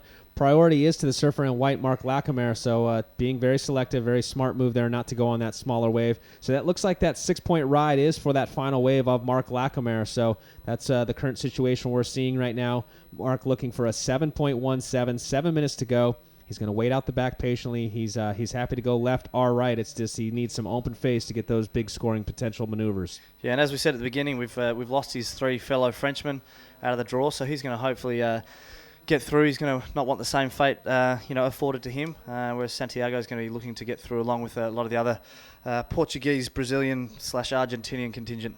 Here we go. Santiago is going to have a look at this one. It looks like it might be a good little right-hand runner here. Gets to his feet. Now he's got some speed momentum. Look for something big here. Goes for the big air, lands in the flats, puts all that pressure on the nose, frees the fins up, and he rides out of it. Forehand air to reverse. The crowd's loving the surfing out here late afternoon on a Saturday. And another solid wave there for the surfer representing Argentina. In red, Santiago Muniz. He was looking to better a 6.83, but as we look out the back, you can see kicking on your screen, trying to get in position, and it looks like he will. Mark Lacomere with priority. Have a look here, Scott, as he looks like he's going to go left. Let's see what happens. Jams it up through that first section. Now he's looking to get onto the open face, floats over that whitewater, and that wave just goes on without him. So a tough go there for Mark Lacomere, but we just saw Santiago Muniz possibly intensifying his lead over Mark Lacomere with that big air reverse to finish. Yeah, I was interested to see how that big left came through there for Mark. Unfortunately, did get caught behind it. It did close out more than offer him opportunities, whereas Santiago's one, heading up down the beach. We'll have a look at this one now. So, again, lightning quick surfing. It's been like this all day. You called it, Todd. You said something big was going to happen. Boom, grabbed that one, spun around. I think the lip wasn't quite entirely clean, so he got a little caught up when he went for that projection, so that perhaps stopped him from projecting out or up as high. Yeah, I agree. He didn't get the pop that you normally would see from Santiago, but nonetheless, it gave him just enough to land out in the flat so that he landed cleanly away from that lip where it was refracting back up at him. He landed in front of that, so it did allow him to land flat into the flats, reset those fins, spin it around, so a forehand air to reverse. Santiago Muniz, another solid wave there for him, looking to better his low score of a 6.83 with 5 minutes to go and apply more pressure to his competitor, Mark Lacomere, who looks like he's going to have a look now. He is going to go once again on the left. These lefts are really going fast on the inside. Setup turn. Look for the air. Bang! Huge. Gets that projection. Lands on top of the whitewater, but couldn't ride out in front of it like we saw Santiago. Now look out the back. Santiago gets another nice-looking right. Jams it up through the lip. He's out on the open face. Let's see what he's going to do. He doesn't like what he sees. A lot of whitewater to contend with on the face of that wave. It can be really hard to do a turn. He was waiting for something big, maybe a ramp in front of him. He didn't get it, so Santiago kicks out. His wave prior to that one's going to be a solid one. It's going to change the situation. It's going to make things harder here for Mark Lacomere. Yeah, absolutely. The judges liking that last one of Santiago's, and Mark, unfortunately, a massive move on the inside. Not quite able to stick it. Got the projection, got the rotation, but as you said, Todd, just landed on the roof of the wave, so wasn't able to ride out in front of it effectively. So on the full moon, we're seeing that tide push in now. A lot of wet towels and picnic baskets out there at the moment as we'll check back in on last of Mark Lacomere. So really a lot of speed. Jams that first turn, knows that he's got the second one, the big one. Really good rotation. He got 3/4 of the way through that rotation. And here, as we quickly look at Santiago's one, as he's flying down the line, and this one's setting up, just drags his hand, throws that upper body, grabs the board. As we said, just got caught under the lip a little bit. But look at this landing. Board disconnects, his foot disconnects from the board, lands sideways. Somehow, he's backwards in there, somehow rides out of that. And that's that same section that he's been landing critical maneuvers all heat in. But as we look at both of those airs, very similar in what they were trying to attempt, the forehand air to reverse. But the difference is, you saw where Santiago landed. He landed out in front of that wave, so he had all the power from the wave to push him back and spin him around, whereas Mark Lacomere landed on top of that whitewater and was unable to keep his trajectory down the face and pull it off. So the difference is going to be his was completed, Santiago. Mark Lacomere's was not. Yeah, it's almost a mirror image of each other on their forehands. Just full spin, full height, full rotations. Incredible surfing, really high advanced surfing. The judges are looking for that. They're looking for critical, innovative surfing, and that's what these guys are doing right now. So we're seeing that reflected in the scores in those sort of high 6s to low 7 range. It's been a little while now since we've seen a score up in that excellent range as the tide's filled in. It's definitely moved into more of a shore break situation. Real critical sections, but not allowing the multiple maneuvers that we were seeing earlier. It's really about 1 to 2 big maneuvers per wave. As you said, our highest single wave score so far in this heat, a 7.17 for Santiago Muniz. He's backed it up with a 6.93. Mark Lacomere in the white. He's in second, requiring a 7.27. Still a little bit of time, though, on the clock. 2 minutes, 15 seconds to go. Surfer in red, Santiago Muniz has priority. If you're out there, Scott, you're wearing that white jersey right now, and you're Mark Lacomere. What's your strategy with 2 minutes to go? You know what? Normally I'd be sort of panicking a little bit, but knowing the previous heat, Mitch Colburn, similar style to Mark, similar surfing repertoire in terms of what he can do. He only surfed a 2.5 minute heat in the previous one and was able to pull off the win. So he's got very close, Mark, as he's done more and more of those turns. He's got a lot closer. So I'll be having a look at this one. Well, here we go. Santiago Muniz, he's going to take off looking to better his low score, which is a 6.93. Not going to do it, so possibly Mark Lacomere there selling him on that bad wave. Now it's a great opportunity now for Mark Lacamera with priority. 1.5 minutes to go at this point. It comes down to Mother Nature. Will she give him the opportunity to perform on a wave that's going to give him a 7.27? Yeah, you nailed it, Todd. He did sell him. Mark had no intention to go on his backhand, but really made sure that Santiago went on that wave. You can see Mark now paddling, we can at the front. He's paddling up the beach, trying to look for where those left-handers are coming to the beach because he knows that's where he's confident he can get the score up there. Well, being the artist that he is, Mark Lacamera wants to paint a 7.27, but Mother Nature needs to provide the canvas. We'll see will it come through with 1 minute to go. Santiago Muniz, he's had a very solid heat in this one. His brother's already into the quarterfinals. Looking pretty likely that Santiago is going to also make it into the quarterfinals, but still just under a minute to go, and the Frenchman looking for a 7.27 in the white. He does have priority, waiting for that set out the back. Yeah, no need to panic. It's up to the ocean now, and it looks as though we do have a couple of little ripples coming out the back, and that's the beauty of being in here. We can call that. So we've 30 seconds to go. It looks as though we've got a bit of a set.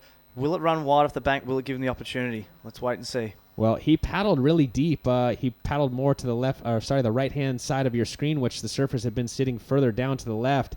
Now you see him paddling frantically to get back over into what we call the middle of the beach here. Uh-oh. It looks like he is going to go left. It looks like he will have a wave.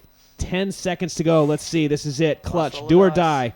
The Frenchman jams it up through the lip. He still has some clean wall to work with. Carves it back. He's going to go vertical one more time. Can he ride out of it? That's where you pull a hammy right there. And it looks like he cannot, so I don't know that he's going to pull it off. Getting that score of a 7.27, he got 2 hits and unable to execute and pull off that final maneuver. Yeah, 7.27 he needed on that one. You know, it's the first wave we would have seen 3 turns on. The judges would have known that. He didn't quite. He got oh so close, but as you said, just doing a hammy, really leaning back. That wave right at the end, just hitting deeper water and just didn't quite have the power to keep him out in front of it. You can see Mark's body language there. He's going to sit and wait. He's not overly convinced it's going to be 7.23, which would be his highest scoring wave of this heat. I'm not sure he's going to get it, but we'll wait and see. Well, coming up next, heat number 7, Davey Cathell's up against Aitor Alves here at the Ballito Pro presented by Billabong. Heat number 7, round 4 coming up next. More live action from South Africa. We'll bring in Giggs Celliers and 89 world champ Martin Potter for the call.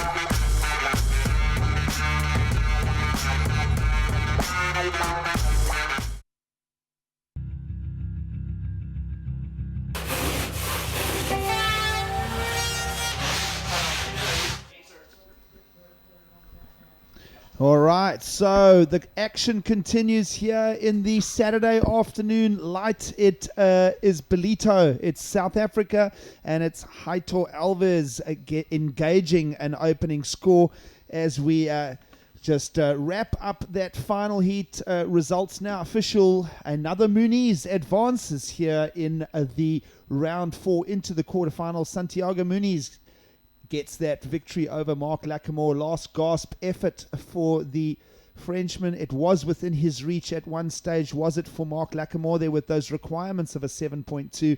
That last left-hander doesn't come through for him. So results official. Your winner on screen, Santiago Muniz, brother of Alejo, so 2 brothers in the quarterfinals. Potts, that's good news for the brotherly love.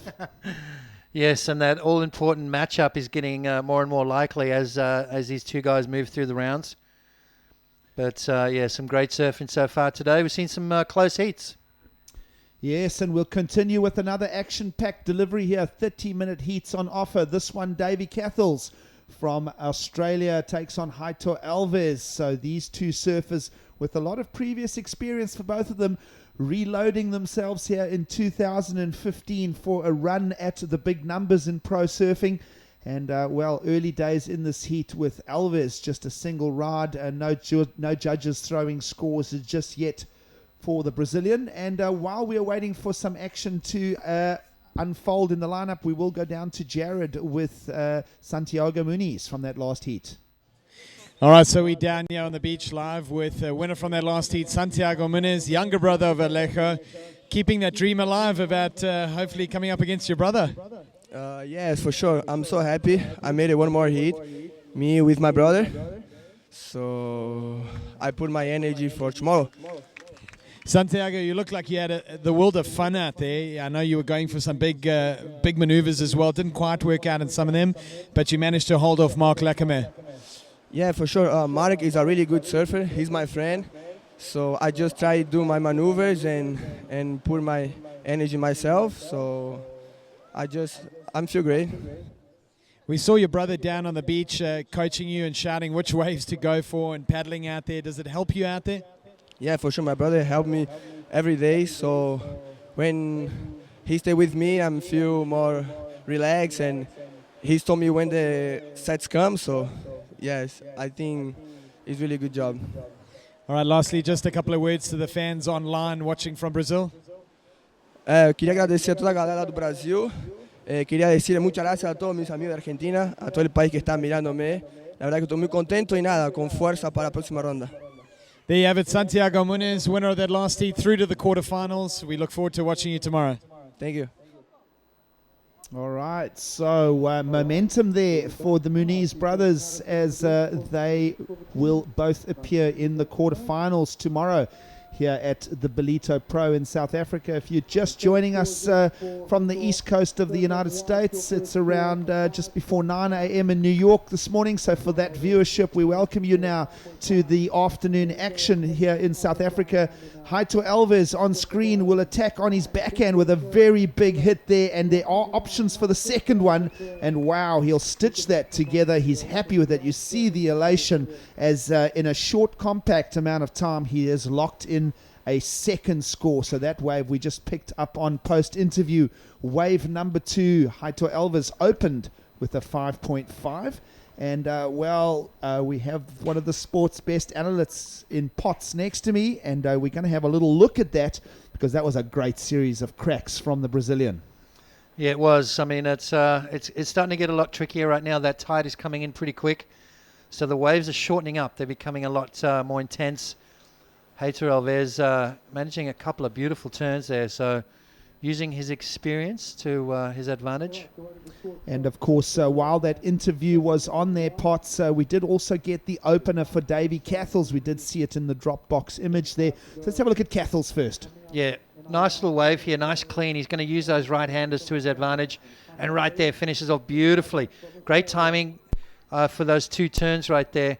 And he's got his work cut out, though, because Haito Alves is on a bit of a roll. Have a look at this, upside down on his backhand. And again, jams it up through the lip there. Beautiful surfing. Great timing from Haito Alves. So Haito Alves got momentum here on this Saturday in South Africa. He did get through the previous round at the expense of Jadson Andre.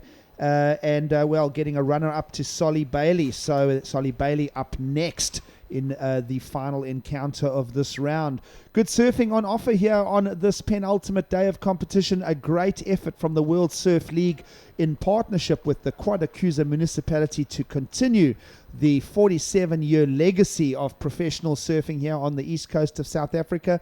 Of course, starting way back in 1969 with the original edition of the Gunston 500 through to the 99 mark, and then from 2000 we wore the Mr. Price Pro mantle all the way through, and including a relocation from the Durban beachfront up to these beautiful beaches here in Ballito. And now in 2015, a fresh edition, Potts, as the legacy continues here in South Africa.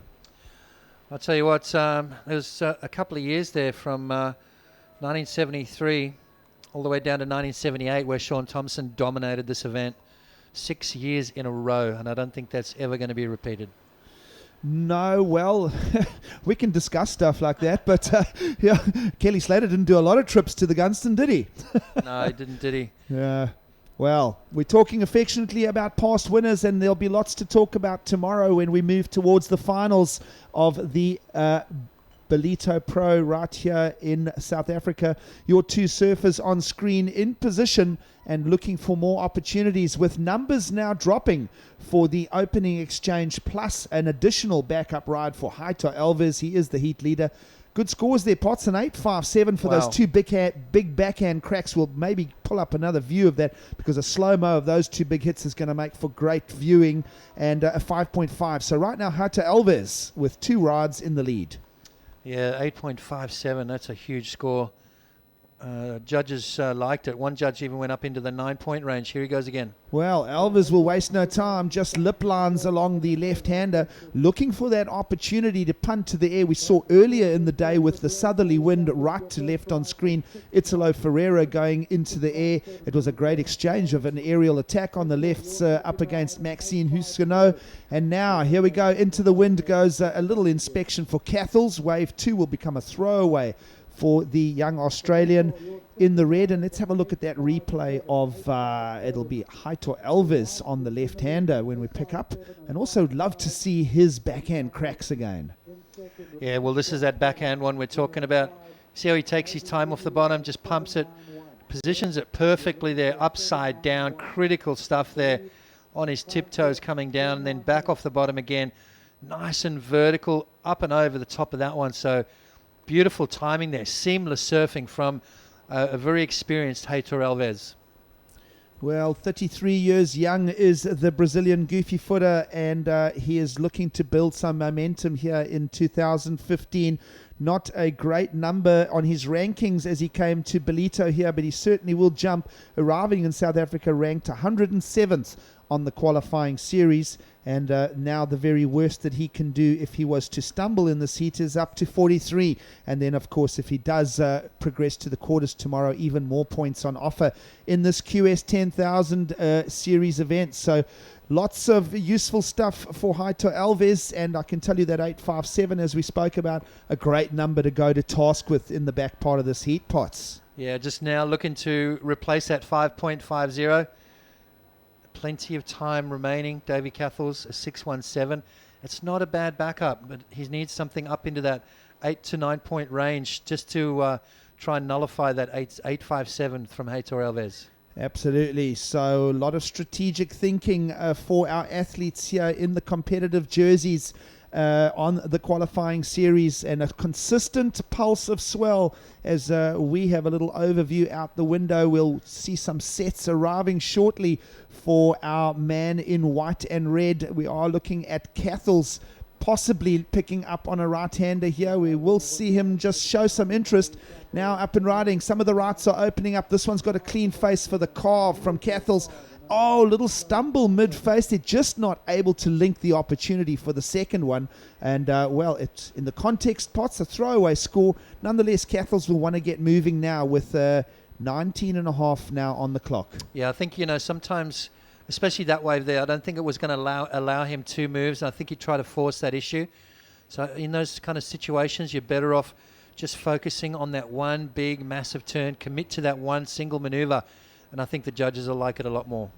Well, it can become a little bit of a psychological hurdle when you feel yourself starting to get squeezed already a third of the way into the heat, and you kind of get that open face, and then just a little stumble, you have to go right back to a complete reboot, so to speak. So Davy Cathels right now will need to grit out the back half of this heat if he's going to get involved, because you did mention that 8.57 that belongs to Haito Alves, and of course Haito Alves now holds first priority and easily able to better his other counting ride of the 5.5 Potts. So Cathels has really got to hold it together now, keep his mental attrition in place, and get some good work rate underway.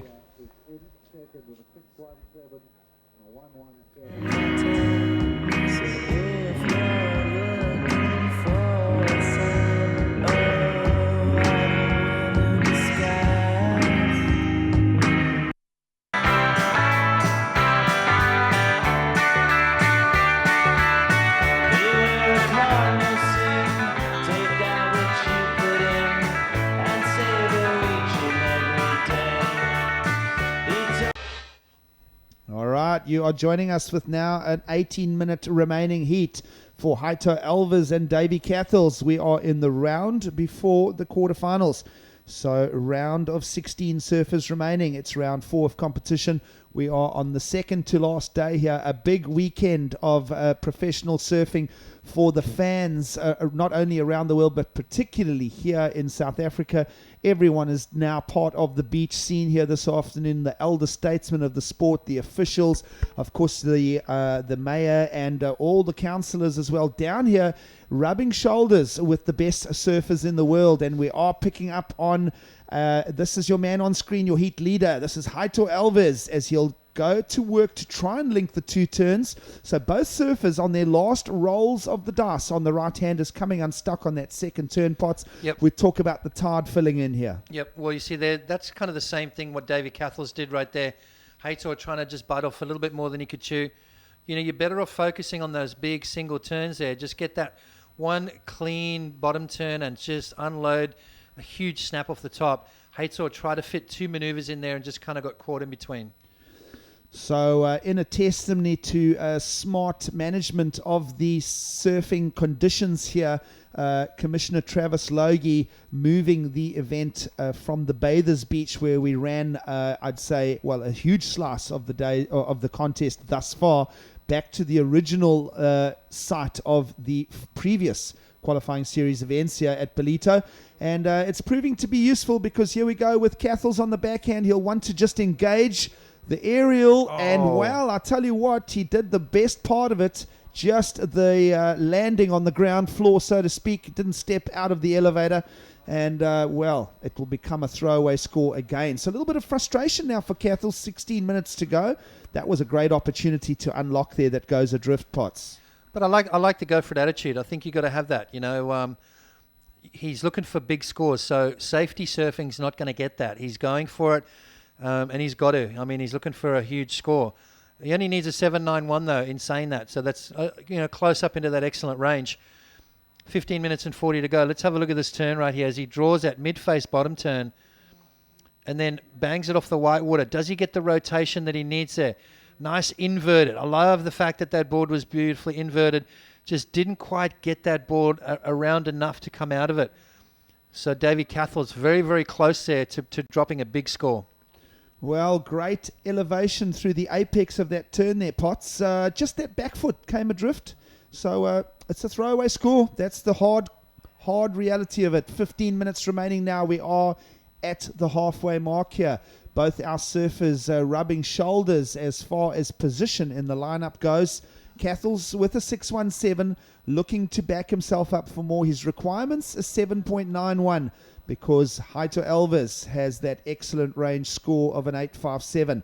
But for now, Haito Alves, relatively weakish 5.5, one of the counting 2 Pots. So going to be very careful to see the strategies and the decisions that roll out for our 2 surfers as we go into the back half here.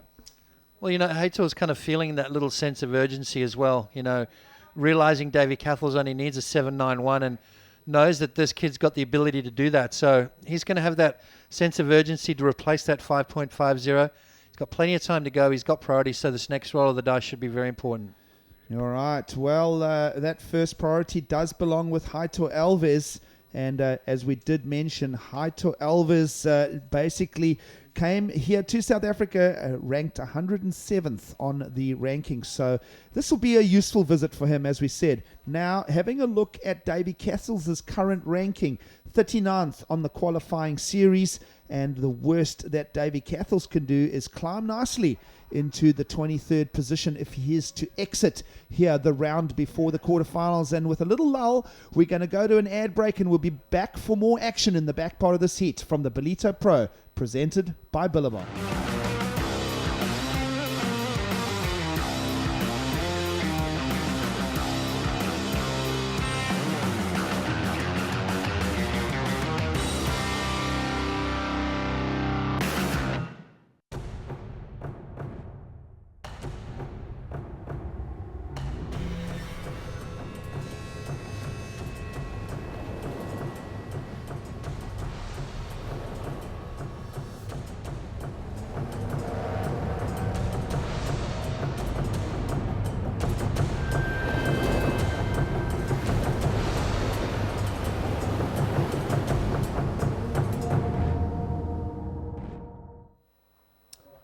The world's best surfers are down in South Africa for this, the qualifying series 10,000 event, the Ballito Pro presented by Billabong, and of course the Stop 6 on the Samsung Galaxy ASP World, the World Surf League Tour. Now we're picking up on live action. Getting excited here as Davy Cathels brings himself right into the discussion here, Potts.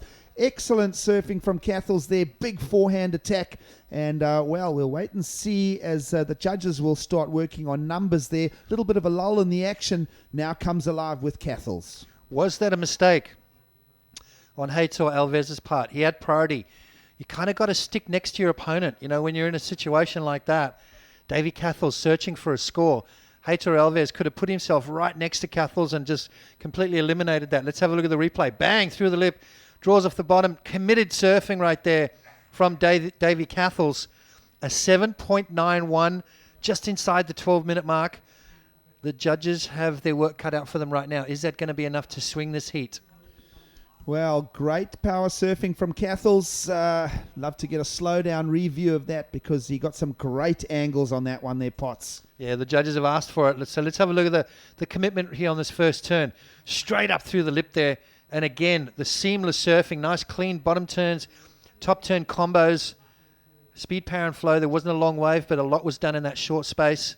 Was it dynamic enough to push that score up into the excellent range? Well, Davy Cathels will await that score. 11 minutes remaining. Let's have a look at the slow-mo of that. Yeah, well, tell you what, this is going to be close. This could be the swinger right here. As he draws off the bottom, connects perfectly with that opening turn. Free falls out of the sky and then straight into that next one. The judges are going to like that transition. Bangs it off the top there and then does that free fall drop, making that super critical. 8s across the board there, 1-9, 4 8s. Ended up an 8.0, Davy Cathels in the lead. Well, Davy Cathels does the job right there. Now the clock says 10.5 minutes remaining. First priority, though, still lies with the Brazilian Heitor Alves. His requirements, not a big one, Potts, a 5.6.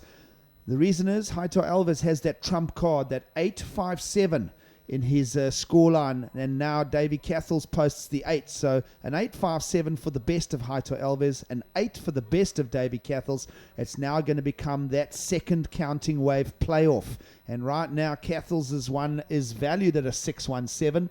Heitor Alves is just a 5.5. It's all going to be about who reaches into the excellent score range next. Well, we've just seen a little bit of a pressure change right now. The pressure well and truly square on the shoulders of Heitor Alves. Even with that single high scoring ride, you can't sit back and relax. You've got to keep the pedal to the metal, keep that foot down, keep that pressure on. He let that pressure go just a little bit. Davy Cathels got the score. All right, one of the bigger waves of the afternoon will roll into the lineup here for Heitor Alves, who does have a roll of the dice at it. We'll see how that one played out. Now another big set looms into the lineup here in Ballito. A little bit of wind ruffle as we move into the later afternoon here, just after 3 p.m. local time on the east coast of South Africa. And does Davy Cathels become involved in this exchange? Because Heitor Alves did pick up on wave 1 of that set. You saw Cathels on screen just rolling over the remaining bumps of the set. So 9 minutes remaining. Cathels in the lineup. Heitor Alves looking for a 5.6. We were talking about the next stop down in J-Bay, and Potts, excited for you to go back down and pick up the championship tour there for another great edition from the World Surf League. Yeah, I can't wait to get another leg burner from Boneyards. Got one last year all the way. It felt pretty good, so can't wait to get those legs burning again. Well, Potts, along with the rest of the surfing world, will be looking forward to J-Bay next week.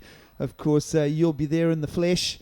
And, we all will be, as we'll take us through that action next week. But for now, it is the qualifying series 10,000. And great to have you here, Potts, part of the proceedings here on the north coast of KwaZulu-Natal.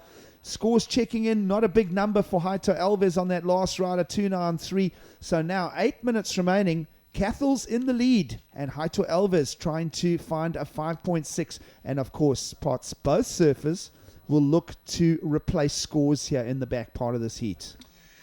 Yeah, and that pressure is going to keep building on Heitor Alves the more he, doesn't get those scores. That was a good solid wave there for Heitor Alves. Davy Cathell's kind of kept him honest there. Maybe sold him on that a little bit. Now Davy Cathell's with priority, looking to replace a 617. So we're seeing a little bit of a momentum shift right here.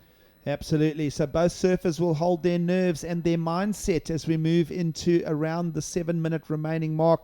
And, we will wrap up this round of surfing action with Heat 8 coming up next. 2 young Australians, both in good form here. Solly Bailey takes on Connor O'Leary for another exciting matchup at the Ballito Pro here. And that will pretty much bring us to the end of the proceedings today. And, of course, then just quarterfinal stage of competition to unlock tomorrow when we get going. And with that little break in the action, we'll pop off to another ad break. Don't go anywhere to recharge your beverages. It's the best surfers in the world in South Africa.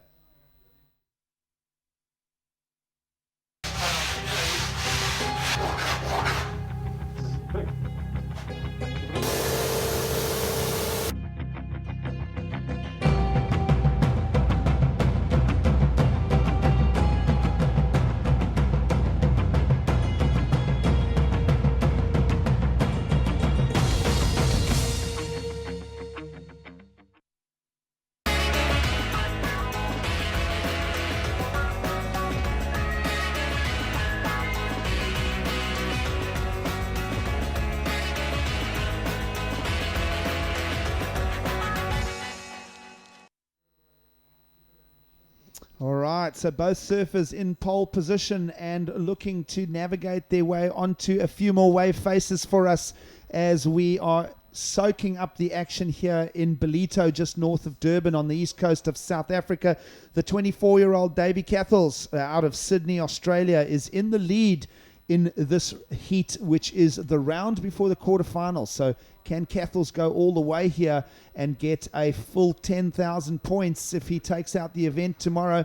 It will be a big ask because there are a lot of informed surfers. And looking back at this round that's unfolding, Potsaleo Muniz, it will be in those quarterfinals along with Kanoa Igarashi. Also Italo Ferreira, isn't he in form? Kaya Abeli will be a quarterfinalist tomorrow. And, of course, Mitch Colburn as well. Santiago Muniz, brother of Aleo. So the heats are locking and loading for tomorrow. We're looking forward to that. Right now, can Davy Cathels be part of that discussion? Because 5 minutes remaining. We're going closer to the hard part of the day here. And are we going to see a few more opportunities for Heitor Alves to unlock a score? Just a 5.6 is all our second-place surfer requires. Yeah, and Davy Cathels knows that. I mean, he's sitting at the back. He's got the best backup at the moment of a 617, and that at the moment's the difference. So he's got to try and improve on that. He's got priority right now. We're inside the 4.5 minute mark, so this next little roll of the dice is going to be very important. The pressure is right on. Afternoon scenes here at Ballito, and we will lock our view onto our 2 surfers. Of course, first priority does belong now to Davy Cathels, so we're waiting to see how he plays the smart card here. He needs to not only maybe improve a 617, but also block the best potential wave on offer to keep Heitor Alves out of the mix. Problem is, a 5.6 is not a big ask here, Potts. So which way do you play it? Do you surf for your win, or you try and defend for the win? These are the 2 options now that Cathels must make a choice on. Well, really, Cathels doesn't need another wave. Basically, he's just got to try and play that patient game. Obviously, if a wave comes through that he reckons he can better his situation on, then by all means go for it. But in the situation he's in right now, just needs to play that patient game and just try and eliminate any kind of opportunity that Heitor Alves has. Here he goes now, taking this one. All right, so he'll make a choice and surf for a points improvement, and it'll be a throwaway score just like that. So the chess moves, the psychology unfolds. Did Heitor Alves sell Davy Cathels on that wave? 100%. Absolutely. Heitor's a smart competitor. He knew he's got to somehow try and get the priority back. Now he's got 3 minutes, which is going to seem like a lifetime for Davy Cathels, and it is going to absolutely fly by for Heitor Alves. Nervous moments here for both surfers. All right, so interesting mental plays at work here in the lineup with our two competitors trying to seek out the heat win. Right now, on paper, Davy Cathell's in the lead. Not a big margin, though. A 14-1-7 heat total plays against a 14-0-7. So Haito Alves, one of his counting rides, a 5.5, must replace it with a 5.6 or more. How many times were you in this situation in your career, Potts? Too many to remember, Gigs. Too many to remember. You know, it's one of the worst feelings in the world because you got the best scoring ride of the heat, an 8.57, and you can't, for the life of you, back it up. You know, that's the nature of the beast. You know, the playing field's constantly changing. Obviously, the ocean works in rhythms, and if you're just a little bit out of that rhythm, there is absolutely nothing you can do to fix it. Well, is the ocean out of rhythm, or is it just a little momentary skip in the proceedings? Because there are a few bumps out on the horizon and 2 minutes to go. We've got a higher elevation here, so we can say that there's some more waves will approach the lineup. Right now, this is the numbers on the cards for each respective surfer. 14.07 is what Alves has. Now, this is your heat leader, Cathels, and he will look for an opportunity that will become a throwaway. Now, more squeezing moments for our surfer lying second. Haito Alves in white, 90 seconds on screen, patrolling, looking, and Potts, dare I say to the viewers at home, a couple of bumps out the back that are surely going to get here in time. Yeah, 1 minute 20. Absolutely. And, you know, the funny thing was, well, it's not funny. Haito Alves paddled for that wave. Davy Cathels didn't really need to go it. Had he let that wave go, he would have got priority. Now, probably one of the biggest sets of the heat is coming through right now. Haito Alves with priority. 1 minute to go. Is this it? Haito Alves paddles over the first one. He lets that one go. A little bit of a closeout, but more waves on the horizon. All right, exciting 1 minute remaining now. The beach is locked onto our two athletes in the lineup. Now, remember, the tide is filling in, Potts. So with that higher tide, is there a little shift in the nature of these breaks? The bigger sets are just behaving a touch different to what they were an hour ago. Has Haito Alves left it too late? Cathels will just show his intentions, but Haito Alves has first priority. So you'll see two surfers on screen. Now, this is all about Haito Alves. Ooh, I see Potts clenching his teeth. Your surfer on screen lying second, looking for a 5.6. And the clock now says 20 seconds. So that will be it for the Brazilian. It's up to the judging panel. Shall I throw you under the bus, proverbially, Potts, and ask you, is it enough? Yeah, I don't think it's going to be enough, to be honest with you. 5.6, you know, it was a couple of half turns. He didn't really commit to that wave. It's tough. I mean, Wow. I'm being very critical here. Maybe the judges saw something that I didn't, but I'm looking at it as being a win there by Davy Cathels. All right, so Potts is not scared to give his opinion. What do you think at home, folks? Davy Cathels in the lead, and a requirement of a 5.6 for Haito Alves. And, well, the facts are the facts. It's a 4.17. It won't go into the top two. No change to the situation. That's now an official result. Davy Cathels is through to the quarterfinals here in South Africa. Stay with us as we go to our last heat. There's your official result. Davy Cathels wins. Haito Alves will finish in round 4. We'll go to a quick break and then the last heat of today here in Ballito. It's the Ballito Pro presented by Billabong.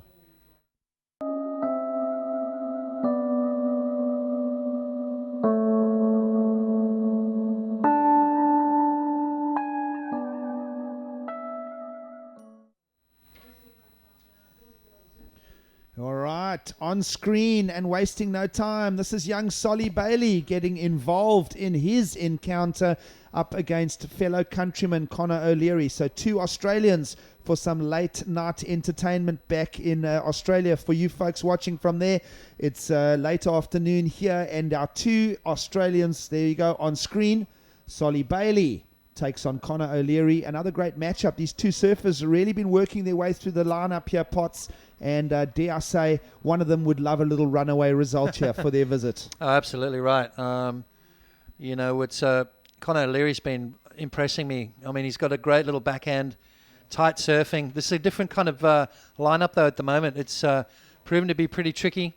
There's not a lot of open face, so you've got to really make sure you pick those good ones. that tide is coming in all the time, so it is making things more and more difficult. All right, so Connor O'Leary, slightly older by a year. 20 years old is Solly Bailey. 21 is Connor O'Leary. And O'Leary, of course, from Cronulla on the south side of Sydney. A couple of mixed results for him here. He did get a 5th at the Scoot Burley Pro in Queensland, one of the opening numbers on the calendar in 2015. No other big results, except he did come away with a healthy 9th place at the Quicksilver Pro Sakurima. So coming into this event here in South Africa, O'Leary finds himself 22nd on the qualifying series. The worst that he can finish now is, if he falls away, would be 12th. So this is a very important part of this young man, Connor O'Leary's career right here.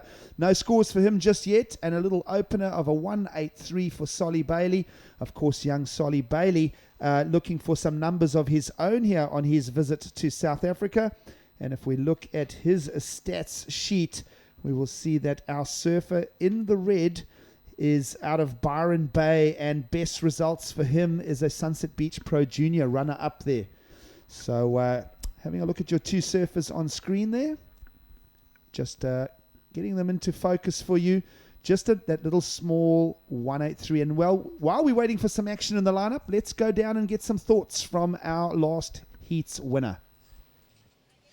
All right, we're down here live on the beach with Aussie surfer Davey Cathell's winner of that last heat. Davey, always a tough competitor against Haito Alves, but you must be so stoked to make the quarters.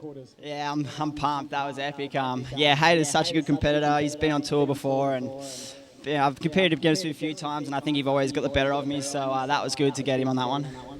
You came into this event ranked 39th on the QS, and now you're into the top 20 as a result of today's surfing. You must be super pumped to go all the way. Yeah, it feels good. Tomorrow's a big day, and it'd be good to make a few heats tomorrow and see if I can get into the top 10 or something. That'd be nice. And obviously going off to Huntington Beach for the US Open in a couple of weeks' time, this surely gives you a lot of confidence as well. Yeah, for sure. I'm frothing for the US Open, but I just feel like this year I've been on a good roll. You know, I've had some all right results, getting through some heats, so keep it going. And lastly, just the amount of traveling coming from Oz to South Africa is certainly not a short trip. It's a long flight, and then from here to the US. Just how important is fitness and getting good rest? Yeah, it's good. I mean, everyone trains. Everyone takes care of their body these days, and yeah, it'll be all right. Well, there you have it. Davey Cathell's from Australia, winner of his heat, second to last heat of the day, through to the quarterfinals. Davey, all the best. I'll just give a shout out to Chandimal and all the boys at home watching. Thanks for the messages. You and N. Well done, Davey Cathell's. All right, the Narrabeen crew there, raising their glasses. North Narrabeen. Yeah, it's produced a lot of talent, that spot, and will continue to over the years. Absolutely. So big shout outs to Davey Cathell's, as he will be part of the quarterfinal proceedings when we unfold our final day of competition tomorrow. Right now, we are moving into the last heat of the day. You are joining us with still a full 25 minutes on offer here of the last 30-minute heat of the day. On screen, Solly Bailey not really unlocking anything at this stage, with some little pepperings of low numbers. Connor O'Leary, no rides to his credit at this stage. And, well, you can just see that little sea breeze has... actually, the wind has backed off a touch here, Potts. So wind not really a discussion, more so now than the tide to talk about. There are still opportunities for our surfers, and we've seen the last couple of heats, just the guys starting to come a little unstuck on some of the right-handers. You know, they kind of loading up first turns, getting stuck on second turns. So does the little left come into play, and will that be an advantage for the forehand for Connor O'Leary? Well, only time will tell, Giggs. It is slowing up ever so slightly, and as you said, that wind is backing off. It's laying down just that little bit, so it's going to keep the face clean, but more sets coming through. All right, so with both our surfers on screen, we're just going to have a look at some bumps approaching us here, and we'll just hang on here because no rides at this stage for Connor O'Leary. He will want to be getting out of the gates, 24 minutes on the clock. And there's your two surfers, O'Leary on the left of screen and Bailey on the right. And both surfers having a look. So with that, we're going to go to a short ad break. Stay with us. It's lots of action from South Africa. if I was sitting on this couch watching TV, I'd probably be a bit lower and probably hands down the pants. If I had to... Sometimes people will get you down, but get back up. It's not the end of the world. Yeah, although it may feel like that sometimes, it's so simple. Simple as 1, 2, 3. Be like, relax and watch it surf. I don't really sit down. I wouldn't have much space because there are actually normally a few chicks though. So I kind of probably just... Like this, straight. I would go like that, probably. Like this. This is my position. And watch it like this. Yeah. Be on free, you know. Just don't sit down on couches that often. I normally fall asleep before, so then I'd say everyone beat it up. Time to lie down. I don't know. Yeah, like this. I don't watch TV. Because when I stay here, I can take my coffee, you know, and my phone. The starfish. Just go to sleep. Well, the audience may be laughing at that little skit there, Potts, but I can tell you that's probably how 99% of the audience around the world are positioned right now on their sofas and chairs and taking in the action here in Ballito. And, well, doesn't everyone have a favourite sofa in their life, right? No doubt about that. Well, get comfy on the sofa. We've still got 22 minutes with us here as the World Surf League wraps up this penultimate day of competition. It's the Ballito Pro coming to you from South Africa. And, well, 96 surfers made their way here almost a week ago for this QS 10,000 event. Of course, we did have 15 of the Samsung Galaxy Championship Tour surfers come into attendance as they prepare for stop 6 at J-Bay starting next week. But well, I tell you what, we've lost all of them except Italo Ferreira. So that's going to be a discussion point because Italo is in fine form here in the beach break conditions in Ballito. And we are looking for something from our goofy footer O'Leary to keep the discussion about goofy footers. And here he goes. He's out the gates, wave number 1 through to the inside, and he squares it out with a beautiful air to back to rail drive. Great combination. Potts, 9 minutes to unlock that, and that's going to be a useful one in these semi-high tide conditions here. You know, I love that straight air. You know, you don't see enough of it. There's a lot of rotations going on at the moment. Mitchell Colburn did one as well where it was just a beautiful straight air, no rotation. I honestly think those kind of airs are more difficult because with the momentum going the way it is, it's almost better. It's almost easier to go into that rotation, land fins backwards, but just to keep that board nice and straight through the air is probably one of the more difficult things to do. So, Potts, I mean, if we verbalise that and build on it because that replay is going to come shortly, it's more managing a flight path as opposed to a pendulum swing, right? Exactly right. You know, you look at the momentum that the body wants to take, and it's almost naturally wants to rotate. To keep that sort of that body focused through the air takes a lot of control. So great management of that flight path from Connor O'Leary. Judges will be just pondering that. I wonder if they'll even ask for a replay. No doubt we will bring that replay to you shortly. And no numbers just yet for O'Leary. And let's have a look at that because we're going to pick up on that. You know, not a huge aerial in the scheme of things, but you can see jamming down the line, picking the right time to hit it. Boom, there it is right there. Lands at the bottom of the wave, nice and clean, straight into one more turn. So it's not going to be a huge score, but it's going to put him in the lead. Well, nothing in the way of strong numbers for young Solly Bailey with a 183 and a 0.5 as he's counting. 2 surfers will just manage themselves through this final 19 and a half minutes here. And Potts, a welcoming number now starting to drop from our panel here at the Ballito Pro. It's a 5.5, useful score, great platform to start building on. Yeah, it's a step in the right direction. It's you know, it actually could be a keeper backup towards the end of the heat. More sets coming through now. We're finding a little bit more consistency. Well, wasting no time now. A quick roll of the dice again. Just a little inspection in the afternoon light here for O'Leary in the white singlet. Opened with the 5-5, little throwaway score. So no one really unlocking anything in the excellent range just yet here, Potts. As I say, still plenty of time. This is where you start not only competing against yourself, but also against the ever-changing conditions. So there's so many factors that goes into managing a heat. We've discussed so many of them here this week. Momentum, trying to not let the average waves go through, because these guys of this level are manufacturing scores on average waves. So lots of things to work on for the psychology of a winning surfer. You know, and it seems to me like Connor's found that little left-hander that kind of breaks off the rocks on the inside, and he's going to use that. He's sitting in that perfect position for it.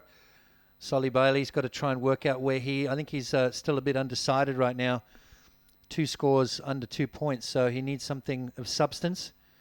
He needs to get a good score on the board and keep himself in the running. Well, it's happy beach scenes here in South Africa. The temperatures now just starting to go off the highs as that afternoon sun is dropping behind us here. We are east facing. If you have a look at your screen there, a little bit off to the south, in fact, with this camera angle, as we cover the crescent bays here of Ballito. And with that tide filling in, it's been a steady day of swell, though, Potts. I mean, we can't knock it. Good call from Travis Logie to just keep moving through. And, well, it's been a consistent swell pattern. Lots of opportunities. We did go through a complete relocation today as well. Not often that happens. And we picked it up pretty much seamlessly. Just about a 20-minute break in the transmission. We were back on board for more surfing. And I dare say we probably will see a location change again for tomorrow. I think Bathers Beach is going to probably be the spot for tomorrow. With the higher tide in the morning, it's a little slower out here. Well, having a look at your picture there, folks, these are the semicircular granite rock crescent bays of Ballito. In fact, there's about 4 or 5 of them stitched together. And at different times, different seasons, they do tend to pack the sand a little differently. In fact, it has been a challenge for our contest officials here in 2015. From the point of view, we had a massive East Coast swell scour out all of the banks. So not the regular sandbar patterns here. Although very useful and reliable, we have managed to get great surfing underway here in 2015. There has been a little bit of a discussion amongst the locals. The sand could have been a whole lot better. But Potts, that's the nature of the game, year by year. I mean, you must have seen lots of surf breaks around the world go through little characteristic changes. Absolutely right. I mean, you look at Snapper Rocks. These moments there where there's a big hole in the bank, but luckily enough, they've got a pump there that they can flick the switch and fill all the holes in the bank. Maybe we need something like that here. All right, well, let's have a look at our 2 surfers on screen as Solly Bailey holds first priority, and he'll get going here for an open face jam now through to the inside. Just a little knock of the lip. He'll want to come around that, and, well, it's right up against the rocks. You saw how tight that was for Bailey. But with now only half the heat remaining as we move towards the final 15 minutes, Solly Bailey getting going there. A little bit of time taken in that wave selection as well. So we are fighting the high tide. Of course, both surfers not only exchanging blows and decisions, but now also just navigating their way through this final part of the tide graph here. So we'll wait for those numbers to check in for Bailey. Just a mid-face snap on that one and a little end section. And I don't think it's going to be a high score number there for Solly Bailey. But in the meantime, he will go and drop a 0.5 pot. So important nonetheless, building blocks. Both surfers need to keep stacking those blocks one upon another. Yeah, just keep moving, keep that momentum going. I mean, even though it is a slow ocean at the moment, you know, there's little bits and pieces here and there. So you've got to literally scour the horizon and make sure that when they do come through, you're in the right place. All right, so waiting to see that replay of Solly Bailey. And also waiting to get a number now from the judging panel. And with 14.5 on the clock, maybe we'll just take a little ad break. Or maybe we won't. Having a look at this man on screen. And a couple of waves approaching here now, Potts. We're just going to just hold on here, because our man in white, O'Leary, with 14 minutes 20 on the clock, will just move in the lineup. This is one of those big leftover sets from that swell from this morning, Potts. Yeah, just a little bit of a closeout right there, so no takers on that one. Let's have a look at Solly Bailey's wave. Drops off the bottom. Just a little check turn right there. Races down the line, up and over the top again, and then literally has to get out of that. Right there, you can see how close that was to the rocks. All right, so now Bailey back to live action. He'll square up that turn. And yes, he'll hold it together right in the rock coves there again. So, well, Bailey going for numbers here. A 3.33 on his previous ride. And, well, we'll wait and see what the value of that last ride is as we pick up on the replay here, Potts. Yeah, let's have a look. This was on the way back out, so I like that. He's just picking off those little sections there, bangs it off through the lip again. So a couple of nice turns, hanging on by his toenails, and then disappears right into the rocks there. So total commitment there from Solly Bailey. A 3.33 on the wave before, and something very similar coming his way. So that's probably enough to put himself up in the lead. Well, that open face wrap, Potts, I think is going to come in at a slightly higher value on that last ride for Solly Bailey. So we'll expect to score a little higher than the 3.33. Meanwhile, that leaves O'Leary out in the lineup. He already owns a 5.5, and waiting to see how he backs that up. And well, there he is on screen. And with that in mind, we'll go to a short break, and we'll be back for more as we wrap up the day from Ballito.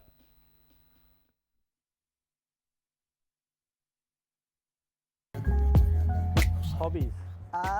Maybe stretch a little bit. Yeah, mountain bike. Go to the gym. Play tennis. Cruise, I guess. Listen some music and spend some good times with my friends. Play some skateboard too with my friends. I like eating. That's a hobby. On my downtime, I like to do a lot of boxing. That's like the other sport that I really love. I train in my spare time sometimes. And No, skateboarding and ping pong, bro. Yeah, I got a little baby boy at home and try and, when he's not at daycare, I'll go to the beach and get him surfing a bit. And that's it. All right, so we are moving into the back part of the final heat of the day. 11 minutes, 45 seconds on the clock now for our two Australians. Solly Bailey checks in with a 5.83 on his last ride. So that's in the healthy scoreline for the conditions on offer here as we get to the high tide mark. A 5.83 and a 3.33. Little seesaw change now with a new leader here. Potts, Conor O'Leary left looking now for the 3.67. And as we say that, down the line a little further to the north now, which is left of screen, is Solly Bailey, who's going to just keep a work rate going now. Potts, it's going to put a little bit of pressure on Conor in the back part. You know, pressure by the way of a 3.67, and sometimes those smaller scores are harder to get. You know, you're looking at a wave thinking, is this a 3.67? You know, basically one good solid turn from Conor will get that score, but at the moment proving hard to find it. There's a couple of little inside sections that he's got to maybe start looking at. He's going to run out of time. Well, you see that last little leftover left on the screen there, an empty left-hander rolls through, so I can't help but think that Conor O'Leary will be looking for the lefts. Meanwhile, Solly Bailey goes in the same direction as our discussion, and I'll tell you what, this is proving to be a useful wave. He's knocked out a couple of rail turns there, and in this condition as it just stumbles upon the high tide mark, I can't help but think that was a great decision from Solly Bailey there, just to keep the scorecard rolling. Well, he's just bettering that 3.33. That's the mission right now. And is he going to do it? He's got the momentum right now. It started off with Conor with that 5.50, but he's gone quiet. You've got to back those scores up straight away, get that two-wave total happening, get that momentum, that confidence. Scores dropping now for that last wave for Solly Bailey. And it is going to better his situation, Giggs. All right, so numbers checking in for Solly Bailey is a 4.83. Match that up with his 5.83. It's a heat total of just over the 10 mark, a 10.66. It's no big numbers by any means, but with the conditions now on offer as we are in the final heat of the day, all these numbers and all these progressions are vital. So 9.5 minutes to go on the clock. And we'll pick up on that last 4.83. Yeah, good move here. Up and over the top on that one. This one snuck underneath. And Solly just keeping the momentum going there. A couple of nice backside turns. 4.83, not a huge score. But at this stage, with the conditions the way they are, that's a pretty solid score. Absolutely. Now 9 minutes to go. Conor O'Leary's requirement now a 5.17. Very achievable based on the last two deliveries of scores from Solly Bailey. A 5.83, pairing it with a 4.83. requirements for your second place surfer, the 5.17. Now we are looking at O'Leary, and he'll decide to go backhand. Climbs up and over, and just a big bump in the wave face, not allowing him to lock and load the rail and do that transition to the second turn there, Potts.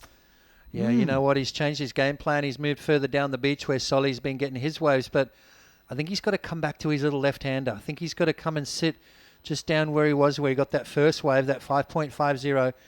I think he's got his feathers ruffled just a little bit. Feels like he's fallen behind. Plenty of time remaining now. 8 minutes on the clock. He just needs a mid-range score to get himself back in the heat. Yeah, absolutely. Solly Bailey, meanwhile, the 20-year-old from Byron Bay, is holding the lead with around the 8-minute mark to go. He started surfing at the tender age of 2, so barely out of nappies was Solly Bailey before he was in the lineup. And, well, I'll tell you what, the Quicksilver Pro Saquarema in Brazil a few weeks back, he did eke out a 25th. So coming to South Africa ranked 77th, our surfer Solly Bailey can do no worse than finish here if he did fall away with a heat loss of 34th. So a useful jump up the ladder for our surfer in red. Of course, it's the same story for Connor O'Leary. The worst he can do here is finish 12th on the rankings now. This is Bailey, who'll just hold it together, square up a turn, working man's wave there into the rock coves here in Ballito. And he's just keeping that scoreboard ticking, Potts. Strategy move right there too, just to keep Connor off that wave as well. Connor was having a good long hard look at it. Solly said, not today, buddy. And eliminated that opportunity. So now Connor, he's got a little bit of work to do here. He needs a 5.17, and at this stage of the day, that is a pretty solid score. Well, O'Leary came to South Africa a week ago, ranked 22nd on the qualifying series. He can do no worse than 12th here if he is to fall away. Of course, he could improve further if he finds himself part of the quarterfinals discussion tomorrow, along with surfers like Eleo Muniz and his brother Santiago, of course Kanoa Igarashi and Italo Ferreira, other surfers involved in quarterfinals tomorrow. But let's have a look now, because this is the all-important moment we're focusing on. Is there a momentum change here? O'Leary on the backhand will square it out. He'll conclude 2 turns on that, Potts. It will bring him back into focus as a discussion here. Remember his requirements, a 5.17. And, well, goodbye to a low-scoring 1.07 right there with Connor O'Leary. 6 minutes now remain, and it's a tight struggle here with Bailey in red, O'Leary in white, and not big margins separating our 2 surfers here. Yeah, it's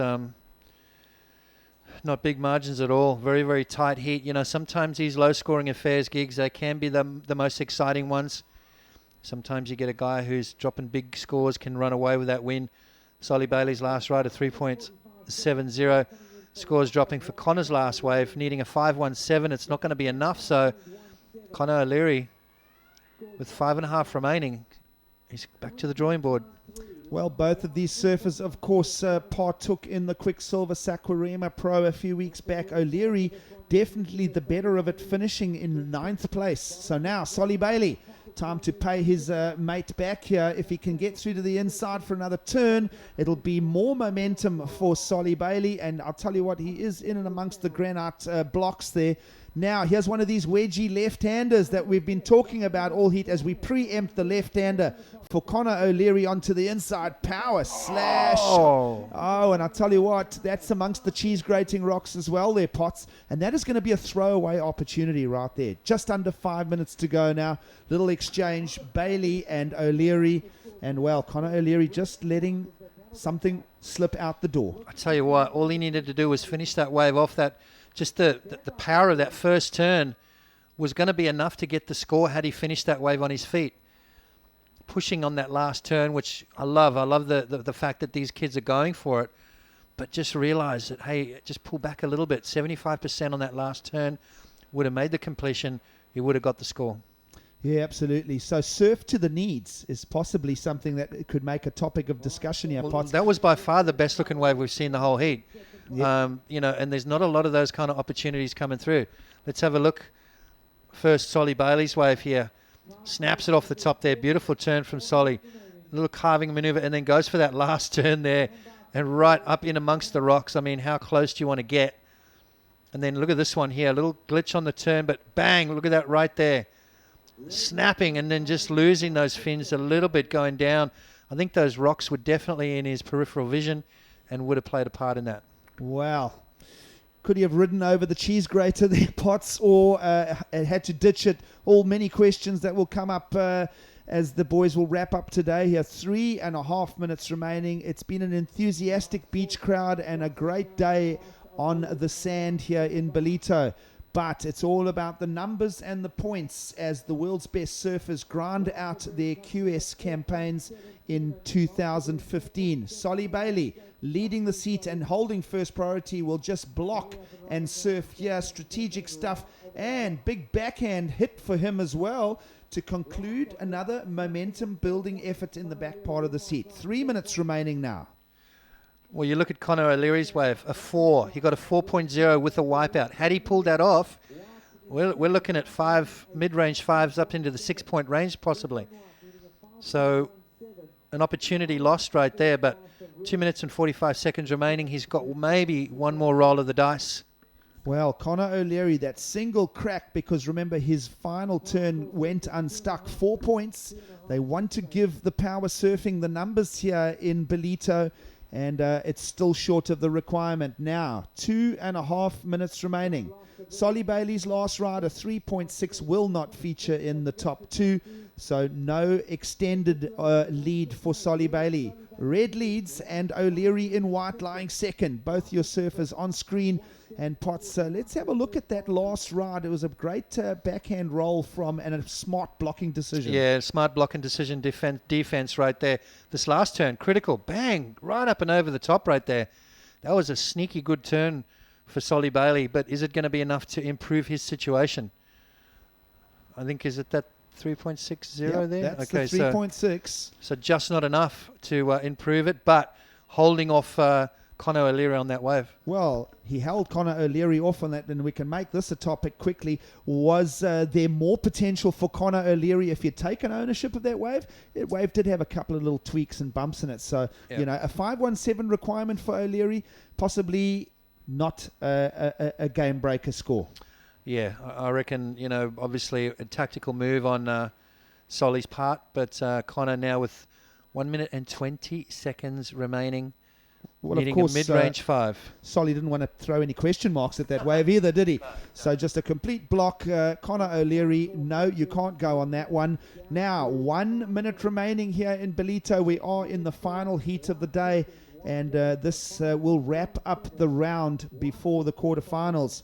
So when we unlock again tomorrow here, Sunday in South Africa, we will move straight into quarterfinals of competition and through to crown a champion here tomorrow in Ballito. It's going to be exciting stuff. That big 10,000 points haul for one of our 8 surfers still remaining. And, never mind the the $40,000 as well. Not bad for a Sunday's wages. Not a bad little chunk of pocket money right there. But the most important part, really, the 10,000 points that go towards qualifying at the end of the year. I mean, that's big. Yep, this is one of those big stops on the qualifying series in 2015. It's a great initiative from the World Surf League, along with the Quadacusa municipality and the folk here in Ballito, to put on this amazing event and continue the rich tradition in South Africa. Meanwhile, this is now a last gasp effort. We are on the countdown, and over the rock ledges goes O'Leary. It is a last roll of the dice, begging for a 5.17 there, Potts. And wow. That is, how do you wrap it up? That's all she wrote. That's all she wrote. Unfortunately, I think Solly Bailey's going to walk away with the win there.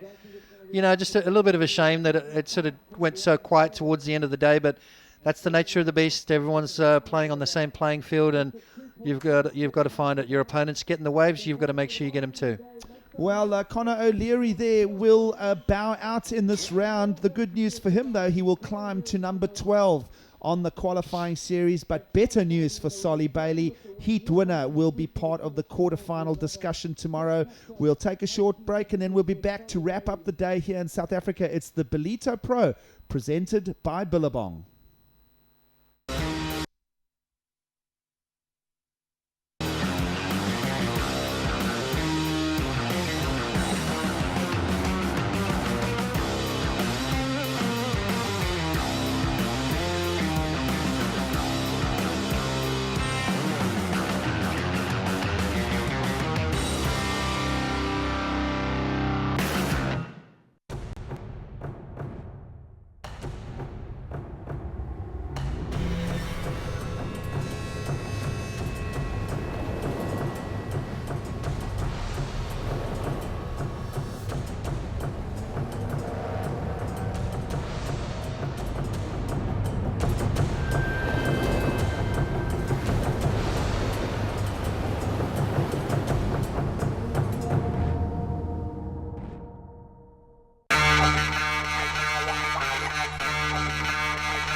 so results are now official. Solly Bailey will move into the quarterfinals. It is at the expense of Connor O'Leary.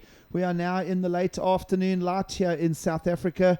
And, well, if you've been watching us, it is a good morning to the United States. And, of course, it's the 4th of July. So wishes to your nation there. And, well, from South Africa, it's been a great day. We've had some fantastic action, of course, always in the sport of surfing, some upset results as well.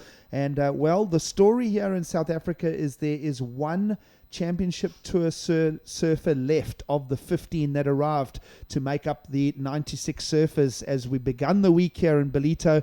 It's been a great event, and well, the story is like this. It's only Italo Ferreira, currently 8th on the Samsung Galaxy Championship Tour, that will be part of tomorrow's order. And we'll see if we can pick up an interview with the winner of that last heat, Solly Bailey. Do we have him on hand down at ringside? All right, so we're down here live with heat winner, the last heat of the day, Solly Bailey from Australia. Solly, always tough coming up against a fellow Aussie compatriot, but you must be stoked with the win. Yeah, no, really happy to win. You know, it was a tough heat, it was tougher waves, and he's such a good competitor. You came into this contest ranked, I think it was 67th and on the QS, and you've now pushed up all the way, I think, to about 34 on the QS. This is going to give you a great result going into the back half of the year. Wow, I didn't even think about that, but you know, it's a great thing to be up there and going into the next half of this year. Now, obviously going through to the quarterfinals, tomorrow being the final day, any particular strategy as we look at the changing conditions, you know, from bathers down to surfers over here? Is it quite a change in the conditions? You know, I think there is a little, but just make sure you're on the good waves and it's not going to matter. And obviously, you know, going to the final day tomorrow, you know, a lot of pressure, I think, more on the bigger guys out there. You coming from the junior ranks. Are you hoping to obviously secure some big points, or are you just kind of taking it heat by heat? You know, I'd like to secure some big points, but, you know, it doesn't really matter to me. I'm just happy to be here and surfing. I'm pretty sure it's late at night back home in Oz, but I'm sure there's a couple of people staying up late to watch you. Anything you want to say back home? Just hi to everyone, and thanks for staying up so late. All right, there you go. To Solly Bailey, winner of that last heat through to the quarterfinals. All the best, bud. Thank you. All right, so Solly Bailey can be happy with that. He's going to reappear in the quarterfinals tomorrow, so that's great for that young man, and it's a good result for him getting all the way to South Africa and picking up points. It's a good effort. It was a tough last heat. I mean, the conditions definitely laid down there. Obviously, it was you know, obviously trying to get those good ones. There wasn't too many. Solly Bailey came out on top, so great performance from the young man, and look forward to seeing action tomorrow. Yeah, absolutely. So when we go back to air tomorrow morning, it will be a Sunday in South Africa. Top 8 surfers remaining. One of them is the 8th ranked on the championship tour, Italo Ferreira. Potts, I'm looking forward to seeing if he can go all the way. We've been touting him, and of course, why shouldn't we? In these beach break conditions, he does look, topic of discussion, he kind of looks unstoppable. Yeah, Italo Ferreira's going really well. I mean, obviously he's got to keep that going. There's still a lot of good surfers left in the draw. The Moniz brothers are looking strong. You know, Mitchell Colburn's looking great too. So there's still a lot of great talent left in this event. Quarterfinals tomorrow, I can't wait. Absolutely. So it's a good afternoon from South Africa. It's been a great day of action here. Enjoy your evenings or your mornings from wherever you are logged on. Keep checking into worldsurfleague.com. Lots of material. Of course, if you haven't downloaded the app yet, where have you been? Smartphones, you can get all the information on the app. Potts, one more goodbye, and we'll see everybody tomorrow again. Yep, bright and early.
QS is a battle, you know, like it's where all the dreamers are. We all want to qualify and be on the world tour, you know. It's a big goal, it's a big dream, so it's a battle. Every hit it's super hard. Everyone is really focused and surfing really well.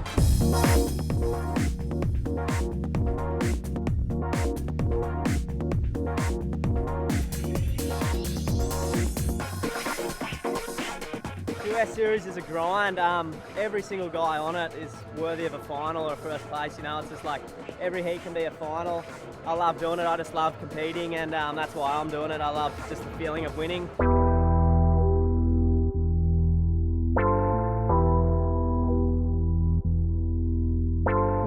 My focus is to get on the CT. You know, I was on it a couple years ago, and it was a short-lived experience, and I loved it though, and kind of driving me to get back on there. So this year is all about getting those 5 results and making the CT again.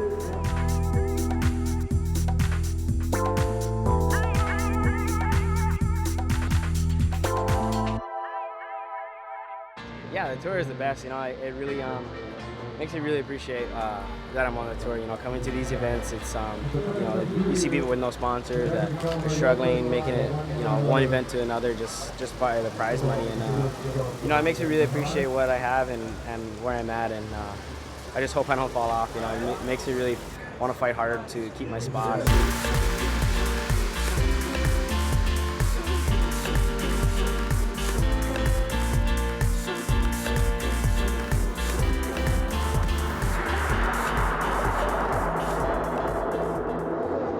Competitive contest. I mean, there is so many Frotting guys who want to make the tour, so they surf so much, and you have no easy hit at all. So that's really good, just to be training and also try to win hits, and if you win, you get 40 grand. So that's awesome.